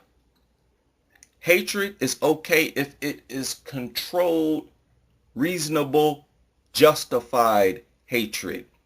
I proudly hate dogs. If humans were not meant to have intense feelings, to like or dislike something passionately, we wouldn't be able to. There's nothing wrong with hatred for evil, and dogs are evil creatures. Creatures that attack harmless targets are evil. If it is in your species' nature to invade the territory of another species, the way dogs do with our territory, you better be peaceful towards them. Dogs are not peaceful, and they prefer to attack our kids. That is the behavior of an evil creature. And all of the dogs that have not attacked anyone yet should not be trusted to never attack anyone in the future. Now, many of you have seen this video. It's pretty much going viral. It was uploaded not long ago on YouTube, where people suspect that Mark Ching, I think his name is, a guy who rescues dogs from slaughterhouses in different parts of Asia. They suspect that he paid these men to burn this dog alive. And as a result, this man got millions of dollars in donation. Now, these men are butchers. And this is actually a business in Indonesia.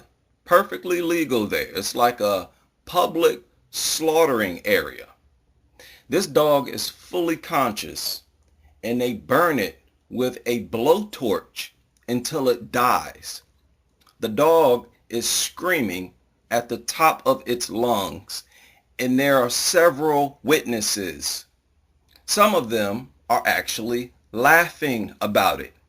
At least 3 people looked and laughed.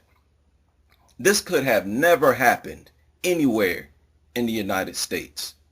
Not only is it illegal, and I do not advise anybody to go out and break the law by trying to beat or burn random dogs. Only use force against dogs in self-defense in accordance to your state law.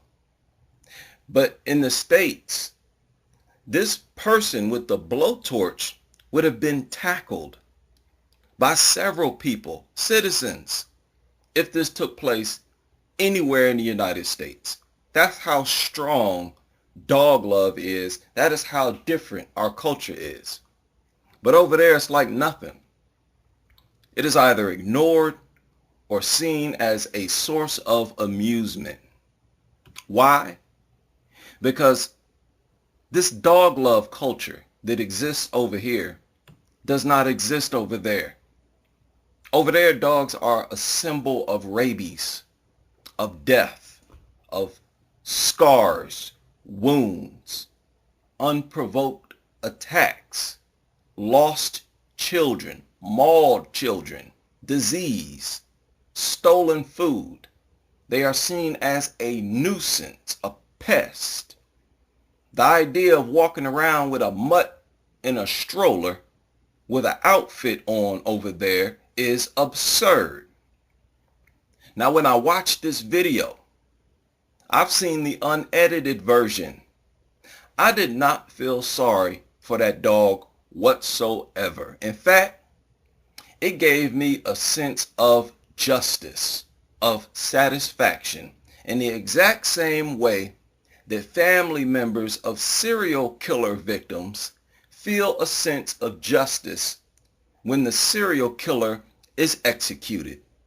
I have the exact same feeling. Unlike you dog nuts, I associate dogs with the most significant aspect of their interaction with humans.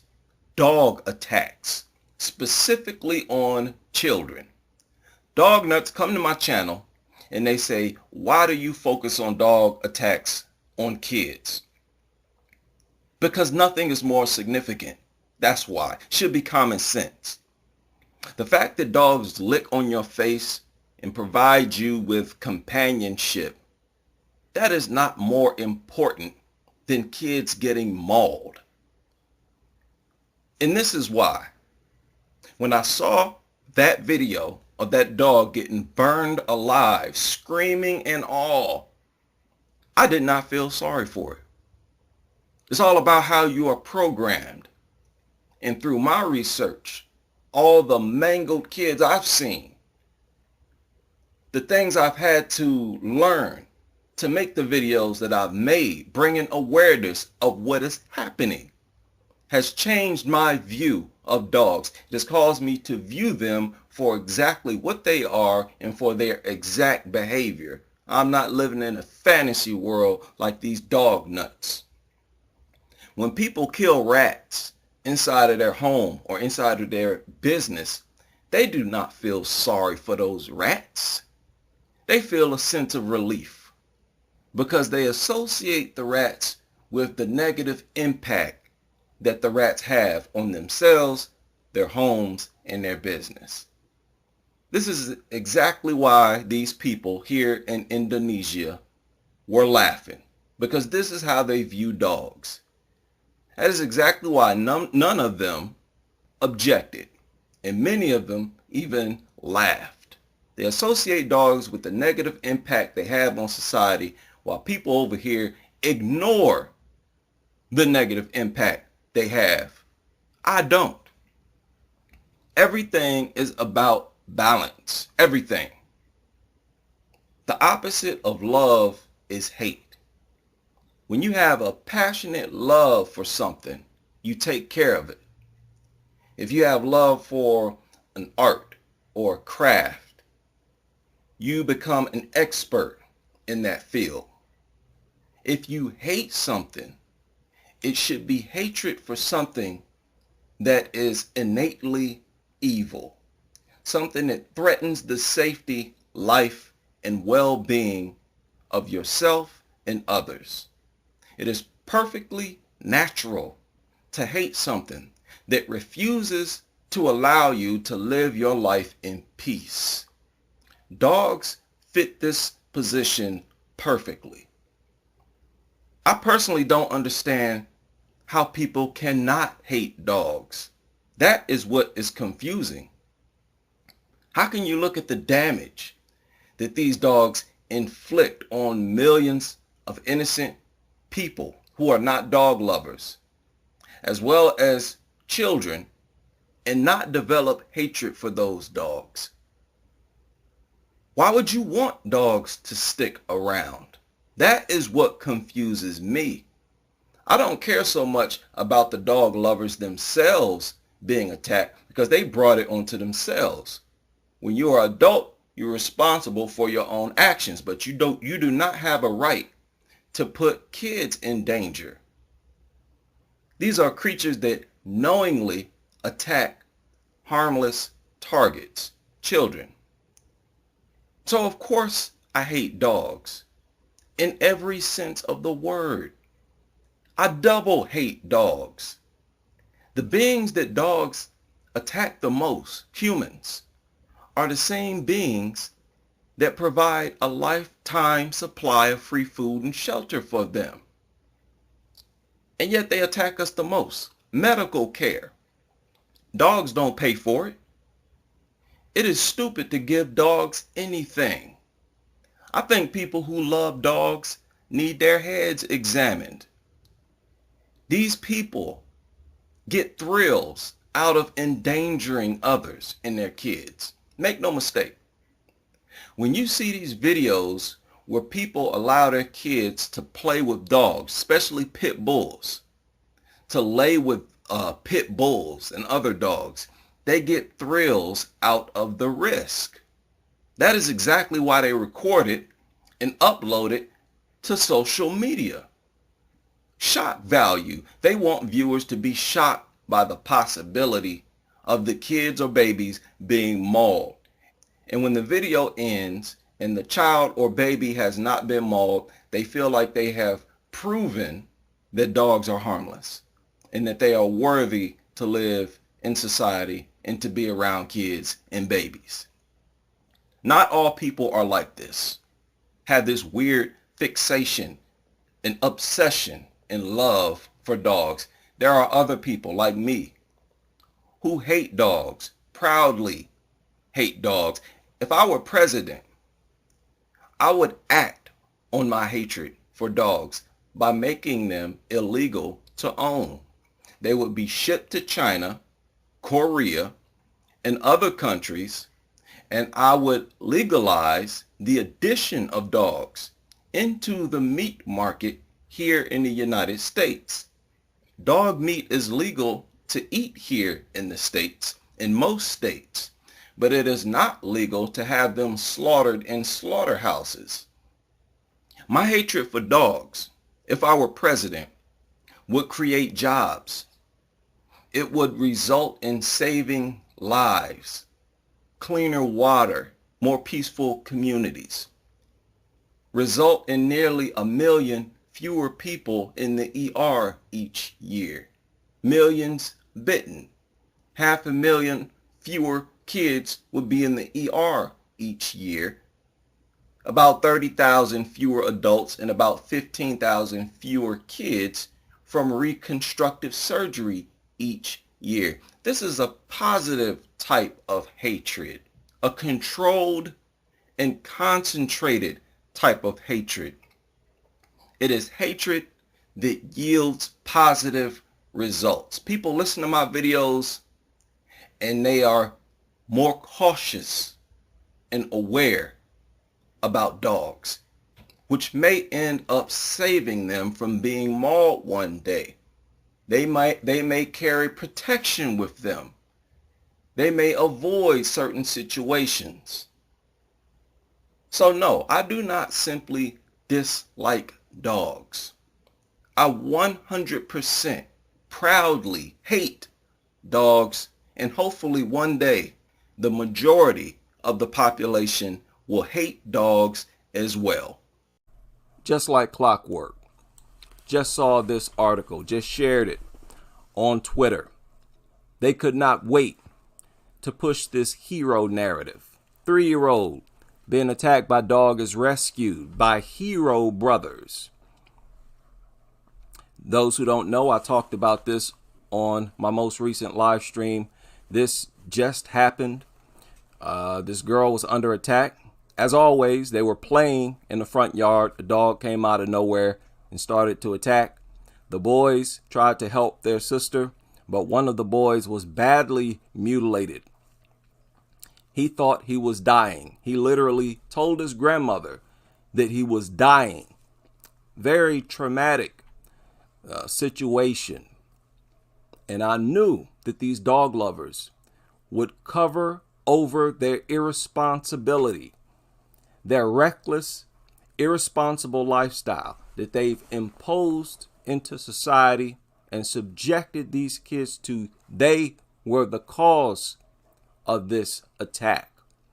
The blood is on all of you dog lovers' hands. And let me tell you something. Anytime you need to rescue a child from something, then that something doesn't belong around children. And you should not be presenting it to children as a gift. You shouldn't have to be rescued from the same things that you bring into thousands of classrooms across the country as a gift to children. More hypocrisy. I'm going to have to turn this into a series. Nutter hypocrisy. There's no way that you can deny that this is hypocrisy and reckless, irresponsible. In these schools, you need to teach kids that dogs are dangerous and to stay away from them. There's no logical argument against that fact. Did y'all know that they wrote a children's book based on Bridger Walker? How many of you knew that? Y'all remember Bridger, the kid who saved his sister from a dog attack? Have y'all seen this book? Look at it. This is truly sick. Truly sick. No attention is being paid to the requirement of a hero. Why was a hero needed? It's because of what the parents were doing, the environment the parents, the adults created. They want to focus only on this hero story, fantasy of theirs, to take attention away from why a hero was needed.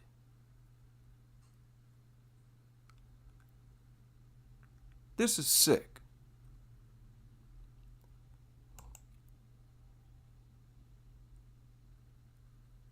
And they even have him with the injury. projecting this idea, what? That dogs are acceptable because it gives young people opportunity to be a hero? They titled it. Look at the title. You Can Be a Hero.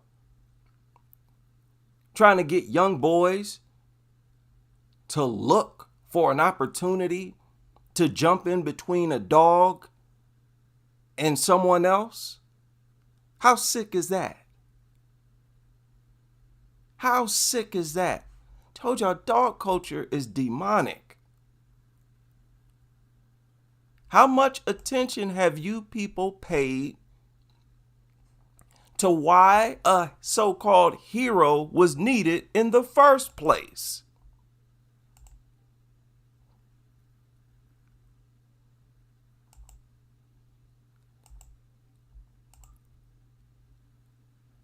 And what is this? Look at this.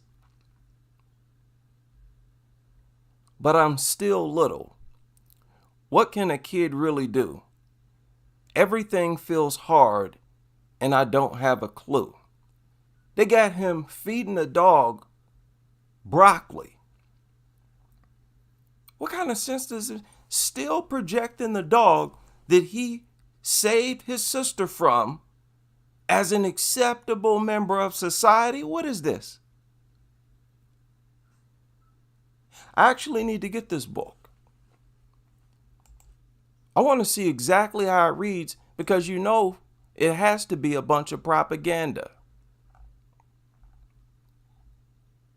And I just wanted to touch on this. This is sick.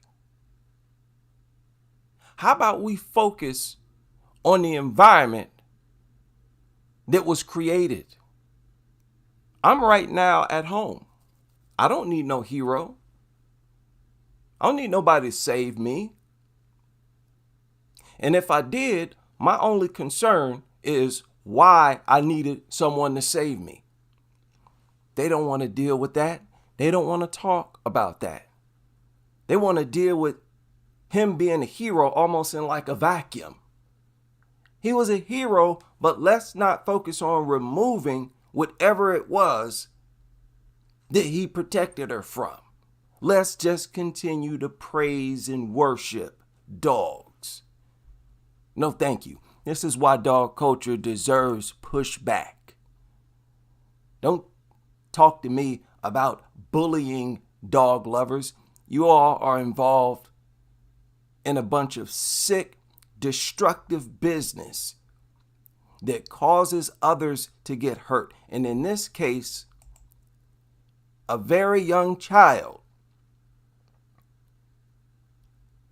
disfigured for life could have been a fatality. And y'all still want to be delusional and pretend like the creature that caused this attack is not a problem. So I've been on YouTube for about 5 years now.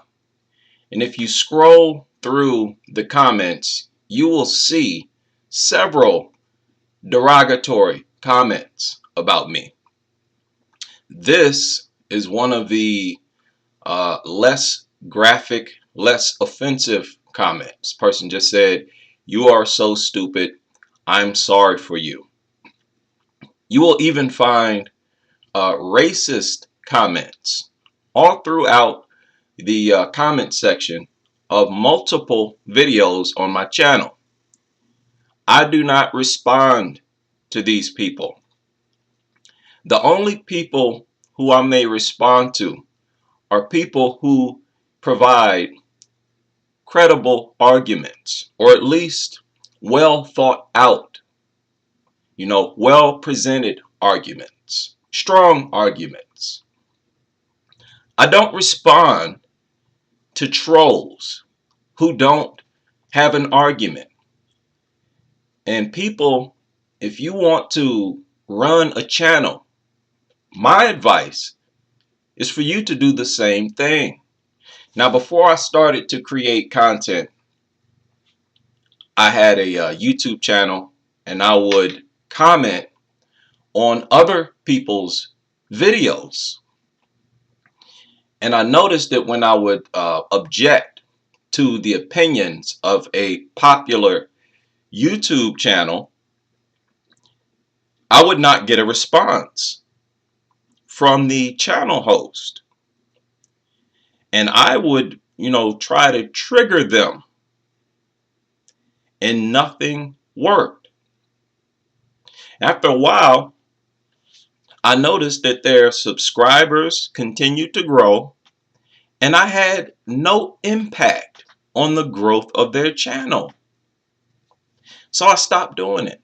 It was a waste of time and energy. If they would have just responded to me at all, it would have felt like a victory for me. It would have felt like my comment had some sort of effect, some sort of impact on their psyche. It would have felt like a victory for me. You cannot respond to trolls. It makes you look mentally weak. Why would I respond to people like this after I just spent an hour, 2 hours, 2.5 hours dealing with facts and information, presenting a real argument? And I'm supposed to respect and honor and acknowledge random trolls who dish out ad hominem attacks. Listen, you do not engage people who resort to ad hominem attacks. You don't engage them at all. It makes you look mentally weak. I think it is so important to show strength as a channel host. Now let me show you something. These are the number of comments on my videos. This is the most recent video. I mean, it's not a live stream. It's just a pre-recorded video. It's the most recent. Over 1,100 comments. This one over 1,200. You see, 961, 500, 300, 500, 800, 600, 800, over 3,000, over 2,000, over 1,000 people. And these comments are posted onto my channel on a regular basis. And you have to understand something, that some of these old videos are still receiving comments. So on a daily basis, I have to deal with a lot of comments. And let me tell you something, I work too much to be going through all of these damn comments. I'm not going to do that. I'm not going to do that. This video is from 2 years ago.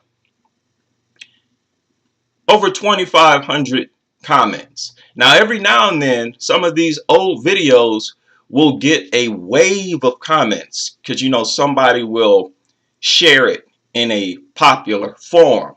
And then I'll get a bunch of comments in a single day. And that's just from one video. Whereas I'm getting comments on multiple videos on a given day. I cannot go through and research all of these comments. And there is no reason for me to do so, because my following continues to grow. My supporters are still there. These trolls have absolutely no impact on my platform. You have to understand how these people think. They sit at home, they don't like what you say, and they just want to throw an insult. They just want to trigger you. They cannot discredit me after I've, spent multiple hours over multiple videos.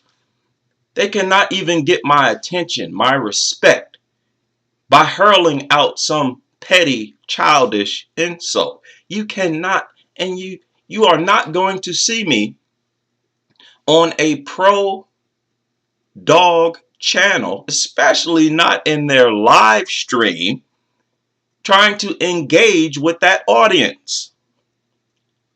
If you've determined that there are cat nuts on my channel, that there is a crowd of people on my channel that don't like you, that you don't like them, why would you go to that channel and engage those people? You're actually looking for trouble when you do that. You're looking for conflict.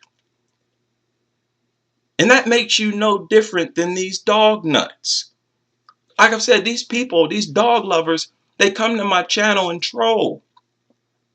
And I've asked several times, why do you come to this channel?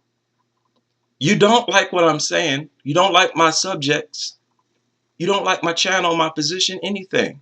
So why come here? I don't go to channels that I don't support. If I don't support their content, why would I stress myself out? That's a negative type of interaction. I can do without that. It's not constructive.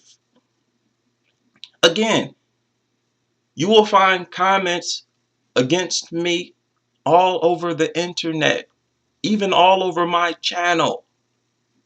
I don't respond to them.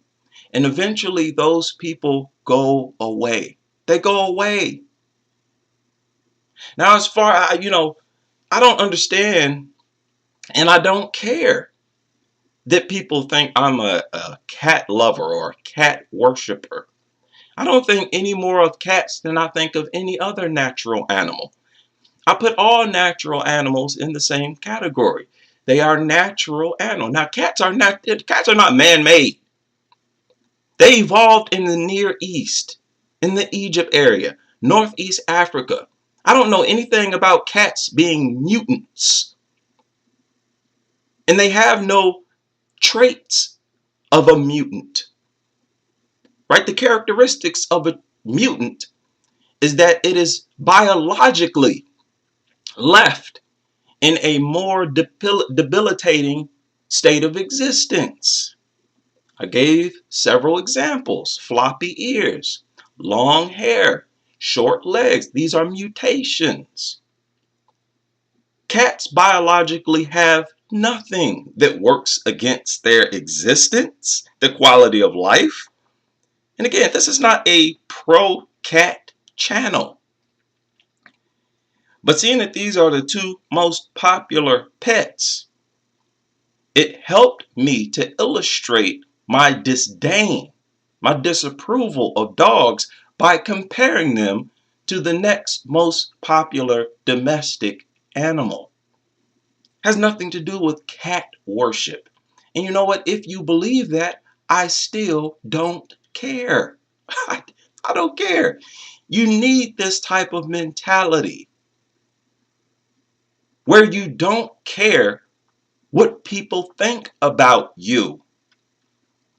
When you respond to people who make ad hominem attacks, they feel like they have you in the palm of their hands. It is a form of defeat. It is a display of mental weakness on your part. You have a platform. You have an audience. You have a voice. You have independent opinions.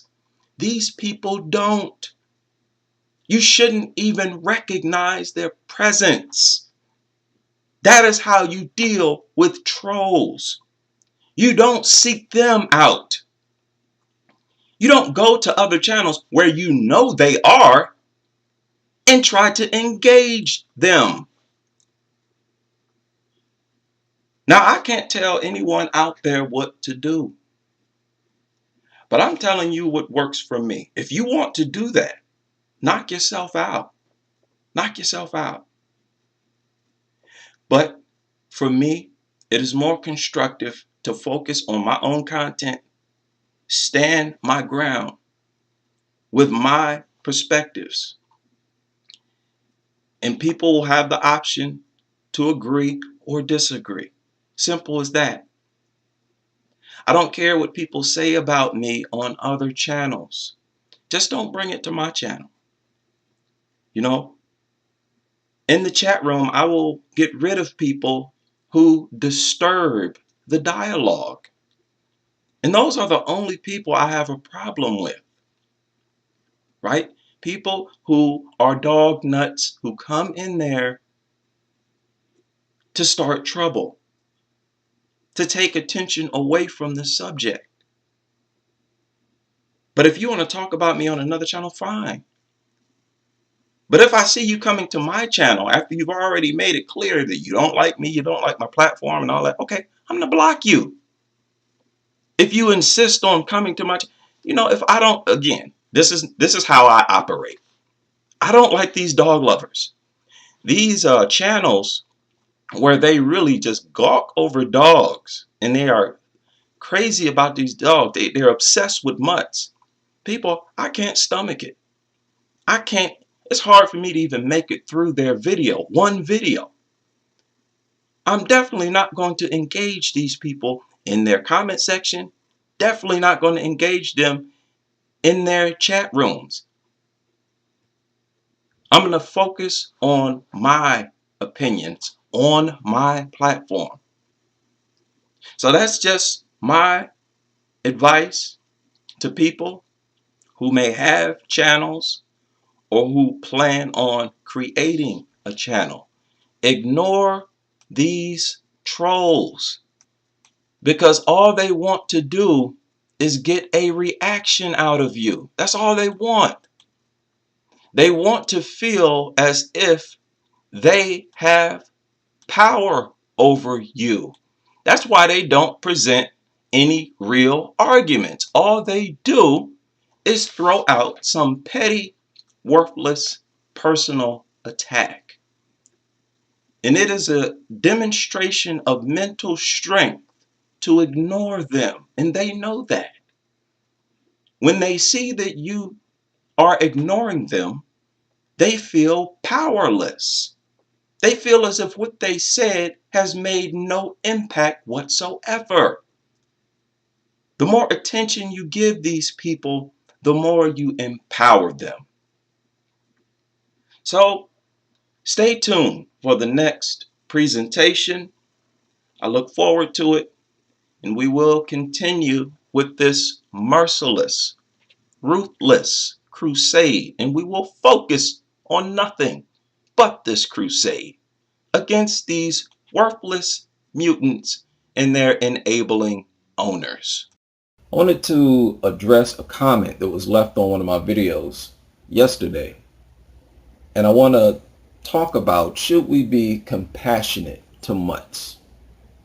Now, this person touched on a brief digression in that video where I talked about how dogs should be punished in front of other dogs to teach them not to attack us or attack our youth, to attack humans. And I also pointed out how euthanasia is worthless, that it is not like punishment in the way that prisons are for humans. So I'm going to quote this person here, and I encourage dog behaviorists, veterinarians who are dog lovers, who disagree, to openly disagree, like this person, right? As long as it's respectful, well thought out, you have valid points, I will respond. Anyway, this person says, I wanted to address your point about humane euthanasia because it's a poor argument that can serve as low-hanging fruit for dog people to use to dismiss your entire position. And since the facts are on our side, we should be diligent about keeping our arguments strong.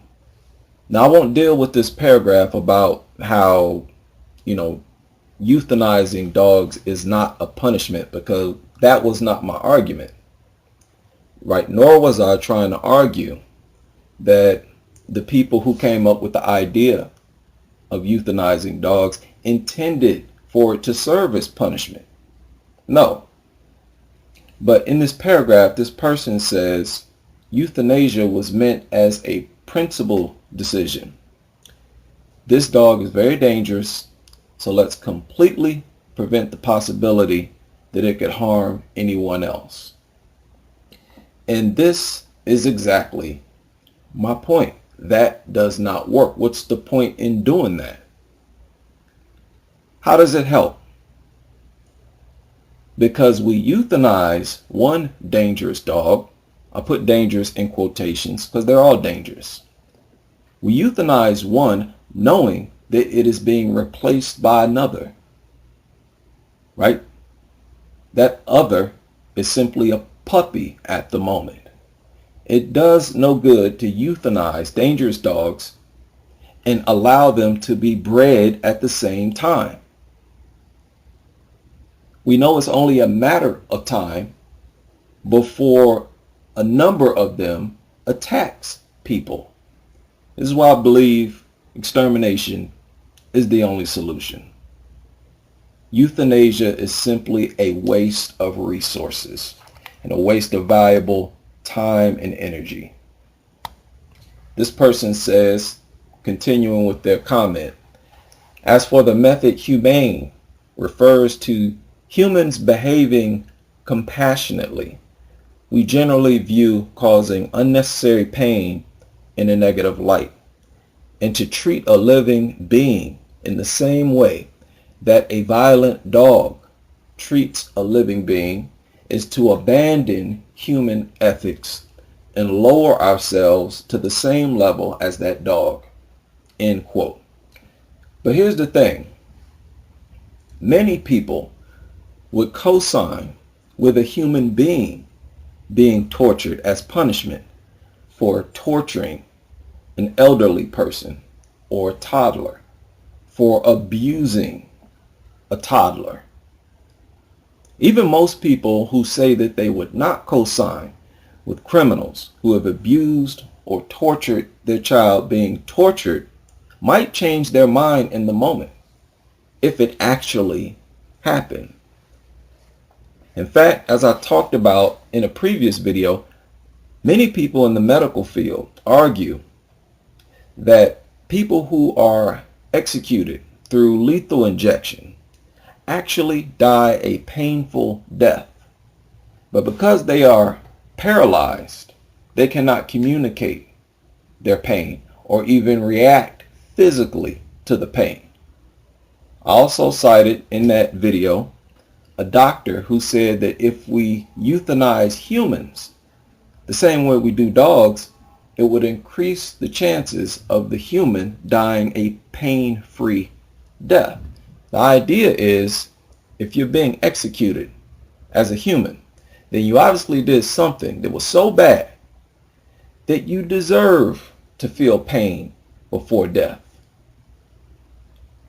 Right? But when it comes to dogs, all of a sudden, we talk about being humane.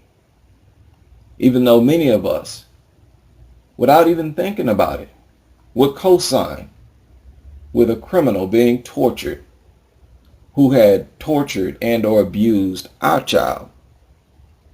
Now you may object to that only if that person's execution had nothing to do with you. Right? But if they abused or tortured you or your child, you may not care. So in terms of justice, many people still co-sign with an eye for an eye, but only when it involves humans. So in life and in death, dogs are given better treatment than humans. I don't get it. Dogs know, as I've talked about before, what children are. They know what babies are. They know that children and babies are harmless. That is exactly why they target them. But when the dog is put to sleep for mauling them, we insist that the dog didn't know any better. I don't buy that. A dog inside a room with a child or baby and another dog walks in, nobody can convince me that that dog can't tell the difference between that other dog and the baby, between that other dog and the child. They know what kids are, they know what babies are, and they know that they are not dogs, right? They know that they are human, just like their owners. So whether or not people believe it's unethical or not, all opinion, but based on principle, if you torture others, especially the helpless, and in return you get tortured, that is karma, dog or human. But if I were given the power, say if this government decided to exterminate dogs and they asked me to decide on how to exterminate them, I wouldn't care. Personally, I wouldn't care if they put them to sleep or used blowtorches. Nobody cares about bears that suffer in bear traps, animals that are hunted and take a while to die. Nobody cares about the rats and mice get caught in traps, and they suffer for a half hour or hour until they die. They're animals as well. So I would not see any reason to become passionate when dealing with mutts. If police officers were to use blowtorches and it took dogs several minutes to die, I'm not the person who's going to step in and say, hey, this ain't right. Let's show some compassion and ethics. Right? Now, me personally, if I were given the job, I would dispose of them quickly. Not out of compassion or ethics, but because the sound dogs make, right? They're screaming, yowling. It annoys me, right? I mean, just get it over with because they are irritating. Nothing to do with compassion. I absolutely don't give a damn about mutts. Another thing is, humans have this beautiful gift of being able to morph our mentalities into whatever we need to be in order to deal with the challenge we're faced with. In certain situations, there is absolutely no room for compassion. In war, soldiers are taught to be ruthless animals. The slightest show of compassion or weakness could cost you the battle, could cost you the war. I believe Hannibal's failure in Rome was a good example. In war or even combat, when you're faced with a ruthless opponent, you have to be more ruthless.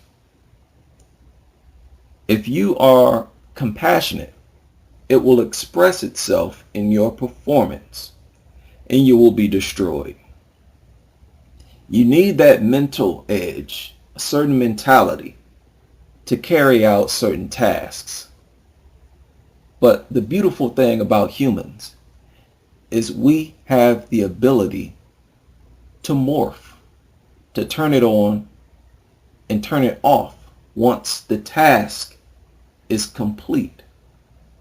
So I'm not worried about the loss of ethics or the acquisition of primitive mentalities. Our ability to acquire different mentalities to conquer certain threats is a quality, in my opinion, speaks to the superiority of the human species in general. It reminds me of that verse in the Bible where it's talking about how dogs lick up the blood of the dead, or something like that. So ethics and compassion for dogs might sound good to some, but when you have the memory of your child screaming in pain, bloody and torn apart by a mutt, if that same dog is subjected to pain, I would not care. In fact, to be honest, it will feel like justice. Even though that stupid mutt has no understanding of punishment, I would not urge the executors to relieve it. I would not preach a sermon to them hey, this is not right. This is immoral. They're like, good. Now you see how it feels. Mutt, taste of your own medicine.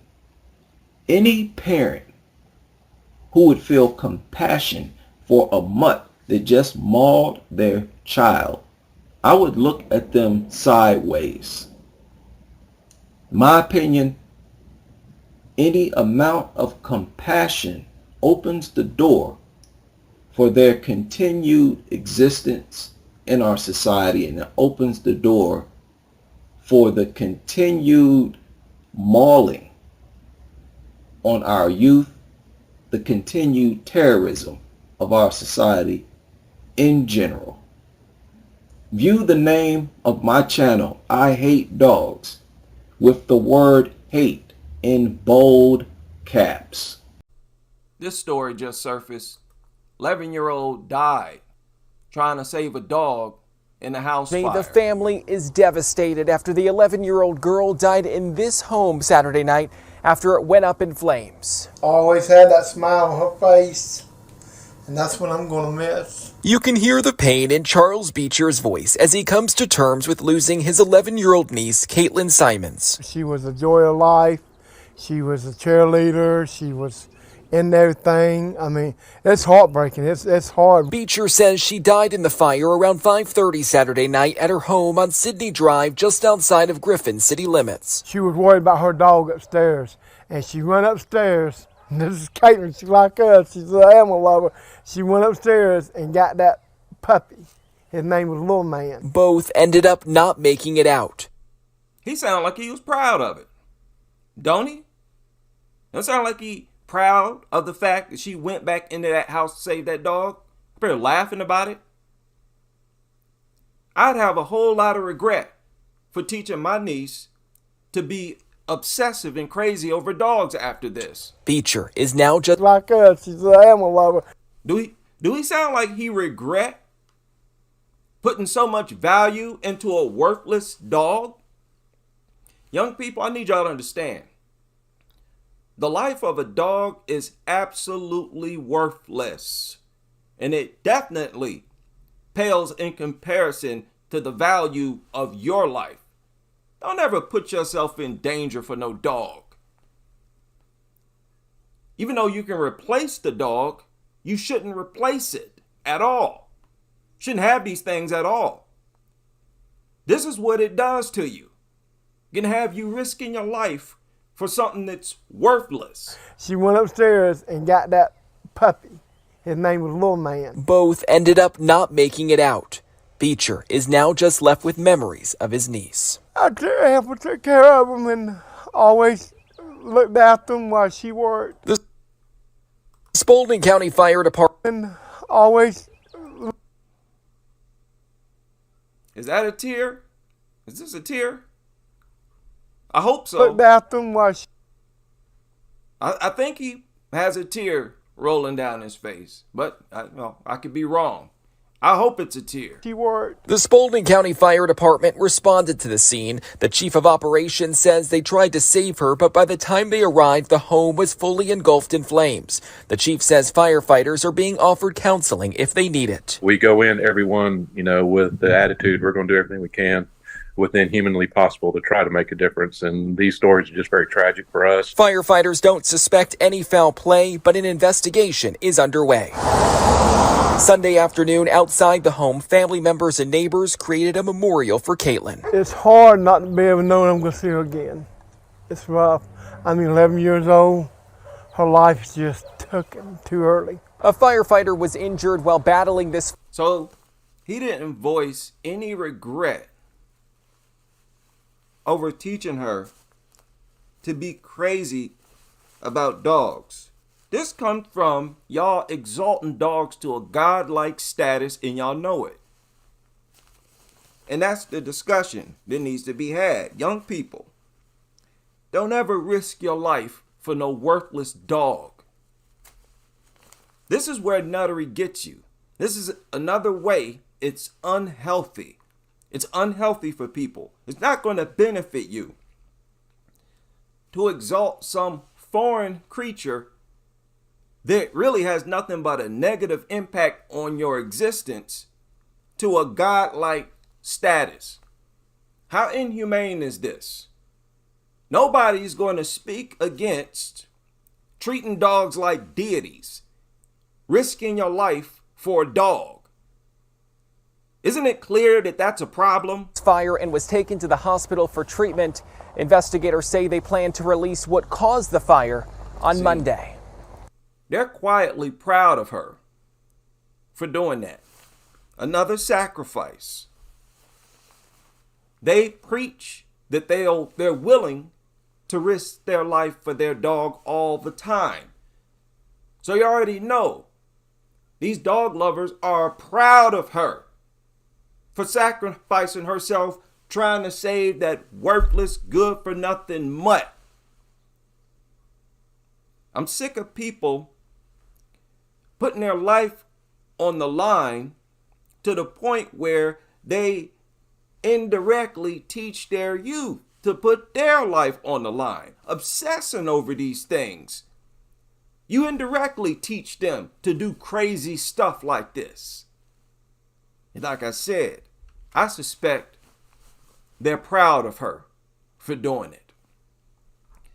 Can't make this up. Young people, the life of a dog is worthless. Their life is counterproductive. They have no benefit for us. They serve no benefit to us as humans. They only work against the quality of our existence.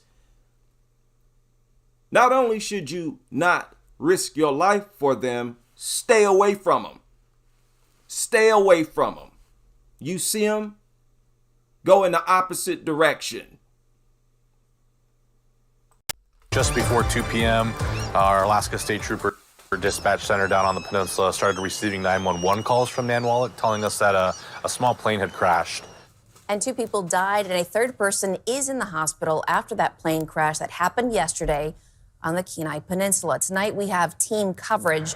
Lauren Maxwell has new details tonight about what may have caused that fatal crash.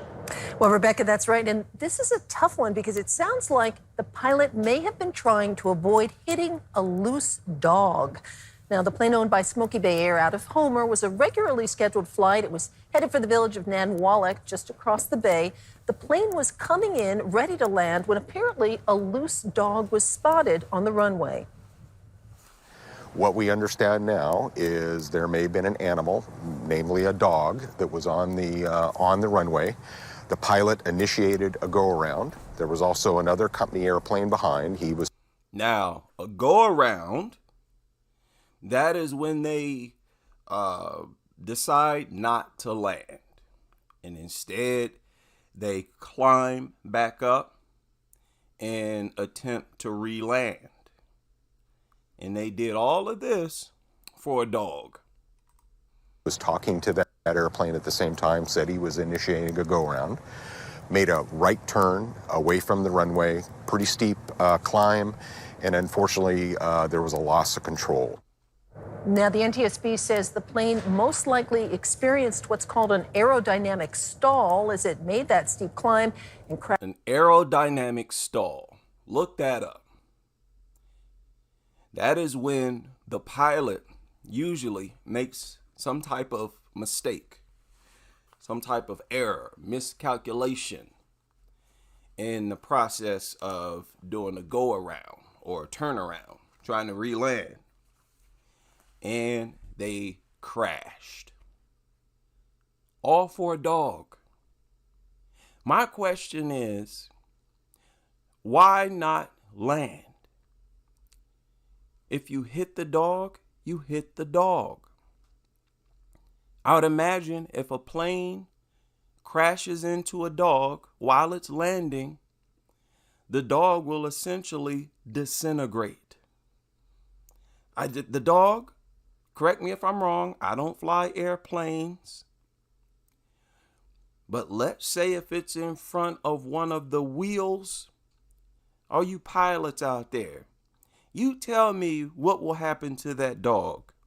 And let us know if that dog could possibly cause that plane to crash in that moment, if they simply decide to land and the dog is right there in front of the airplane. Crashed on the beach near the runway, but the MTSB also says that nothing is certain, and this investigation is just beginning. If you'd like to hear more of our conversation with the NTSB, we have an extended interview that's coming up tonight at 6. No, I don't believe that. I don't believe that at all. Y'all know exactly what happened, or else you wouldn't put this out. I'm going to show you some video tonight of that same pilot from yesterday's crash flying into that area recently. Quinn White is in the studio with an update about the victims. That's right, Rebecca. Starting with the pilot, 48-year-old Daniel Bunker from Homer. Before he was a pilot, he worked at Paul Banks Elementary School. The superintendent of the Kenai Borough School District calling him someone who had an impact on a lot of people. A guy with a big heart, a love for his family, a love for the community.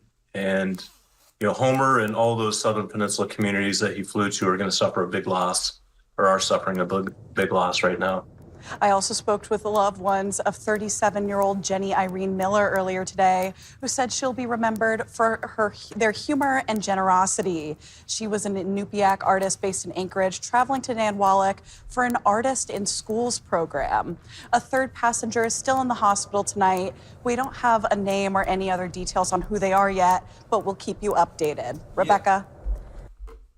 And the point here is that this pilot got other people killed as well for a dog. Now, I've never even flown on an airplane before in my life. But as of right now, I do believe that if there's a dog on the runway and the plane decides to land, I believe the plane would be able to land even if the dog is right in front of the airplane. And I suspect that's something that the pilot simply did not want to do. Is your chances of survival greater if you decide not to land, do a go around? Or is your chance of survival greater if you go ahead and run over that mutt, which is exactly what I would have done. Just like if I'm in an automobile, you got traffic on both sides, a dog run out in front of the street, or any other animal, sometimes you just have to hit it so that you don't crash into other people. But this is a dog we're talking about, and we all know these people are willing to die for dogs. Did this man do that and take 2 other people with him? You let me know. These are natural enemies. Deers and zebras have no desire to be friends with cougars or lions. The relationship between dog lovers and dogs is in direct opposition to the order of nature. Could you imagine a zebra feeding a lion, providing a lion with shelter, cleaning up the lion's shit, right? Taking a lion to a vet, bringing their kids around a fucking lion. Aside from mutt lovers, there are no herbivores on earth that is obsessed with being affectionate with carnivores. It is in direct opposition to nature. It is natural for humans to be dead set against the presence of dogs in their society. No different from how a herd of impala would not welcome a leopard into their herd. And why is it that dogs are the only helpless carnivores on the planet? Cats don't need humans to feed them. They will catch a rabbit. They will catch a mouse. They don't need to scavenge on your garbage. Leopards, mountain lions, All other carnivores fend for themselves, but somehow we are brainwashed to believe that it is our responsibility to feed and shelter mutts. If they can't fend for themselves, then it must be an order of nature for them to go extinct. To wander out in nature, dumbfounded and confused on how to kill prey and eat and survive. They're obviously too stupid to survive on this planet, and we need to allow nature to take its course. Whenever you go against nature, there will be consequences. Y'all see that? What does that say? A baby's immune system is not fully developed until they are between 2 and 3 months old. However, it starts developing in the womb and continues to form over the first 1,000 days of life. By age 3, 80% of a baby's immune system is set in. Look it down here. Protecting your baby. To protect your baby's immune system, you can limit outside exposures, watch for fever, keep up with vaccines, have visitors wash their hands, remove jewelry from their hands, avoid kissing the baby, wear a mask, and have up-to-date vaccinations. Yet, when you deal with these dog lovers, they have videos like this on the internet where it's clear that this is a newborn, fresh from the hospital. And the first thing they do is allow the dog to sniff all over it. Look at how the dogs smash their nasty, wet, stinking faces right into the baby, which is disgusting. Allowing these things to touch newborns itself is disgusting. And remember, they said that the nose of a dog is the filthiest part of its body. And that's exactly what they allow these dogs to press up against newborns. Disgusting. These people should have CPS called on them and be arrested. This crazy parasitic behavior of these mutants. And you know what really upsets me is how these people think that the dog views a newborn as a newborn, views a newborn the same way they view a newborn. And look at this sick way that they sort of offer the newborn to the baby. Like, what is this? They do this because they truly think, and this is how many newborns get attacked, because they'll come straight home from the hospital and do exactly what you see here. Offer the newborn to the dog. And this is disgusting. And keep in mind what we just read. And it shows you how careless these people are and how they shouldn't be parents. They have no business being parents at all. So irresponsible and careless. They're like kids themselves. No discipline, completely reckless. Man, I'm not even going to deal with the threat of an attack. The health hazard alone should spark outrage. These people will come straight home from the hospital and do their best to get these dogs to press their nasty face against the newborn. Now you see how this idiot, he knows better, right? And what do you think this is going to do? And all these dogs do is wait till the adults are gone. and then launch an attack. Really got to wonder, how in the world could you bring a new life into the home and still be tolerant of these things, these brainless mutants? I'd have them euthanized. They should euthanize the dog on the same day that the newborn comes home. Look at this.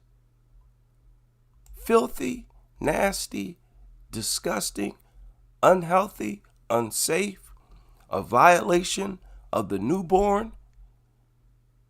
Why do they allow these mutants to do this? This is not no introduction.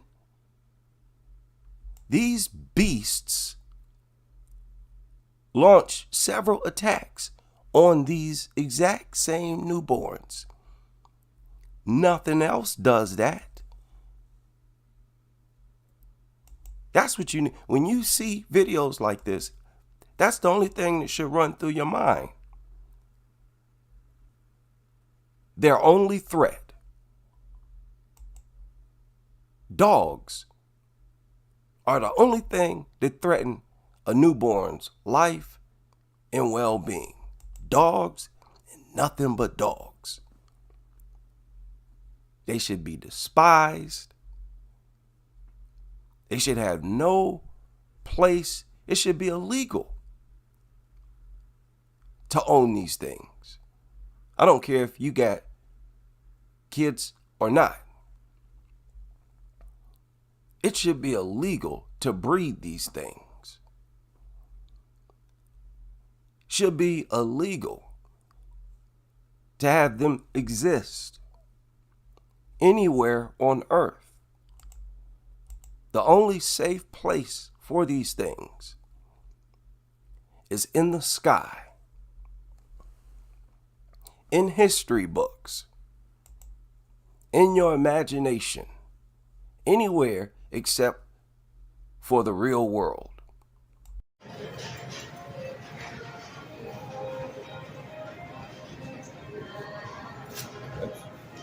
Health violation. You think anybody asked if that was a service dog? I highly doubt that's a service dog. Look at that. It's not even the best. Health code violation. Ohio health code violation. That is not a service dog. See that? Ain't no bully breed, no service dog. You think they asked? Let's go talk to security.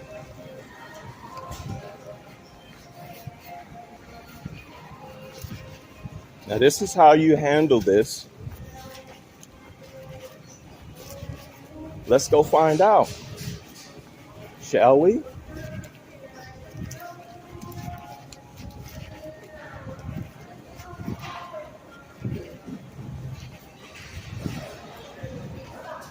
Oh yeah. Oh yeah.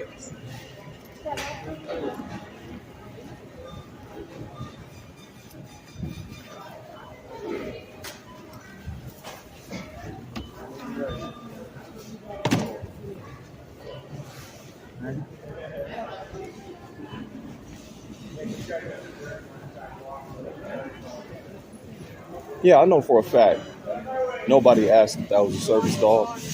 It is not. It's a bully breed. They don't use fighting breeds as service dogs. They just let them waltz in, even though they have security. This is the Alexis Road, Toledo, Kroger. What if that mutt haul off and attack somebody's kid? Huh? Huh? A lot of people worried back there.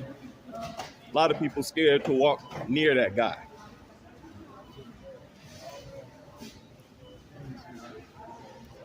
Right? This nasty dog releasing dander in the atmosphere, contaminating the atmosphere. We got food in here, open food.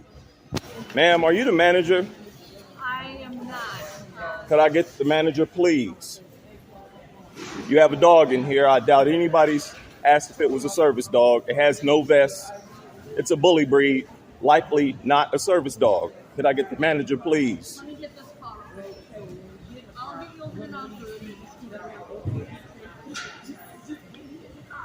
Yeah, Alexis Road Kroger. Health code violation. Usually got security here. No security here now. Now let's look at this sign on the door. This says no dogs allowed, only service dogs. Watch this.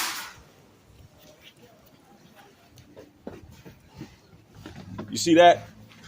You see that? No pets.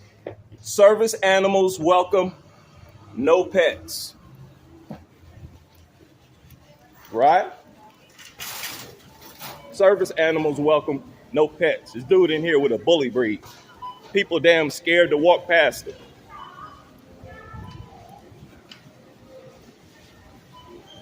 Yeah, down here, Alexis Road Kroger.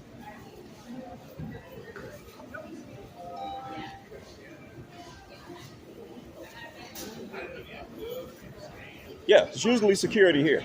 There's no security here now. And what's the point? Still hasn't got the manager. This guy's still walking around.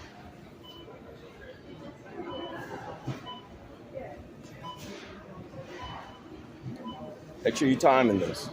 Sir, is it one dog or One. And it is a bully breed. Bully breeds are not service dogs. Man, this man brought a pet in here. That's not even a real vest. And I guarantee you nobody asked if it's a service dog or what service it does.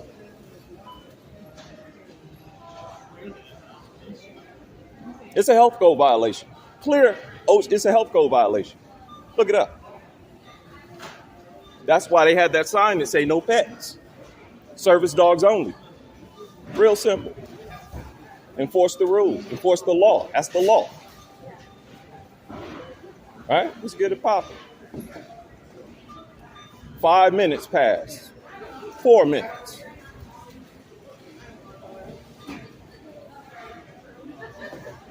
Alexis Road Kroger, yes.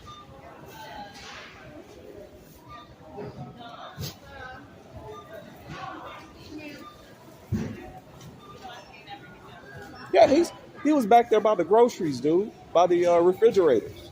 People moving out the way. People moving their kids out the way. Nobody said nothing to this guy. Yeah, they need people with a backbone up in here. You know, you got lunatics that walk into Kroger.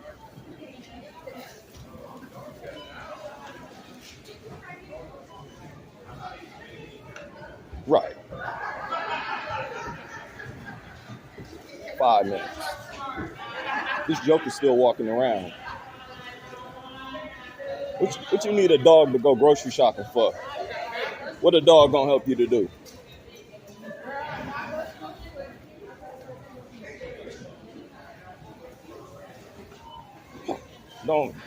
They can call the police. I ain't got no criminal record. Yeah, police ain't gonna do nothing.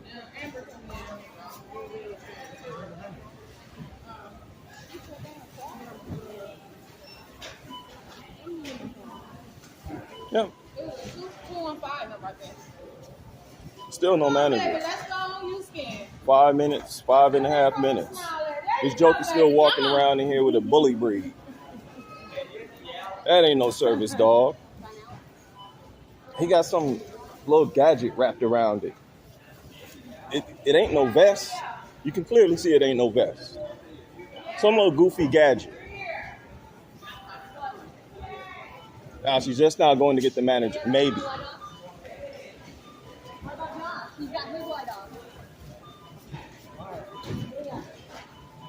We're just enforcing the law. Ain't nothing wrong with that. Police officer gonna be on my side.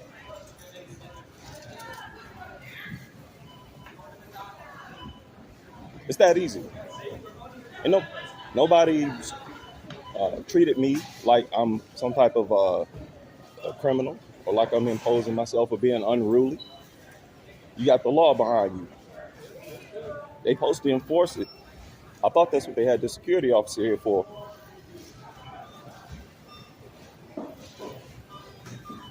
That's right. Real easy.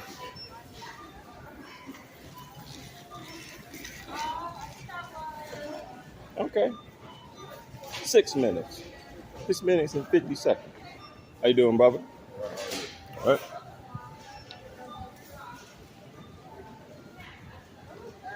That's right. We get out these folks' way. Look at how long it's taking. Where this dude at with this dog? He hiding somewhere. They need to be escorting him up out of here.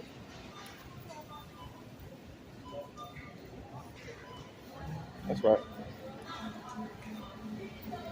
So as you can see, they have no plans on getting this dude up out of here. They're going to let him finish his shopping and then just walk out. So I'm about to walk out and leave my groceries right there. And I'm about to upload this and spread it to Kroger, to headquarters, and all of that. And they ain't getting no more of my money. Nasty ass. This is a grocery store. Now look at this once again. No pets. Service animals welcome. That's right. It's that easy. Now I'm just go to another grocery store. If they got a worthless mutt in that grocery store, I'm about to do the same thing again. This only took 9 minutes. So I wanted to make a request to the dog critics of the world. We need to not turn a blind eye to people, dog lovers, breaking the law. When you see a dog inside of a grocery store, people, you have all the power on your side. I've said this numerous times. Understand, I am a muscular 6'1", dark-skinned black man. When I get upset and angry, especially in a public place, people get uncomfortable. Inside of this store, everybody had to do exactly as I said. Even the security guard. Can you believe that? At this Kroger's, there's a security officer at the front door, and he allowed her to come in with that dog. And this was a bulldog. Another thing, with many Kroger's, all of the cash registers are at the front of the store. So she walked into that store, past the security guard, and past a bunch of workers, and nobody said anything to her. The kicker is that on the front of the store, right on the door, they have a sign that says no pets allowed, only service dogs. People, these nutters have been bringing pets into grocery stores because they know that you ain't gonna say nothing. Now, if you're the type to not want to start trouble, fine. Don't say anything to them directly. I didn't. Earlier today, I went to the manager. Go straight up to the front desk and ask for the manager. And if you can, take a picture of the person with the dog. That way you have the evidence. And simply say, there's a dog in here. It's not a service dog. That's against the law. We have to stop being cowards. You can't be a cowardly crusader. At the very least, seek out the manager and let them know that someone is breaking the law, and that if they don't remove that dog from the store, you're going to call the police. Because bottom line, when we have the law on our side, we have all the power.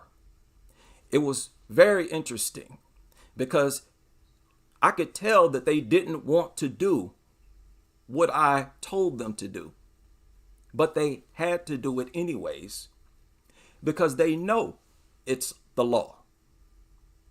You have power, people.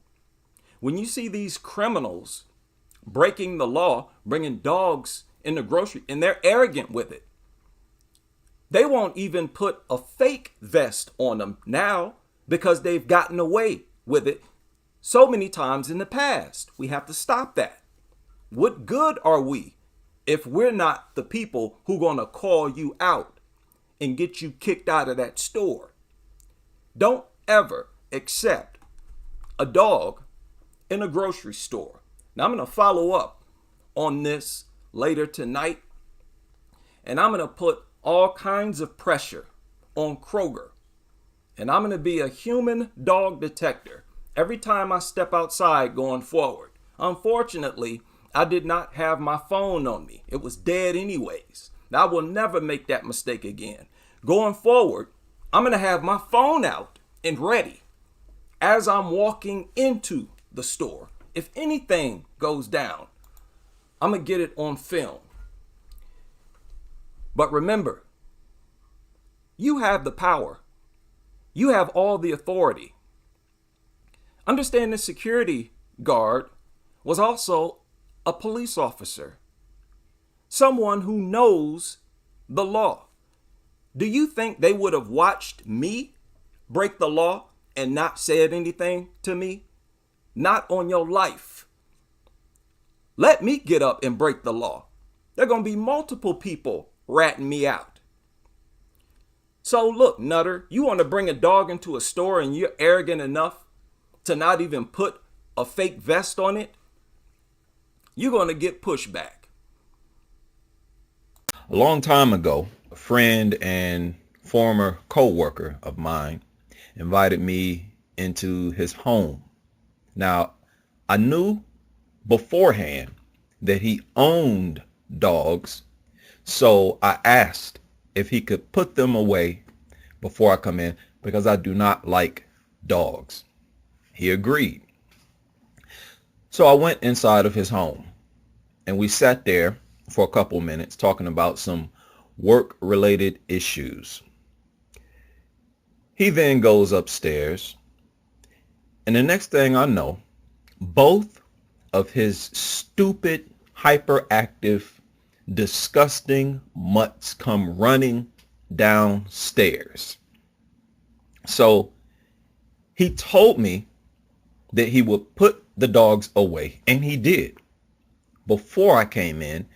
And once he trapped me inside of his home, he let them back out. No doubt because he wanted to see my reaction to seeing his ugly ass mutts. He wanted to force me to interact with these worthless creatures. Right? One of those dogs walked right up to me as I was sitting on the sofa. I didn't even look into that ugly mutt's face. He called the dog over and took them back upstairs. I know he let them out on purpose. As I've said before, dogs are a part of these dog lovers' psyche. They view dogs as a part of them, as their own child would be. And when you don't want to be around their stupid mutts, they take it the same way as a person saying they don't want to be around your children. So a little while later, he expressed his disappointment of me for not petting and rubbing on his disgusting, ugly, worthless mutts. Yeah. This was one of the weirdest moments in my life. I was discovering the mentality of dog lovers hands-on, really for the first time. I started to realize how serious this obsession with dogs actually is. Now, as a child, I actually beat a dog, trying to train it not to eat my food, and it did not work. I was around 6, 7, or 8 years old at the time. You know, I came home, there was no food left. Everybody had eaten all the food, but there was one pork chop left. I took it and I went into the basement. Now, my cousin had kept my grandfather's dog down there. Sometimes he would bring that dog down there. So it was down there. So I sit down. It's one of those basements that, got carpet, furniture. It's like another room. I sit my food down. I went to do something. I look back. The dog is eating the pork chop. The last pork chop. I am starving at this moment, right? So when I saw that, I whacked the dog a few times. It started screaming, right? And I said to myself, this thing is too disgusting right now, this pork chop, to eat. This mutt has just ruined my dinner. So I said, even at that young age, I said, I'm going to train this mutt to not touch my food. So I set the food down, like right in front of me.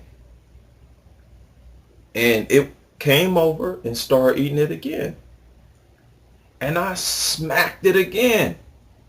And it jumps back, against the wall. It starts screaming. So I laid the pork chop down again. That stupid mutt came right back and started eating it again. I did that about 6 or 7. I'm telling you, 6 or 7 times I did this. Trying to use negative reinforcement. That mutt continued to come back. Around the 4th, 5th time I got frustrated. I said, what the hell is wrong with this thing? It just doesn't get the message. But no matter how many times I whacked that mutt, it continued.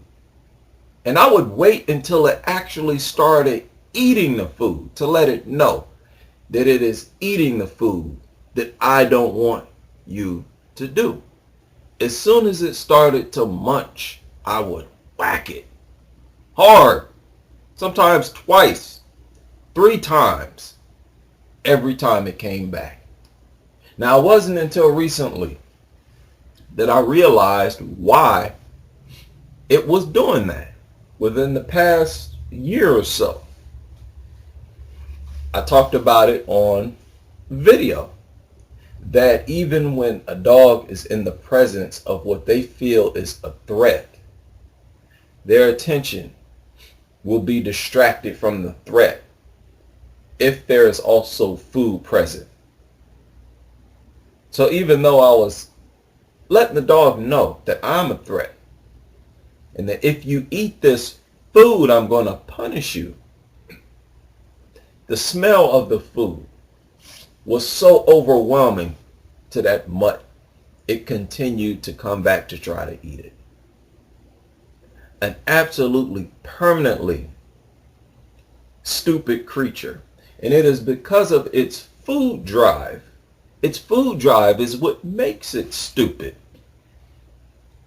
As I've talked about with the burglar who fed the dogs prior to breaking into the home.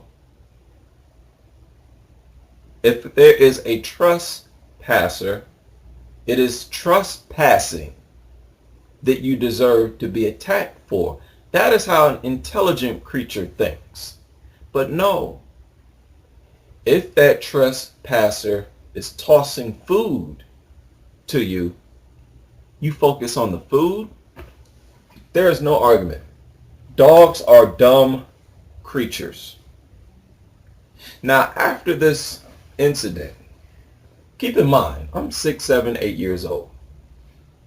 After I've beaten this dog and I realized it's not going to learn, I abandoned my mission, went upstairs, and I think I found something else to eat. But from that point forward, I felt guilty about it. I said, you know what? That dog didn't deserve that. It's just an animal. Animals are not smart. They don't know any better. Why would I do that? And I remember actually as a child, I prayed about it. I felt that guilty. Prayed about it. I actually prayed that God take this dislike that I have for dogs to remove it. I kid you not. Right? I've never told anybody this story. 6, 7, 8 years old, this actually ran through my mind. I'll never forget it. I'll never forget it. As a matter of fact, I went into the backyard of the home when I prayed. It was outside. Because I felt that much rage towards that mutt. I was that upset. I was starving. And I had cooked that pork chop to perfection. Not cooked it, I warmed it up, put seasoning on it. The smell. Oh, my mouth was watering at the time I saw it eating that pork. And it had almost eaten the whole damn thing by the time I turned around. So I was furious. I was enraged. And when I say I was whacking that mutt, even as a child, I was hitting that mutt pretty hard. And I felt guilty. I said, you know what? That's an animal. Didn't deserve it. It doesn't know any better. So I went and prayed. I felt guilty. From that point forward, I tried to have a decent relationship with dogs. I kid you not. Never told anyone this story or anything about my past experiences. A lot of people have asked. And I was one of those people who, while I would never get a dog, when I would go into people's homes who have dogs, out of a show of politeness, I would pet their dog. They would introduce, how they do. They'll let the dog violate you, run in your personal space. And that's basically their way of introducing you to their mutt. Oh, he's nice. He's friendly. So I would pet the dog, not just to be polite, but in my mind, I thought it was letting the dog know, hey, don't attack me. Now, I'm okay. I'm a friend of your owner. I could have been mauled at any one of those moments. But anyway, I tried. And all the while, I actually tried to like dogs. I still felt that, I don't like these things. I've always felt it. That has been consistent. Even though I was trying to mold myself and change the way I view dogs, I never ever saw dogs in the same way I saw other animals, ever. Now, I talked several times about how dumb it is to own one of these mutants. The larger and more vicious the dog, the dumber you are for owning it. Now, here you have a player for the Denver Nuggets get attacked by a dog, and he does not know when he's going to be able to play again. And some scary news from the Nuggets today, as Aaron Gordon will be out with no timetable to return after suffering from a dog bite on Christmas. Gordon reportedly received 21 stitches on his face and his shooting hand from the bites. Michael Malone has spoken with Gordon and told him to take his time coming back from what is a traumatic situation. Face and his shooting hand. He could have ruined his basketball career. Basketball players, athletes in general, have nobody should be in the company of dogs. And this was his own dog. He could have lost his hand. His hand could be missing right now. Like I said, his career could be over. We need him to heal, inside and out. Going through something like that is not something that... It's stupid. It's not something that anybody should be going through. Think about it. How could it have been prevented? Could have been prevented had this known threat not been there. But y'all think it's so American to have a dog. So goofy. Just easily, you come back from easily. That's something where you have to heal, from the physical, but you also have to heal from the mental. And dude, you know how many people lose their ability to use their limbs after a dog attack? Several. And this could still happen. He could still have to get his hand amputated. You better do some research on dog attacks. It's not over. What you just kind of went through. You know, and this is very true. This isn't like an injury that you get on the basketball court. Obviously, there's a lot we don't know about it. If it was his dog, someone else's, we don't know that. But a traumatic situation. Oh, so scary. It was his dog. If it wasn't his dog, we would have heard about it by now. Yeah. Oh, so all we're right. just sending him his... Yeah, it was stupid. It's low IQ. These are injuries that you bring upon yourself. This guy, Aaron Gordon, had to strategically do certain things in order to enable this mutt to attack him like that. Y'all know better. Now, let's take a look at this joker's dog, the dog that bit him. And I know this is the dog that bit him. Couldn't have been no other dog. Whenever they don't mention that it was a neighbor's dog, they conceal the information because they look at it as a family problem because the dog attacked its owner. Now, this is the Denver Nuggets basketball player who is out indefinitely. They're saying that they don't know when he's going to be able to return to basketball. Okay, let's take a look at this worthless mutt that he just sacrificed his NBA career for. Here it is right here. A Rottweiler, a bully breed. Now, had I seen this before the attack, I'd have been like, bro, you need to get rid of that dog. That thing could ruin your basketball career. What type of sense do that make? To have a constant threat to your NBA career, hanging around for no reason at all. And until it actually sidelines you, it's leeching your resources. Low IQ and dumb. Get rid of the thing and don't acquire any more. You want a pet? Get a rabbit. One that can't ruin your NBA career. Well, these people kill me trying to minimize the impact that dogs have and how big of a threat they are to everybody around them, including their owners. Is there something wrong with this dog? Why does it behave like this? Is this a neurological problem? It looks like it.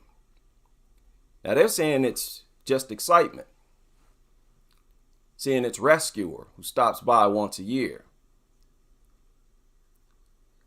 Looks like deranged behavior, like something's wrong with it.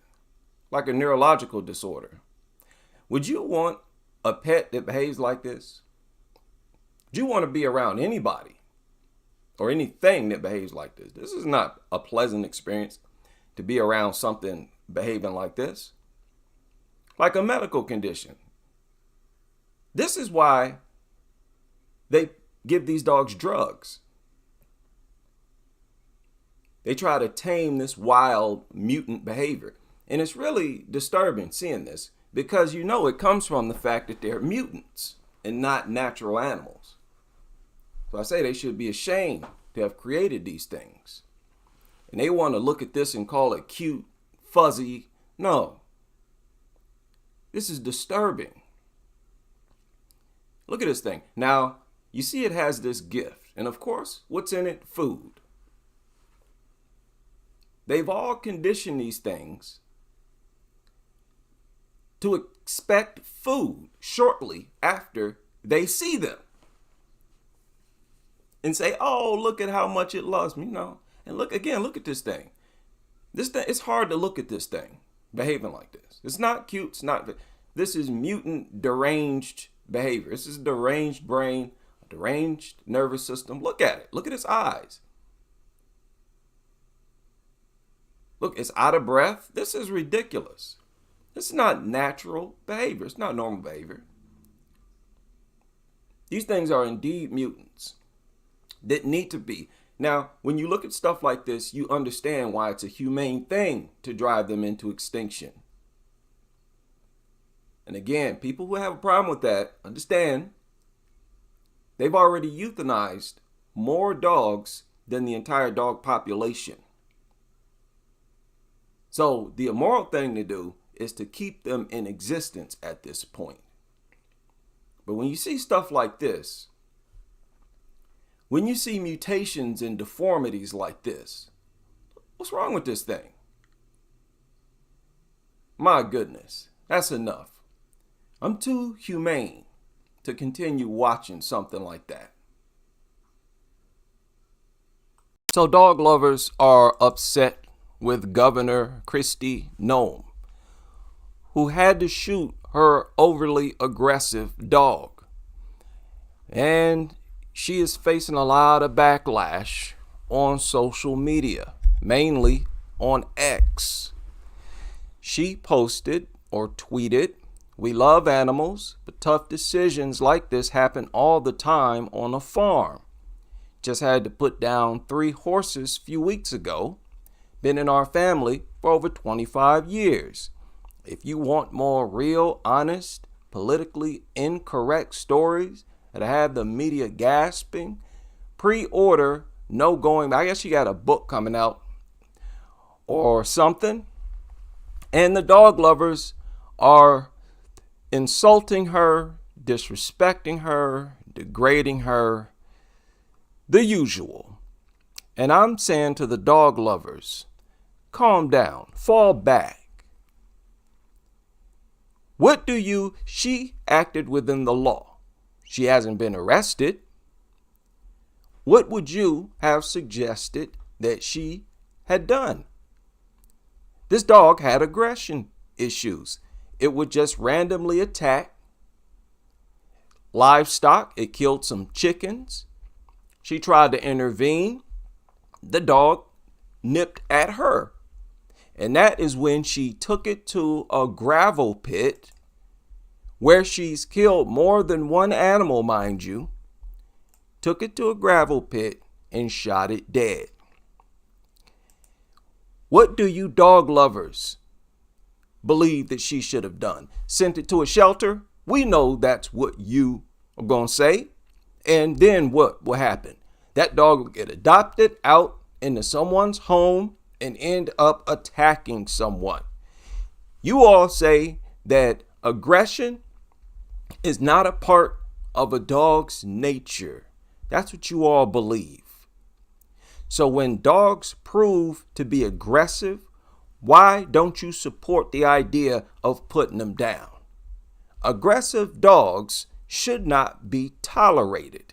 You always try to project this idea that dogs have been provoked when they launch attacks. Here, this dog is launching unprovoked attacks, and you still want them to live. See, stuff like this proves there is no good, positive intentions behind the things that dog lovers support. They only support the idea of more dangerous communities, more dangerous households. So fall back, dog lovers, fall back. She hasn't been arrested. There's talks of her being the VP for Donald Trump. And of course, dog lovers are chiming in about that, saying that she's a perfect match for Donald Trump. Fall back. She just may have saved someone's life. Like I said, that worthless mutt would have been sent out, adopted out to someone's home. Now let's continue with this. She's made a lot of questionable statements. Of course, questionable in the eyes of dog lovers, but it's all about safety. It should always be about safety. Whenever dog lovers push dogs, they never deal with the aggression.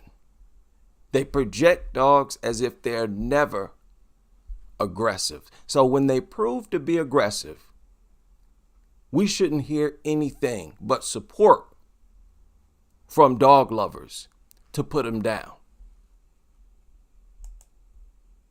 These people will continue to suggest that the presence of dogs is somehow a privilege, a blessing for you, that you should be happy that you have the opportunity to allow these smelly, nasty things into your home. You should feel privileged for the opportunity to waste money buying dog food for them, to allow them to leech off of you and your resources, all in return for what? So that they can lick your face, which is begging for food, and you can pretend as if this is dog kisses. I watched several videos today, and I became infuriated, as always, over the number of idiots I saw in the comment section of videos where dogs are licking people in the face, and they are describing the dog as loving and giving kisses to these people. These dog owners are some of the most ignorant people walking this planet. And that's one reason I reiterate the fact that these things are begging for food when they lick your face. They are not emotional creatures. They are not loving creatures. They are nothing more than a collection of neurons firing away. No feelings whatsoever. And I've provided more than enough proof to sustain that position as a fact. As one viewer brought to my awareness, why do dogs lick your face? It's not because they love you and that they are being affectionate. That's what dog nuts believe. That's what we've all believed at some point in our life. It is actually begging for food. Quote, dogs sometimes use licking to communicate that they are hungry. Puppies lick their mother's lips to stimulate a regurgitation reflex so they can eat the food their mothers vomit. Like their wolf ancestors, wild dogs lick the pack leader's face as a way of begging for food. End quote. Just like I told you several times in several videos, these mutts are food driven and only food driven. Just imagine how often dogs lick their owners' faces and their owners interpret this as doggy kisses. They're big on this doggy kisses. They're talking about licks. Ignorance. A lack of knowledge is the root cause of dog nut stupidity. It is embarrassing for me to even be aware of this. Just as I've always said, every single time their dog shows them attention, it is actually begging for food. In their mind, the dogs are being their most affectionate when they do this. And just like when dogs see their owners and start wagging their tails, get excited, running around, pouncing on them, etc., it's begging for food, right? So even when they lick their owners' faces, it's begging for food. They do not show affection. For the same reason, they have no remorse after killing your children or you. Pitbulls are misjudged because of how other people have treated them. They're misjudged because of how other people have treated them. You remember what I said about these people having a low IQ? Can somebody tell me what that means? I thought people's opinions about pit bulls was based purely on statistics. Everybody I talk to, or that I read their comments or watch their videos who are against pit bulls, they always cite statistics. So what is she talking about? What is she talking about? You cannot pay these people any attention. Many of these dog nuts, I would say the vast majority, they have very, very poor cognitive skills. Pit Nutter IQ 2. I'm going to make a long series of videos like this, very short. I reported on this yesterday. This is a different media outlet with a different snippet from the dog owner. Right here on the corner of Starnes and B Street, a dog was shot and killed earlier this Friday morning, and this cleaned up blood stain marks the spot, as you can see here. Now, Fort Myers Police Department says the officer who responded to the scene tried to use alternative methods to stop the dog who was attacking a woman, and the family says they don't believe that story. A dog was attacking a woman. A cop came and tried different alternatives. Nothing worked. So he had to pull out a gun and kill it. They wouldn't just attack anybody. The dog DJ. And the owner says they don't believe the cop. They don't believe that the woman was attacked. Instead, the owner simply says the dogs would not have attacked anyone. That story.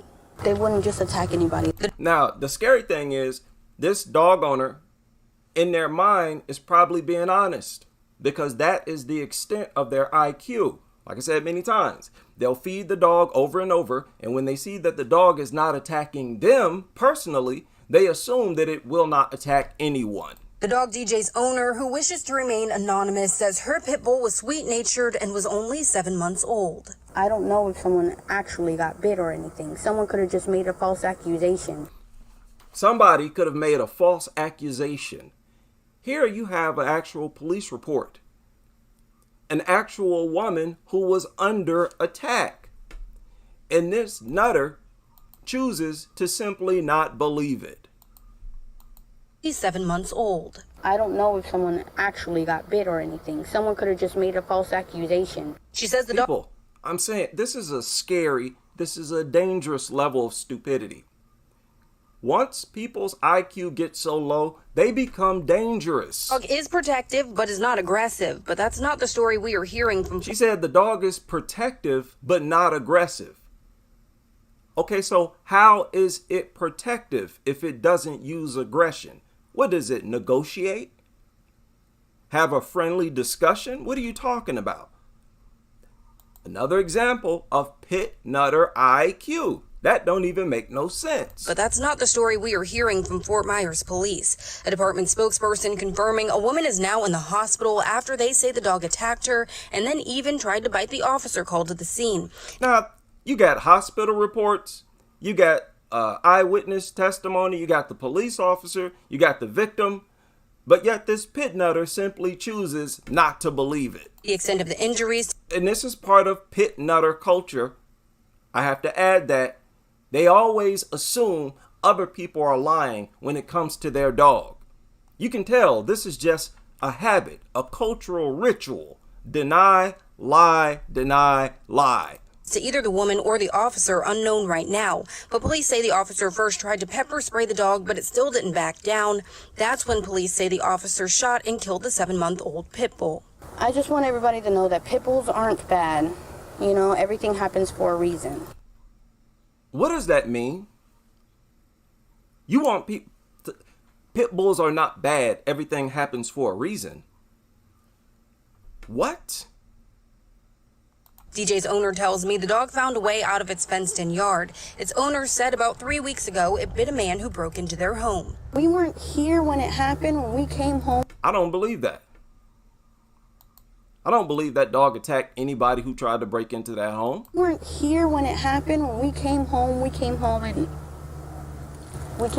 mess. We came home to some man's shoes in our house. Fort Myers police. So they came home and they claimed to have found some man's shoes in the house. And they assume that somebody tried to break in and that the dog attacked them and ran them off. This is the extent of the typical pit nutter's IQ. They say they are aware this is the second incident of this nature with the same dog. I have a 3-month-old baby. That dog was only doing what it's supposed to do. She said this dog was doing what it was supposed to do. It was attacking a woman. It escaped from the fence and attacked someone. She said it was doing what it was supposed to do.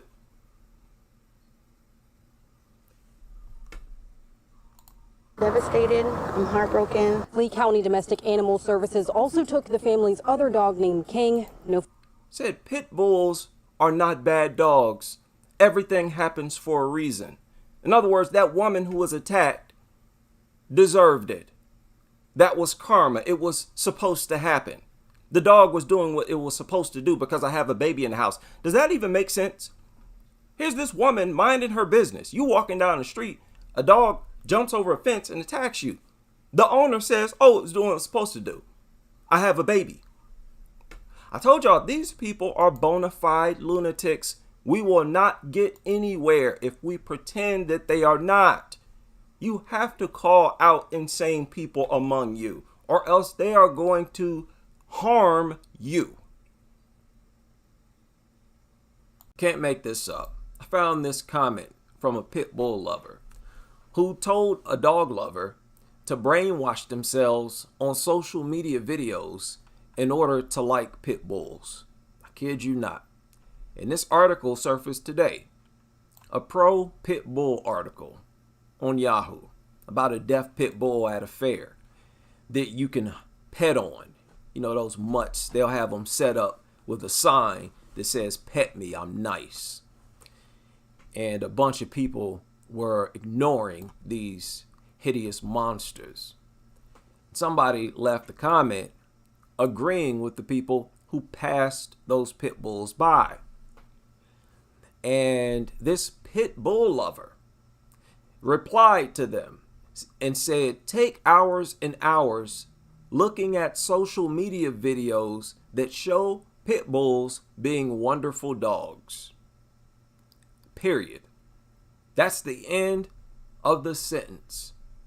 Now, many people thought that I was just talking smack when I said that these people are so dense that they literally look at these social media videos, these 30-second clips, 10-second clips, 5-second clips of pit bulls not attacking people, and they will take these videos as proof that pit bulls are harmless.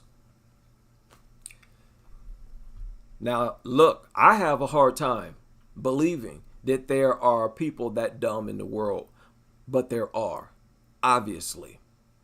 Now, it's fair to finish this person's statement. Goes on, said again, stop relying on the news media in getting your pit bull information. Listen to that. Don't rely on actual attack reports. Don't rely on police reports. Don't rely on reality, what's actually happening. Don't pay attention to what pit bulls are actually doing. Instead, look at these social media videos. I told y'all, these pit nutters were that dense. I told y'all. I mean, this is concrete evidence right here. Don't pay attention to the pit bull's aggression in real life. Look at the social media videos instead. Now let's continue. Let's finish. Said the news media almost always puts out negative stories for click and viewership. No, they put out serious stories, chaotic stories, where people are up in arms, where police cars gather, the ambulance shows up. They report scenes.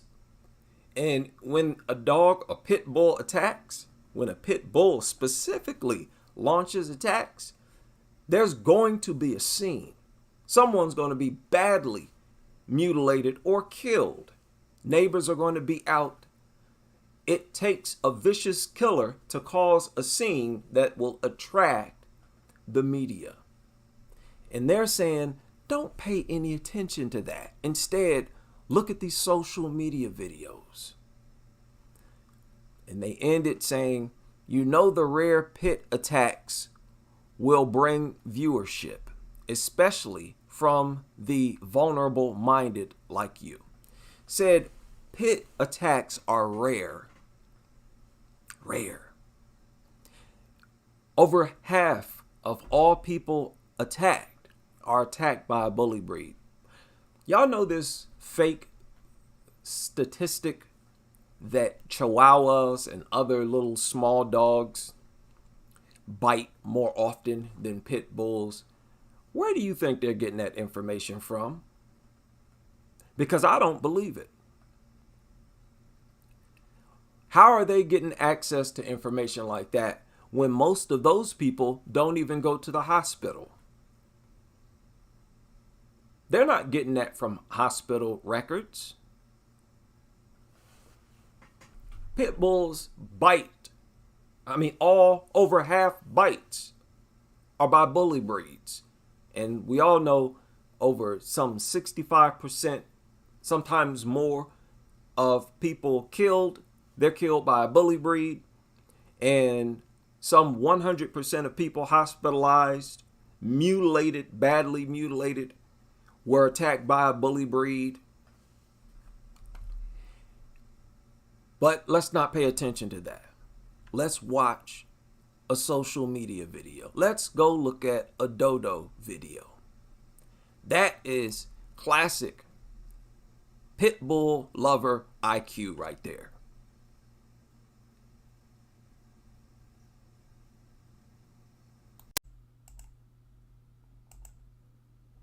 Right now, while Albany police continue to look into the horrific attack by a pack of dogs killing a man, dog lovers are sticking up and speaking out for the frequently maligned breed of dog involved in this attack. Dan Levy has been following this ongoing investigation. He joins us live right now from Central Avenue in Albany, where this awful mauling took place. Dan, good afternoon. What is the latest? All right, well, Sabrina and Mark, good afternoon to you. You know what? If you were to Google the breed of dog that is most often involved in attacks on humans, which breed of dog is most involved in fatal attacks, which dog is the most feared, and which dog is the most ferocious, the same breed comes up, pit bulls. And yes, it was a group of pit bulls that was involved in a deadly attack in this yard 2 nights ago. The 59-year-old victim who died in this backyard was outnumbered and overmatched. Authorities say there were 8 or 9 pit bulls that got out of their own yard next door, ganged up on him, and killed him. Pit bulls get this bad rap because the stories that come out about them can be horrific, like this particular situation. Libby Post is which rightfully earned your reputation. Okay, I get that. Executive Director of the New York State Animal Protective Federation. In this and in every other horrific situation like it, she says, it's not the dogs that are at fault, it's the owner. The owner trains dogs to be vicious. The owner trains a dog to be good. It's one or the other. Did y'all hear that? How many of y'all agree with her? She's basically saying, if you don't raise them, if you don't train them to be violent and vicious, they won't be violent or vicious. They'll never attack as long as you don't train them to attack. I told you. She didn't even try. She didn't even try to come up with a convincing story. She just threw the first thing she could think of out there in hopes it would stick. Wow. Smart people don't say this no more. I'm talking about pit bull advocates. But what am I talking about? Of course they do. These are the only types of talking points they have. Stuff that's cartoonish. Wow. Okay, ma'am. The owner trains dogs to be vicious. The owner trains a dog to be good. It's one or the other. How do you train a dog to be good? By kissing it, right? So you notice how she blindly accuses everyone whose dog has attacked of training them to do that. Like this woman who had her arm bitten off. Wow. Lady, she has no idea how ridiculous she sounds either. And that's bizarre to me. It's bizarre. It's one or the other. Pit bull owners will also tell you the overwhelming percentage of them raise their dogs to be good. Kahar Shabazz is one of them. Luckily, my dogs are very young. I had them since puppies, and I've always spent a lot of time with them. They sleep in my room with me. Okay, y'all get attacked too. You all you owners, no matter what type of owner, y'all want to project yourselves as some special type of owner, you all get attacked. You all fit into these statistics. And no matter what you say, the statistics stay the same. And after every attack, we hear the same thing. It's never shown aggression. I never trained it to be violent. I don't want to hear your little special anecdotal situation. Always with me if I'm not at work, and then when I'm at work, they're actually together. So I think it's socialization. They got 2 cats at the house as well that they get. They together and they got 2 cats. So, okay, they're safe and never attack anyone. Okay, now bear with me here. We got to watch these retarded mutants behave in this mutant way. And to me, it's just hard to look at. Most pit bull owners will also tell you the viciousness reputation often associated with the breed is grossly unfair. Amelia Scram of the reputation is unfair. You see, the dogs create the reputation. This is literally these mutant beasts putting in the work themselves. Nobody's lying on these things. What are y'all talking about? Why are you giving these people a voice? You know full well they don't have no argument. Listen to the rest of this. Albany points out that pit bulls are often used as nannies for young children. Listen to that. No, they're not. They're not used as no nannies. What they are is most responsible for attacks on youngsters. So because there's some myth out there that they're used for nanny dogs, that makes them acceptable and not dangerous? What are y'all trying to argue exactly? Did y'all hear that? Will also tell you the viciousness reputation often associated with the breed is grossly unfair. Amelia Scram of Albany points out that pit bulls are often used as nannies for young children. They get a bad reputation because they can be caught up in cages and cage fighting, dog fighting, and they can be caught up in cage fighting? Caught up, huh? No, they're just violent and love to fight. Yeah, they get in cage fighting because that's what they were bred for. What are you talking about? No, they just get caught up in it. Why aren't the other breeds getting caught up in it? Because they wasn't bred for it. They try to act like the thing's behavior, which, was bred into it, is just coincidental behavior. And it don't matter. I mean, this thing was so bred for violence. It even shows in its muscularity. It even has extra muscles to inflict more damage. A bigger head and everything, bigger jaw to inflict more damage. Everything is for more damage. Got the brain for it and everything. The instincts. Always looking for a fight. Always looking for something to attack. No matter how you raise them. And like I said, over the past few years, more women have been attacked. Telling you that your hugs and kisses don't work. Y'all could reduce the number of your women attacked if you were to use the alpha approach in aggression. Obviously, your hugs and kisses ain't working. Don't tell me you just gonna blindly assume all these women are training these dogs to attack them. Get out of here. Get out. Y'all not professionals.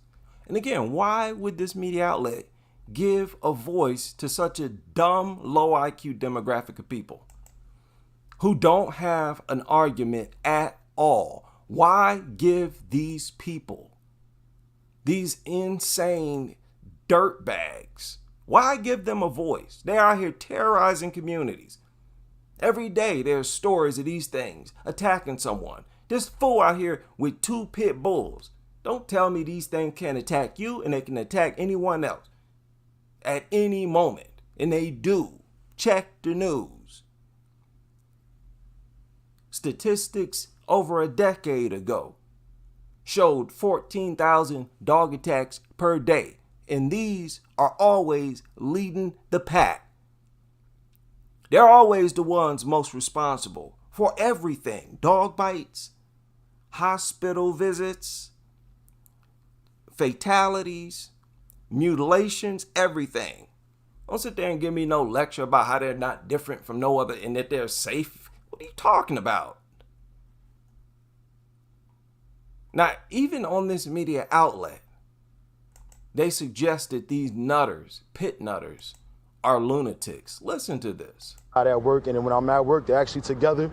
So I think it's socialization. They got 2 cats at the house as well that they get along with. Most pit bull owners will also tell you the viciousness reputation often associated with the breed is grossly Look unfair. at them. What's wrong with it? They're such inbred mutants. That's why they can't stop moving, always fidgeting and moving. Just euthanize them. Dude, why do you even pretend to enjoy little wiggly maggot behaving mutants like that? They get along with. Most pit bull owners will also tell you the viciousness reputation often associated with the breed is grossly unfair. Amelia Scram of Albany points out that pit bulls are often used as nannies for young children. They get a bad reputation because they can be caught up in cages and cage fighting, dog fighting, and genuinely they are just sweet animals who deserve our love and respect. Libby Poe. What?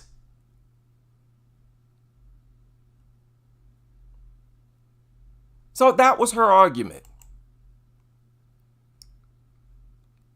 They just get caught up in cage fighting. What are you talking about, woman?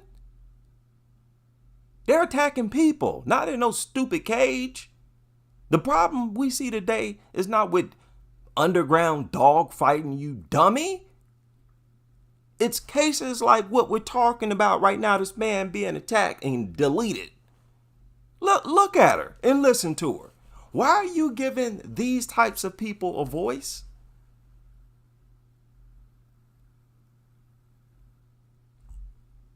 Lord. They get a bad reputation because they can be caught up in cages and cage fighting, dog fighting, and genuinely they are just sweet animals who deserve our love and respect. They don't deserve nothing. Nothing. And they're never sweet. What are you talking about? When they're not attacking people, they're sniffing around for food, begging for food, and being annoying. That ain't sweet. What are you talking about? Libby Post echoes those. They deserve to be euthanized. It's the only thing they deserve from us. Euthanasia. Sentiments. You go down to the shelter, you go to Mohawk Hudson, you go to Animal Protective Foundation in Glenville, there are pit bulls there. They're sweet. They're loving. They can be great family pets. You heard it, people. She said, go to the shelters and look at those pit bulls. They're sweet.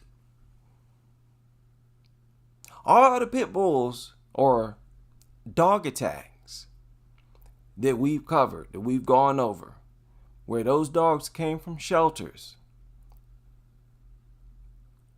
What are we supposed to think about those reports, ma'am? The same dogs you telling us to go look at produce mind-blowing statistics as far as dog attacks. People adopt them. They only have them for a few hours. They try to rip somebody's face off. What are you talking about? You want us to go look at those pit bulls? The ones that's going to be barking and threatening us as soon as we go down there? What are you talking about? You see what I mean? Why are you giving a voice to such brainless people? And again, listen to this media outlet. You go down to the shelter, you go to Mohawk Hudson, you go to Animal Protective Foundation in Glenville. There are pit bulls there. They're sweet. They're loving. They can be great family pets. Okay, so what about the 23 pit bulls that were seized from this property after Wednesday night's fatal attack? Does Libby Post believe that they could be used as great family pets? Thank you, News Channel 13. I have to commend them on that. First time I've heard that kind of sarcasm. Logical. And that's not even sarcasm. It's not sarcasm at all. That's a perfectly good question. That's a legit question. Ma'am, they're loving.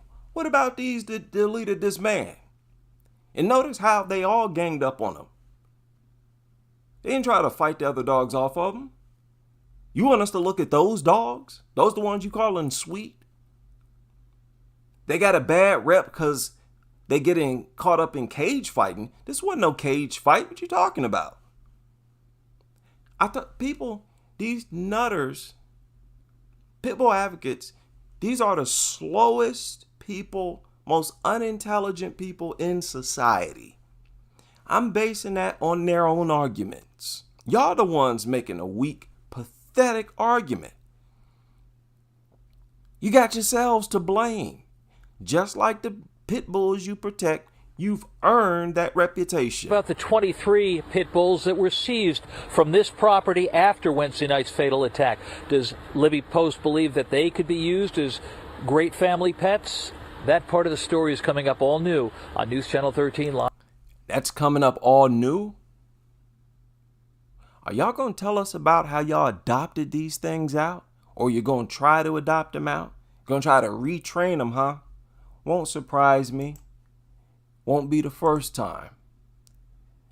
People, they're crashing out. Nutters, they're crashing out, and dog culture in general is crashing out. And I know y'all see it.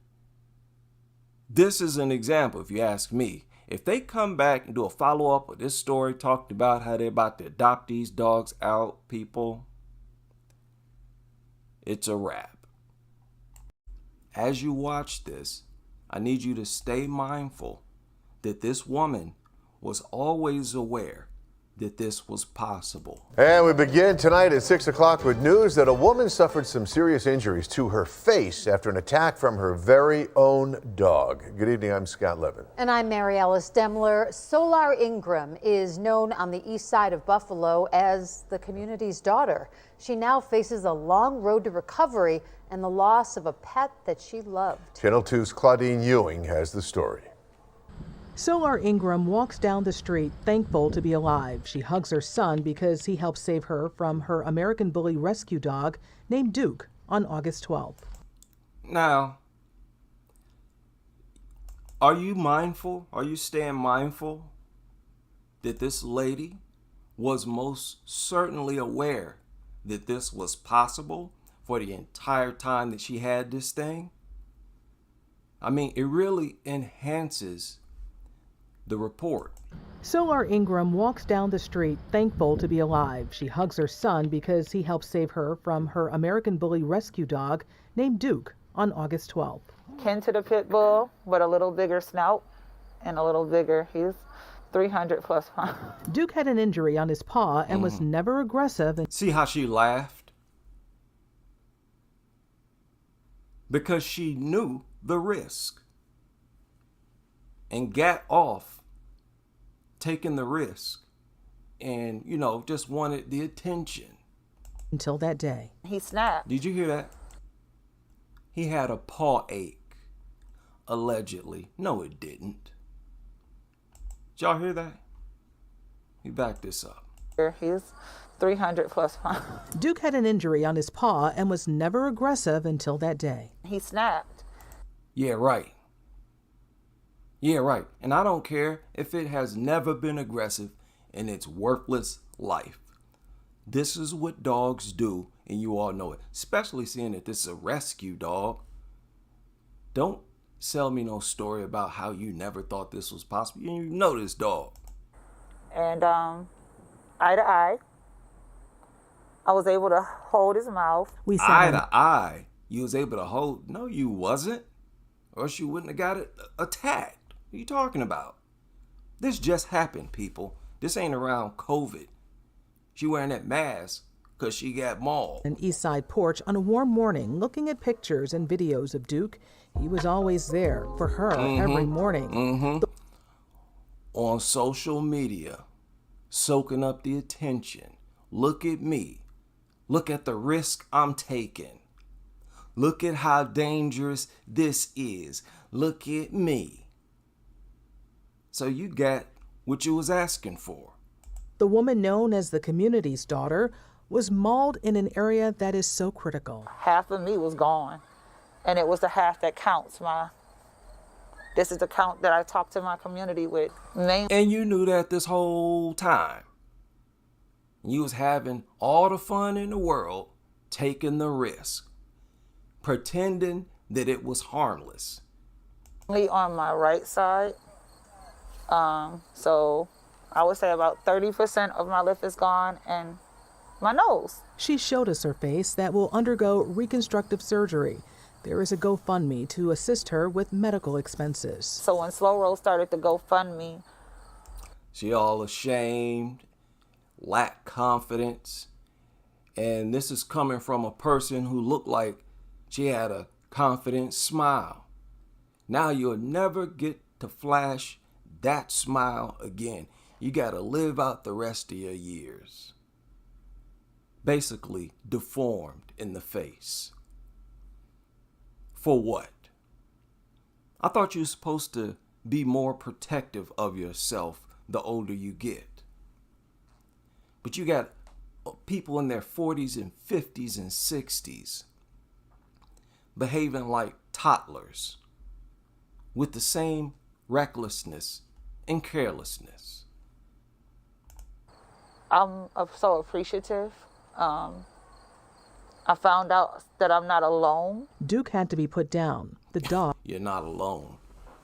Yeah, there's other stupid people who did stupid things and won a stupid prize. Do you value your life in your face now? Did it really take for this to happen in the internet age? We're a good 24 years in the internet age. It hasn't smartened up any of you yet. Dog she loved. I still see his eyes. He has 2 different color eyes, blue and brown. And you still see his eyes? You still fantasizing about this thing? Make you wonder, don't it? It was a male, wasn't it? That's what I remember. His okay, and you remember his eyes. I hear you. Eyes. It has sparked more trauma for Ingram. Let's stop pretending like we don't have to address the trauma in our community. Let's stop pretending like it doesn't exist, because it does. Doctor. What trauma in the community? Who community you talking about? I don't know what you're talking about. What's she talking about? There wasn't no trauma on you until you got your face bitten. What trauma in the community are you telling us to acknowledge? Let's just keep it a buck. What are you talking about? We need to acknowledge people with mutilated faces after they've been bitten by a dog. We do acknowledge them. They be all over the news, just like you are right now. What are you talking about? Trying to slide some, this ain't no black thing. What are you talking about? Oh, this is a black community problem. We do this and stop it. This is a stupid problem. Like it doesn't exist. Enough of that. So there you go. Will you value your face more than she did? I hope so. I just read an article that was published this morning that infuriated me. as does everything with this dog nut culture. This was written in the Midland Daily News.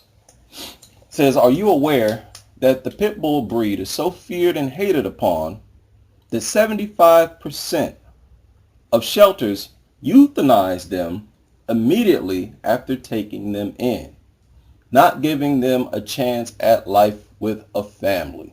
Let me stop right there. End quote. Who cares? Don't try to tell me I should care about a dog. Maybe you care. I don't. Not only that, the title of this article, we need to change how we look at pit bulls. No, you need to change how you look at pit bulls. No, we don't need to change nothing. Because unlike you, we have evidence to support how we view pit bulls. Me personally, how I view all dogs. But let's stick to pit bulls on this video. What does a dog being given to a family do for humans? Nothing. So why should I care that it is not living with a family? I would rather it be euthanized, just like all dogs, or added to the meat industry. My point is, you care about dogs living in people's homes. I don't. It doesn't matter if I'm for it or against it. You can't force people to value dogs. And you can't force people to believe that they should live in people's homes. We don't worry about other animals getting a chance at life with a family. What about the deer out there? What about the rabbits? What about the squirrels? They don't get a chance at life with a family. So what are you talking about? Stop talking about dogs as if they're human, as if they are real human children that we would have a natural responsibility to. These are dogs. So keep your dog obsession to yourself. Please, listeners, do not think that just because you read an article from a major media outlet that it is somehow gospel. Idiots write this stuff. I'm talking to the younger crowd who may think like this. Idiots write this stuff. Sometimes people who are absolutely, and I'm talking about legitimately insane, right? A fair chance at life wherever they are. They have a fair chance until they try to maul someone, and they shouldn't even have that first chance. Continuing on, it says, it is my goal to get people informed on the facts and leave the myths behind. Of course, I'm not saying that every pit bull or any other dog that has bitten or attacked someone should get away with what they've done. I am saying that every dog should be given a chance at life. End quote. It already had a chance. What are you talking about? If a dog has mauled someone, attacked someone, she's saying they should not get away with what they've done, but they should be given to a family. That's getting away with what you've done. Once again, like I said in the previous video, this is that dog nut insanity that drives me nuts. What punishment are you suggesting that they get if it is not to be euthanized? Shelters don't punish dogs. What are you talking about? They should not get away with what they've done. How are they going to pay a price? What are they going to do? Absolute madness. This writer of this article, I challenge you as well. What's her name? Haven Young. Haven Young. Can't find your social media profiles. You see this video, this is a direct challenge to this absurd article you wrote this morning.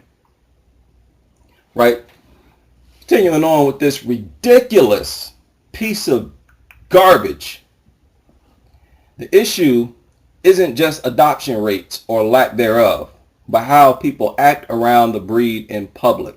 The first step to accepting pit bulls like we've accepted all other breeds is eliminating the prejudice that people have towards them. People can stop crossing to the other side of the street and or stop clutching their children closer as if they may attack when one walks by with their owners. Let me stop right there. How can you tell people not to keep their kids safe? How is what you are advising people to do going to keep people safer? Is this a step towards greater safety? Why should they do something like that? If they really feel afraid, why should they listen to you and pretend that they are not? How is that going to benefit them? How is that going to make them safer? How is this idea, period, going to make anybody safer? You trying to get people to not take precaution around pit bulls. Are you out of your mind? How do people like this end up writing for media outlets is beyond me. This is absolute madness. I'm going to tell people who genuinely feel afraid of a vicious beast. You're telling them that that parent is wrong for doing that? Because of what? The dog's feelings? Who gives a damn about a dog? A pit bull, whatever. Who cares? Continuing on with this rubbish, we can begin to educate ourselves. And Lovable is a great place to start, whatever that is. I haven't even visited Lovable. I'm assuming that it's a website. She says, you can see in the statistics tab, there is a portion titled Dog Bites and Pit Bull Bites, where they state facts from a study conducted that many dogs are mislabeled as pit bulls. Here we go again. End quote. Here we go again. We've been here. We've been over this. All they do is bring up the same tired, previously debunked arguments.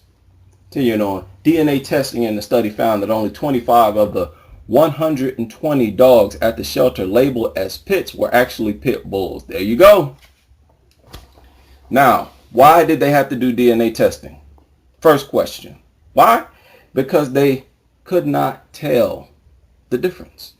Do you think they would conduct DNA testing if they had a dog that was obviously not a pit bull? The thing is, these are all bully breeds. These pit bull nuts have to focus on the irrelevant in order to sound competent. What is irrelevant is whether or not it is a pit bull mix or a different Staffordshire Terrier, whatever the hell. I don't even believe dogs are worthy of the letters of our alphabet to be assigned these crazy, stupid names that we've assigned them. They don't deserve nothing that comes from human intelligence. But you got all these stupid names about all these bully breeds. They're all the same family of dog. We don't care what type of bully breed it is. We call them all pit bulls just to establish and identify them. Yes, we know full well they may not be what you consider a pit bull, but we don't give a damn. It's the same crazy dog. They're all responsible for the vast majority of attacks and especially serious attacks. Continuing on. Where am I here? She says, that being said, if a shelter isn't labeling their intakes correctly, how many of the bite or attack reports could also be incorrect? The chances are quite high. There you go. Where the media outlet says some person was attacked by a pit bull, she said, oh, it wasn't actually a pit bull. The same tired argument. Absolute madness. That is madness beyond her overall article. The whole point of her article, trying to get people to behave, even if they genuinely are in fear, worried about their kids. She wants them to not take precaution anyway. Don't move your children to the side of the sidewalk. Let them walk directly within inches of this mutt that is so paranoid, full of anxiety, naturally bred to be aggressive and violent, and to inflict maximum damage when they attack. You're telling this parent that they should let their kids, their toddlers, walk within inches of a mutt rather than move them to the side of the sidewalk. Are you out of your flipping mind? Again, does this increase safety? Or does it increase the possibility of more kids and people being mauled? This is what I'm talking about with this dog nut culture. It is criminal. It is sick. It is brainless.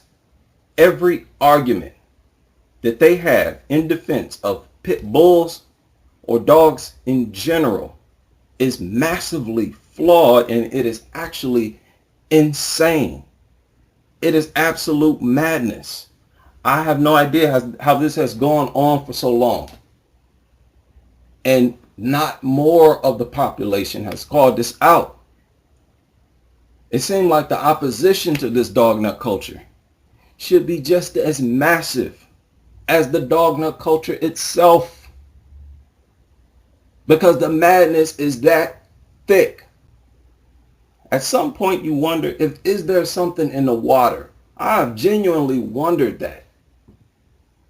Something in the water that it affects the majority of the population, because there seems to be a common level of madness between all dog nuts. It's like there's not much difference between their madness. It doesn't vary. They are equally, extremely mad. So please, this is a full-time job. If I were to report and critique all these publications, these articles, I would have to quit my day job, because it is a full-time job, because everything in support of this dog nut culture is absolute madness. Well, these people have me very busy. They are going on to these media outlets sounding insane. And I want to deal with some of the things that they've been saying. And let me point something else out. This mutt, this hideous, deranged monster is heavily drugged right now. And that is why it's not trying to rip people's faces off. Shackles are up, you know? Yeah. I think you're feeling that way maybe because of the news and things that some people who have never had any experience with the actual breed don't need to have experience. Don't need to spend 5-10 minutes with them.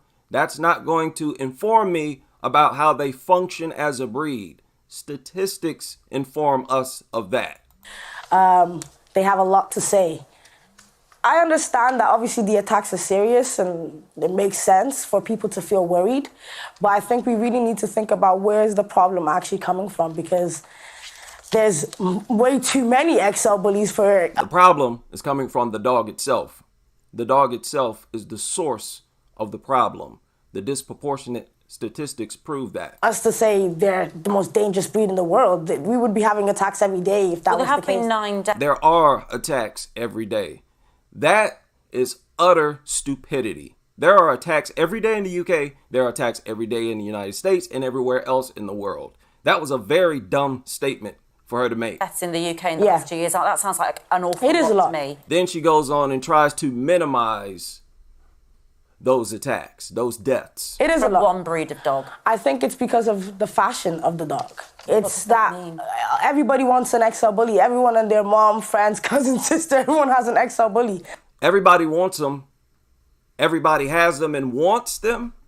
Then why do 80% of people in the UK believe they should be banned? I don't believe that. I don't believe the majority of the population wants one of these things. And even if they did, what difference does it make? Is that supposed to excuse all of these attacks? You see how she talks as if we are supposed to accept some percentage of attacks, maimings, and fatalities? That is insane. And everyone's almost breeding like that. Hideous, crazy, deranged monster is heavily drugged up. Now, what you're looking at right now, this thing is terrified. because dogs are so mutated and deranged, they're afraid of everything. They view any and everything as a potential threat or a challenge. And that does not justify them attacking everything. It is just the source of their aggression. You've heard how the devil is truly weak. The same thing, and they have the right name, bullies. Bullies are generally punks. And if you stand up to them, they will back down. Well, dogs are so cowardly. That's why they're always aggressive towards any and everything living.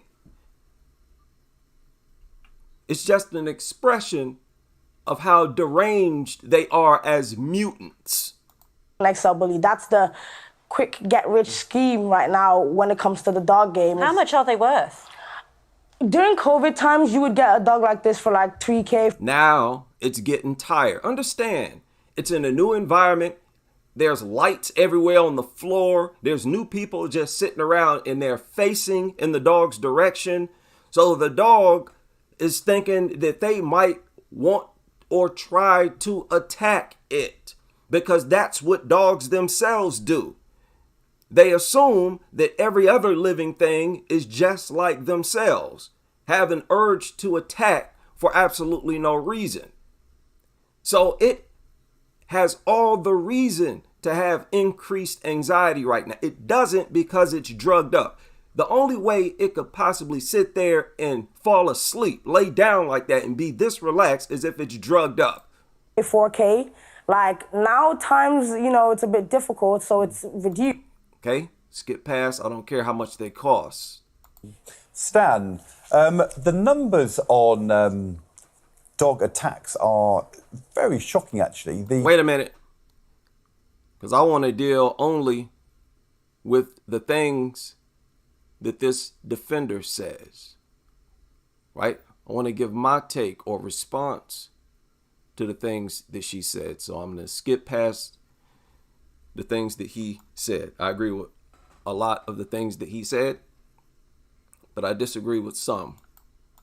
To give her point of view here, and how hard do you accept any of what Stan is saying there, that actually you can be as good an owner as you want to be, but this particular dog has it bred into them to be overreactive and to go for the throat? I mean, that's what they do. And there's a lot more to it than that. They have a lot more traits and characteristics and instincts as far as killing and attacking than that, okay, as we all know. I mean, that's what they do. And you can be as good as you want as a trainer, and I'm sure you are. Now, as I pointed out before, look at her body language. Look at how she's behaving, simply listening to what this lady is saying.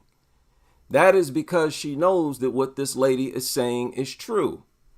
But it is her job to run the con. She is a con artist, just like all other pit bull advocates. And the truth is making her uncomfortable. You go for the throat. I mean, that's what they do. And you can be as good as you want as a trainer, and I'm sure you are. Clearly you are. Your dog is docile at the moment. Yeah, docile because it's drugged up. And then she sits here and laughs. And do you know, listen to this. The thing is, this behavior it's breed standard. These breeds are not, if I brought my Doberman here, higher energy, maybe a bit more like, these dogs don't want to jump about the place. You go online and you see people who own these dogs, they will tell you that the dog is calm. I think a person that doesn't... That was a bold-faced lie, and it was very disingenuous, very dishonest. She just sat there and said all of that about a drugged-up bully breed. These things are not any more calm than any other breed of dog. But let me point out that what is true about what she said, it is a part of the bully breed's behavior to stay perfectly still and to attack without showing warning signs. So in a way, what she said is true. What is standard is that they show no signs of attacking before attack. They'll go from being perfectly still and silent to launching a full-out attack. However, notice how when it was convenient for her to say that a behavior is standard with the breed, she does so. But when you talk about violence, oh, you can't just look at bully breeds. You can't just say it's the pit bull. Suddenly, all of a sudden, they are no longer individuals, right? They say dogs are individuals. You can't judge them based on breed. Yet she sits here and tries to say that the calmness that you see in this dog is breed standard. Hypocrites. The thing is, this behavior it's breed standard. These breeds are not, if I brought my Doberman here, higher energy, and what is, maybe a bit more. What does your argument that these are calmer than Dobermans have to do with anything? We're dealing with statistics. This whole discussion is about statistics, about these things producing very disproportionate statistics, being a small percentage of the total dog population, yet accounting for the vast majority of attacks. So what does them being more calm when they're not attacking anyone have to do with anything? That was just a very strange thing that she pointed out, and I have no idea why she pointed that out. Are the statistics suddenly erased simply because Dobermans are more hyper when they're not attacking than bully breeds? This behavior it's breed standard. These breeds are not, if I brought my Doberman here, higher energy, maybe a bit more like, yeah, these dogs don't want to jump about the place. You go online and you... Okay, so they're calm. Okay, so they're breaking records for deaths, for maimings, disfigurements, and attacks in general. They're breaking records right now. And we should just allow it to continue because they're calm when they're not attacking people. Make a lot of sense, right? You see people who own these dogs, they will tell you that the dog is calm. I think a person that doesn't assess the dogs, doesn't train the dogs, you don't really have any close relationship apart from the statistics. Like you right now, he's the same as you to me. See how she minimized the statistics? But she has not refuted the statistics. Instead, she tries to combat the statistics with stories of her personal experience with them. Now, I'm sure she has been bitten before. She has not revealed that information. So all she has is a dodo video type of narrative. Oh, I've never been attacked by them. Okay, so explain the statistics. Well, I've been around 8 or 9 of them and they didn't attack me. Okay, now explain why they are overrepresented in the attack statistics. They never actually answer. Don't really have any close relationship apart from the statistics. And we don't need to. We don't need to spend a few minutes with these hideous drugged up monsters. What is wrong with these people? It's like you right now. He's the same as you to me. No, Stan, just be clear, Stan does physically interact with dogs. No, that's fine. But I think he's being very clear that he doesn't assess XL bullies. He doesn't work with XL bullies. But the thing is, Kayla, he doesn't assess or work with them. He doesn't have to. None of us have to. The only thing we have to do is have an understanding of how often they attack and the condition of the people after they're attacked. That's the only thing we need to have an understanding of. Why don't you understand that? Because you're a con artist. Let's come back. I have. Okay. This woman. Now, this XL bully over there, according to the stats, 270 times more likely to kill you. If we're talking about aggression, then we're talking about how they attack when they decide to attack. So this talking point that bully breeds are not any more likely to bite than other dogs is not an argument at all, because that's not the point. That's not what we're talking about. We're talking about the damage caused when they attack. If they all are just as likely to attack, fine. Now tell me which ones are going to leave a tiny puncture wound and which one's going to literally bite my arm off. That's what I'd really like to know. Dog is not a nice dog. Wait a minute. And he points out a few of the statistics for her. Guns. If the facts say XL bullies are the dogs which are killing people, isn't the responsible thing for society to do to say, own other dogs, don't own the killer dog? I think similar to the example you just gave there, like nitrous oxide right now, they're about to ban that, right? Because it's now becoming an illegal substance because people are misusing the substance. It wasn't created for the misuse that it's being used for. It's created for baking, for the right things. If people misuse it, now the government has to think of how can we make it safer for people? How can we legislate this or manage this better so people are not misusing? See this thing falling asleep? Heavily drugged up. How pathetic is that? And she came up here and said that this calmness is breed standard. This or manage this better so people are not misusing this. So same thing goes. This dog is not bred or made to be an ultra aggressive dog. That statement right there completely destroyed her case. You seriously reveal your ignorance saying something like that. This thing is said to have been bred out of the pit bull terrier. The pit bull was bred for a long time for bullfighting, to attack and kill bulls and other large animals. That's exactly what they were bred for. And the Bully XL is a larger version of that. They're just very large pit bulls. So what are you talking about? That's exactly what they were bred for. Nobody's misusing them. And your assumption that all bully breeds that attack people were raised by someone who taught them or trained them to attack is also ridiculous, and it's impossible for you to have found that out. So like I said, the arguments going around by these people are pathetic as it gets. And I believe they're going to actually implement this ban.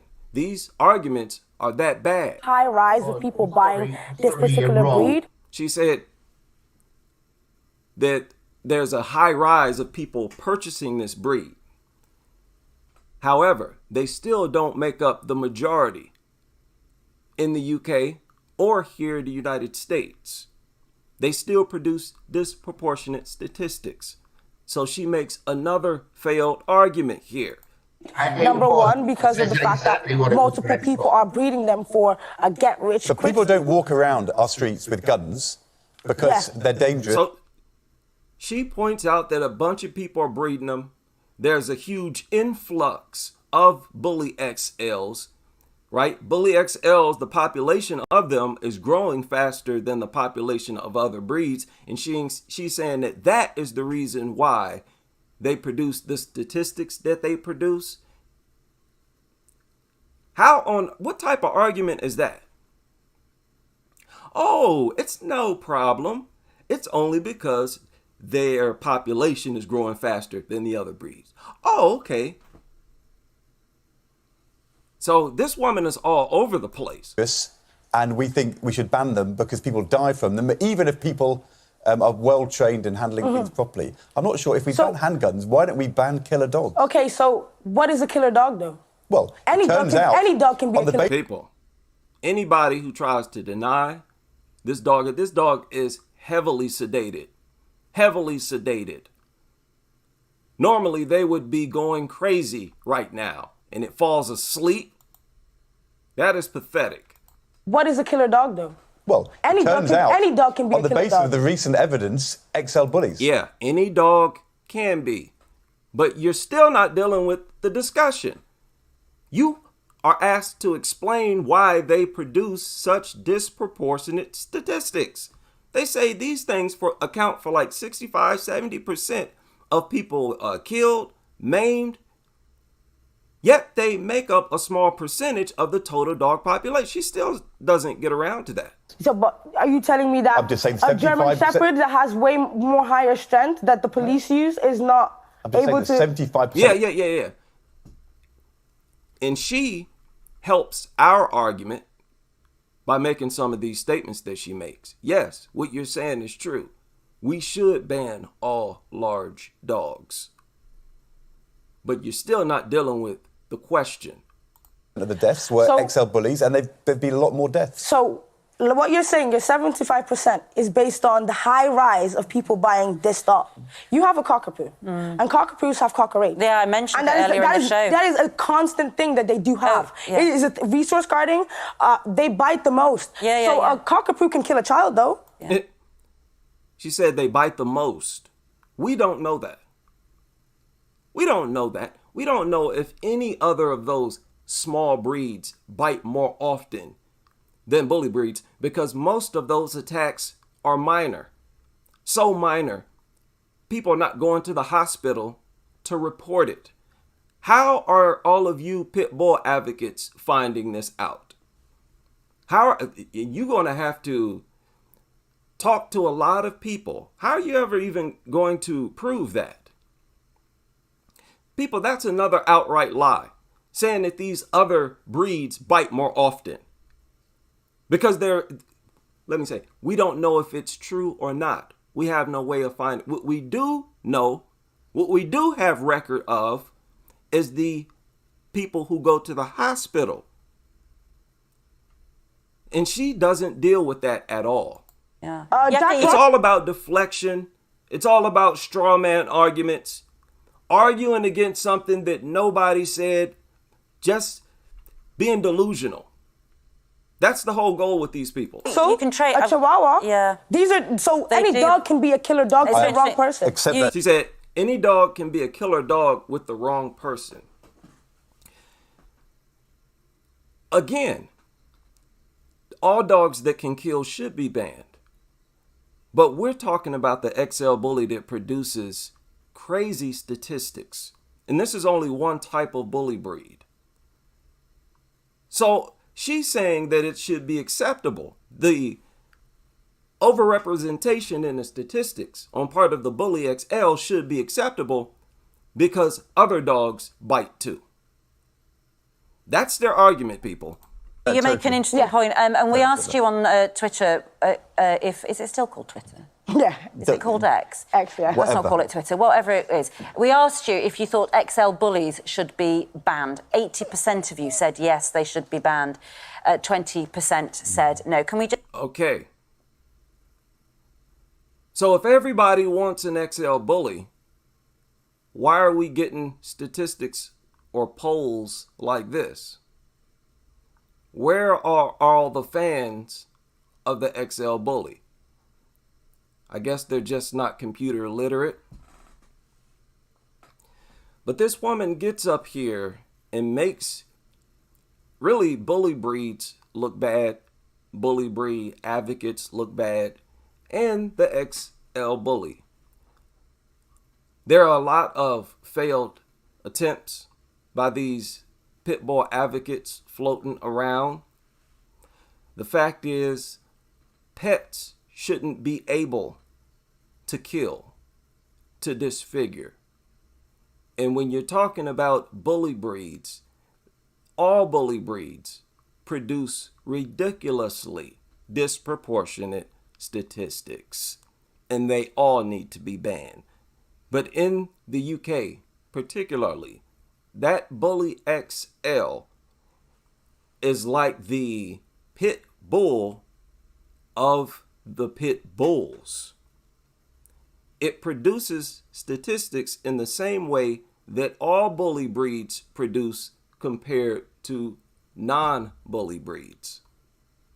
And there's no way to defend that. It's just as ridiculous to try to defend the bully XL as it is to try to defend bully breeds in general.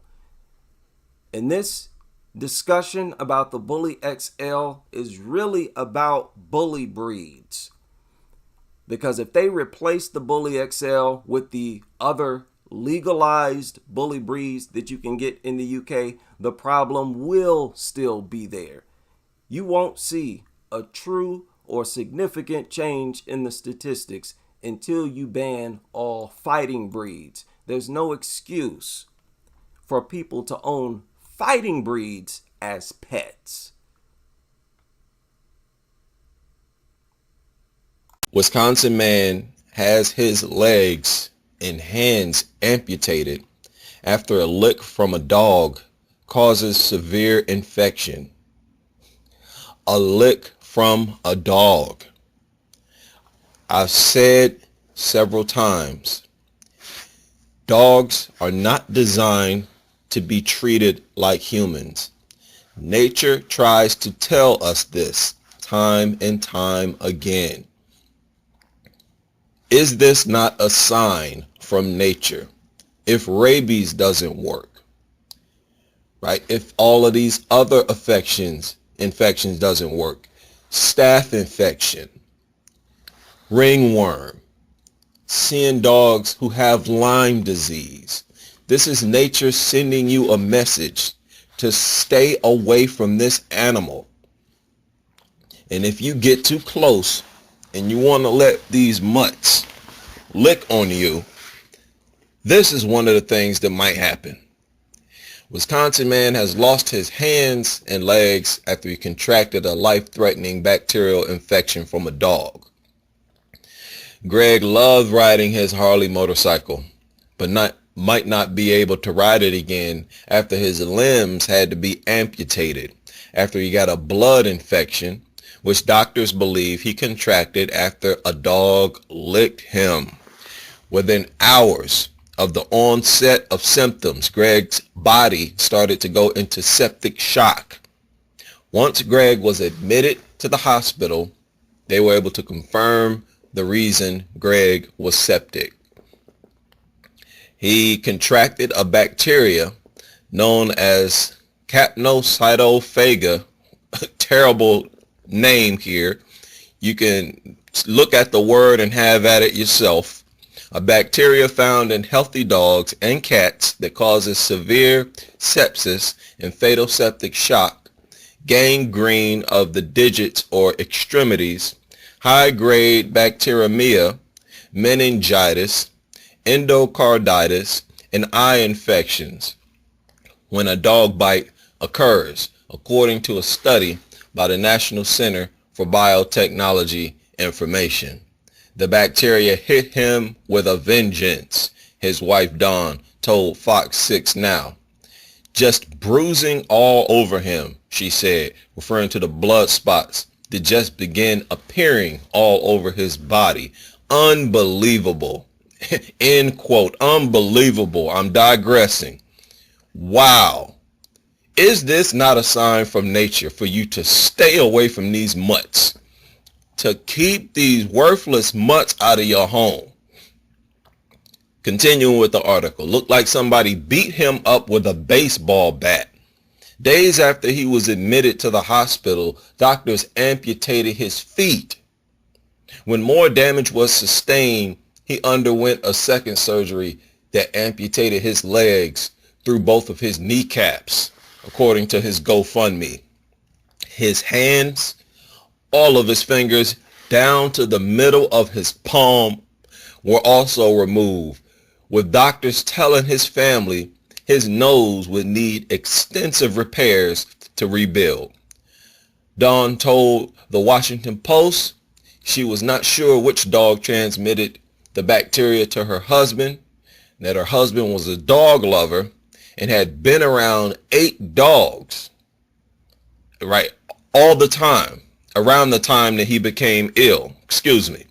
So around the time that he became ill, he was around 8 dogs. It sounds like, I don't know, either they were his dogs or just stray dogs. What are you doing around 8 dogs? They do not get into detail about that.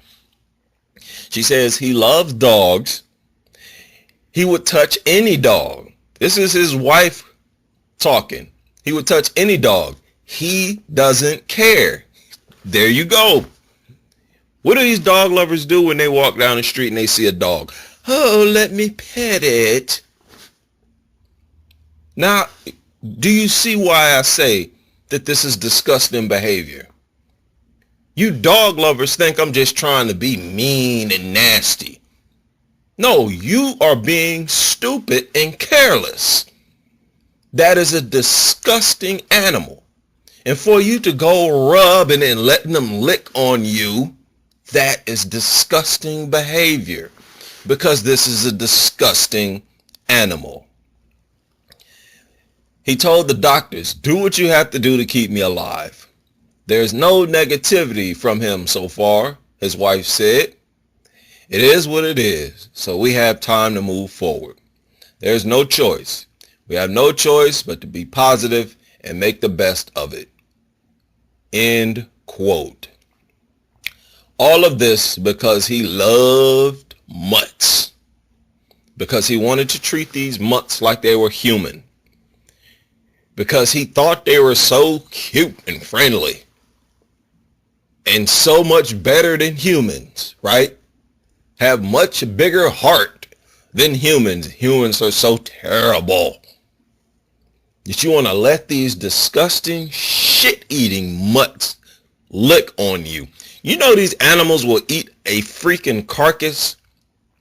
Do you know how many foreign bacteria exist in a damn carcass?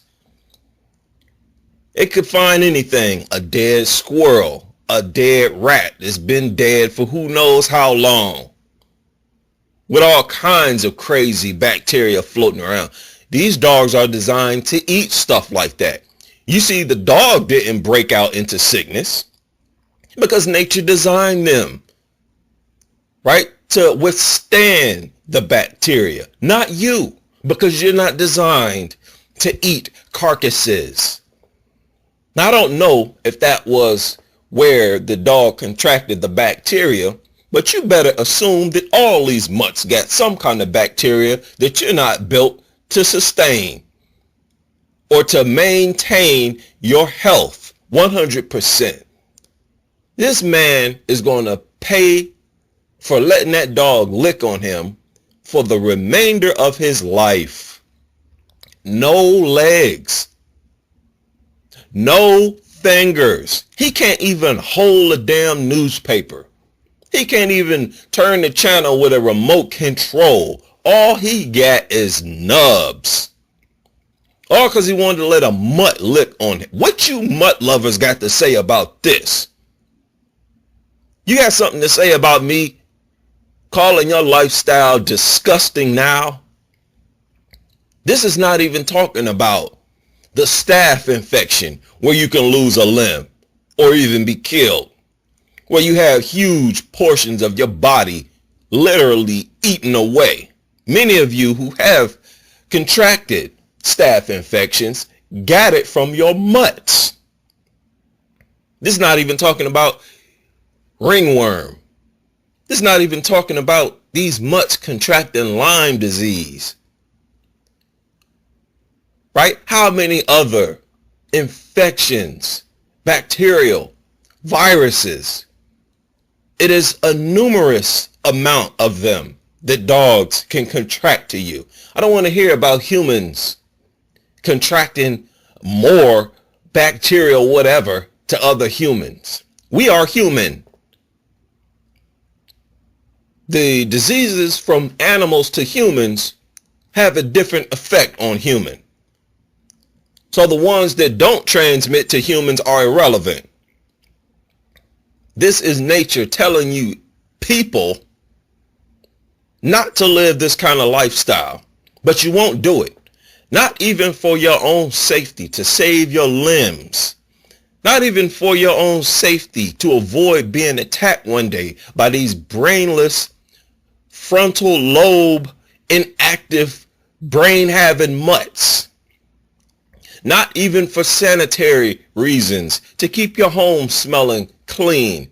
and keeping your home free of all the piss and shit that mutt tracks through it on a daily basis. Clean and fresh from all the dog slobber and dander that mutt slobbers and shakes all over your nasty ass house. Oh my God. All of you women on social media, all of you people, period, who don't want nothing to do with people who are not in love with dogs, trust me, the feeling is mutual. Now, I know a lot of people who refuse to date a man or woman if that man or woman is a dog lover. I am a member of that group.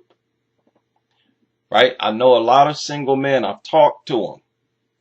They're mesmerized by a woman's beauty. They visit their profile on social media and they're captivated.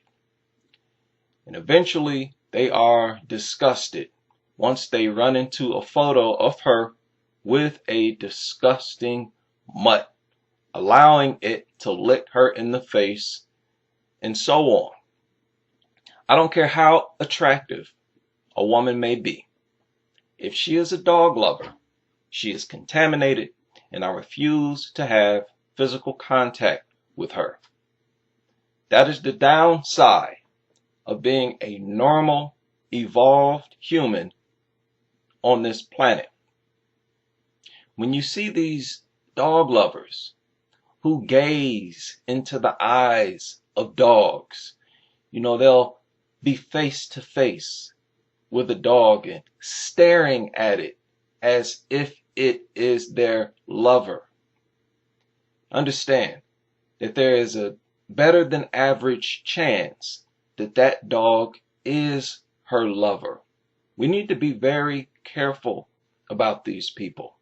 As I've said before, even if you don't have sexual intercourse with a dog, I will consider you to be a person who practices zoophilia, even if you kiss the dog. For me, that is crossing the line. This goes for both males and females. So, it is New Year's Day.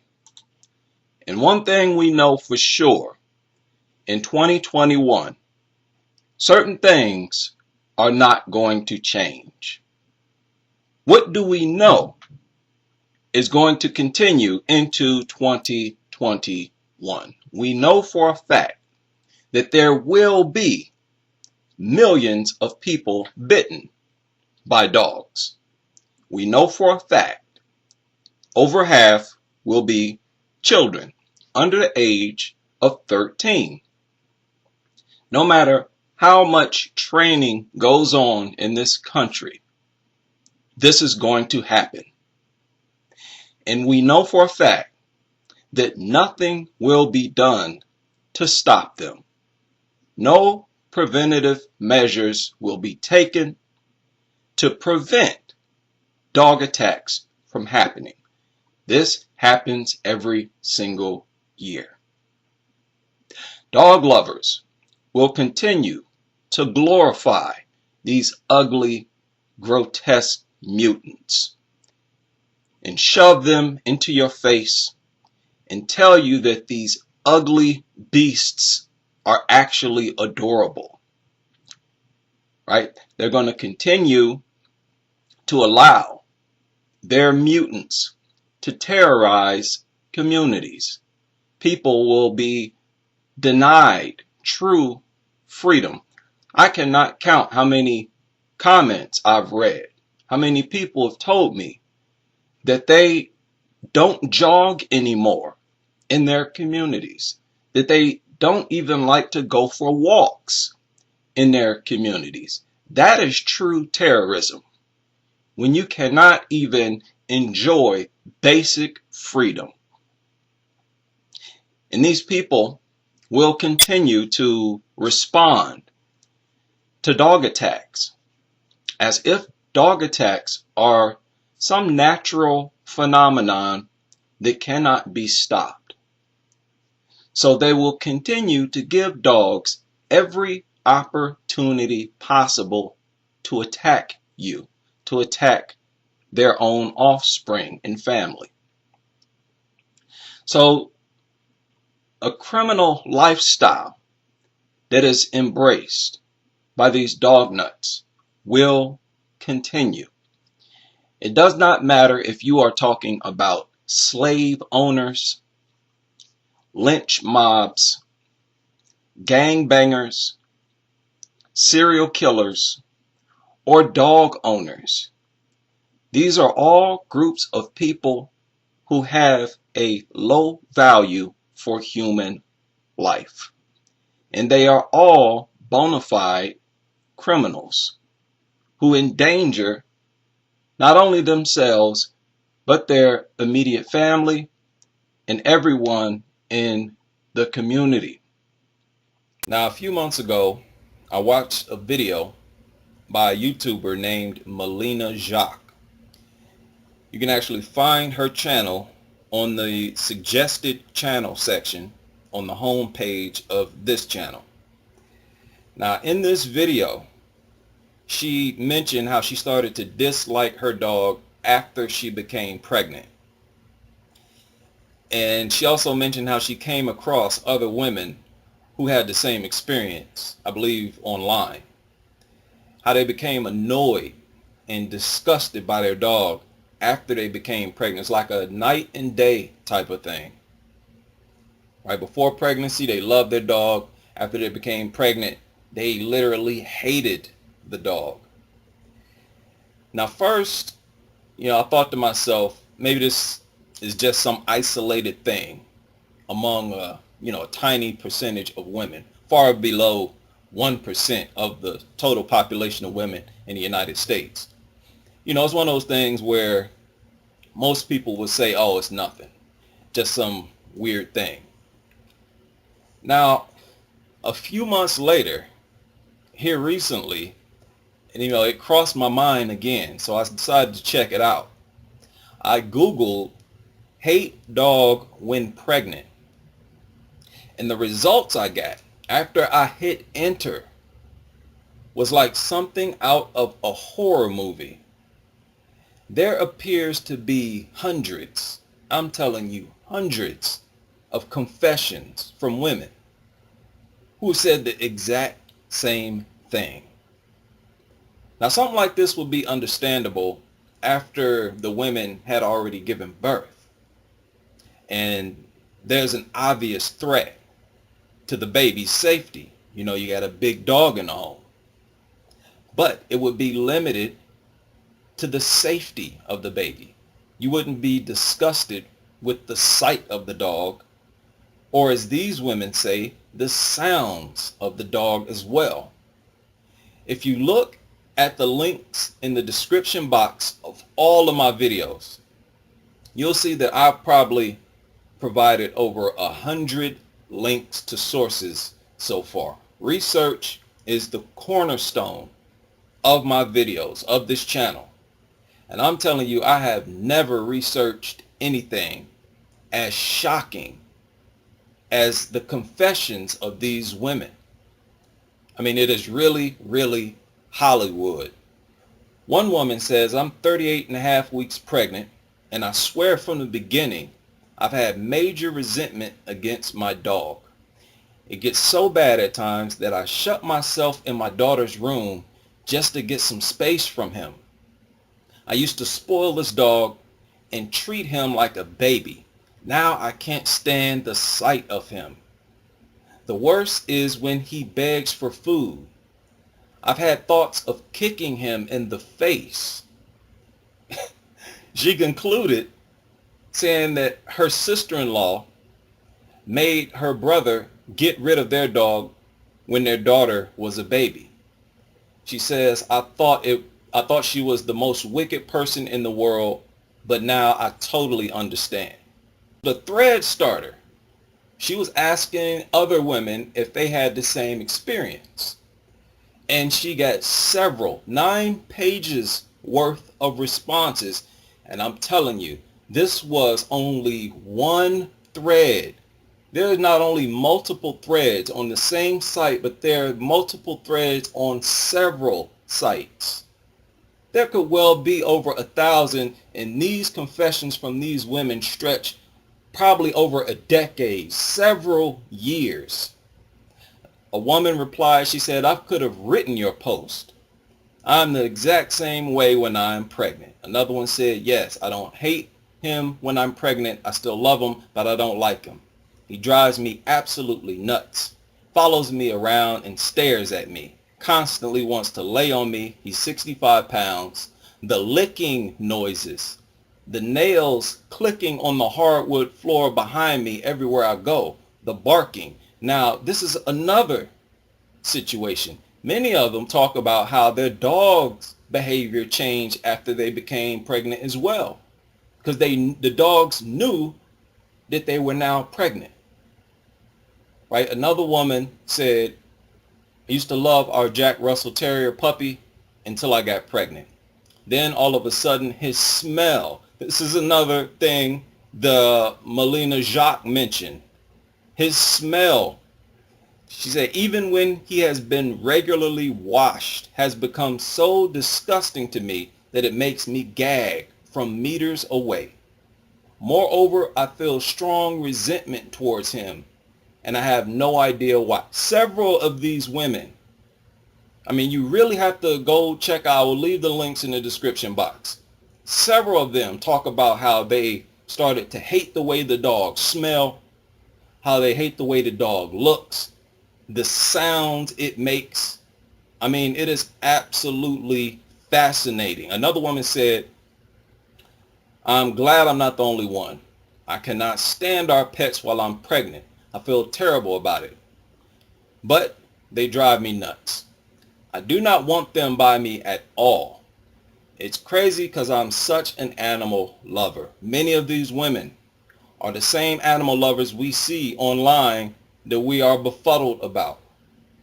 When they're pregnant, they don't share this information when they're, talking in these groups where they're praising dogs. They don't share this information. Another woman said, "You sound like me. I do not have a dog of my own, but when I was pregnant, I lived with my mom and she had 3, and I hated when they would lick and drink from the water bowl." Think about that. These girls don't like the way the dogs even sound. She says, "Even when I was pregnant with my 3rd, we dog sat. And I could not stand her sitting by me on the couch or following me around the house." Another one said, "I know it seems silly. I love my dogs and I spoil her, but now it seems I hate her. Everything she does is annoying to me now. I can't stand the way she licks herself. Excessive barking, snorting. Everything that was cute before is not now." She asked, "Is this normal? Because all I can think about, sadly, is giving her to a good home, getting rid of her." And she says, "But I can never do that because I know I love her."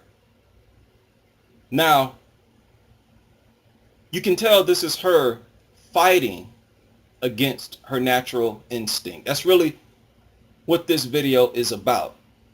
Because I mentioned before, the downfall of humanity in regard to this dog love culture is directly related to our disconnection with nature. We are not listening to our natural instincts.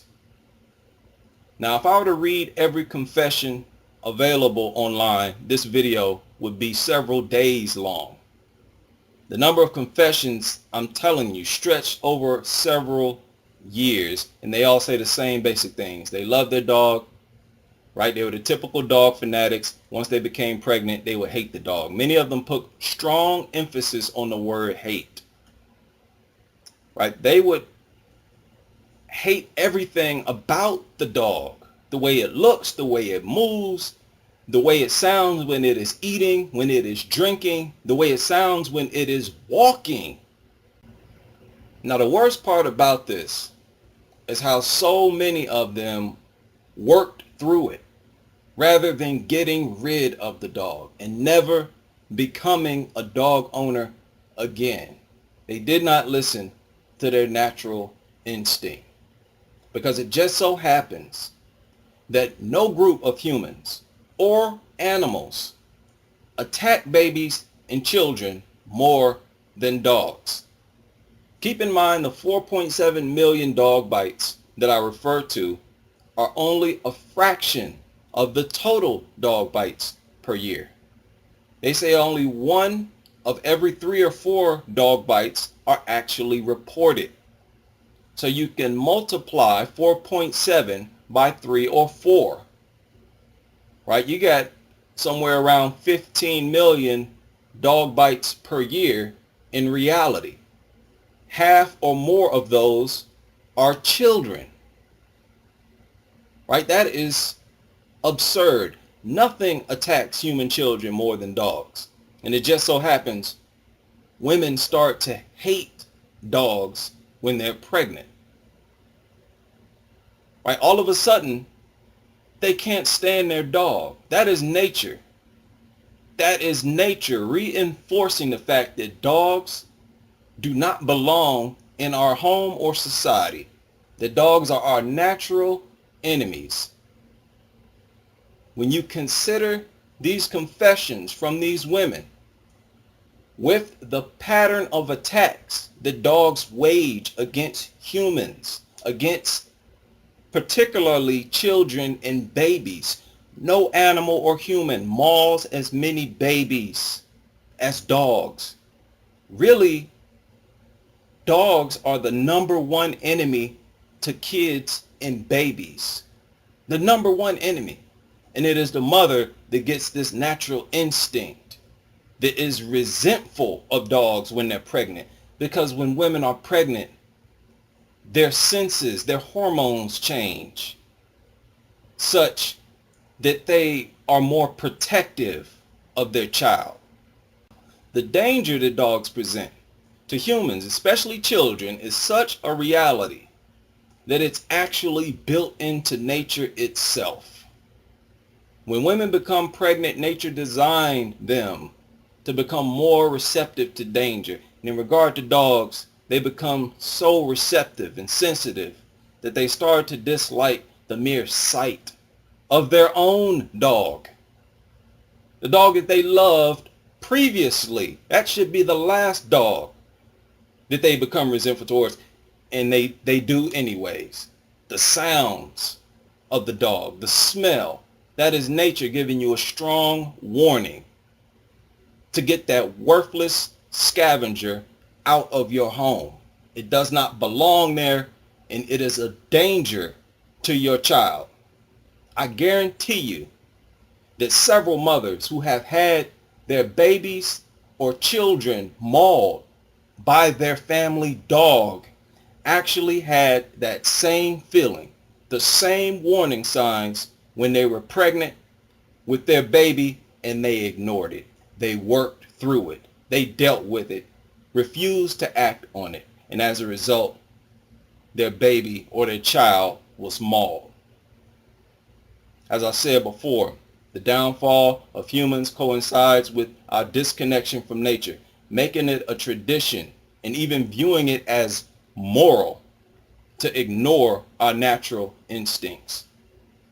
And it consistently leads to children and babies either ending up dead, bitten, mauled, or disfigured, scarred for life.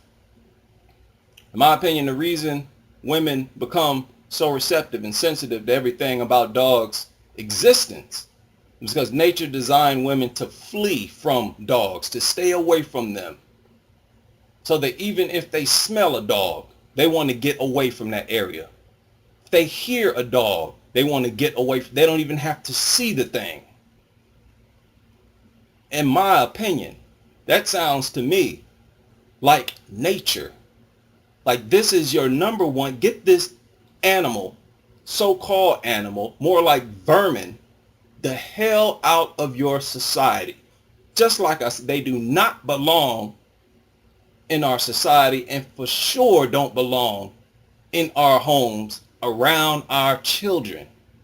It is insanity. Right? When you look at the hundreds of confessions from women, you have to wonder, how is it possible that this has not been covered by any of the major media outlets, CNN, NBC, so on and so forth? None of them. How is that possible with all of these confessions stretching over so many years? How? Because dogs are a major commodity, and it would threaten the dog industry, because it would basically inform people to remove their dogs from their homes. It would inform them that dogs are not meant to be pets, that they are our natural enemies, that they shouldn't even be allowed to exist in human territory. In the same way lions do not allow dogs to exist in their territory. Wild animals do not go against their natural instinct. It's only humans. Our intelligence sometimes works against us, especially if you can condition people against their natural instincts. That is exactly what happens with this crazy, deranged dog culture. Right? Animals operate on instinct. We are animals as well. And we also have to pay attention and obey our instincts. Yes, we have intelligence to govern our behavior, but going against your natural instincts is something that you cannot do. And you get the results you get when you do. Look at the results of us from ignoring and working against, refusing to operate based on our instincts. The only way dogs can hold a position in our society that they do currently is if humans are conditioned against their instincts. And the reason for doing so is to exploit humans for profit. To get humans to view their natural enemies, these worthless scavengers, as no different from their own biological children. And this obsession with dogs is growing, even in the face of increased dog attacks on adults and children. A steady pace. It is not going anywhere. Millions we're talking about. Hundreds of thousands disfigured, going to the emergency room. Tens of thousands disfigured. So not only are people brainwashed, so brainwashed, the mothers refuse to act on such a powerful natural resentment of dogs, but they also refuse to act on a steady pattern of physical attacks. Something that's right there in their face. Unbelievable. The danger the dogs present is so obvious that several dog owners have openly admitted that they are afraid of their own dogs. They don't tell you that. Many of them are, and they should be. Because if the dog wanted to, they would own them. A user on Reddit wrote that he has a friend who has to speak out loud random things when she comes home so that her dog would recognize her voice and not attack her. He said that a woman wrote on the internet, quote, "I must admit, I am scared when my dog is showing teeth when I say in firm voice, no. I forgive her anyway because I know she loves me unconditionally." He said that his neighbor's dog was barking at a tree excessively one night for an hour. He said the owner tried to carefully get the dog away from the tree. When it snapped its jaws towards her, she jumped back and returned in the house quickly, afraid of her own dog. That is the behavior of people who are brainwashed against their natural instincts. Who in their right mind allows something to live in their home that is so unpredictable, deadly, and that they are actually afraid of? A wild animal that is giving you signs that it will attack you, snapping at you. These dog lovers These people are extremely brainwashed. That is why their behavior and lifestyle leaves us so befuddled. We cannot wrap our heads around it because they are like zombies. They're not even in control of their own brains. It is people who are very intelligent, who want to exploit them and manipulate them, who are in control of their thought process. People are secretly afraid of their own dog and still refuse to get rid of them. Insist on trying to project to the world that those same dogs are the sweetest things in the world. Still allow them to live inside their home. Brainwashery is real. They will deny it till the day they die. But dog fanatics are a group of severely brainwashed people. Right? Only a few of them will wake up. The rest will continue to pollute our water and continue to cause millions of children and infants to be attacked each and every year. So to all you women out there, you had better obey your natural protective instincts. You will only have yourself to blame if you fight against those instincts. Your dog could be one of those dogs to maul your child, to maul your baby. It is not worth it. You really do not need to feel loved so bad that you need a flippin' mutt, a scavenger. You would get the same results if you would walk up to and show affection to your child, to your husband. All of these dog lovers, every time they feel like they need something to love and to feel loved, rather than go up to your filthy, disgusting, food-obsessed mutt, go up to your child. Hold your child. Go up to your husband or wife. Be affectionate with them. You would get the exact same results, probably even better. I know for a fact even better results, because you are now dealing with a human, a species that you are designed to be affectionate with. Not no stupid mutt that don't even understand your affection. They just want food. They don't know why the hell you're hugging on them. They tell you that dogs don't even like to be hugged. Stop believing that their behavior of begging and anticipating food is actually affection. It is not. Wake up. Right? Don't let your child be one of those children. Don't let your infant be one of those infants that get mauled by a jealous, worthless scavenger that views your offspring as competition for food.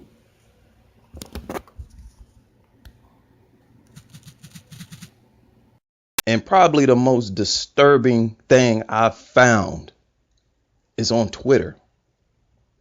A world I never knew even existed. There are hundreds, perhaps thousands of mutt lovers on Twitter who actually get on Twitter every day and pretend to be a dog. I am not shitting you. Go on Twitter and find them yourself. All you gotta do is type in dogs in the search and you will see these mutt lovers by the hundreds, maybe thousands. They will get online and type wolf. When they make tweets, they make it as if it's a dog. They word it as if it's actually the dog sending the tweets.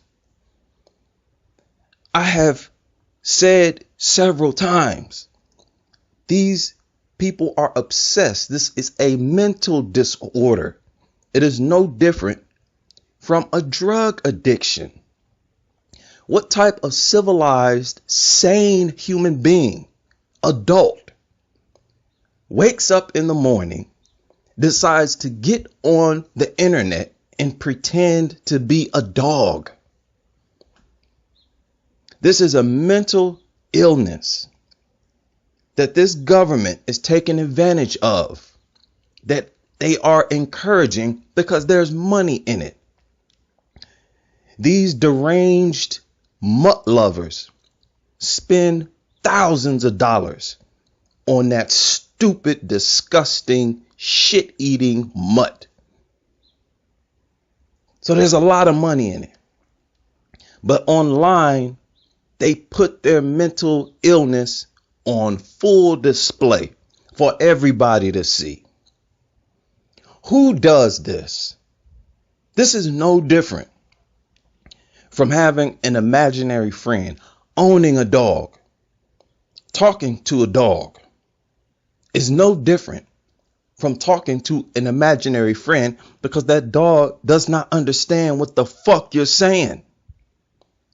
These people have discussions with it anyways.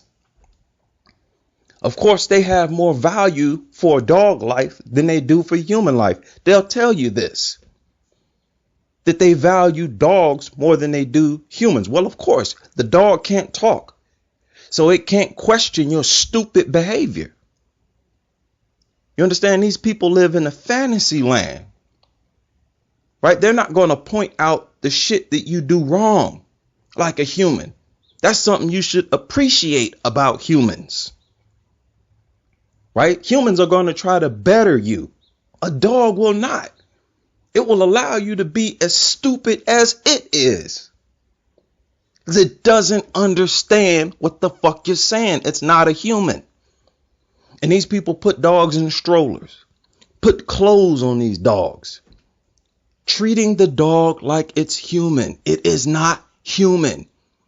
It is an animal just like a pig, just like any other animal, a horse. And it deserves to be treated like an animal. When you start treating it like it's a human, you have a mental disorder. These people are online calling these dogs their babies, saying that they are the dog's mother, the dog's father. Right? This is the imaginary world they live in. They want to make the dog human. I read one post from a dog lover who admitted exactly what I said. First of all, there is not one dog on earth that needs to be rescued. If every dog inside a shelter was to never be adopted and die inside the shelter, it would not have any type of negative effect on our lives whatsoever. Matter of fact, when people adopt these worthless, overgrown rats, they put themselves and their families at a greater risk of diseases and injury from attacks. Goes on to say, National Dog Day honors family dogs and dogs that work selflessly to save lives, keep us safe and bring comfort. Well, it just so happens that the majority of attacks against children are by family dogs. Dogs don't keep me safe. There ain't one mutt on this planet that keeps me safe. They do not keep anybody in the community safe. In fact, if you want to make society a safer place to live, simply remove all dogs from society, and immediately we'll see about 5 million people each year being saved from dog bites. 500 to 800,000 will be saved from visiting the emergency room each year. 20 to 30,000 from being disfigured and needing surgery. We would also have cleaner water, because we would no longer have 10 million tons of dog shit deposited onto the ground by these worthless, shit-making, overgrown rodents. These dumb-ass mutts do not work selflessly. They're not even aware of what they're doing. They're not concerned more with the needs and wishes of others than their own. They're simply doing what they're trained to do for food. People who trained them used food to do it. All of this extra shit is nothing but dog lovers imposing human intelligence onto these brainless mutts. Goes on to say dogs put their lives on the line every day for their law enforcement officer, for their blind companion, for the disabled, for our freedom and safety by detecting bombs and drugs and pulling victims of tragedy from wreckage. Again, these brain dead mutts are not aware of what they're doing, right? They're not aware that they are helping anybody. They're just being used by law enforcement to sniff bombs, help protect people. It's law enforcement and humans who know what dogs are doing. That's the definition of selfless. You're concerned with helping others. They don't know what the hell they're doing. They're doing what they've been trained to do for food. The dogs that are used by law enforcement that actually find bombs or save lives make up less than 1% of the total dog population. If we were not using dogs, we find some other way to pull it off or use some other animal.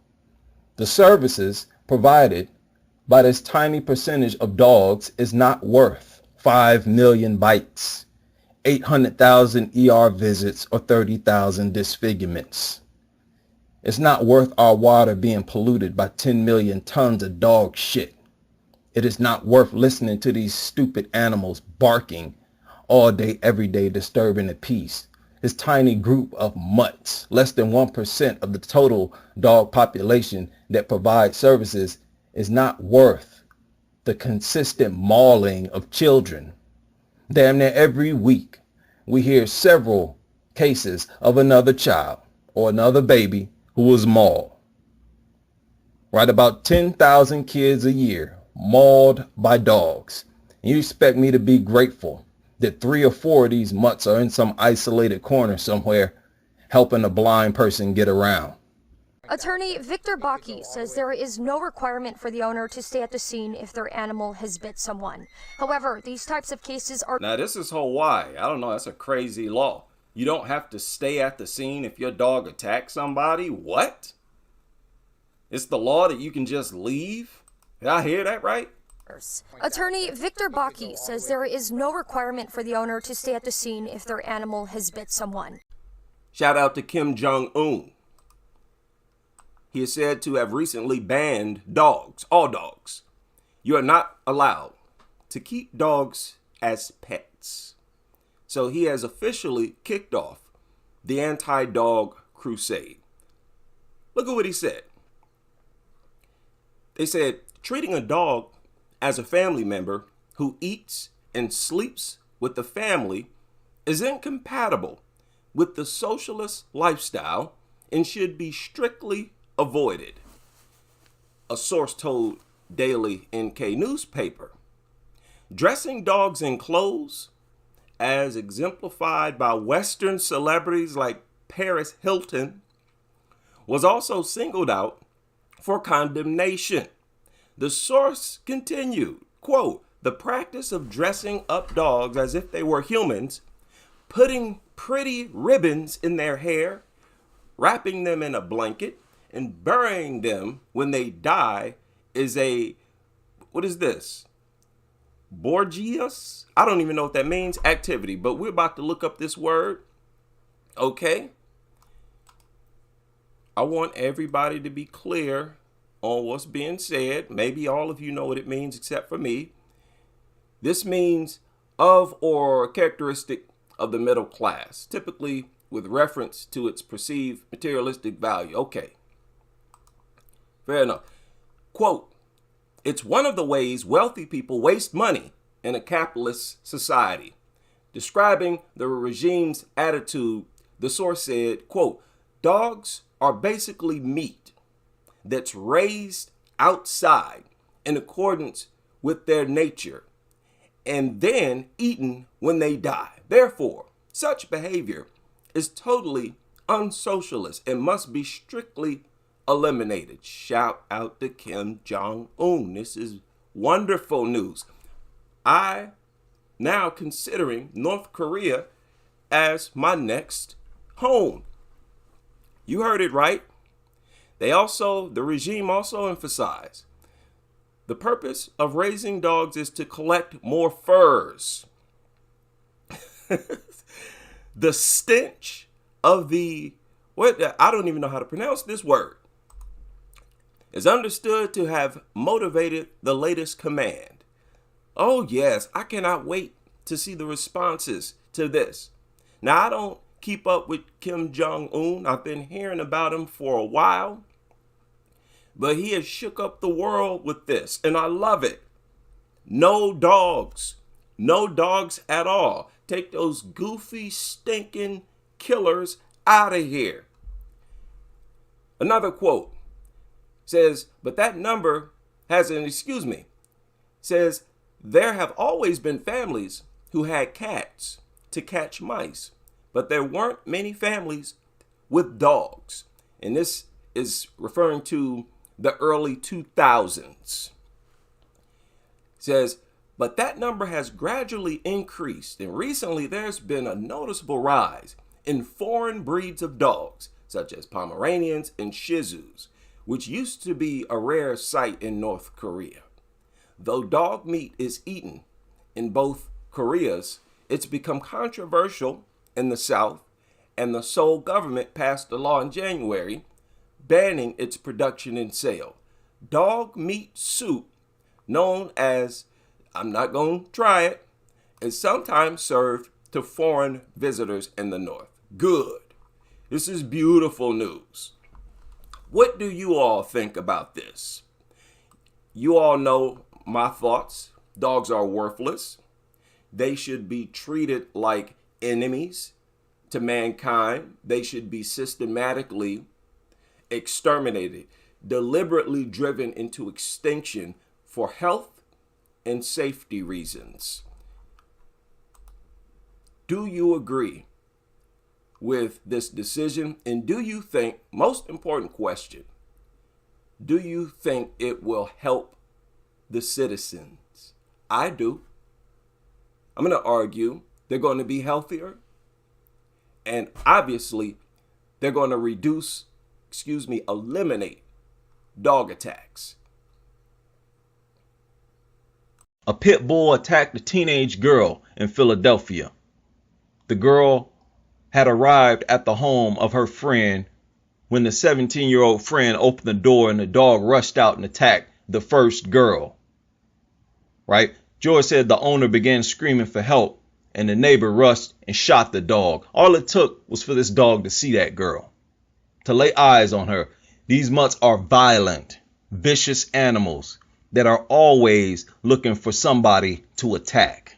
They need to be made illegal. This is exactly why you have canine control units. You need an entire police force for these mutts. Where is the feline control unit? Common sense tells us that we cannot allow stray dogs to roam the community. But nobody gives a damn about stray cats because cats mind their business, even though they are capable, because they are predators as well. They are well capable of inflicting serious damage on humans and especially children. But they're peaceful animals. A cat can come and sit at the end of your porch and you're not going to feel that you're in danger. That shows you the gap in intelligence and aggression between cats and dogs, rabbits, squirrels. No other animal requires a special police force other than dogs. The legalization of these animals, of these disgusting, violent, repulsive, brainless, out of control mutts will always be an insult to the intelligence of the modern era. They need to be outlawed now. These people are such lunatics that even after being mutilated, they still refuse to speak out against dogs in any way. I remember this woman who was attacked. She was a dog sitter. She walked into the home and was attacked. She's back in the news, and she still has not said anything against dogs. So not only are these people ignoring the threat, playing Russian roulette with their lives and others. Even after what's supposed to be a wake-up call, having your face torn off. This woman literally had her face torn off. Even after something like this happens, they still have taken an oath to never speak out against dogs in society. They will dare not reflect on or criticizing their decision to be a dog lover. It was that decision that led to this mutilation. Sitting in the hospital for 2 months, you never reflected on that. You never said to yourself, I wish I had never been a dog lover. No. These people are so crazy. We saw it with Brooklyn Curry. Time and time again, we've seen it. People's child is mutilated. They still refuse to speak out against dogs in any way. Many of them will straight up defend the dogs. You especially find this with pit nutters. So be careful out here. News update out of Northport. A 6-year-old boy bitten by a dog has died. The tragic incident happening around 10:30. Now, I got to stop already. I am tired of these journalists and these writers saying that a victim was bit or bitten by a dog and died. Did y'all hear that? 6-year-old boy bitten by a dog has died. He was not simply bitten. This is not like a snake bite. He was tortured. This is real life torture. He was tortured and slowly mutilated. He was shredded. Let's get the language right. The tragic incident happening around 10:30 in the morning yesterday. Police say the boy sustained severe injuries to the upper torso. The investigation is on. Severe injuries to the upper torso. In other words, his face was mutilated. That's what that means. Always keep in mind, they try to sugarcoat everything if it has to do with a dog attack. What a way to word it, right? 6-year-old gets his face torn apart and they say, oh, he was just bitten in the upper torso. God, these people make me sick. Look at the inside of some of these shelters. Here we got over 500,000 homeless people. It's like 650,000 homeless people in the United States. And you got dog shelters, and that's what they are. Dog shelters like this, with rooms like this, where, as I speak, you got Americans living in their car. Hey there. It's 2:30 in the morning, and I don't feel like getting into why I'm sleeping in a parking lot. But I do know that you're usually allowed to sleep in a Walmart parking lot. So I came to this Walmart parking lot, and there is a hotel, and with empty parking spots. And that car, and that car, and that car, and every car that you can see, and one or two through there. Every single one of those cars has got somebody sleeping in it. Because a woman came over when I pulled up and asked me if I needed something because I had to do something to my truck. And she asked me if I needed anything, if I needed a flashlight, if she could help me in any way. Her name's Susie. She's super sweet. And I said, no, thanks. And I looked around and I asked, I said, can I sleep in this parking lot? And she's like, yeah. And that's when she told me. She said every single one of these cars has someone sleeping in it.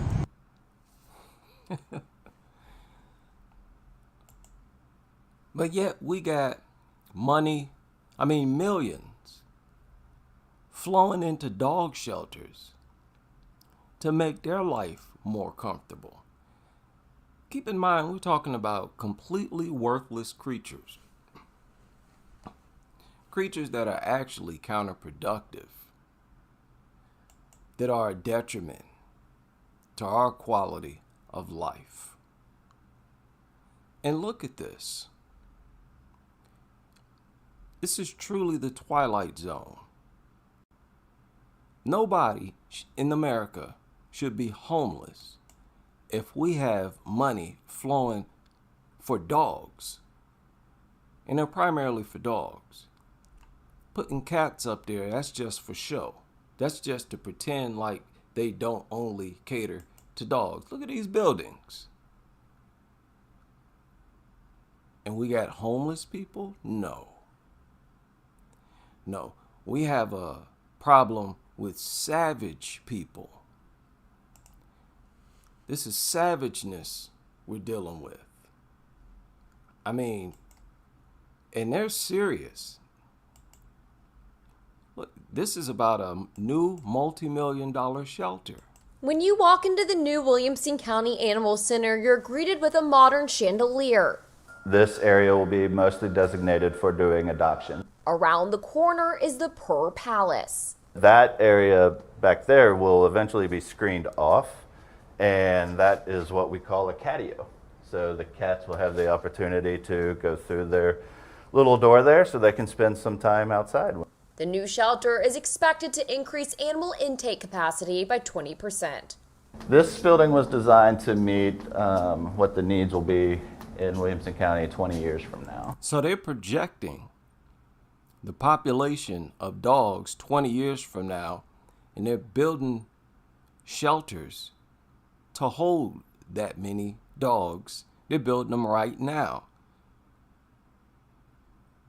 This broadcast was uploaded 2 years ago. So nuttery is expected to get worse. All for what? Telling you, this country is falling apart, and dogs are a big reason why.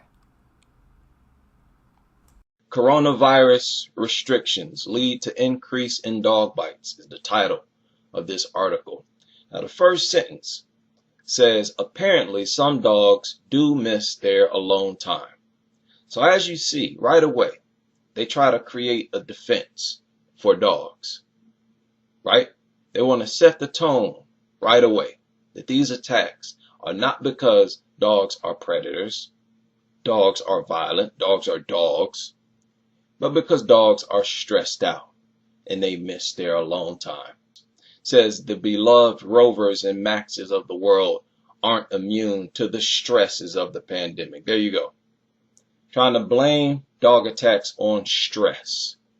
And why is it that dogs are so stressed? It's because they're mutants. Other animals are not having psychological issues, anxiety, stress. Any and everything is said to stress dogs out. And we're supposed to tolerate and accept this retard behavior.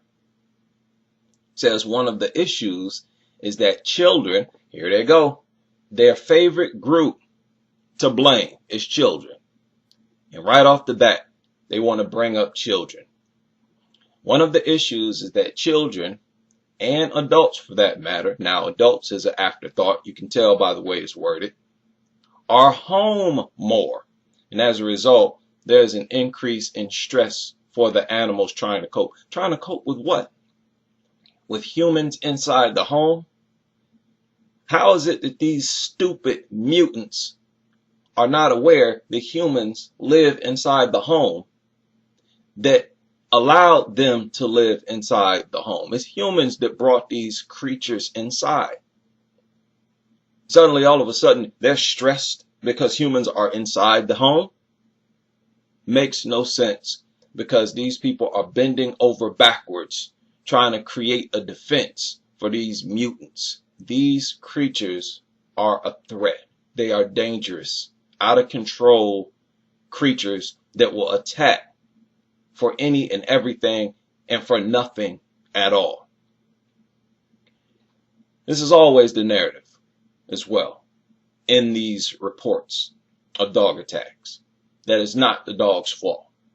The dog is the victim. Even though it attacks you, the dog is the victim. These people make me sick to my stomach. And you are not going to continue to get away with this type of nonsense. For too long, these retards have gone unchecked and been able to make absurd statements like this at will. It says while more time at home has meant more interactions with pets, naturally increasing the chances of a bite, off-leash walking has also played a role in there being more bites. So more interactions with dogs inside the home stresses the dog out. And also dogs outside the home that break free from a leash leads to more dog attacks. So what's the excuse when the dog is outside? It's not inside of a home with a bunch of other people stressed out as they say it is. Now it's in the free world. What's the excuse now? There is no excuse. The real truth is that these are dangerous animals. It is the dogs themselves that is a threat, that is prone to violence and aggression. These are not man's best friend we're talking about. These are not the most loving creatures in society we're talking about.